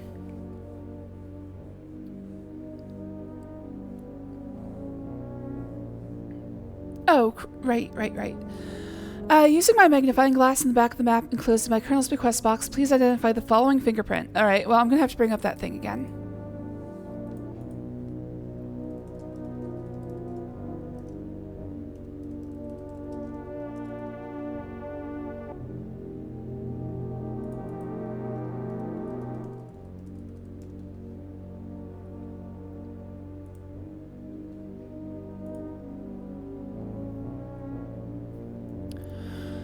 Okay, so this one has a long rounded top.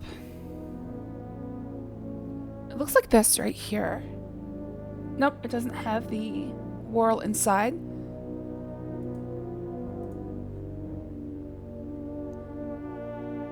Okay, that's pretty, it's a pretty obvious. Okay, so I think I've got it. I think it's Lillian Prune.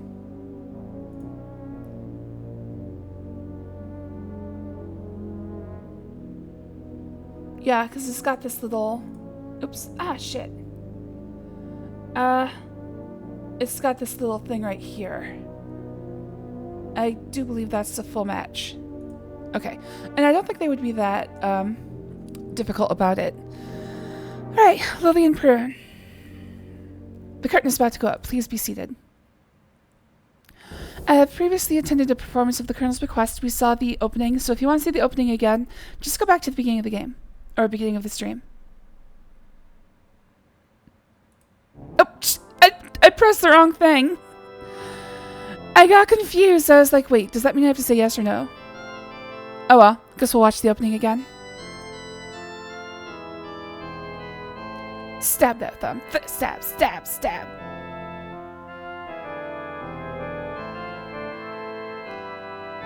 Stab. Ah, damn. I was hoping I could time it. Stab.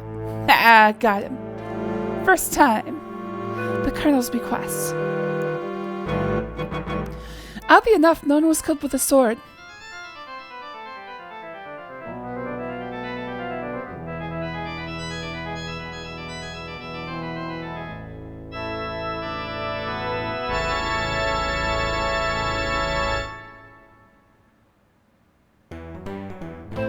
Executive producer Ken Williams.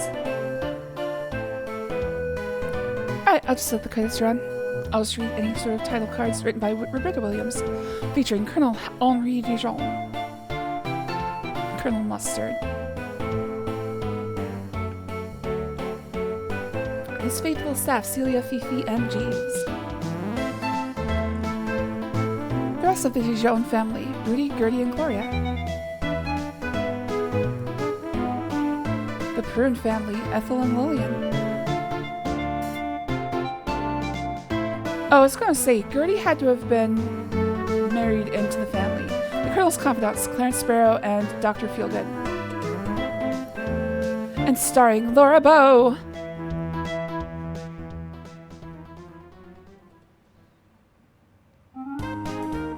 (1925) Tulane University, New Orleans, Louisiana.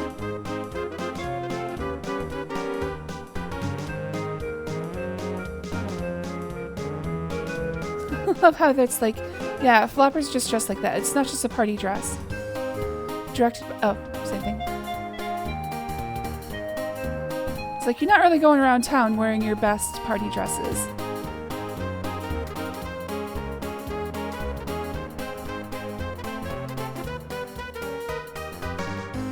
Hey Laura, wanna come with me this weekend to my Uncle Henri's estate? He's having a family reunion of some sort. You can keep me company. We're gonna have Sesby and Lex. I don't know, I've got studying to do. Oh, come on, it'll be a scream. It's such a creepy old place, you might find it interesting. Time to dust off my mid-Atlantic accent. Okay, count me in. Hot crackers. Laura's easy to convince. I wouldn't want to go to somebody's creepy old grandpa's mansion. 2 nights later.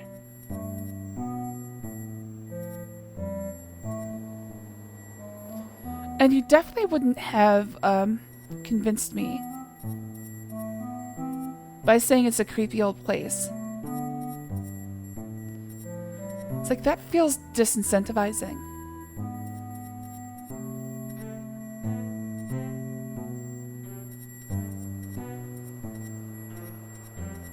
See, the moment they would have told me to step onto a boat and go into the middle of the swamp, I'd be like, no, I'm gonna go find a hotel room. And I'm probably flying back in the morning.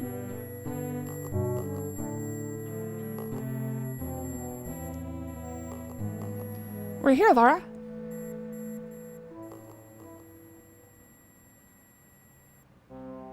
No, yeah, I don't control this yet. I do like the intro. The intro is cool. Well, what do you think? It does feel very cinematic for this period of time. It looks interesting, all right. Well, I meet the family. Oh, I can get rid of the first playthrough and blind playthrough tags.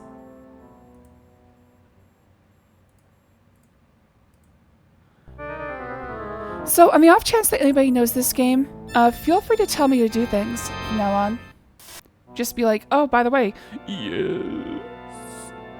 Jeeves, don't you remember me? I'm Lillian. Oh, yes. Everyone else has already arrived. They're just sitting down for dinner. We're eating your Aunt Gertrude. Please come in and join them.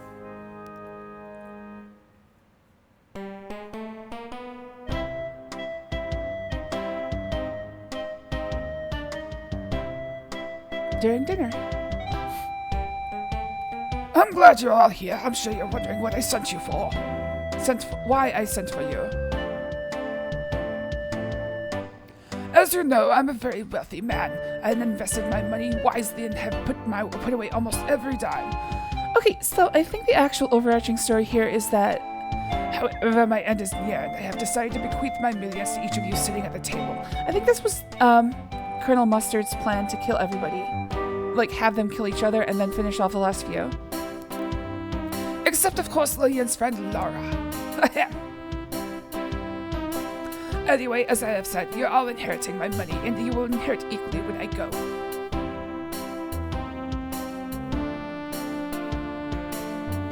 If any of you should die before I do, then your share will be distributed equally to the surviving parties. There it is. That's what makes me think he was trying to get people to kill each other here. Also, it's funny that his eyes are... I'm tired, Fifi. Help me back to my room. His eyes... Good night to all. It looks like the white part is supposed to be his pupil, but I think that's supposed to be like if on a CRT monitor that would look like a glint of light. Can you believe that? The old goat. I'm surprised he didn't try to take it with him. He's such an old skinflint. I don't think any of you deserve any money. Speak for yourself. How much do you think he's got? Well, I know what I'm going to do with my share. Your share? I bet the old codger outlives you. I wonder how sick he is. Do you think he's going to go soon? I've had enough of this. Laura and I will I've had enough of this. Laura and I will retire to your room now.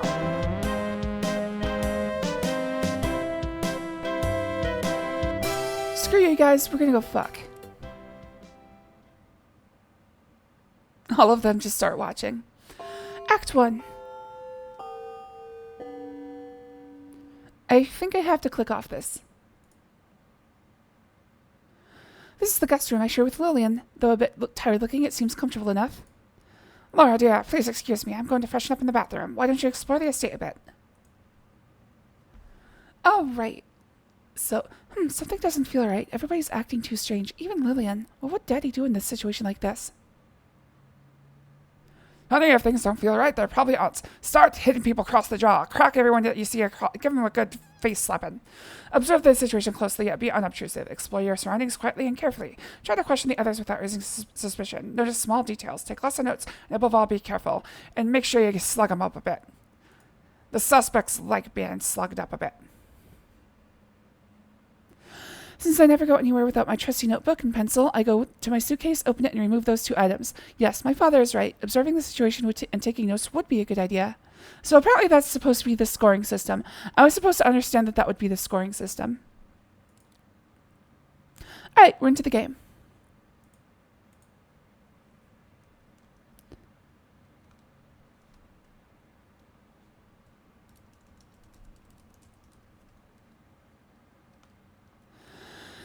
Okay, so first up,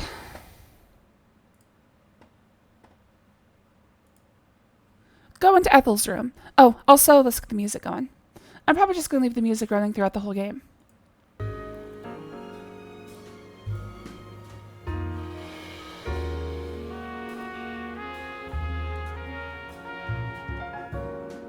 It looks as if this might have been a nursery at one time. Now it has been converted into a makeshift guest room with Ethel as his current guest.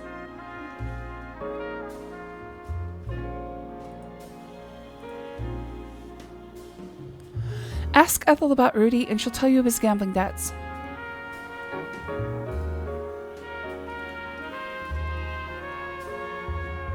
My nephew tries to pass himself off as a gentleman, but he's nothing but a worthless gambler and womanizer.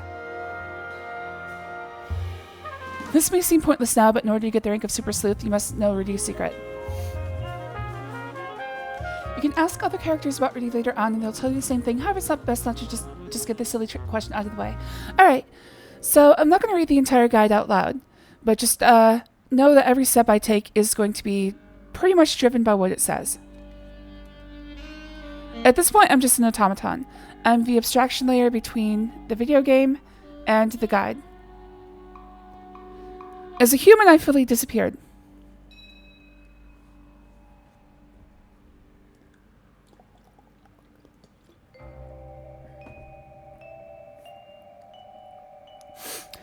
Alright, so into the hallway, into the bathroom. While Lillian is applying perfume, have Laura look at her. This is back upstairs hallway.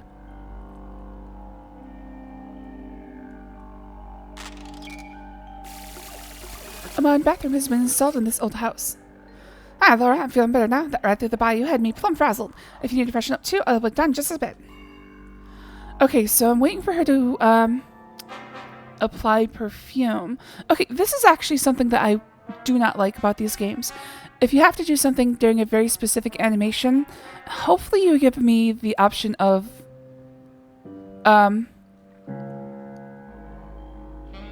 like not having it just be a single instant missable. Anyway, let's oops. Okay, wait for her to apply perfume.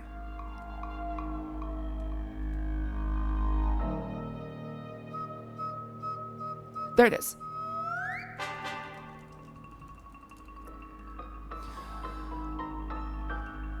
Your friend Lillian, this is your friend Lillian Prune. Your friend Lillian Prune is a rebellious flapper.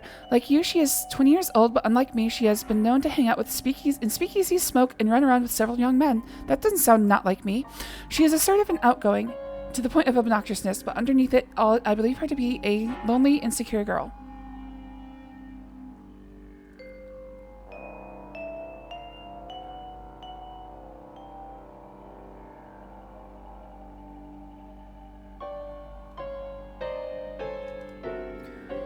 Alright, it says you'll need to look at her twice. My friend is freshening up in the bathroom.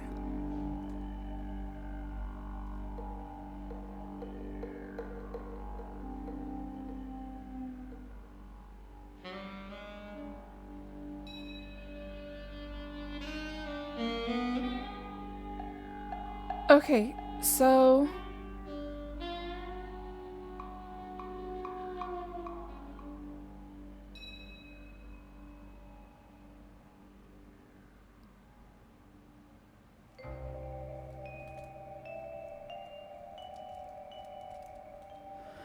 I see nothing special. Sniff, sniff.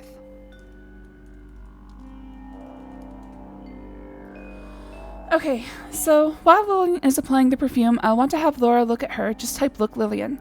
Actually, you'll have to look at her twice. The second time I looked at her, it didn't say anything about the perfume.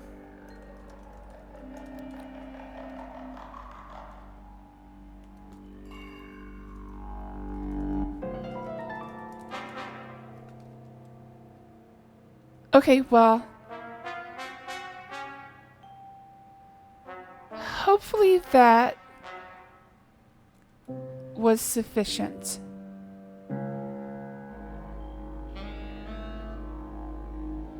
Because it doesn't feel like it feels like I didn't do something that the guide wanted me to do.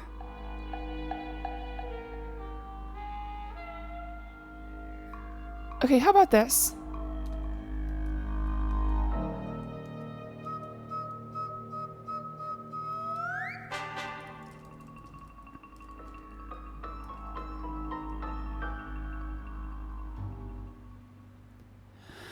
Alright, I definitely have to look at Lillian and get the flavor text out of the way. Maybe it's because I don't know.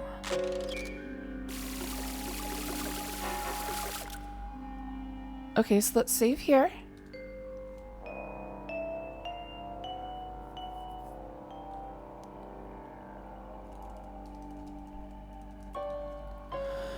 It's possible I just have to smell. Like, it's possible this guide is just incorrect.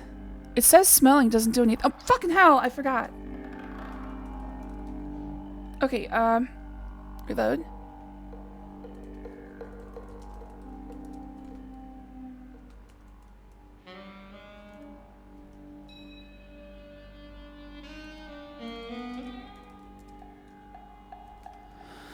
Okay, that does not seem to be...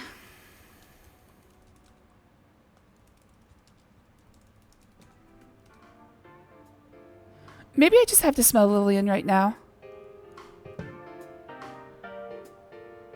I don't know, it doesn't seem to be working as the guide intended, but I'm going to assume that's good. When Lillian leaves, you can also use the toilet, but it's only so Laura can pitch the awful Leisure Suit Larry series to you. Go back out in the hallway and pull the left-hand armoire.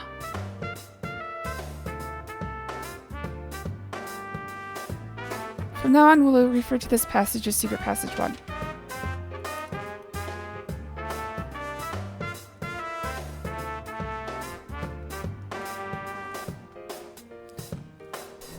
Secret tunnel.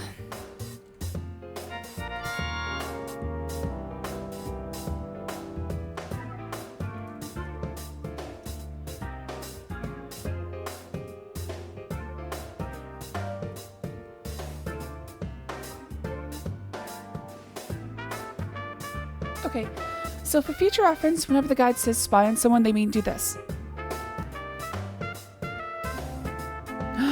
Oh god, who could have seen this coming? Oh, mon ami, I find it difficult to refuse you. I'm so attracted to you. Well, I was quite a blade in my younger days. Ugh. Oh la la, I can tell, Henri, I can tell.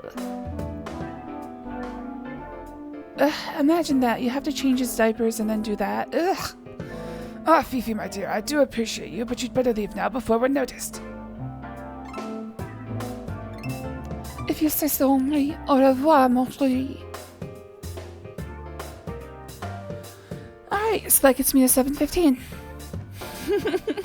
Only, what is it, 31 to go. Some of these will be shorter. Okay, into the hallway, into the Colonel's room. And look at his cigar.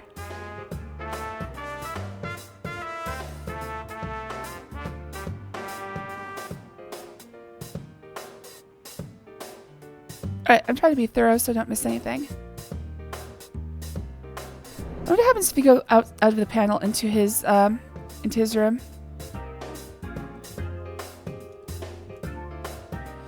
The Colonel smokes a small, nasty-smelling cigar.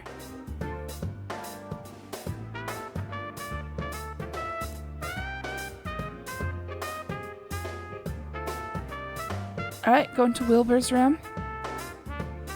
And look at his bag.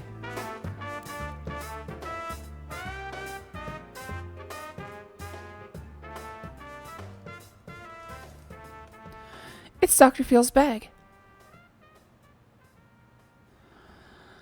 Go into the hallway and pull the right-hand armoire. That goes to Secret Passage 2. Look through the topmost painting and spy on Ethel and Lillian.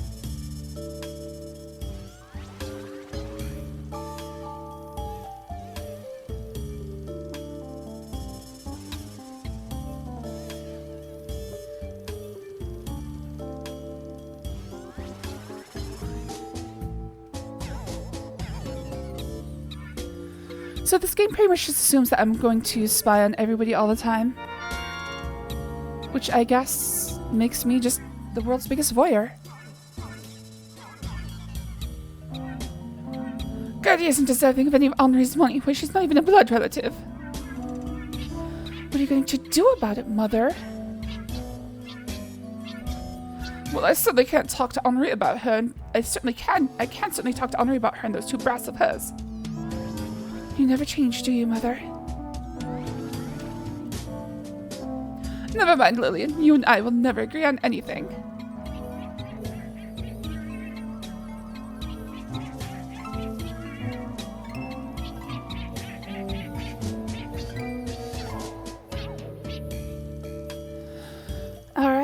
next up, we are going to head downstairs to where the clock is, pull the clock to enter the third secret passage, look through the painting at the bottom to find Rudy and Gloria, who are in the billiards room.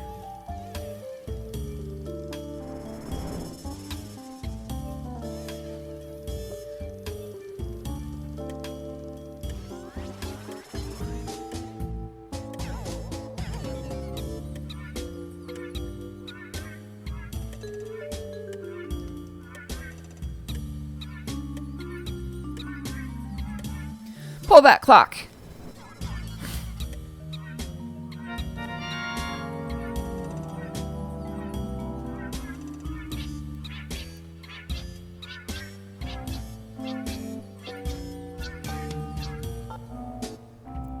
What a skinflint Uncle Henri is. Man, what I could do with his dough. How rich is he, darling? I don't know for sure. There's a couple mil.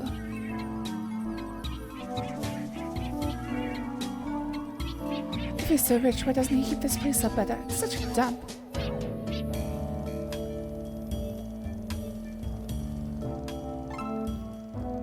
The old miser wouldn't part with a penny if he could help it. I wonder if Fifi's getting any of his money, though.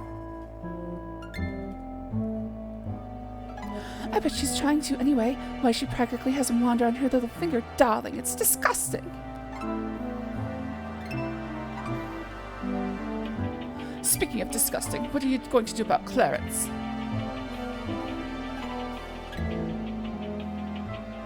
Oh, him. I've decided to break it up with Clarence. I have a new beau, a director no less. He's such a doll.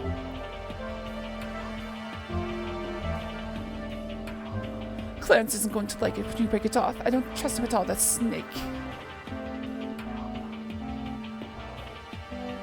Oh, darling, that reminds me. Remember that little medical problem I had? I don't trust Wilbur to keep it quiet. It could ruin my career if it got out. I've got to talk to him. You do that, my dear sister. As for me, I'm going to retire to my room for a while. Kiss, kiss.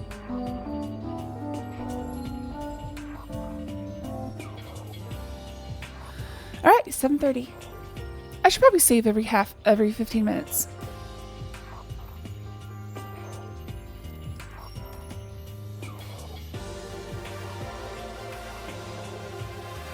Alright, back out in the hall. Yep, it's a Danganronpa. I want to play that so bad. Although I've shown that I'm pretty bad at figuring out mysteries. Go to the hallway, pull the mirror. Fourth secret passage. Look at Clarence and Gertie in the parlor.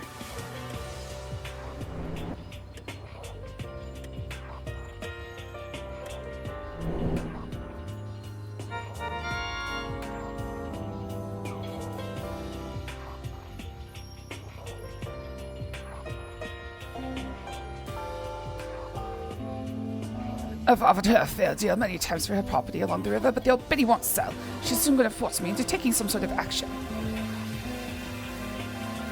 What could you possibly want with that swampy land anyway? It's no good for anybody.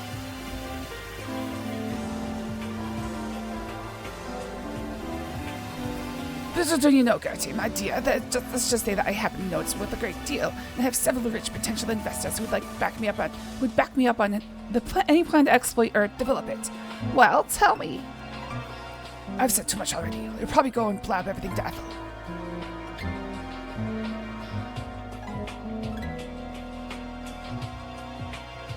Of all the nerve. Well, if I were Ethel, I wouldn't sell you any land either. You're no better than a low-down snake in the grass. I don't know which my daughter sees in you. My affair with Gloria is none of your business. Besides, she doesn't care what you think.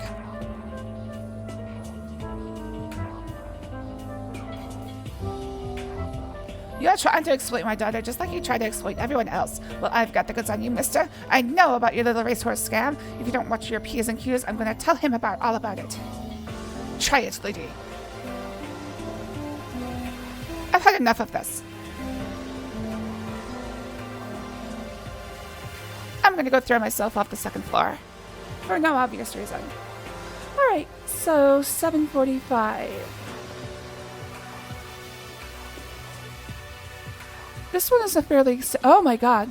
Okay, there's like 20 steps to this one. Oh god. Alright.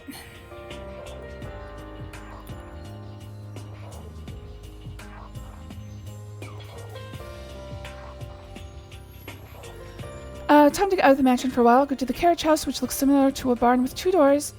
Ignore the silly message that suggests you go back inside. With all the weird stuff going on inside the mansion, you think Laura would be glad to get out. Your logic doesn't seem to be a prevalent theme in TCB. The Colonel's best yogurt.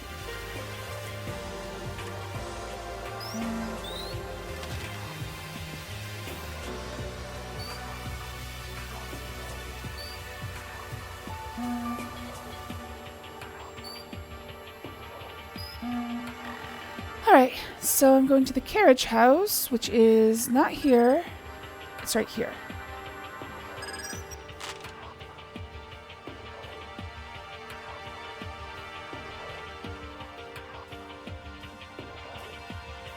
When you enter the carriage house, you'll see an oil can pick up.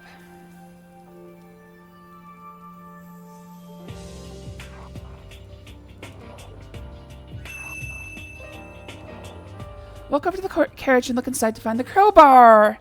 That's where you are. I see parts of an old carriage in the right corner. I look inside the decrepit carriage and find a crowbar. Thinking it might come in handy, I take it with me. Fucking hell. Head over to the chapel, go inside, look at the floor, and Laura will tell you that some of the floorboards appear to be loose. Pry the floorboards with the crowbar. Alright, so this is something I fully missed.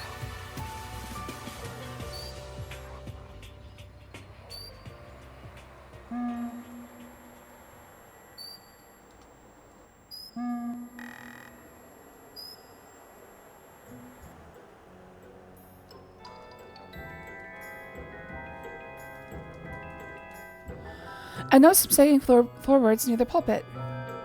Are these they, or?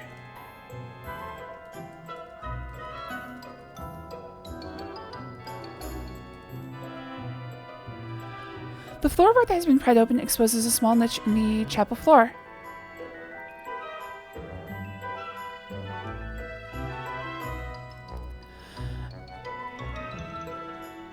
Inside the niche, you see a leather-bound Bible.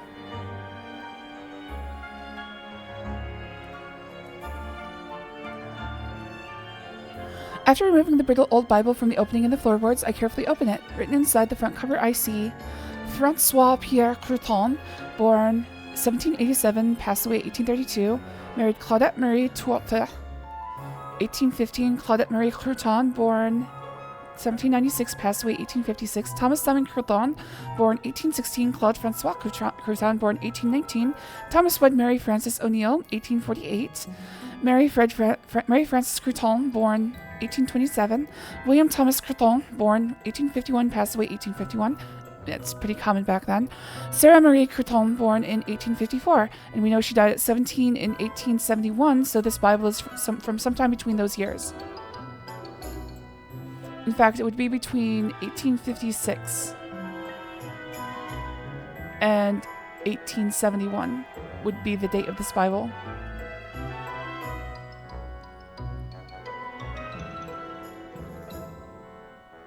Upon further searching through the old Bible, I noticed a strange notation on the last page. It says, "Sarah, our end is near. The bell will ring solemnly on our final night, and then will sound no more. Sir Launcelot will forever salute us. Do not weep for us, my child. We will watch over you. We love you. Do not ever forget. Mama." Okay, so that's a clue to get the bell. So the crank went to something that had something to do with Sir Lancelot. Will ever salute us. So I have to find somebody saluting. With a sad heart, I tenderly closed the fragile Bible and reverently placed it back in its hiding place under the chapel floorboards.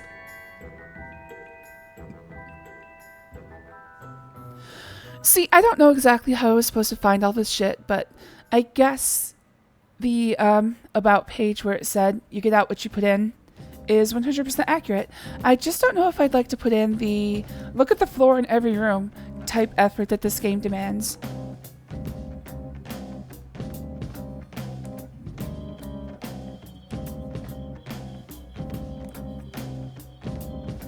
So, yeah, I would have felt profoundly ripped off if I had bought this back in the 80s, 90s.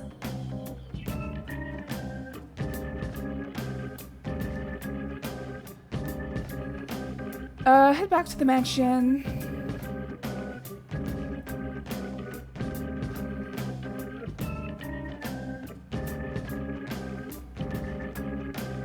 Go to the study. Look at the Derringer.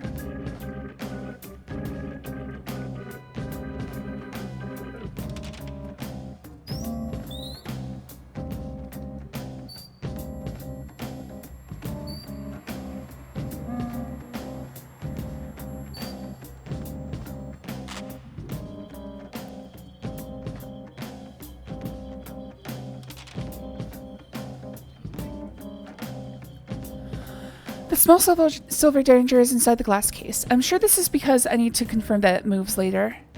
Because one of my notes was items that moved.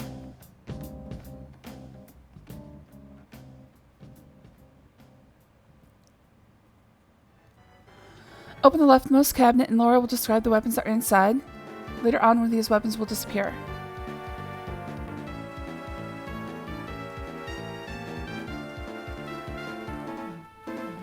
Cautiously, I peek inside the open door of the cabinet. Not surprisingly, part of the Colonel's weapons collection is housed here. Within the cabinet, I see an Australian boomerang, a steel cutlass, a pearl-handled dagger, a mace, and an antique crossbow. So, this must be one of the weapons that moved. But I don't recognize any of them from my previous playthrough, so we're moving along. I don't think I ever found the murder weapon for Dr. Fields.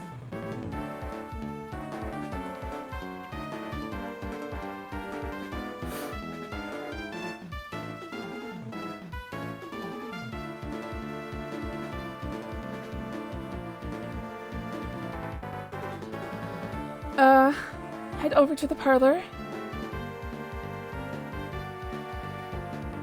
Look at the decanter.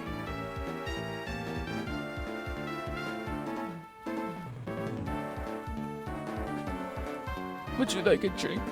No, thank you.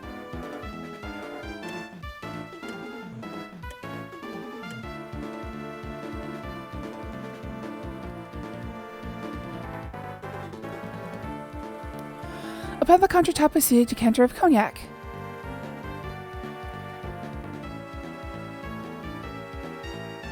Lubricate the knight's mask, open it up, and take the valve and notes.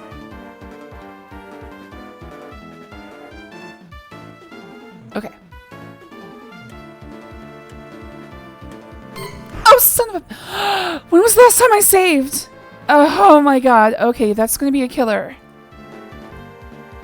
Right at the beginning of this section. Alright, starting over.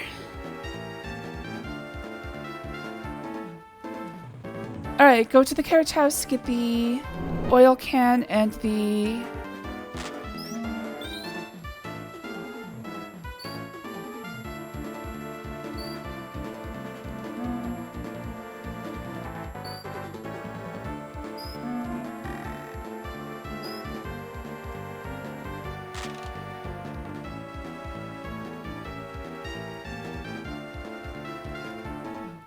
Son of a bitch.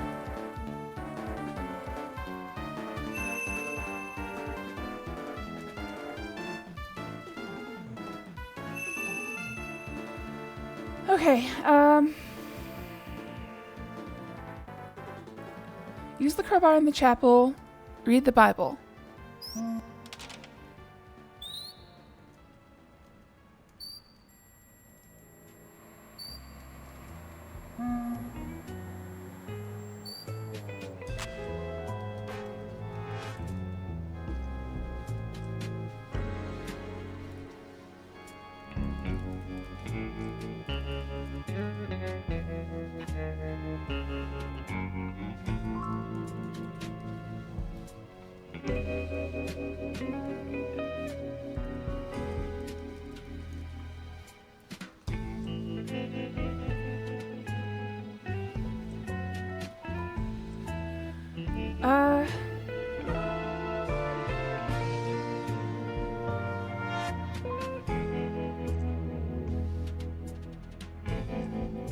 Look at Derringer.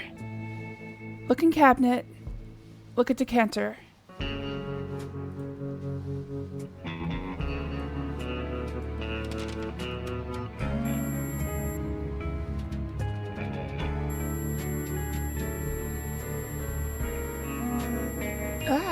Does anybody else hear that ear-piercing sound? What the fuck? I think it's coming from the game.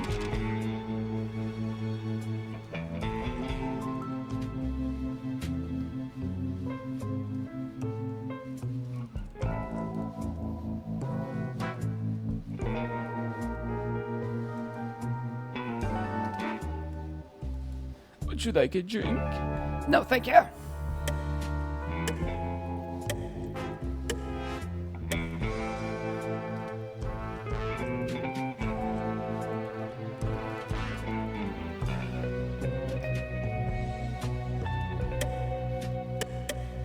Alright, avoiding the middle of the rug on this place.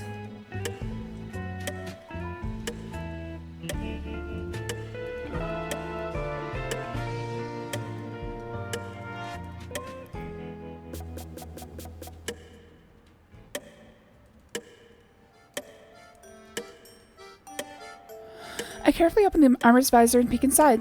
I see a small metal valve handle hanging from by a hook inside the armor's helmet. I grab the valve handle. I also see an old yellowed note pasted to the inside of the helmet. Curious about the old note, I read it. It says, "Our dearest daughter Sarah, we knew you would know when to look in the armor. This war is terrible. We fear our end is near. In case you're not the only one to find this note, we won't give too much away. Use the valve handle with your favorite water nymph. Don't ever forget. We love you very much. Love forever, Papa and Mama."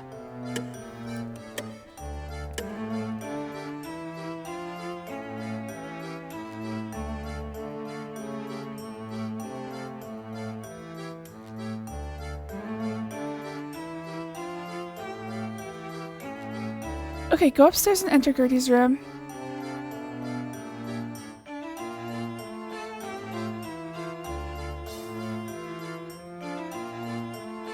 And that appears to be it.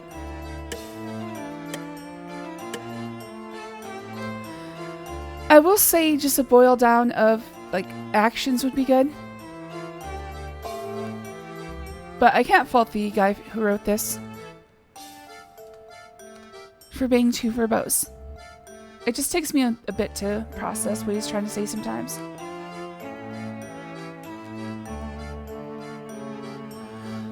Leave Gertie's room, find handkerchief on the floor.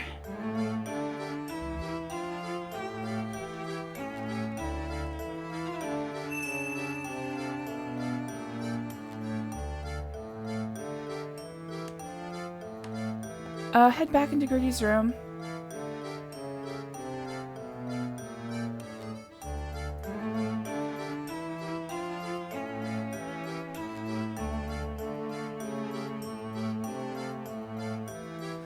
Okay,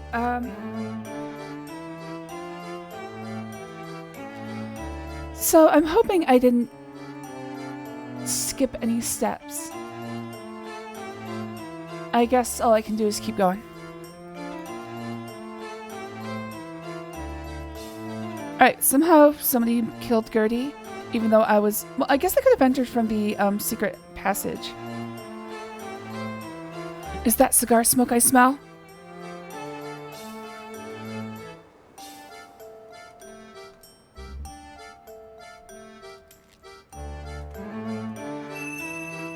Does something happen in here? A small table is lying outside near a wide open window. Is that cigar smoke I smell?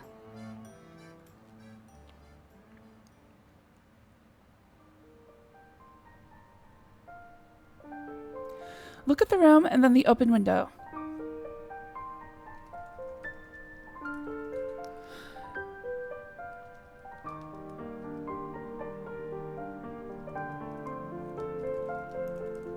I mean, windows like this really need railings. It's pretty dangerous to have them be fully just wide open. Think of the children! Who could have opened the window and why? Curiously, I peer through the open window into the darkness outside. Looking downward, I think I see something, but I can't make out the details.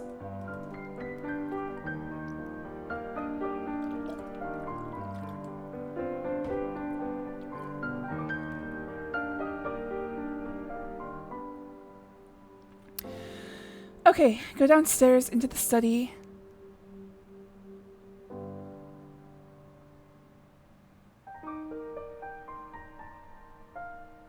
Exit the study and you'll find Wilbur and Clarence having a discussion.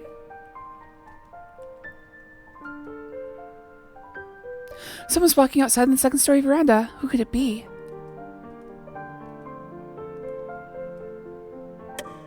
So I don't even have to look at the body?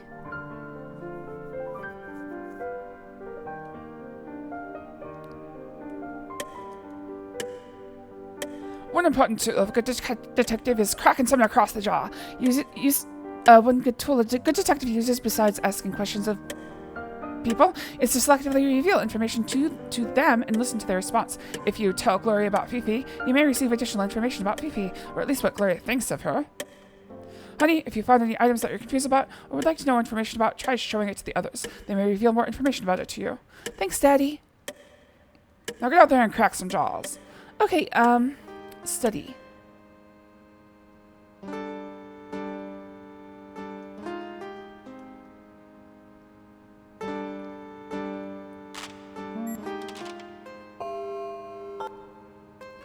I can't go on with any longer. I must tell him about... Quiet! Let's go into the house and continue this discussion.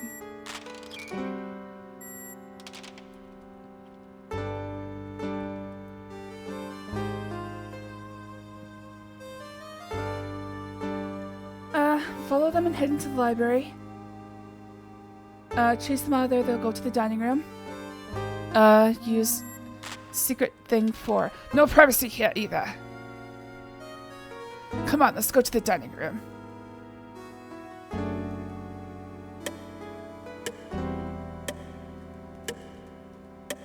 Shit, don't go in the dining room.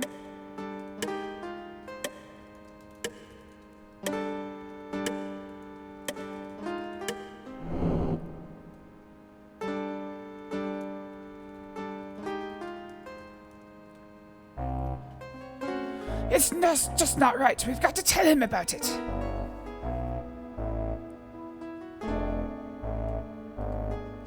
No, it'll work out, Wilbur. I've got some plans.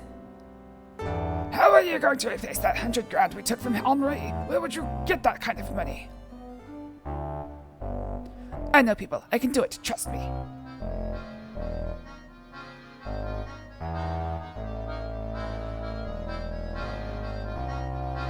Why were you so stupid as to buy a racehorse anyway? And to use Henri's money, we should have known better.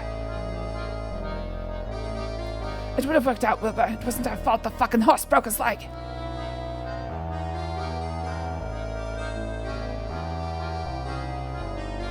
All I can say, Clarence, is you'd better do something fast, because if you don't, I'm fussing up. I'll handle it, Wilbur. Just don't be stupid and say something.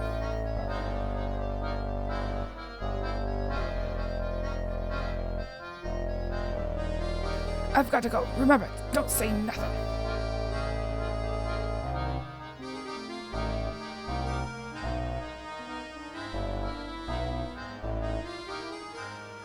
Alright. Missed that the first time. Okay, after spying on Clarence, Wilbur head into the kitchen.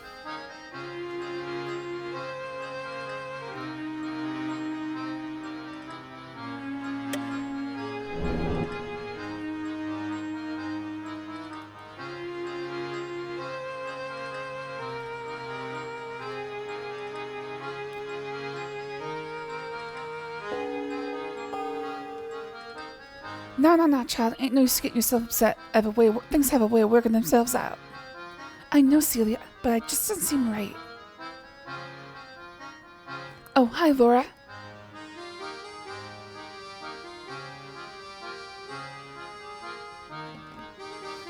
Okay, go to the icebox and open it up. Laura will find a soup bone, which she will take.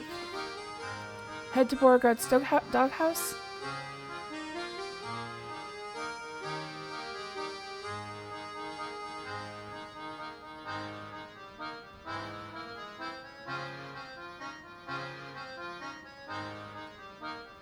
Okay, so I'm supposed to get a necklace from Beauregard's doghouse using the soup bone. So this is something I didn't figure out the first time.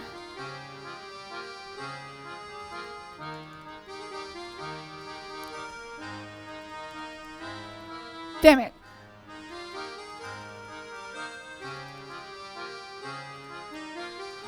Aha! A leftover soup bone. As it might come in handy, I grab it and take it with me.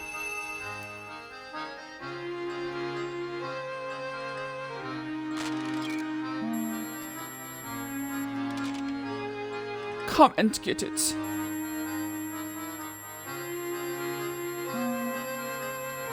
Alright, so I can't actually interact with the scene. Dude, what is with that high-pitched whine? Ugh.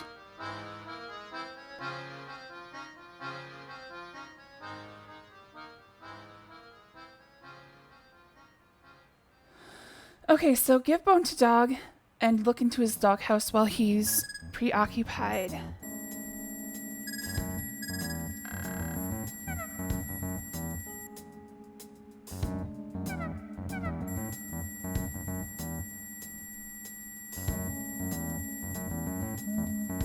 There's a large doghouse by the kitchen door. I see the name Beauregard written over the doghouse. I peer into the dark interior of the doghouse and look around. What's this? Why, it looks like a necklace of small amethysts and quartz stones. Beauregard must have found it someplace and brought it here. I quickly grab it and take it with me. Hey, that's my necklace.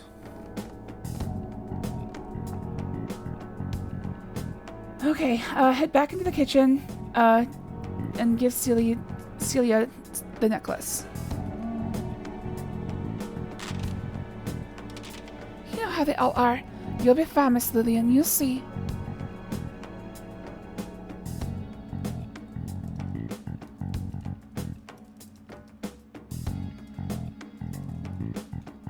My necklace! I was wondering where it got to. Well, Miss Laura, thank you.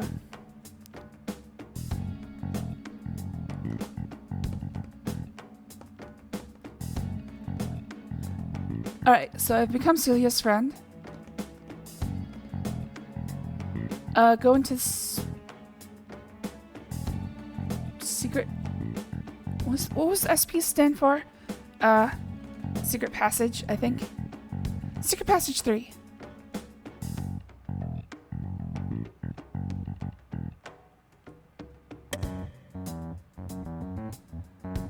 Look down into the billiards room to spy on Clarence and Gloria.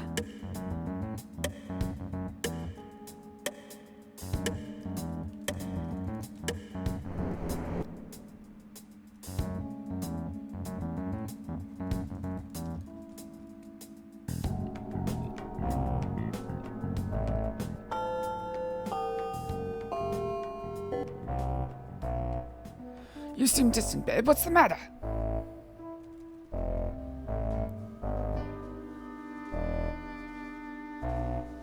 Well, darling, this is very difficult. What's difficult?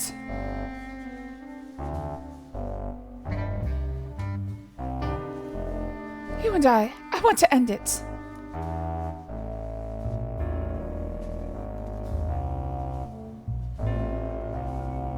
Okay, Are you joking or something? That's ridiculous.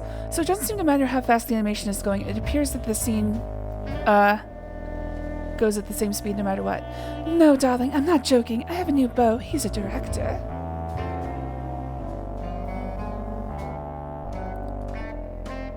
Yeah, well, I have to think about this.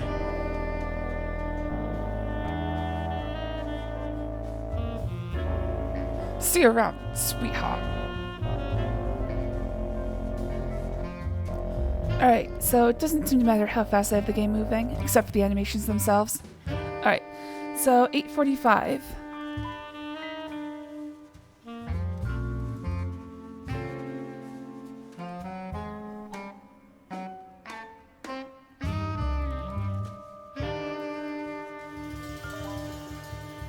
Okay, head to the billiards room. Go outside. Gertie will be dead. Search her body. I won't find anything, but I'll get to search each body to become Super Sleuth. Okay.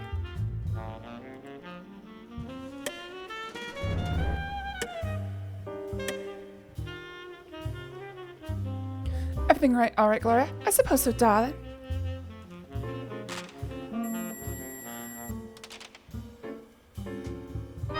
Oh dear, it looks as if Gertie has accidentally fallen from her upstairs window and killed herself.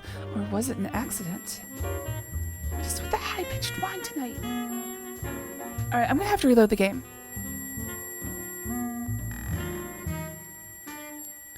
I quickly examine Gertie's body and see that she died of a broken neck. You can see that no clues as to what might have happened. I can tell Gloria about Gertie. She'll go check, but of course she'll find nothing.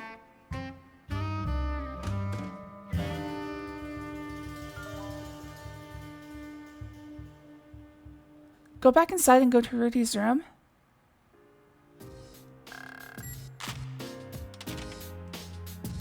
I wish we had the other. Quit complaining. That went too quickly for me to catch. Okay, so before I go any further, I'm going to save and reload the game because the sound outside is driving me nuts. And I'm hoping I can fix that.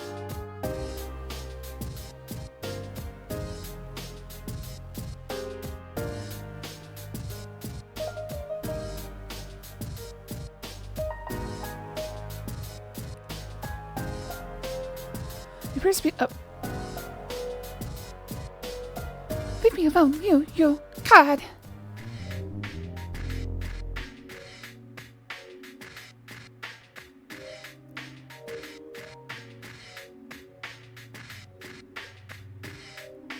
Alright, so I'm gonna save.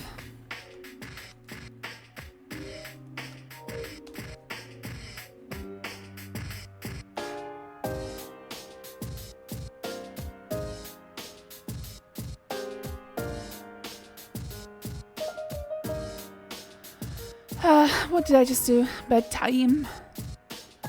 Where's bedtime? There it is.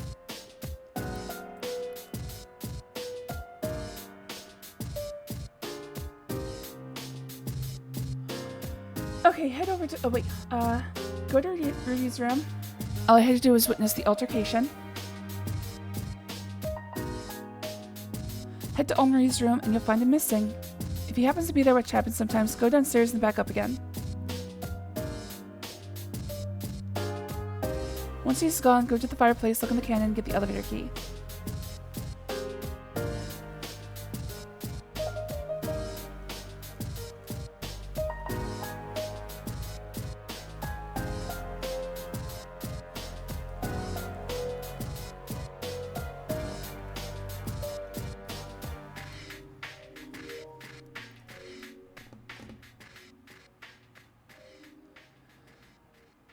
Head outside, stand outside the entrance to the basement, and open door. Oh, this key opens the basement as... Wait. I've had this key before, but it didn't open the basement.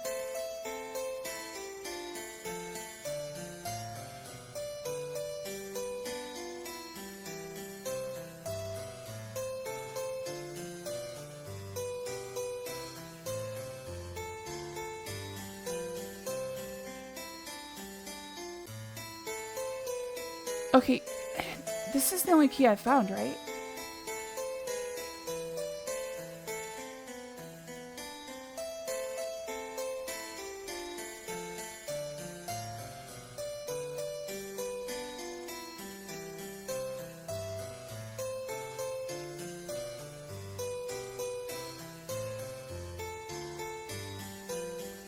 So... Yeah, I don't understand. Okay, we'll just keep moving. But I don't quite understand what I'm supposed to do. It says, head outside, stand to the entrance of the basement, and stand next to the entrance and type open door. Which I shouldn't be able to do. Maybe I just need to find out that the basement's locked.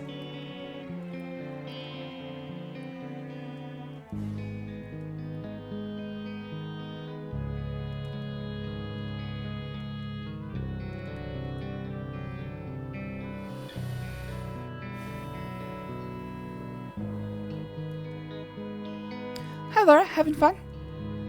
Oh, damn. She's going crazy on that dough.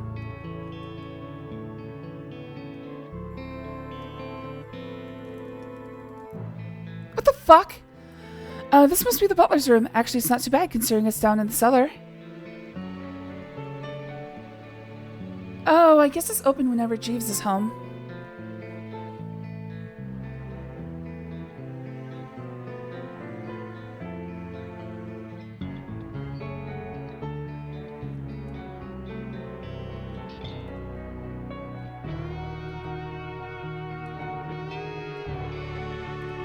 Okay, all it said was to get access to the basement. Oh, also, this appears to be just one room. I'm amazed this thing doesn't flood. This guy's in danger of dying of drowning. Alright, well there's nothing I'm supposed to do down here according to the guide. I think it's just to get access to the basement.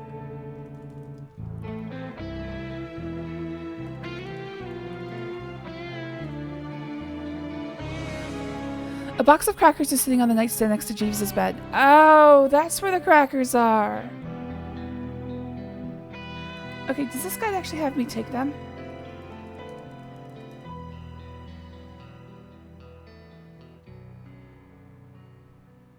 Oh, it actually says I should take the crackers in a different part of the guide.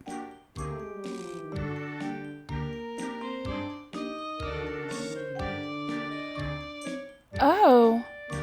Okay, so this guide doesn't actually cover that I have to give crackers to the parrot twice.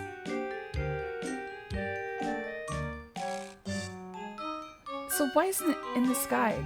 Ah!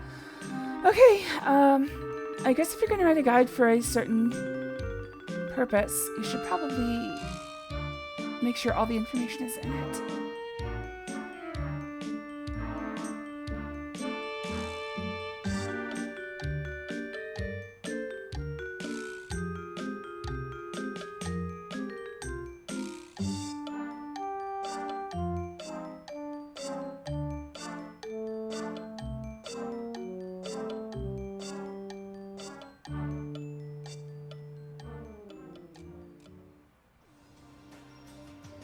I'm just reading some of this stuff to see if there's any further hints that I missed.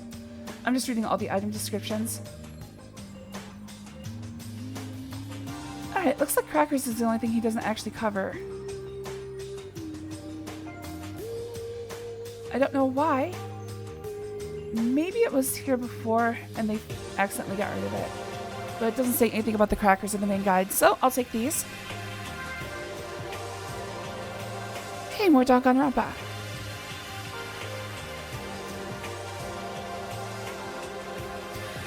You ask Jesus if you can have the crackers, he nods his head in approval.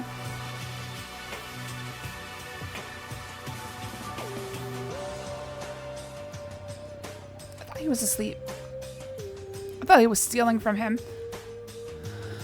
Okay, so now I know what the basement's about. Go to the library, find Wilbur reading a magazine. Maybe a friend's longer. She keeps going in here.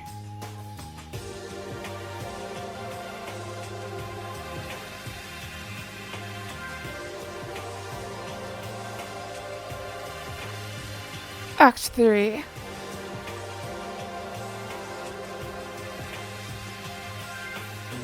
Alright, exit the library and go back in. Something looks wrong here. A chair has been knocked over and there are signs of struggle on the floor.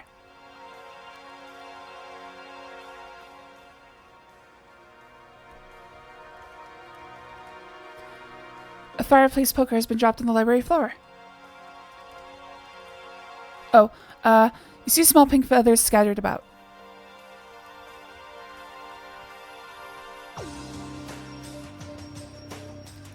As I retrieved the fireplace poker, my eyes happened to fall upon some small pink feathers scattered upon the floor.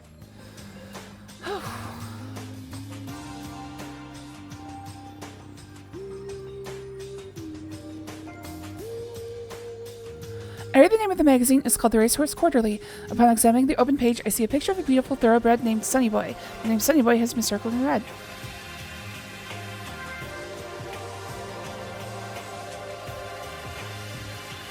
Secret Passage 1.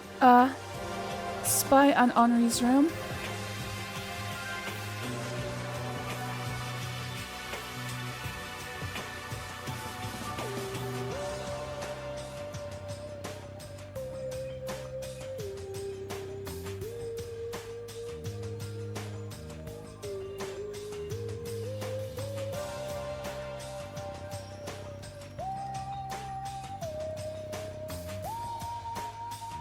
Oh, there's a cane here. Should I do something with that?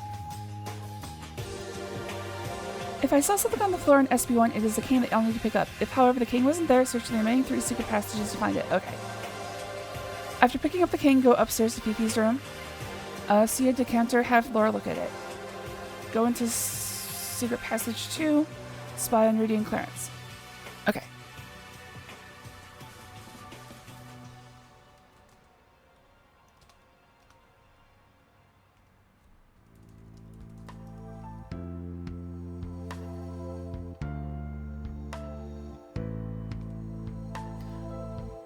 Oh my! He's faking it! I knew he was faking it. Also, he seems to be missing a poker.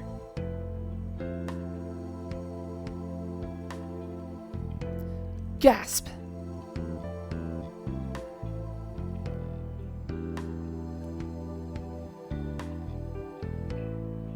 I picked up the cane, Fifi's room, and look at the decanter.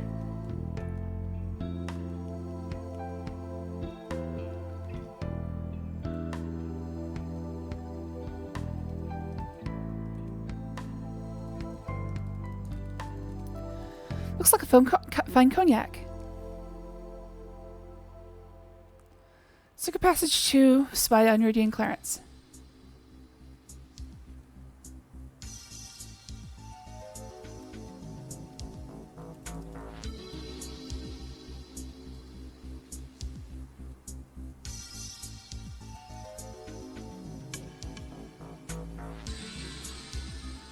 Who is this so-called director that Gloria is seeing now? Why are the punches lights out for getting between me and my gal? Gloria was never your gal. Just because she went out with you a couple times, you thought you owned her. I realize that I've changed his voice like 5 times, but it's fine. Well, I got news for you, buddy. My sister doesn't need to settle for the likes of you. As a matter of fact, you're nothing but a mere dalliance for her. Dalliance, ha! Why, you're the one who can't make a commitment to anyone. You're just trying to sink Gloria down to your lousy level. You ain't good enough to kiss the ground she walks on. You're nothing but a low-class jerk.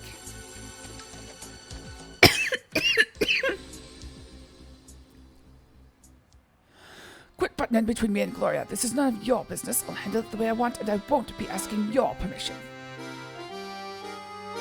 I'm warning you, Jack. If I see you near my sister again, I'll cut you up in a little piece and feed him to the dog. Got it? Not really. You said it pretty quickly, and it didn't come out. Enunciate. Try talking slower. Hello there, Cannabis Clown. Thanks for joining. Always good to see you. Alright, 9:15. Let's save the game.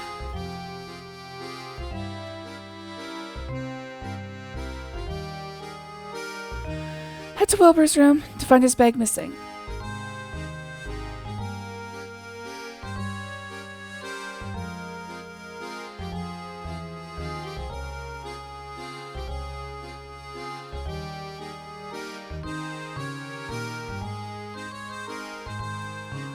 The Murphy bed has been pulled down for Dr. Fields to sleep on.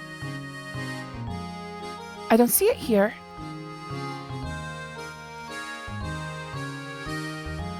Go to Celia's shack, knock on her door. Now that you're here, her friend should let you in to talk. Sit down at the table and talk to her.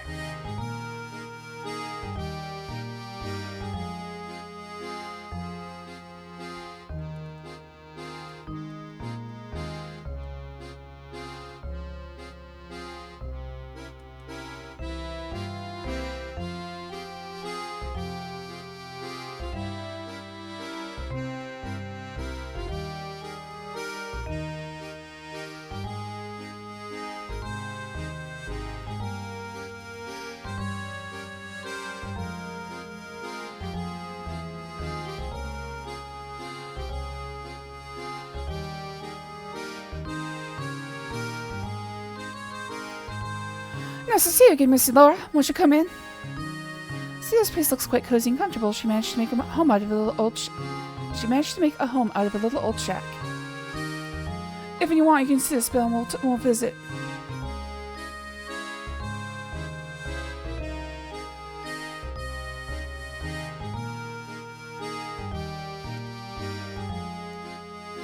I want to thank you for bringing back my healing necklace. I've been feeling kind of poorly lately. I know you've never been here before, but you like a good story? Let me tell you an old tale around these parts. A long time ago, right before the Civil War, this place was a bustling sugarcane plantation. But during the war, this place was ruined and the owners killed. Good. They had a daughter, Sarah, who was away at school during all the troubles, and folks around here say that they hid the family jewels somewhere on this here property for her to someday find. She never did, though. Not long Not long afterward, the poor girl died of terrible fever. They say Sarah haunts the old graveyard like she's still looking for a missing treasure. Of course, it's just a story. Folks around here like to believe it, but I ain't never seen nothing except. Nah, it wasn't anything.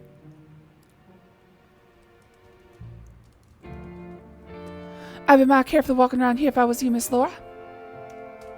You seem like a nice, quiet girl, not at all like Miss Lillian. I'm kind of confused why you came all the way out here. Me too. For Miss Lillian's family gathering. As far as I know, you're just a stranger here. I have a bad feeling tonight. You best watch out for yourself. It's been nice chatting, but I'm getting kind of tired. Why don't you go on back to the big house? Good as a dismissal. Oh, also, wait. Nice to see you, Miss Laura. Oh, okay, so now I can... I don't know if it was there before. I saw the boiling stew. I'm supposed to get this carrot. Before taking the carrot, I look at Celia for permission. She nods for her approval. With that, I take the juicy-looking carrot for myself. I just like carrots.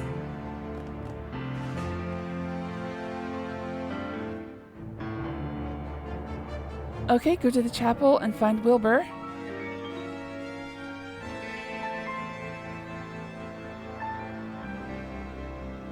Search his body and get his monocle.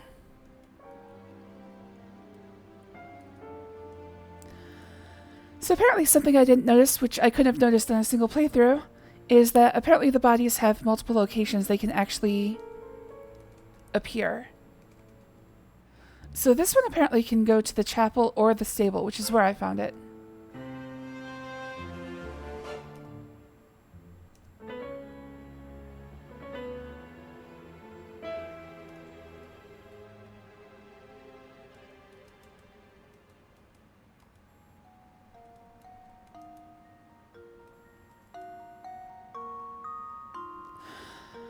There's only one stall in this old stable. There's an old broken down egg in the stall.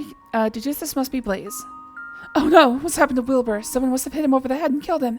Never see a look behind you, but there's no one there.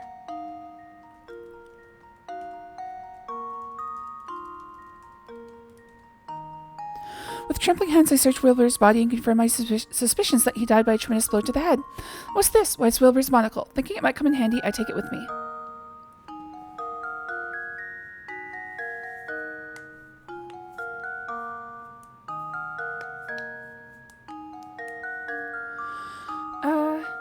Now that we have the monocle, use it to examine the handkerchief and poker.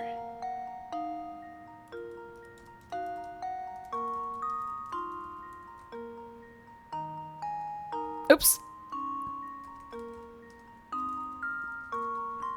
I carefully examine the white handkerchief using Wilbur's monocle, much like a magnifying glass. Why, what's this? I see a small EP in one corner of the white lace trim.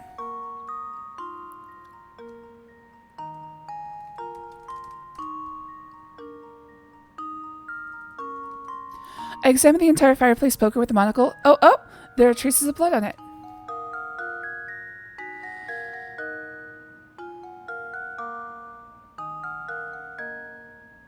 Go to the stable, feed Blaze, open the gate, and walk... Oh, before I do that, let's go to the parrot and use crackers once.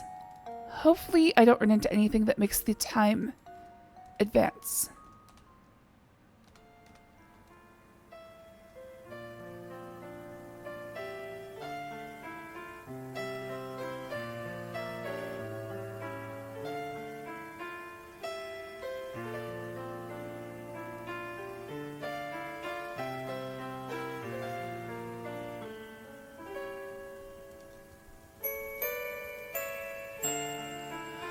I give Polly a cracker. She's after me. Ah, so afraid. Okay, can I give him another one just to get credit? I give a cracker to the parrot. Ah, cracker. Okay, so I don't know if that does it, but I'm supposed to use 2 crackers on the parrot just so I get credit for the... That was the item I was missing that said items with multiple uses. So, hopefully that got out of the way. Alright, feed Blaze the carrot, open the gate, and get the lantern.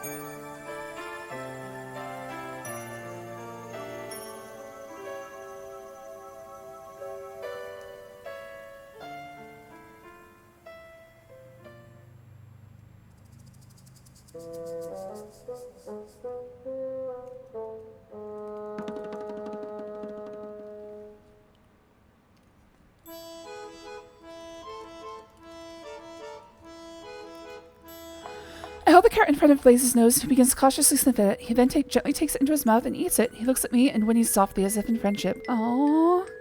I have befriended horse.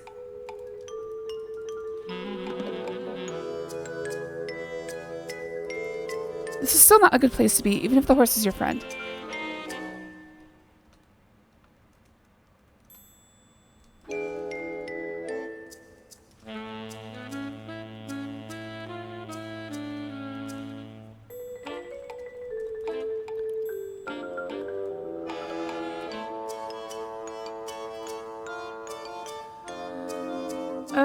Go to the bell, walk up to the ladder and oil the bell.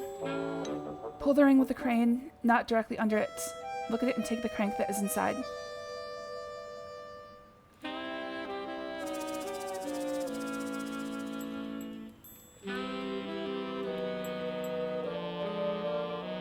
Oh, there's Ethel.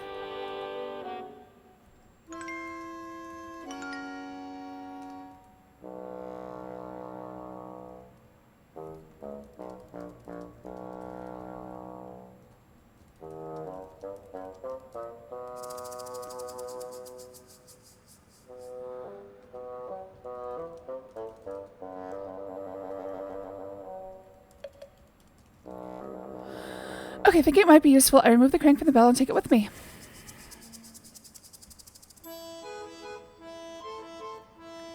Head to the dollhouse for an interesting surprise. Oh, I think he means the playhouse.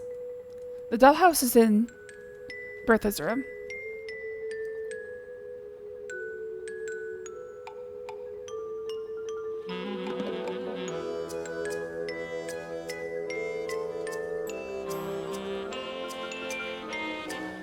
I'm inside the leaky old playhouse to 9:30, and then he said,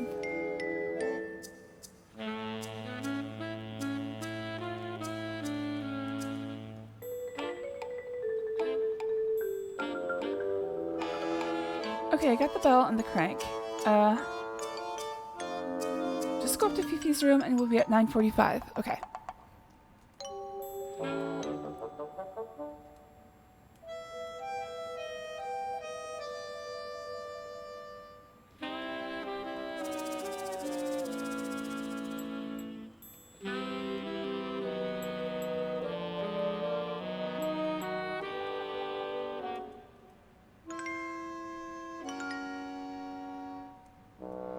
Oops.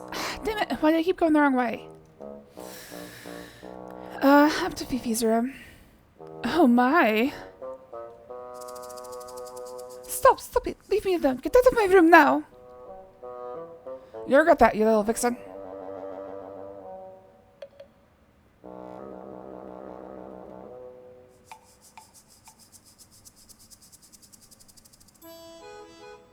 Okay.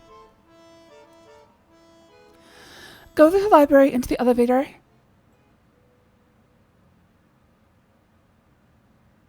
Okay,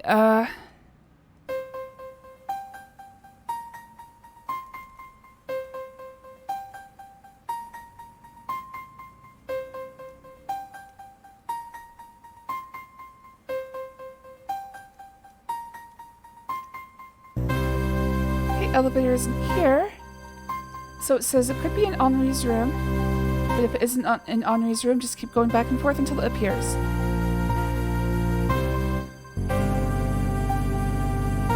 Okay, good.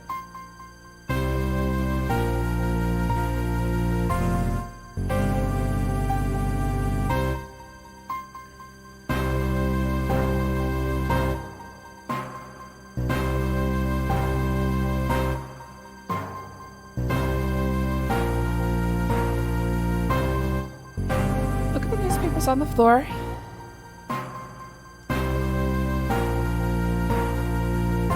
Seems to be an old sack of the 1890s edition of the Times Democrat. As you look through them, an October 18th, 1898 edition catches my interest. I begin reading. New Orleans, Louisiana. Colonel Henri Dijon came home today after spending several months in the hospital following injuries in the recent Spanish-American War. Colonel Dijon took several bullets to his pelvic and shoulder areas as he attempted to carry a seriously injured fellow soldier to safety. Incredibly, though injured himself, he managed to make it safely behind American lines. Colonel Dijon was only duly decorated and discharged with honor by the U.S. Army. New Orleans welcomes home a true American war hero. Is that why the colonel's in a wheelchair, I wonder? I'm thinking he lied about his war achievements. Head down one screen, look into the trunk, and peek into Henri's clothes.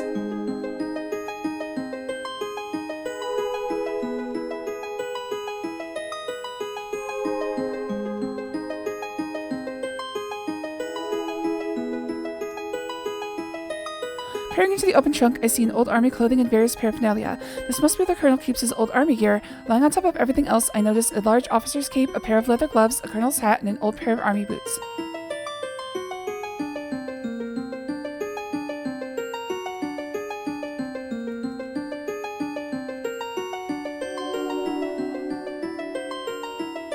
Go back to the elevator, go to the library, go to the billiards room.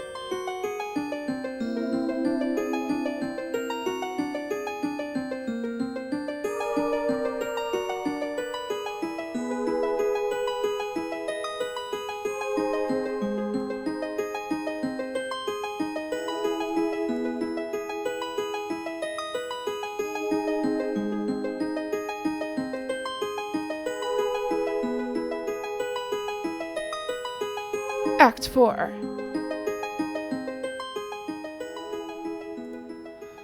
Go into the hall and back in the billiards room. Things look suspicious here. I can see pieces of broken record on the floor by the Victrola and a small pile of pink feathers near it.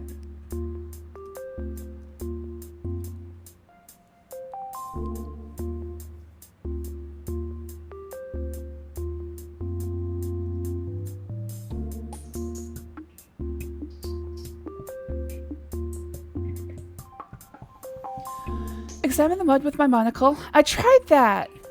Pick up the record and examine it with monocle. Have Laura look at the feathers, and then I can leave. The small pile of pink feathers looks terribly suspicious. Could they have come from Gloria's feather boa?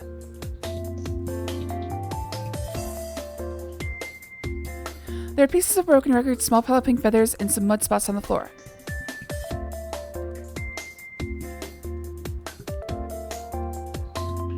As I bent down to retrieve the large piece of broken record, I noticed some spots of mud on the rug.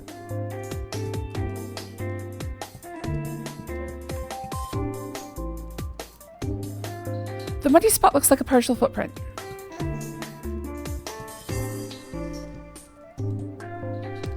Okay, so this is what I'm weirded out about. I need to examine the mud with my monocle. Shit. Please don't be cleaned up. It's fucking cleaned up. When was the last time I saved?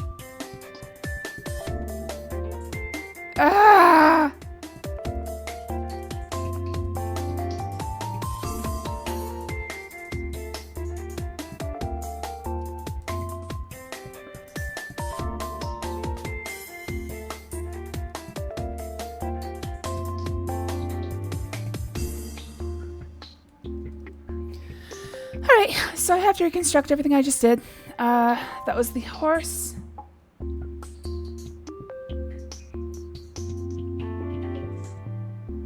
I have to redo the bell. I have to go back to the dollhouse. Hello there, Queenie Guy. Thanks for joining. Oh, it's good to see you. I'd say this is more frustrating than King's Quest. King's Quest had a fairly linear and understandable series of things that you need to do. This game, some of it is based... It's not moon logic.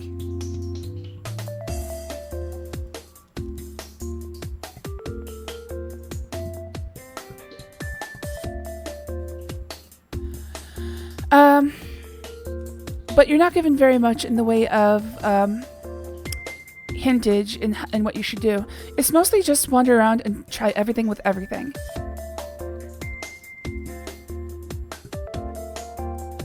which was acceptable at the time for adventure games, but a little bit of guidance would be nice. At least something I can fall back on that would give me like clues of things I can try to use together.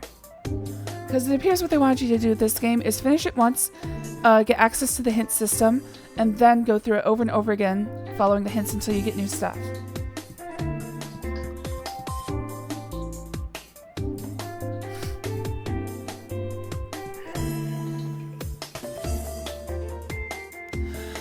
So unfortunately, the lack of clarity on series of events is very, very disappointing, very difficult.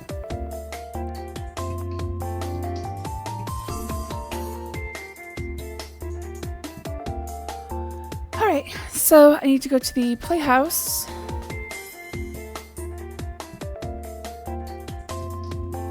I've already finished the game once, but I got, apparently, I would assume the bad ending.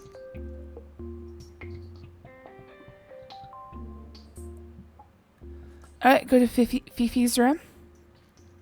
I'm disappointing and difficult. Hey, me too, actually.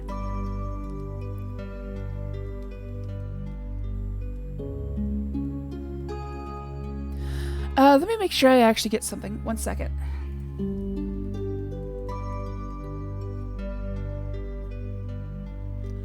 Okay, it looks like I do.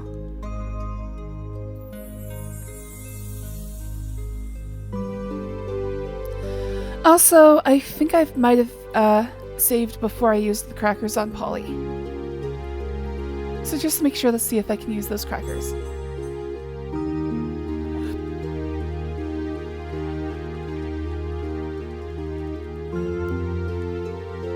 Ah, cracker! Okay, so it looks like I did.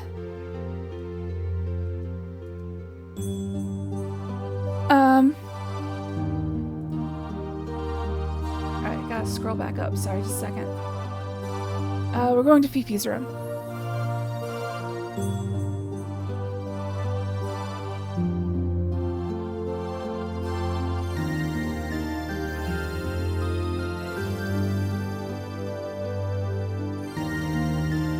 Stop it. Leave me alone. Get out of my room now. You'll regret that, you little vixen.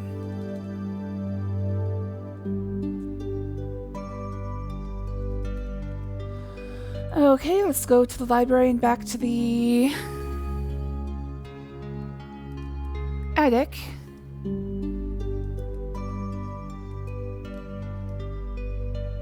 Of course.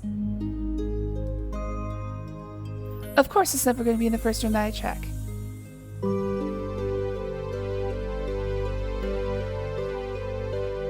It's not here either. Back to Henri's room.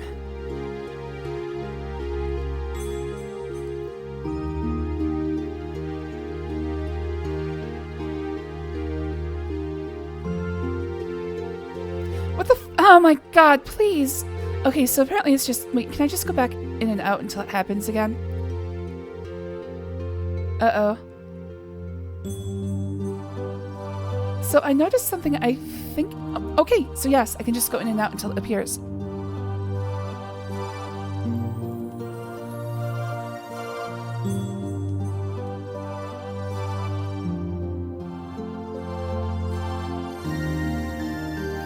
Okay, so I need to read the newspapers.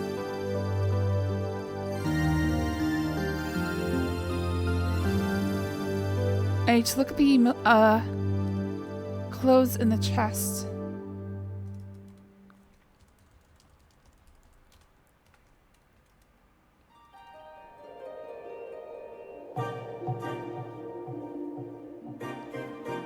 And go to the billiards room.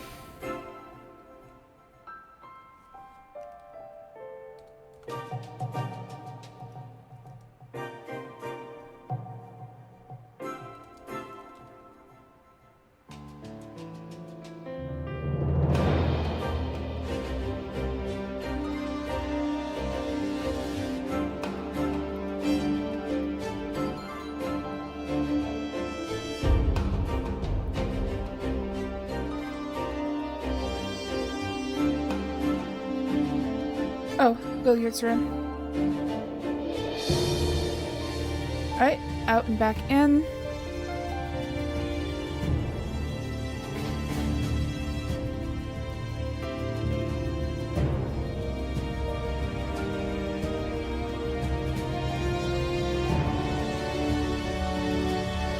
Squid getting to the monocle, I carefully examined the piece of broken record. Closely situated to each other, I noticed 2 different fingerprints.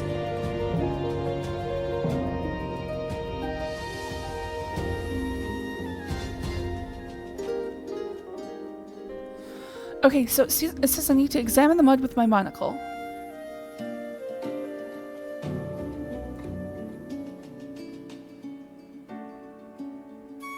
And also look at the feathers.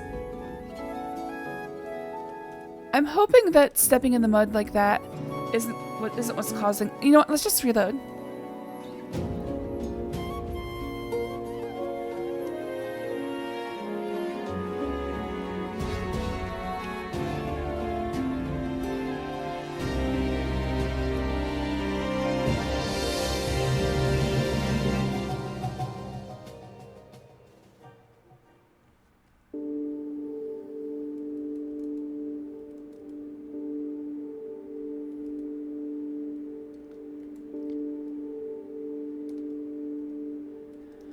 Okay, let's save here. I'm gonna try to get close to the mud without actually stepping it.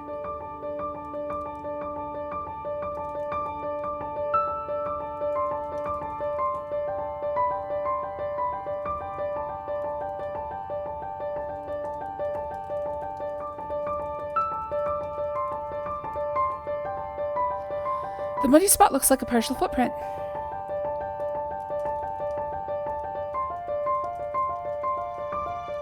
Okay, so it says the same whether or not I use the monocle.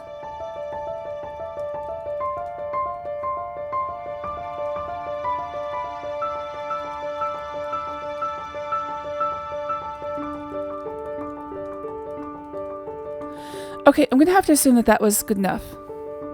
Because I can't really do anything else.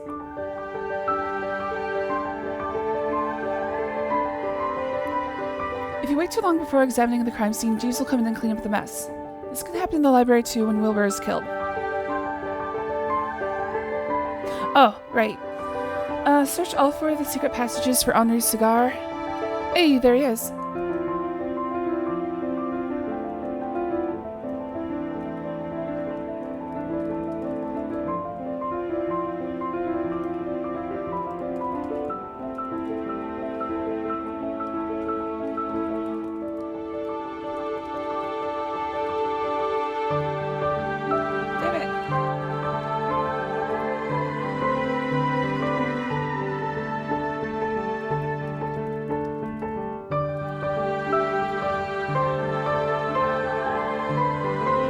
I could have sworn I could examine the cigar with the monocle, but okay, whatever. Head to the study and find Lillian looking at the weapons cabinet.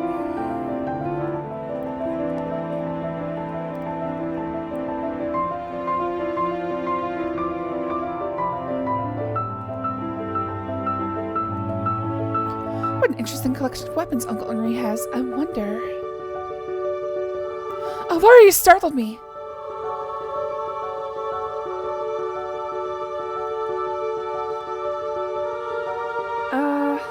Go outside the study and see Rudy wandering around.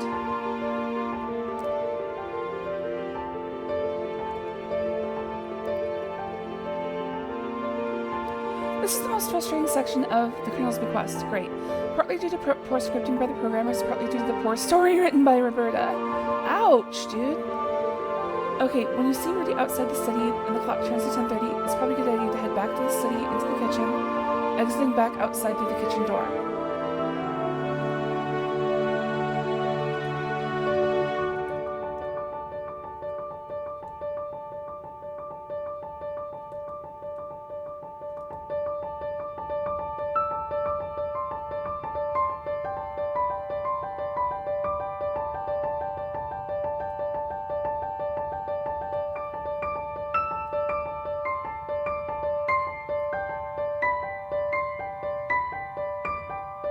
My goal now is to head to the gazebo and find Gloria's body. I may see Clarence along the way. If so, this is fine because the time will be advanced to 10:45, and I can still get back to the center square to see Clarence and Rudy fight. If, however, you stumble upon both Clarence and Ethel, you'll be entered into Act 5 and miss 2 important events. The aforementioned fight and an interaction between Fifi and Jeeves. My best bet is to stay clear of the Rose Garden so as to avoid Ethel.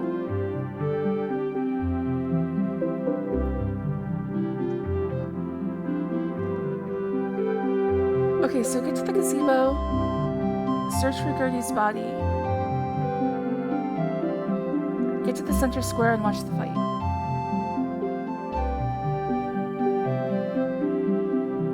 Okay.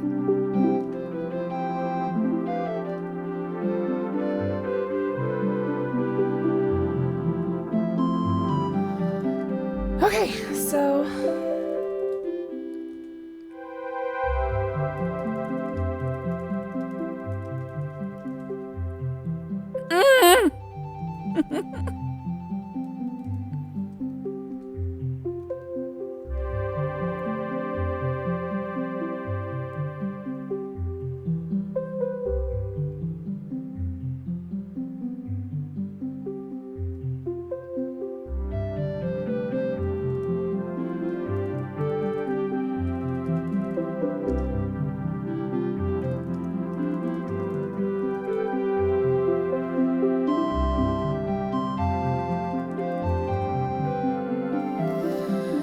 Okay,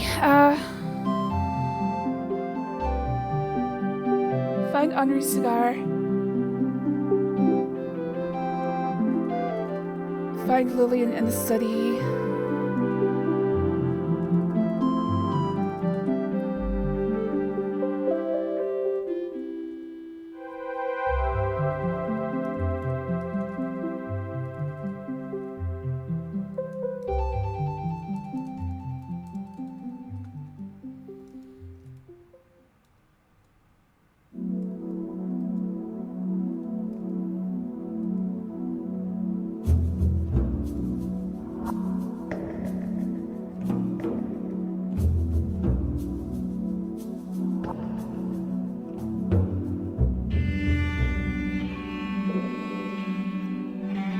Alright, see Rudy.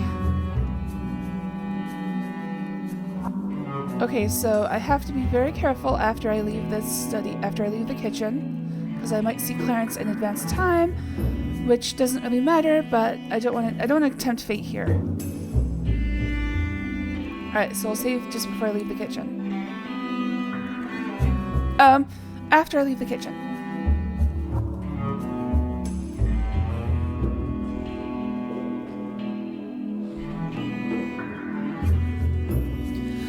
Sorry, Casella wanted to annoy me. I'm just not gonna let her today. I'm just gonna push her off for right now.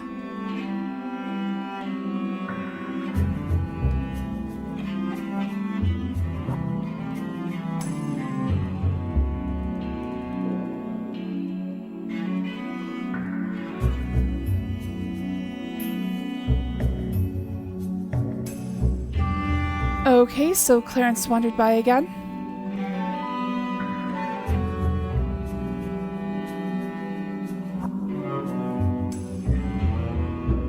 Okay, I don't think I can actually get through here without Clarence appearing.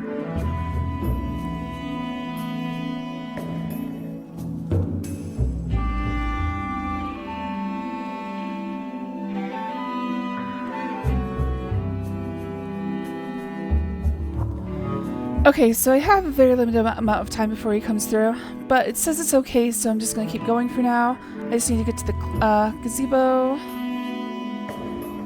Oh, there it is. What's this? Gloria is lying very still upon the gazebo floor. On closer inspection, it's clear that someone has strangled Gloria with her own feather boa.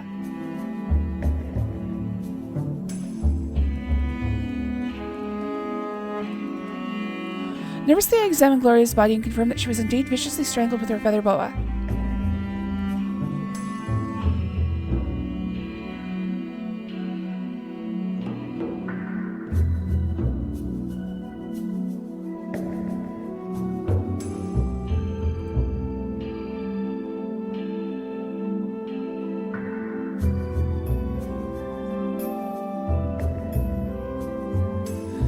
Get to the center square and watch the fight between Rudy and Clarence. Off they go. Get out of my sight, jerk! No, you get out of my sight! Why, you? You little pipsqueak. Don't mess with me, bud. Just stay out of my way. You ain't heard the last of me, Rudy. I'll get you for this.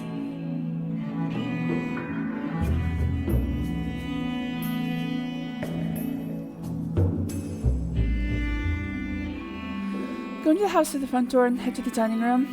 See a scene between Fifi and Jeeves.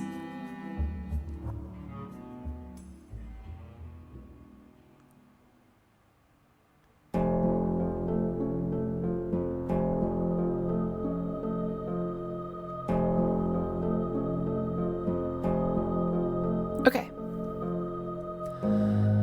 Alright, so dining room for Fifi and Jeeves. Oh, shit. Then I have to go to the rose garden and find Ethel. Oh my. Butt toucher.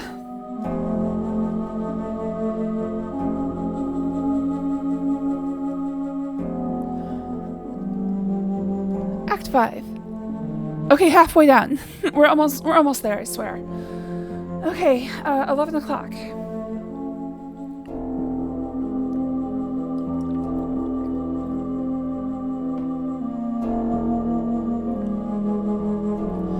Exit the rose garden and re-enter it. If Ethel is not here, go to the carriage house. This is dreadful. Poor Ethel has been hit over the head and killed. Something terrible is going on around here, and you suddenly feel a cold fear spraying ominously throughout your body.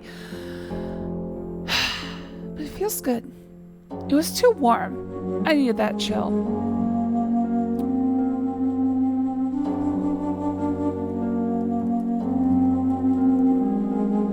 I fearfully searched Ethel's body and find she was indeed killed by a terrible hit in the head.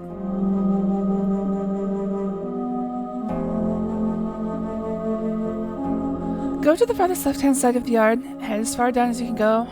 Should be an owl on the screen. Examine the footprint with a monocle and pick up the rolling pin. Examine the rolling pin with a monocle. Okay. I did this in the previous playthrough. So, in fact, I think this is the first thing we did. Starting this stream. If you're watching the VOD, well then, it's about halfway through the first playthrough.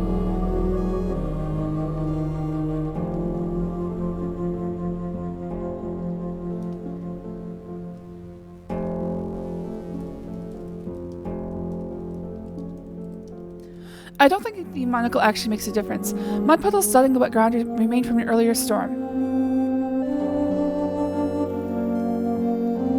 That's odd, there's a rolling pin lying on the ground.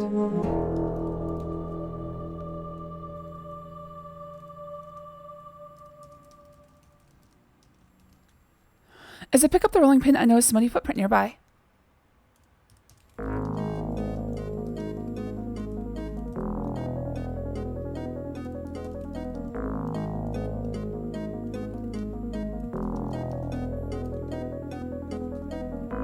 Uh-oh. Using Wilbur's monocle as a magnifying glass, I carefully examine the muddy impression and can see it's definitely a boot print. Aha! There on the sole is the insignia of an eagle. Okay, so that didn't happen for the first one.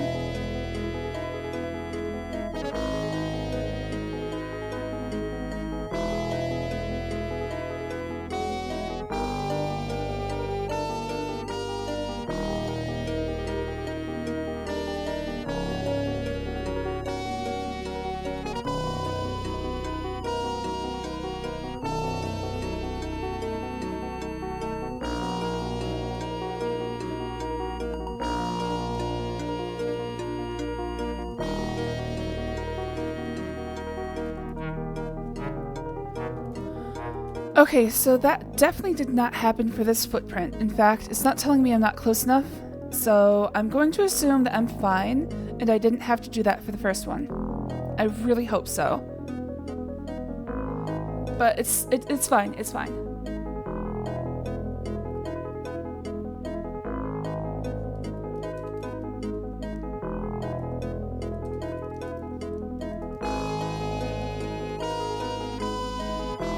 I am going to lose my freaking mind.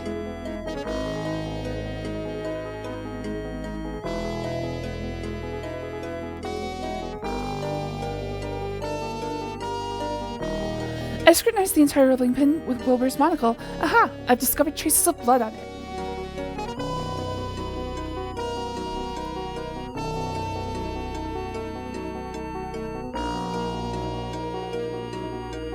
Now go into the mansion to Fifi's room.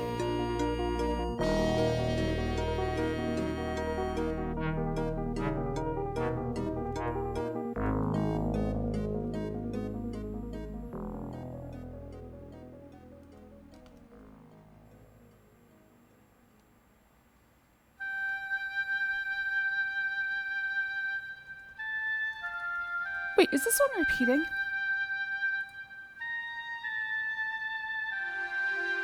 Oh! Okay, so we finished the other playlist that went back to this one. Alright, I've got to find more mystery-themed video game music for next time this comes up. Especially for Nancy Drew game. Well, Nancy Drew might actually have its own music.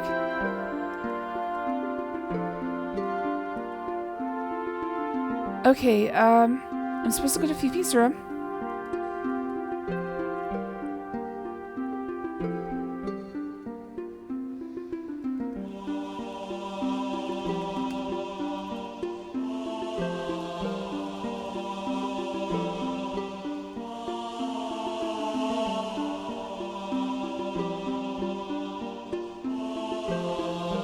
Oh, I can control this. Oh my, oh my. Well, hello there. Wait, hold on. Interesting.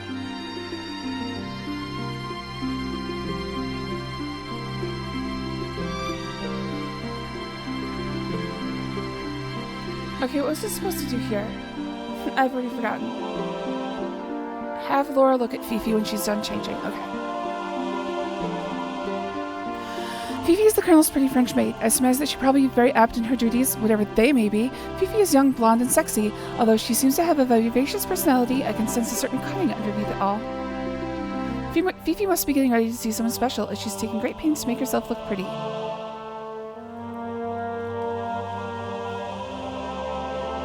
I want to see if I can open that door.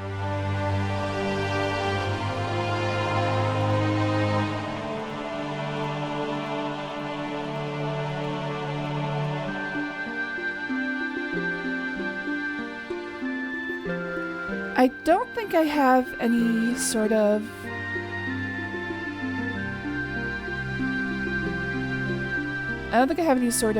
interaction with this.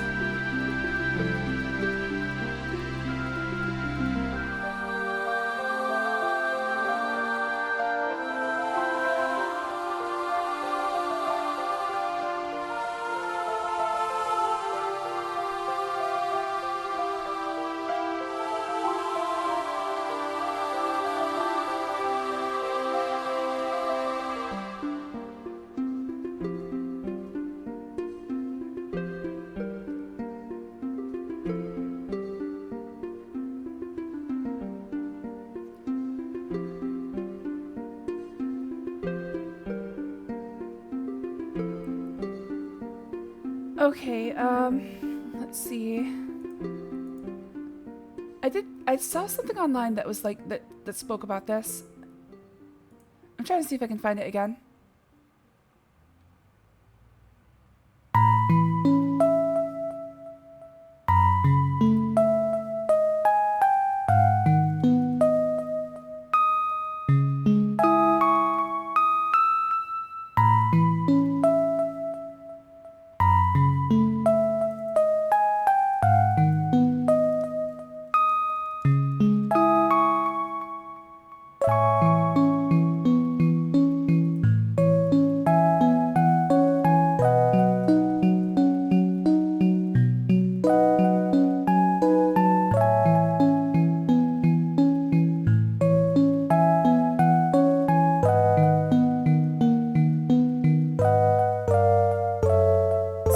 Chance for this. This is what I heard, is that you could open the door while she was changing.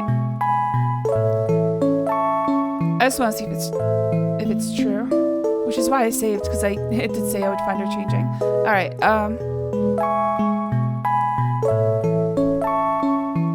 Oh, I can.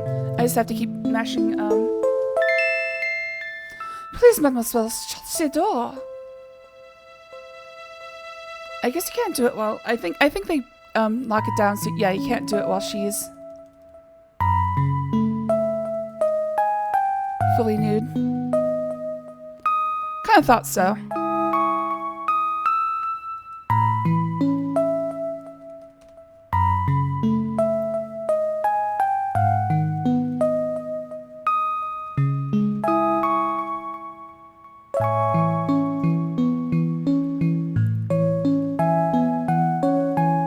Sexy pixels, ooh, exactly. Well, you know me. Okay, I think that, yeah, as soon as she drops the panties, you can't actually interact. So you can only open the door when she's got underwear on.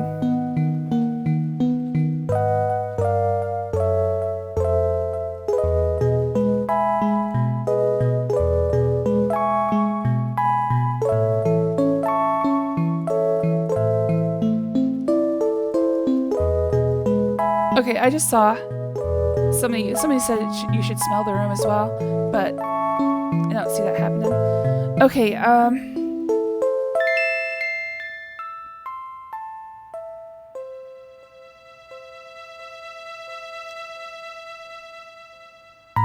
look at Fifi when she's done changing. Okay.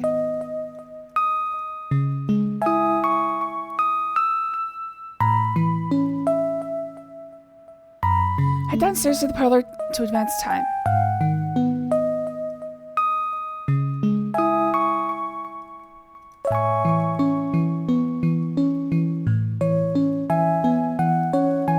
Look at Clarence's cigar. Okay.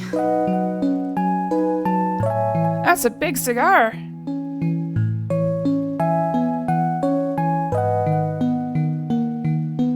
Go to the dining room.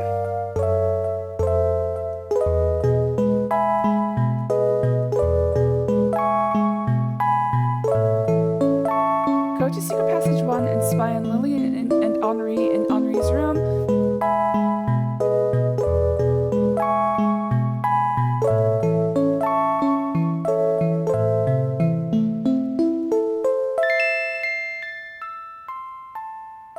Oh, yeah, careful.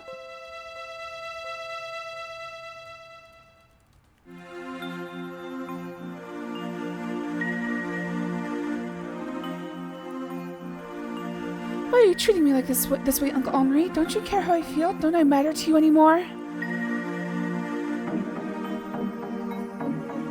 You matter to me the same way everyone else does. No more, no less.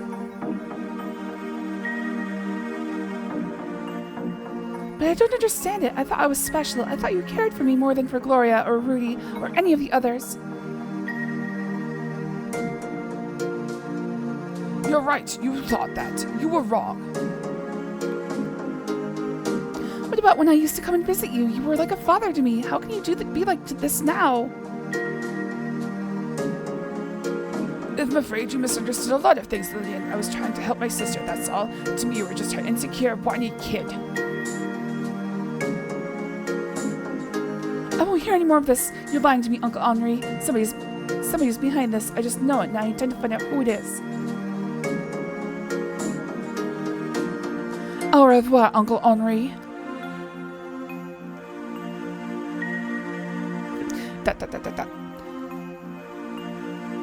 Okay, 11:45. Looks like things happen pretty quickly now. Leave. Secret Passage 1. Re-enter. I should smell perfume. I'm gonna need to check other passages. Okay.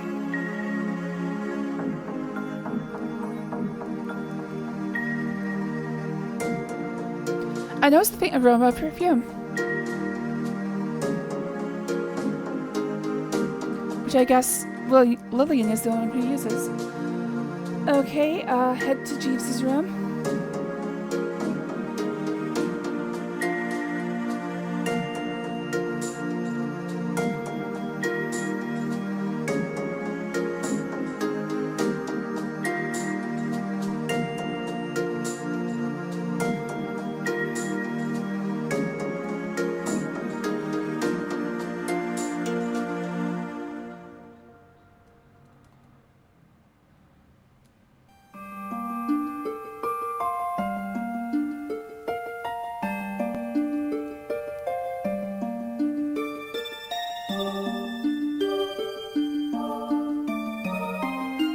I noticed a lovely bouquet of flowers on Jeeves's bed. I have a feeling I know who will be the recipient of these flowers. Update. Go back to the Colonel's room. So I guess I just had to notice that the flowers move positions. That was one of the categories in the notebook.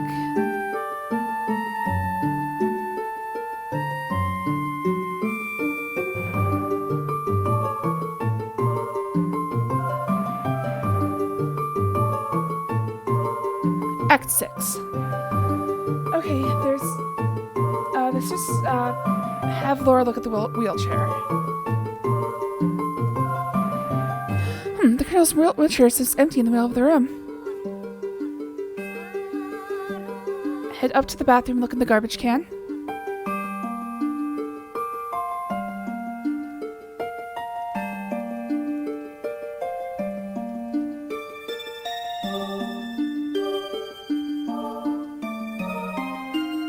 A small empty bottle has been thrown into the basket.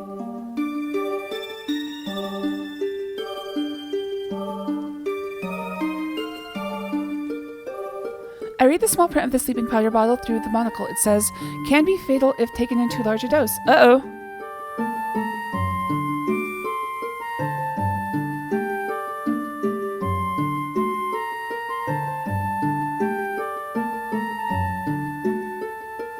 What's happening around here? I've just discovered poor Fifi and Jeeves lying dead on the floor with their spilled drinks nearby. I don't like the looks of this at all. But I mean, it's hard to like the looks of dead bodies.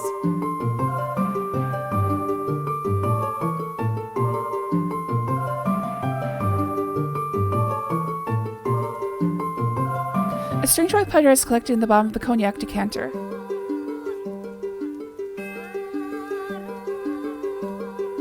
Bending over the cognac decanter, I carefully examine it with a monocle. Yes, there are two clear fingerprints.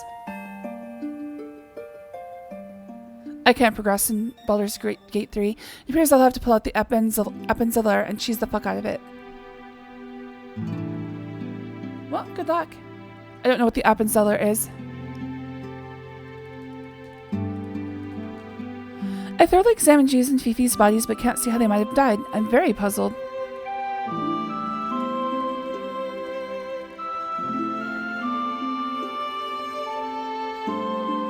Isn't this music from Dragons, The Legend of Dragoon? Oh no, it's Final Fantasy IV.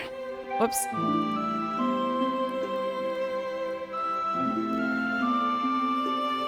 Let's pull out the Swiss cheese.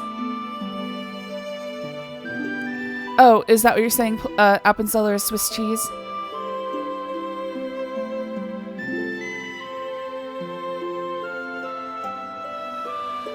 Search both of their bodies, head to Secret Passage 2, and spy on Lillian in my room.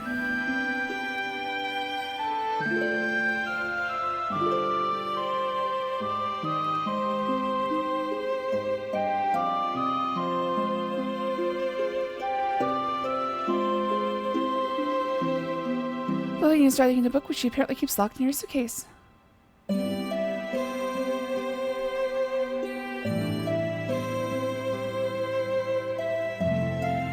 Turn around and spy into Clarence's room.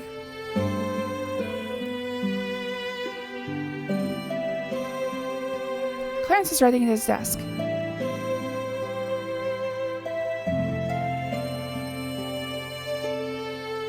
Go into the parlor and examine the glass with the monocle.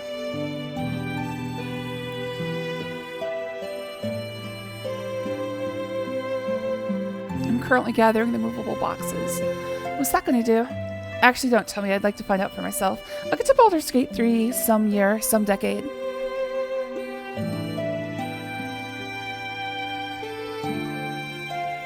Picking up the glass, I use Wilbur's monocle as a magnifying glass and notice a faint fingerprint.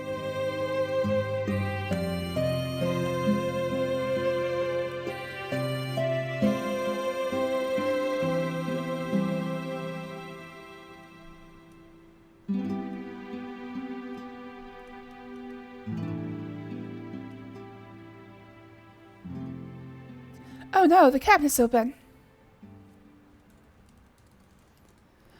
The lead glass cabinet is wide open. Cautiously, I peek inside the open door of the cabinet. Not surprisingly, part of the Colonel's weapons collection is housed there. Within the cabinet, I see an Australian boomerang, a steel cutlass, a mace, and an antique crossbow. One of them is missing, but I forget what it was.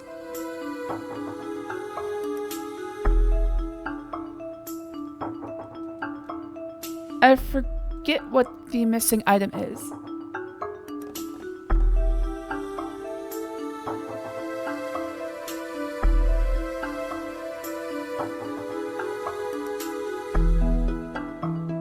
I'll go to Celia's shack.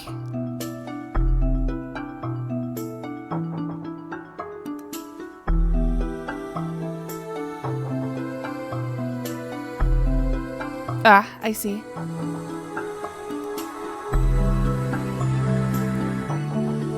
Act 7.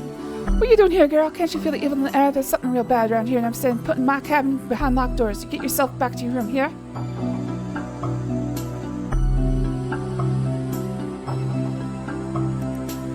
Head back to the city, look at the glass case.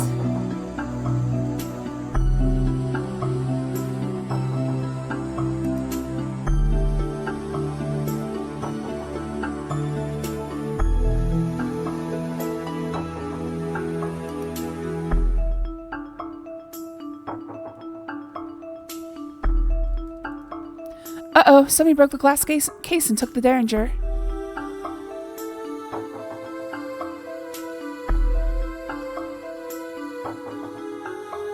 Go to the bathroom to find Clarence dead in the oh! I think I missed this. Oh, somebody's outside. I just saw. I feel like I found Clarence dead someplace else.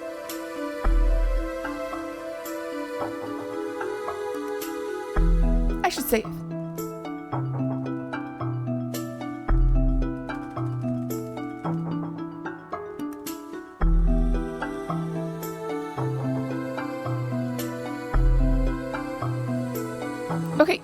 Okay. Go up to the bathroom to find Clarence dead in the bathtub. Sometimes his body ends up in Wilbur's room on Wilbur's bed. Search his body and you'll get the matches.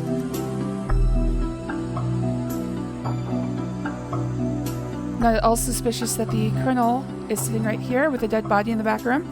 This is horrendous. Now it's Clarence. Someone has killed him with this by stabbing him in the chest with a dagger. If only there were a way to flee this terrible island. Okay, so it was a dagger.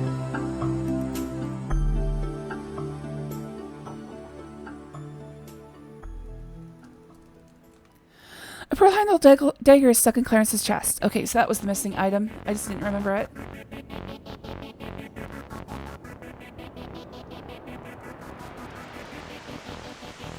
Shaking terribly, I searched Clarence's body and established that he did indeed die of a stab wound in the chest. Upon further searching, I discovered a pack of matches in Clarence's coat pocket. Thinking it might come in handy, I take it with me.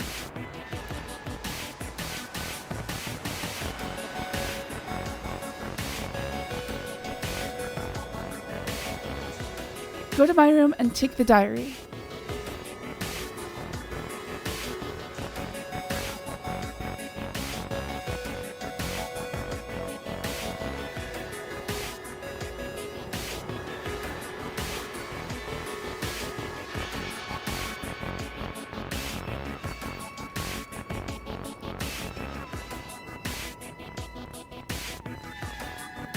Upon opening the diary, I casually noticed an ink-stained fingerprint inside the front cover. Curiously and a bit guiltily, I scanned through the rest of the diary's pages. Nothing much captures my interest until I come to the latest entry. It reads, May 27th. That's today. Dear Diary, I'm so terribly upset. I can't believe Uncle Henry would do this to me. I thought I was just like a daughter to him, and now I find out I'm no more important than any of those other creeps. They can't get away with it, you know. They just can't. Between you and me, Diary, you know they have to go. Because of what they all did to me. I know they were all in on it together and put me in the nut house. I was never crazy. They just wanted me out of the picture. Now they have to. That's it. The passage ends abruptly. What could Lillian mean by all this? I mean, it was pretty common back then for what were called just willful young ladies to end up in the mental in a mental institution. Don't look. Well, actually, I'm just going to talk about it anyways. Even John F. Kennedy's sister was lobotomized because she was being too willful, which could be read as she wouldn't listen to the men in her lives. It's pretty fucked up.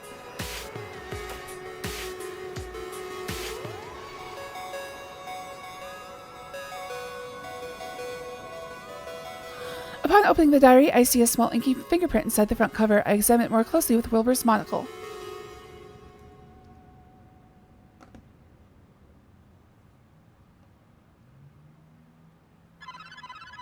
Alright, let's go to the hedge garden.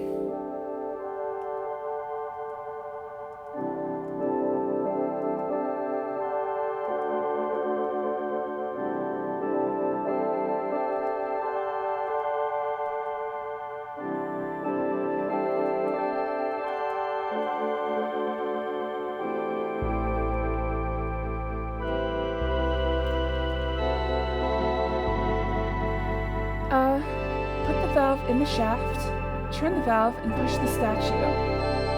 I missed this push the statue phase.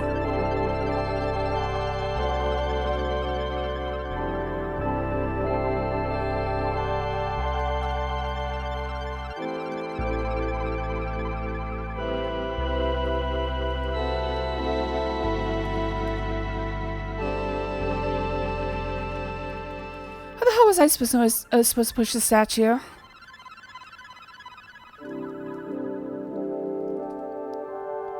I grab the statue and find it turns easily. As I turn it, I notice a hidden trapdoor in the ground opening simultaneously.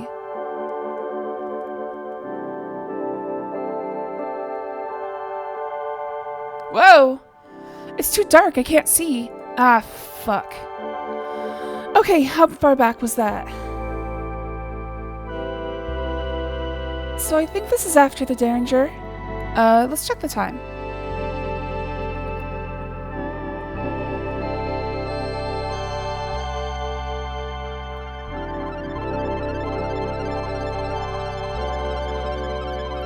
It is midnight, or 1 a.m. Yeah, it's the right time. Okay, so let's just make sure. I'll just start at the beginning of 1 a.m. just to be sure.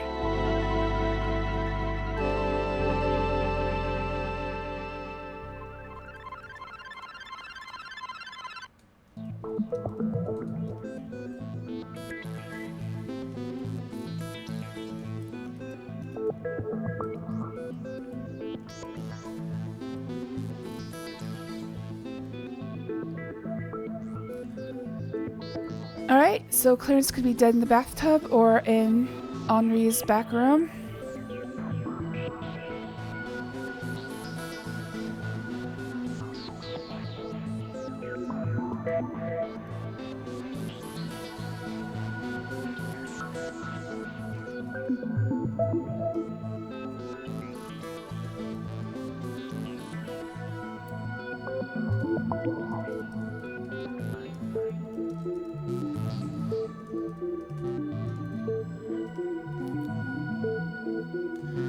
Alright, search his body to get the matches, look at the dagger, now in Clarence. Oh, can I examine?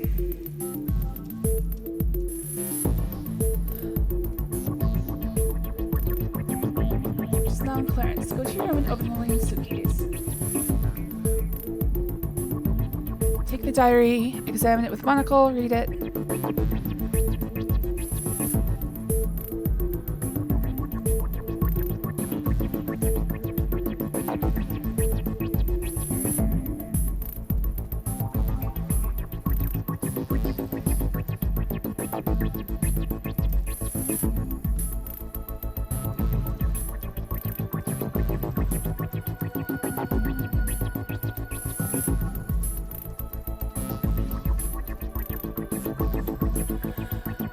Go to the hedge garden. I should save again. In case I fuck up again.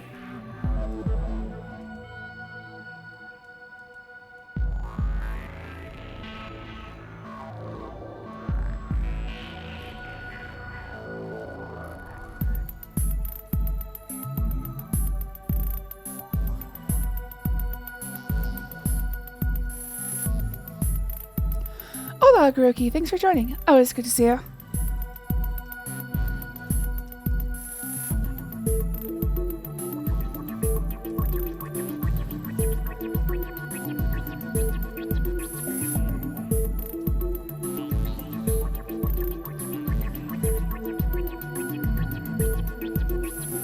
Okay, so going down the stairs is going to kill me.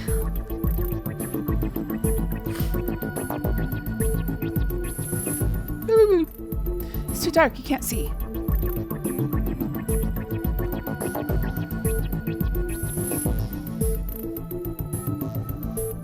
Before you head down these steps, it's extremely important that you use the matches to light the lantern. Head down the steps and walk into the opening.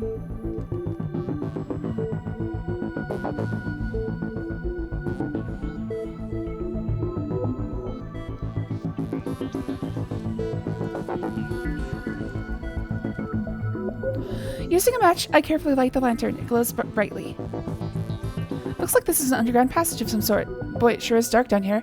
The sudden sound of scurrying rats causes my heart to begin beating wildly.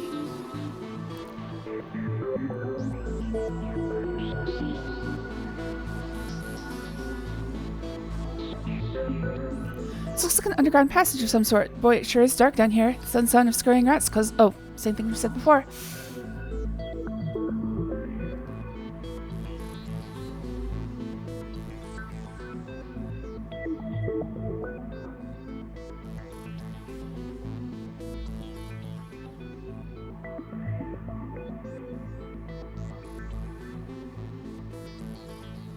This is actually pretty cool.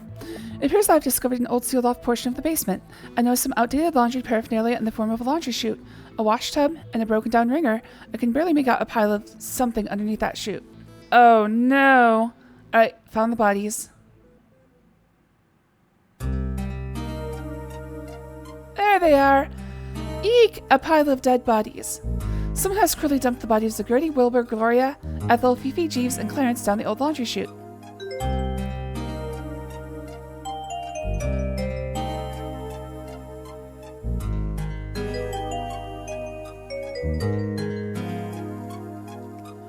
I see a small metal plate in the wall next to a bricked up archway. There's a hole in the middle of the metal plate.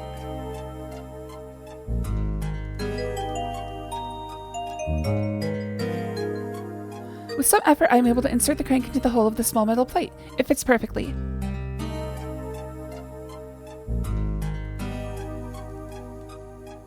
As I slowly turn the crank, a secret panel opens to another passage.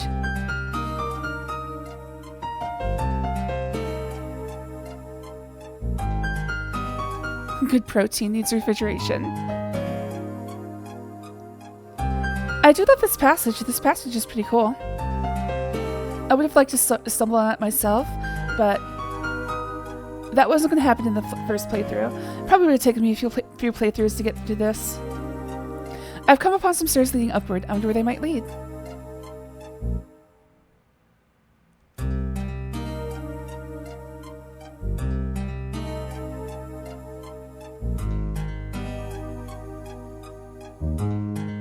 I rise from the grave. I've entered a cold dark tomb. From moonlight shining on through the stained glass window, I can make out 4 vaults in the walls, and a stone sarcophagus on the floor. Each vault has a nameplate above it. The tomb door is barred on the side.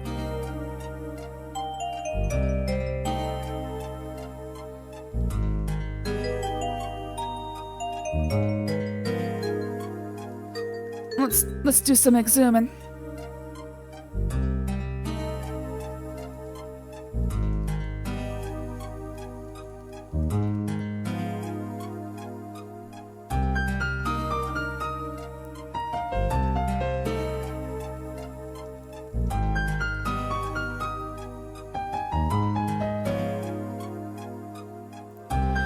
The nameplate reads Mary Frances Crouton.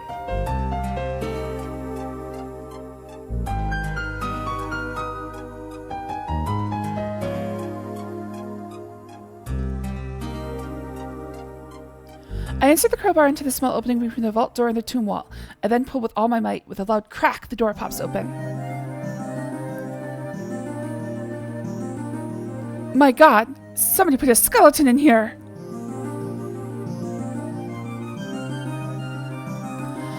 I have entered a cold dark tomb from the moon. Oh.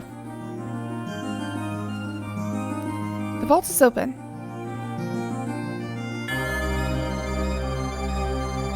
What a revolting sight! I want nothing to do with that old skeleton.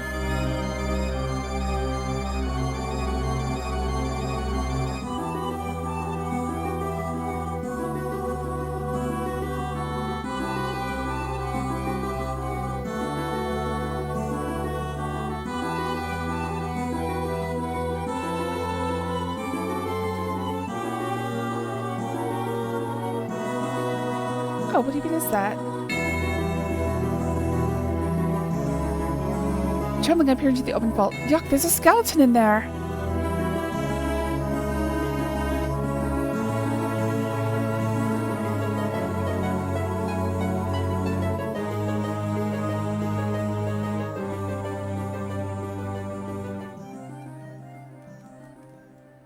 Okay, I think I'm stuck behind there.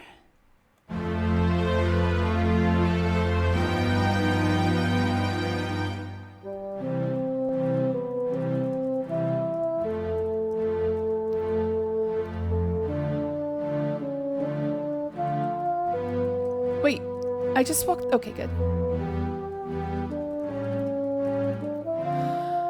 Ugh, there's an old wooden casket in there.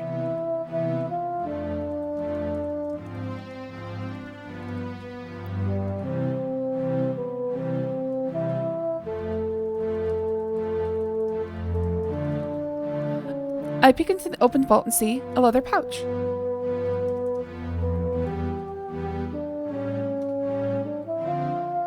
I remove the leather pouch from the vault and take it with me.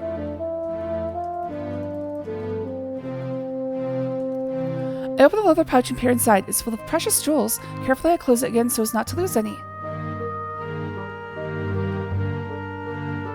The tomb door is barred shut.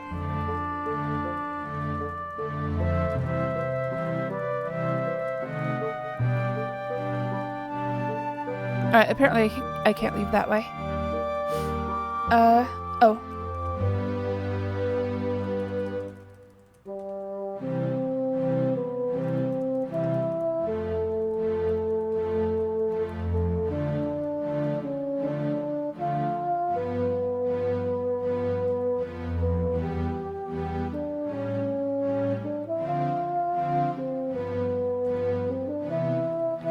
Alright, after this we go to the chapel, and the game is just about over.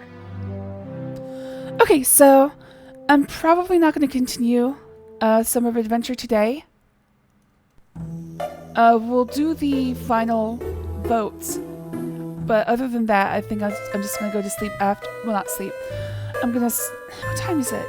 I'm going to go eat dinner, I think. One thing's for sure, I need to sit up straight. Get more water. My throat definitely feels like I should have been drinking more water.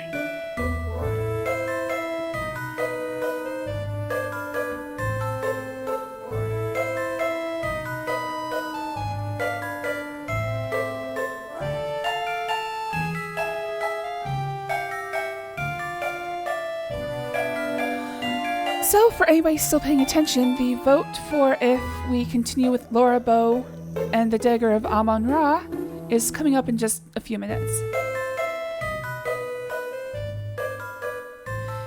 Whatever the outcome, I'm not going to play the game tonight. I'm going to start it tomorrow if the vote is yes.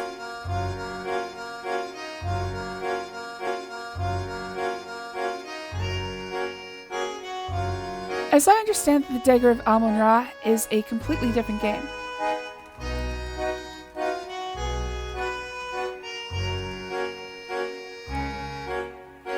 It was made with consultation from Roberta Williams, but not her actual, story input. Which, I'm sorry to Roberta, but I do think that does help.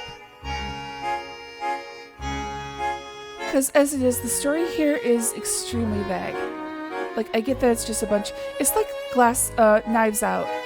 I like watching a bunch of rich people fight and kill each other, but there's no actual the story is just plain, I guess.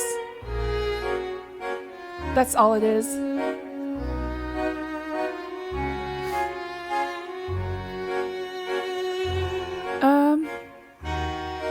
Oh, go to the dollhouse. God damn it, I should have actually read what I was supposed to do.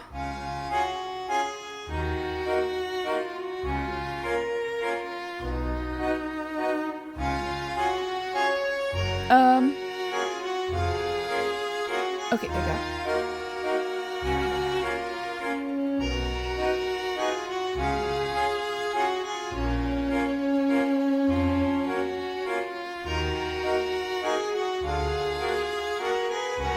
We have a visitor, darling. Sit up straight now.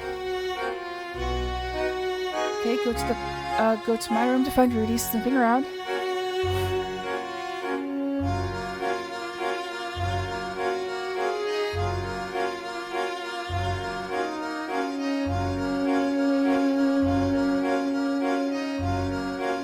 I think from what I know about it, Dagger of Amon-Ra is actually more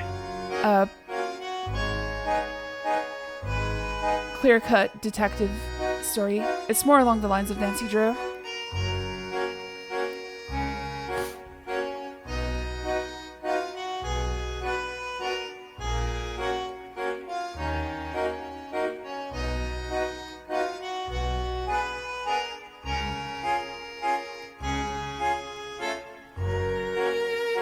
Act 8. I noticed that just one page has been written on, and today's date, May 27th, 1925, has it. Curious the area they're asked. It says, I'm terribly apprehensive about what's going on here. I can't say why. Just call it a bad sensation. But as evening wears on, I'm feeling more and more alone. Where's Wilbur? Where's Gertie? Where's Gloria? How could they have left without me? Is there a way out to leave this island that I'm not aware of? Still, the spine-tingling feeling won't leave, and frankly, I'm scared.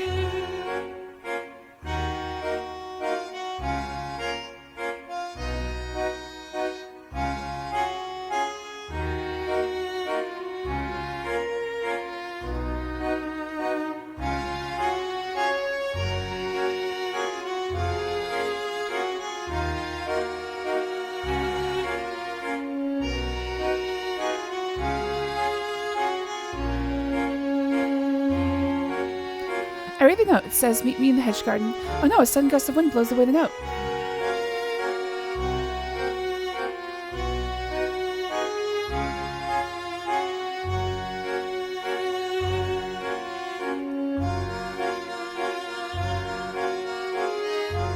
Oh no, someone has shot Lillian to death in the hedge garden. Quite afraid now, I fear greatly for my own life.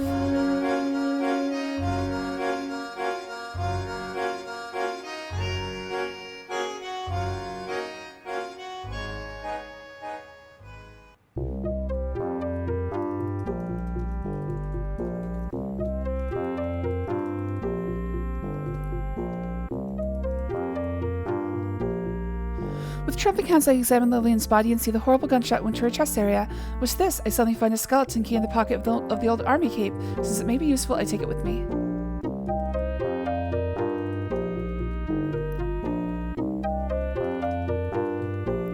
As I stoop to pick up the derringer, my eye happens to fall upon a bullet not far from Lillian's hand.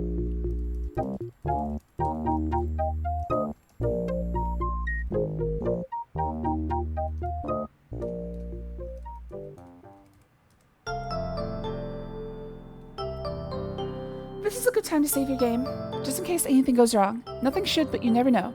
Go back into the house and up to Henri's room. Along the way, the game will tell you can hear some struggling upstairs. Naturally, you want to go straight up there, but you need to stop by Henri's room first. Once inside, look at Wilbur's bag, which is now open in the middle of Henri's floor. You can head upstairs, but instead of using the elevator, go up the stairs to take to Fifi's room. The door to the left, use the skeleton key. Before you enter the attic, you want to load the bullet into the derringer. Okay.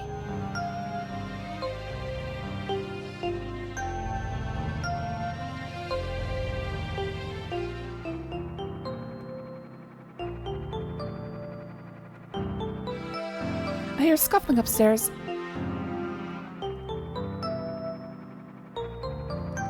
I hear scuffling further upstairs.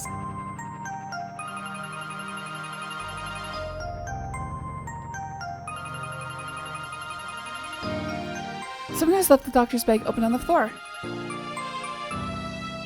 The contents are a mess inside. It looks as if someone has hurriedly searched through it.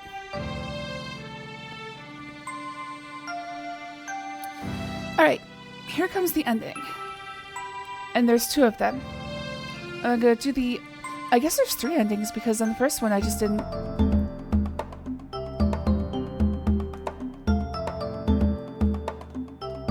get anything, really.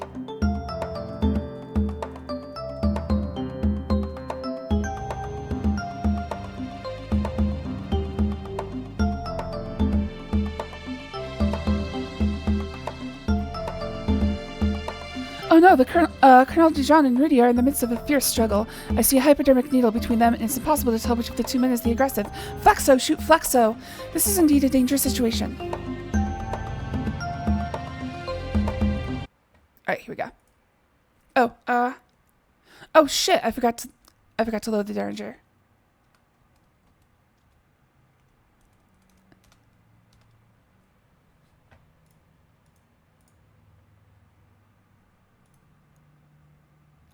Sorry, I'm not American enough to remember to load my gun.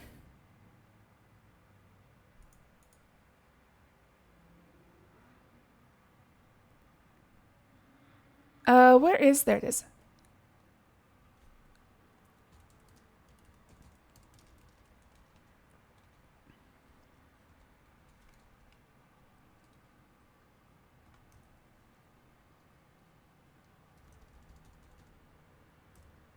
Alright, so let's try shooting the Colonel.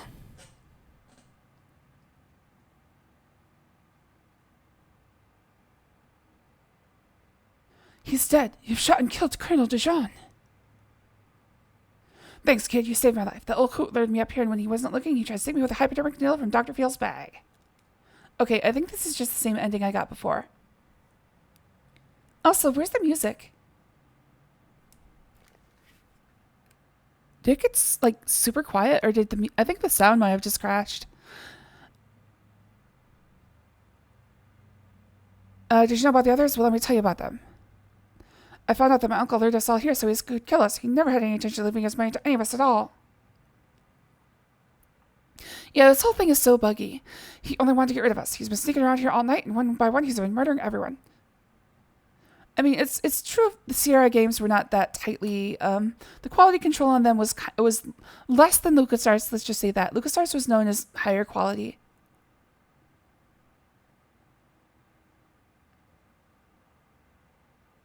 I'm sure that's nice being a little traumatic for you. You can go on home in the morning and stay here a couple more days to tend to things.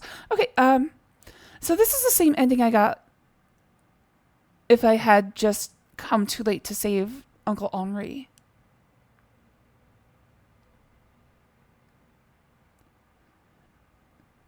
Thanks again, kid. The next morning.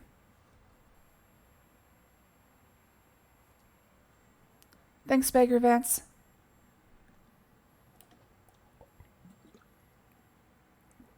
I don't ask no questions, I just tow the barge.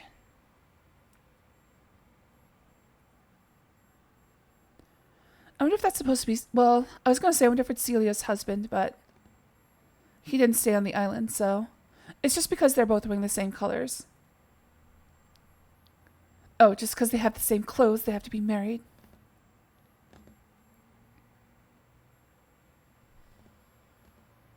Later that same day.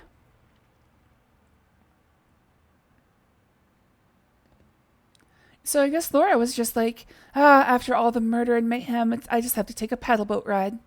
Really revel in the murder. The bloodlust soaking in. Old Man River, he knows my plight. The killing, I must kill again.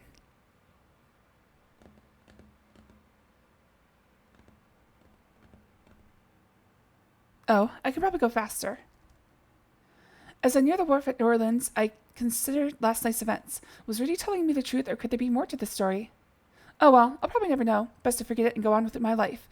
Maybe the police will find the answers. Poor Lillian. Poor everybody. The end. Yeah, so I guess the music is just gone. I think the music just kind of crashed and never fixed itself. The audio is gone as well. Maybe I pressed the button. Seasoned PI, so I just barely didn't get Super Sleuth. And probably because I got the wrong answer at the last moment.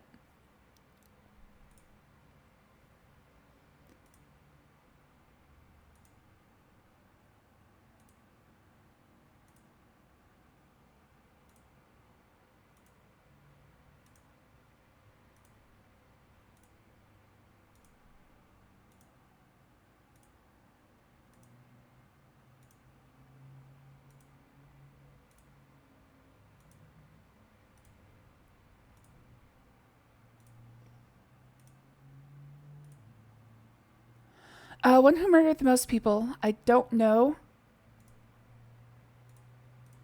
So that's the only hint I missed.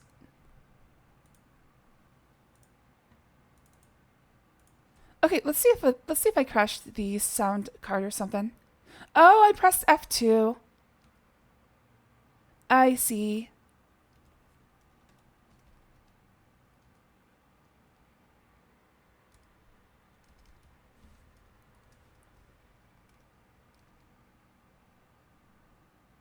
Okay, so if I don't go quick enough, he dies.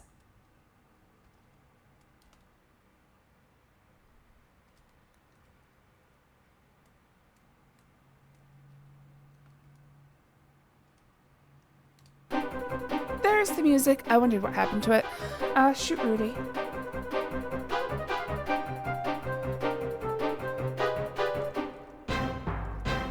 I have shot and wounded Rudy.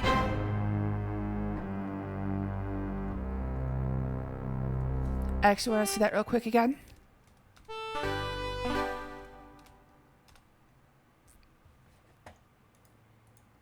I should have turned on the game speed before I went in there.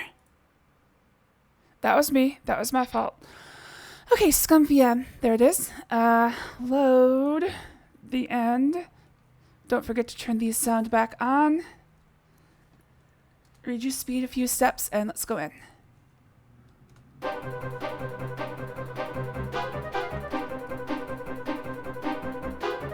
Bang. I have shot and wounded Rudy.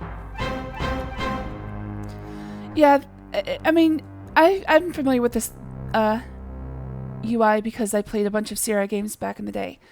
So, if you didn't grow up with it, it looks very confusing, yes. I have shot and wounded Rudy. Okay, you can walk faster than that. Uh-oh. Apparently I locked into the speed for the ending. What have I done?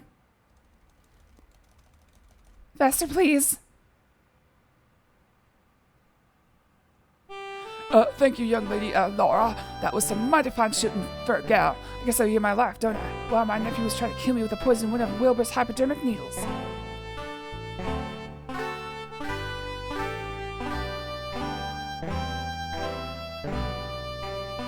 Oh, what's terrible has been happening here tonight. I invite everyone here to tell about my will and they end up killing each other over it. Kinda seems like that was the intended goal. Yep, it was back in the day. Truthfully, I was keeping my eye on everyone in the house tonight, or so I thought. I didn't see any of the murders. I wasn't until I met Rudy in my bedroom that he told me what happened. I couldn't believe it.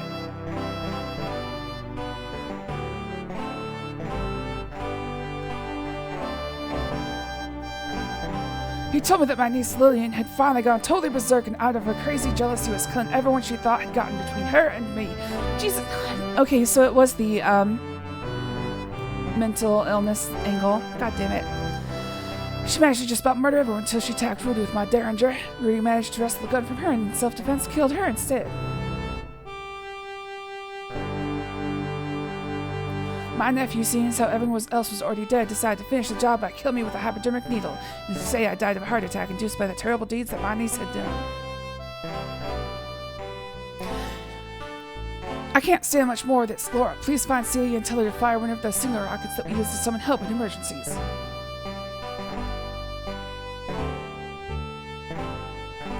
I can't control the speed of this, which is why I'm reading so quickly. The next morning. Oh. Somehow I knew that one day Rudy would run afoul of the law. You've been a loyal servant to me for many years, Celia. Both Beauregard and Blaze trust you. I've decided to leave all my money to you, provided you take care of my animals for the rest of their lives. Of course, sir. Can't think of anything else I'd rather do. Thank you, sir. Ugh. Miss Bo, I know you found an old Civil War treasure on my estate. No I didn't. That must have been someone else. Since you so bravely saved my life, I'll let you keep every dime of it for yourself as a reward. Thank you, Colonel Dijon. That's very kind of you. No, bitch, I found it. It's mine. You know, Beauregard, people are funny creatures. They're greedy, they're rude, they're selfish. That's why we live way out here, to get away from them. But we couldn't get away from them completely, could we, boy? No, not completely, but everything will be okay now that my entire family is dead. The end. It's not a very happy ending, is it? So Lillian did all of the murders, except for her own. It's so fucking dumb. Super Sleuth. All right. I have learned everything about this game. That was a perfect save, so... I assume when we get to the person who did the most murders, it's going to be Lillian. That's the only thing we learned from the good ending, it looks like.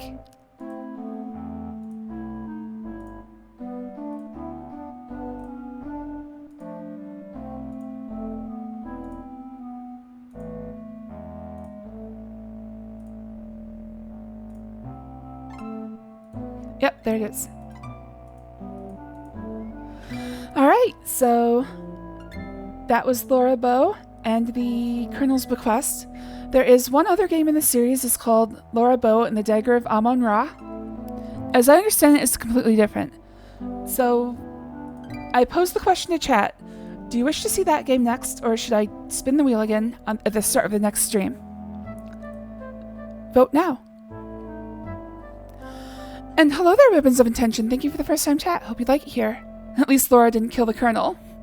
Yeah, it was a mistake.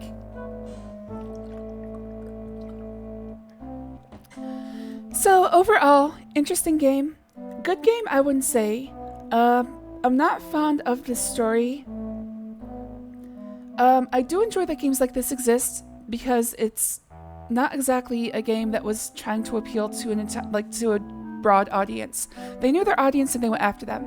So I think this would be more for people who just want to live in a world. This is more about exploring and living in a world than it is about actually playing a game or solving a mystery. Not exactly my cup of tea, but I'm glad, like I said, I'm glad it exists. Not everything has to be specifically for me. How different are we talking? As I understand it, Laura Bow 2 is a more straightforward mystery. It's more of a, it doesn't have a text parser. It's more like I want to say a more modern, adventure game. So think something like, I would say it'd probably be closer to like Sam & Max or maybe even a Nancy Drew. Yeah. Personally, I've never played it, so I have no idea for sure. But, yeah. Okay, well, I think that's everybody who's still paying attention, so I guess we're going on to Laura Bow 2, the Dagger of Amon-Ra.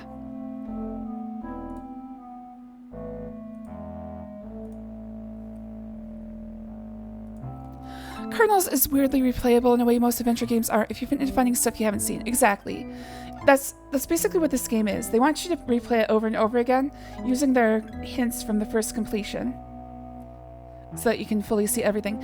The About page was correct. You get out of this game what you put into it. Congratulations, you have attained the highest possible sleuth rating. The curtain will now fall. We hope you enjoyed the performance. Oh, sorry. Alright, well, looks like we're done. So, tomorrow I will be playing Laura Bow and the Dagger of Amon-Ra. My stream time is probably going to be late in the day, Eastern time, so probably about 6 p.m. Eastern time. Let's get the music back. But what this does mean is that Laura Bow is leaving the wheel completely. Because this is the last game. Bye, Laura Bow. Alright, so 27 pieces remain. After the Dagger of Amon-Ra, I will be spinning the wheel again. So, look forward to it. I will see you tomorrow with more Laura Bow. To everyone who watched on Twitch in the past, YouTube in the future, love you all. Ribbons of Intention, thank you for the first time chat. And to Guruki, Exter, Queenie Guy, Demon Flame, Blackbird, Canvas Clown, Clockwork, Nixie, and Kachan, thank you for talking with me today. Everyone who lurked, thanks for hanging out. And let's see if I can send you somewhere neat.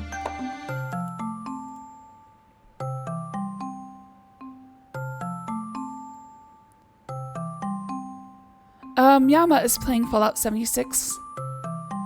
And Dora S.A. is playing Link's Awakening, which I really want to send you to. So I will. If you'd like to watch some Link's Awakening, it looks like the Game Boy Color version, feel free to join the raid. And I will see you tomorrow with Laura Bow and the Dagger of Amon-Ra.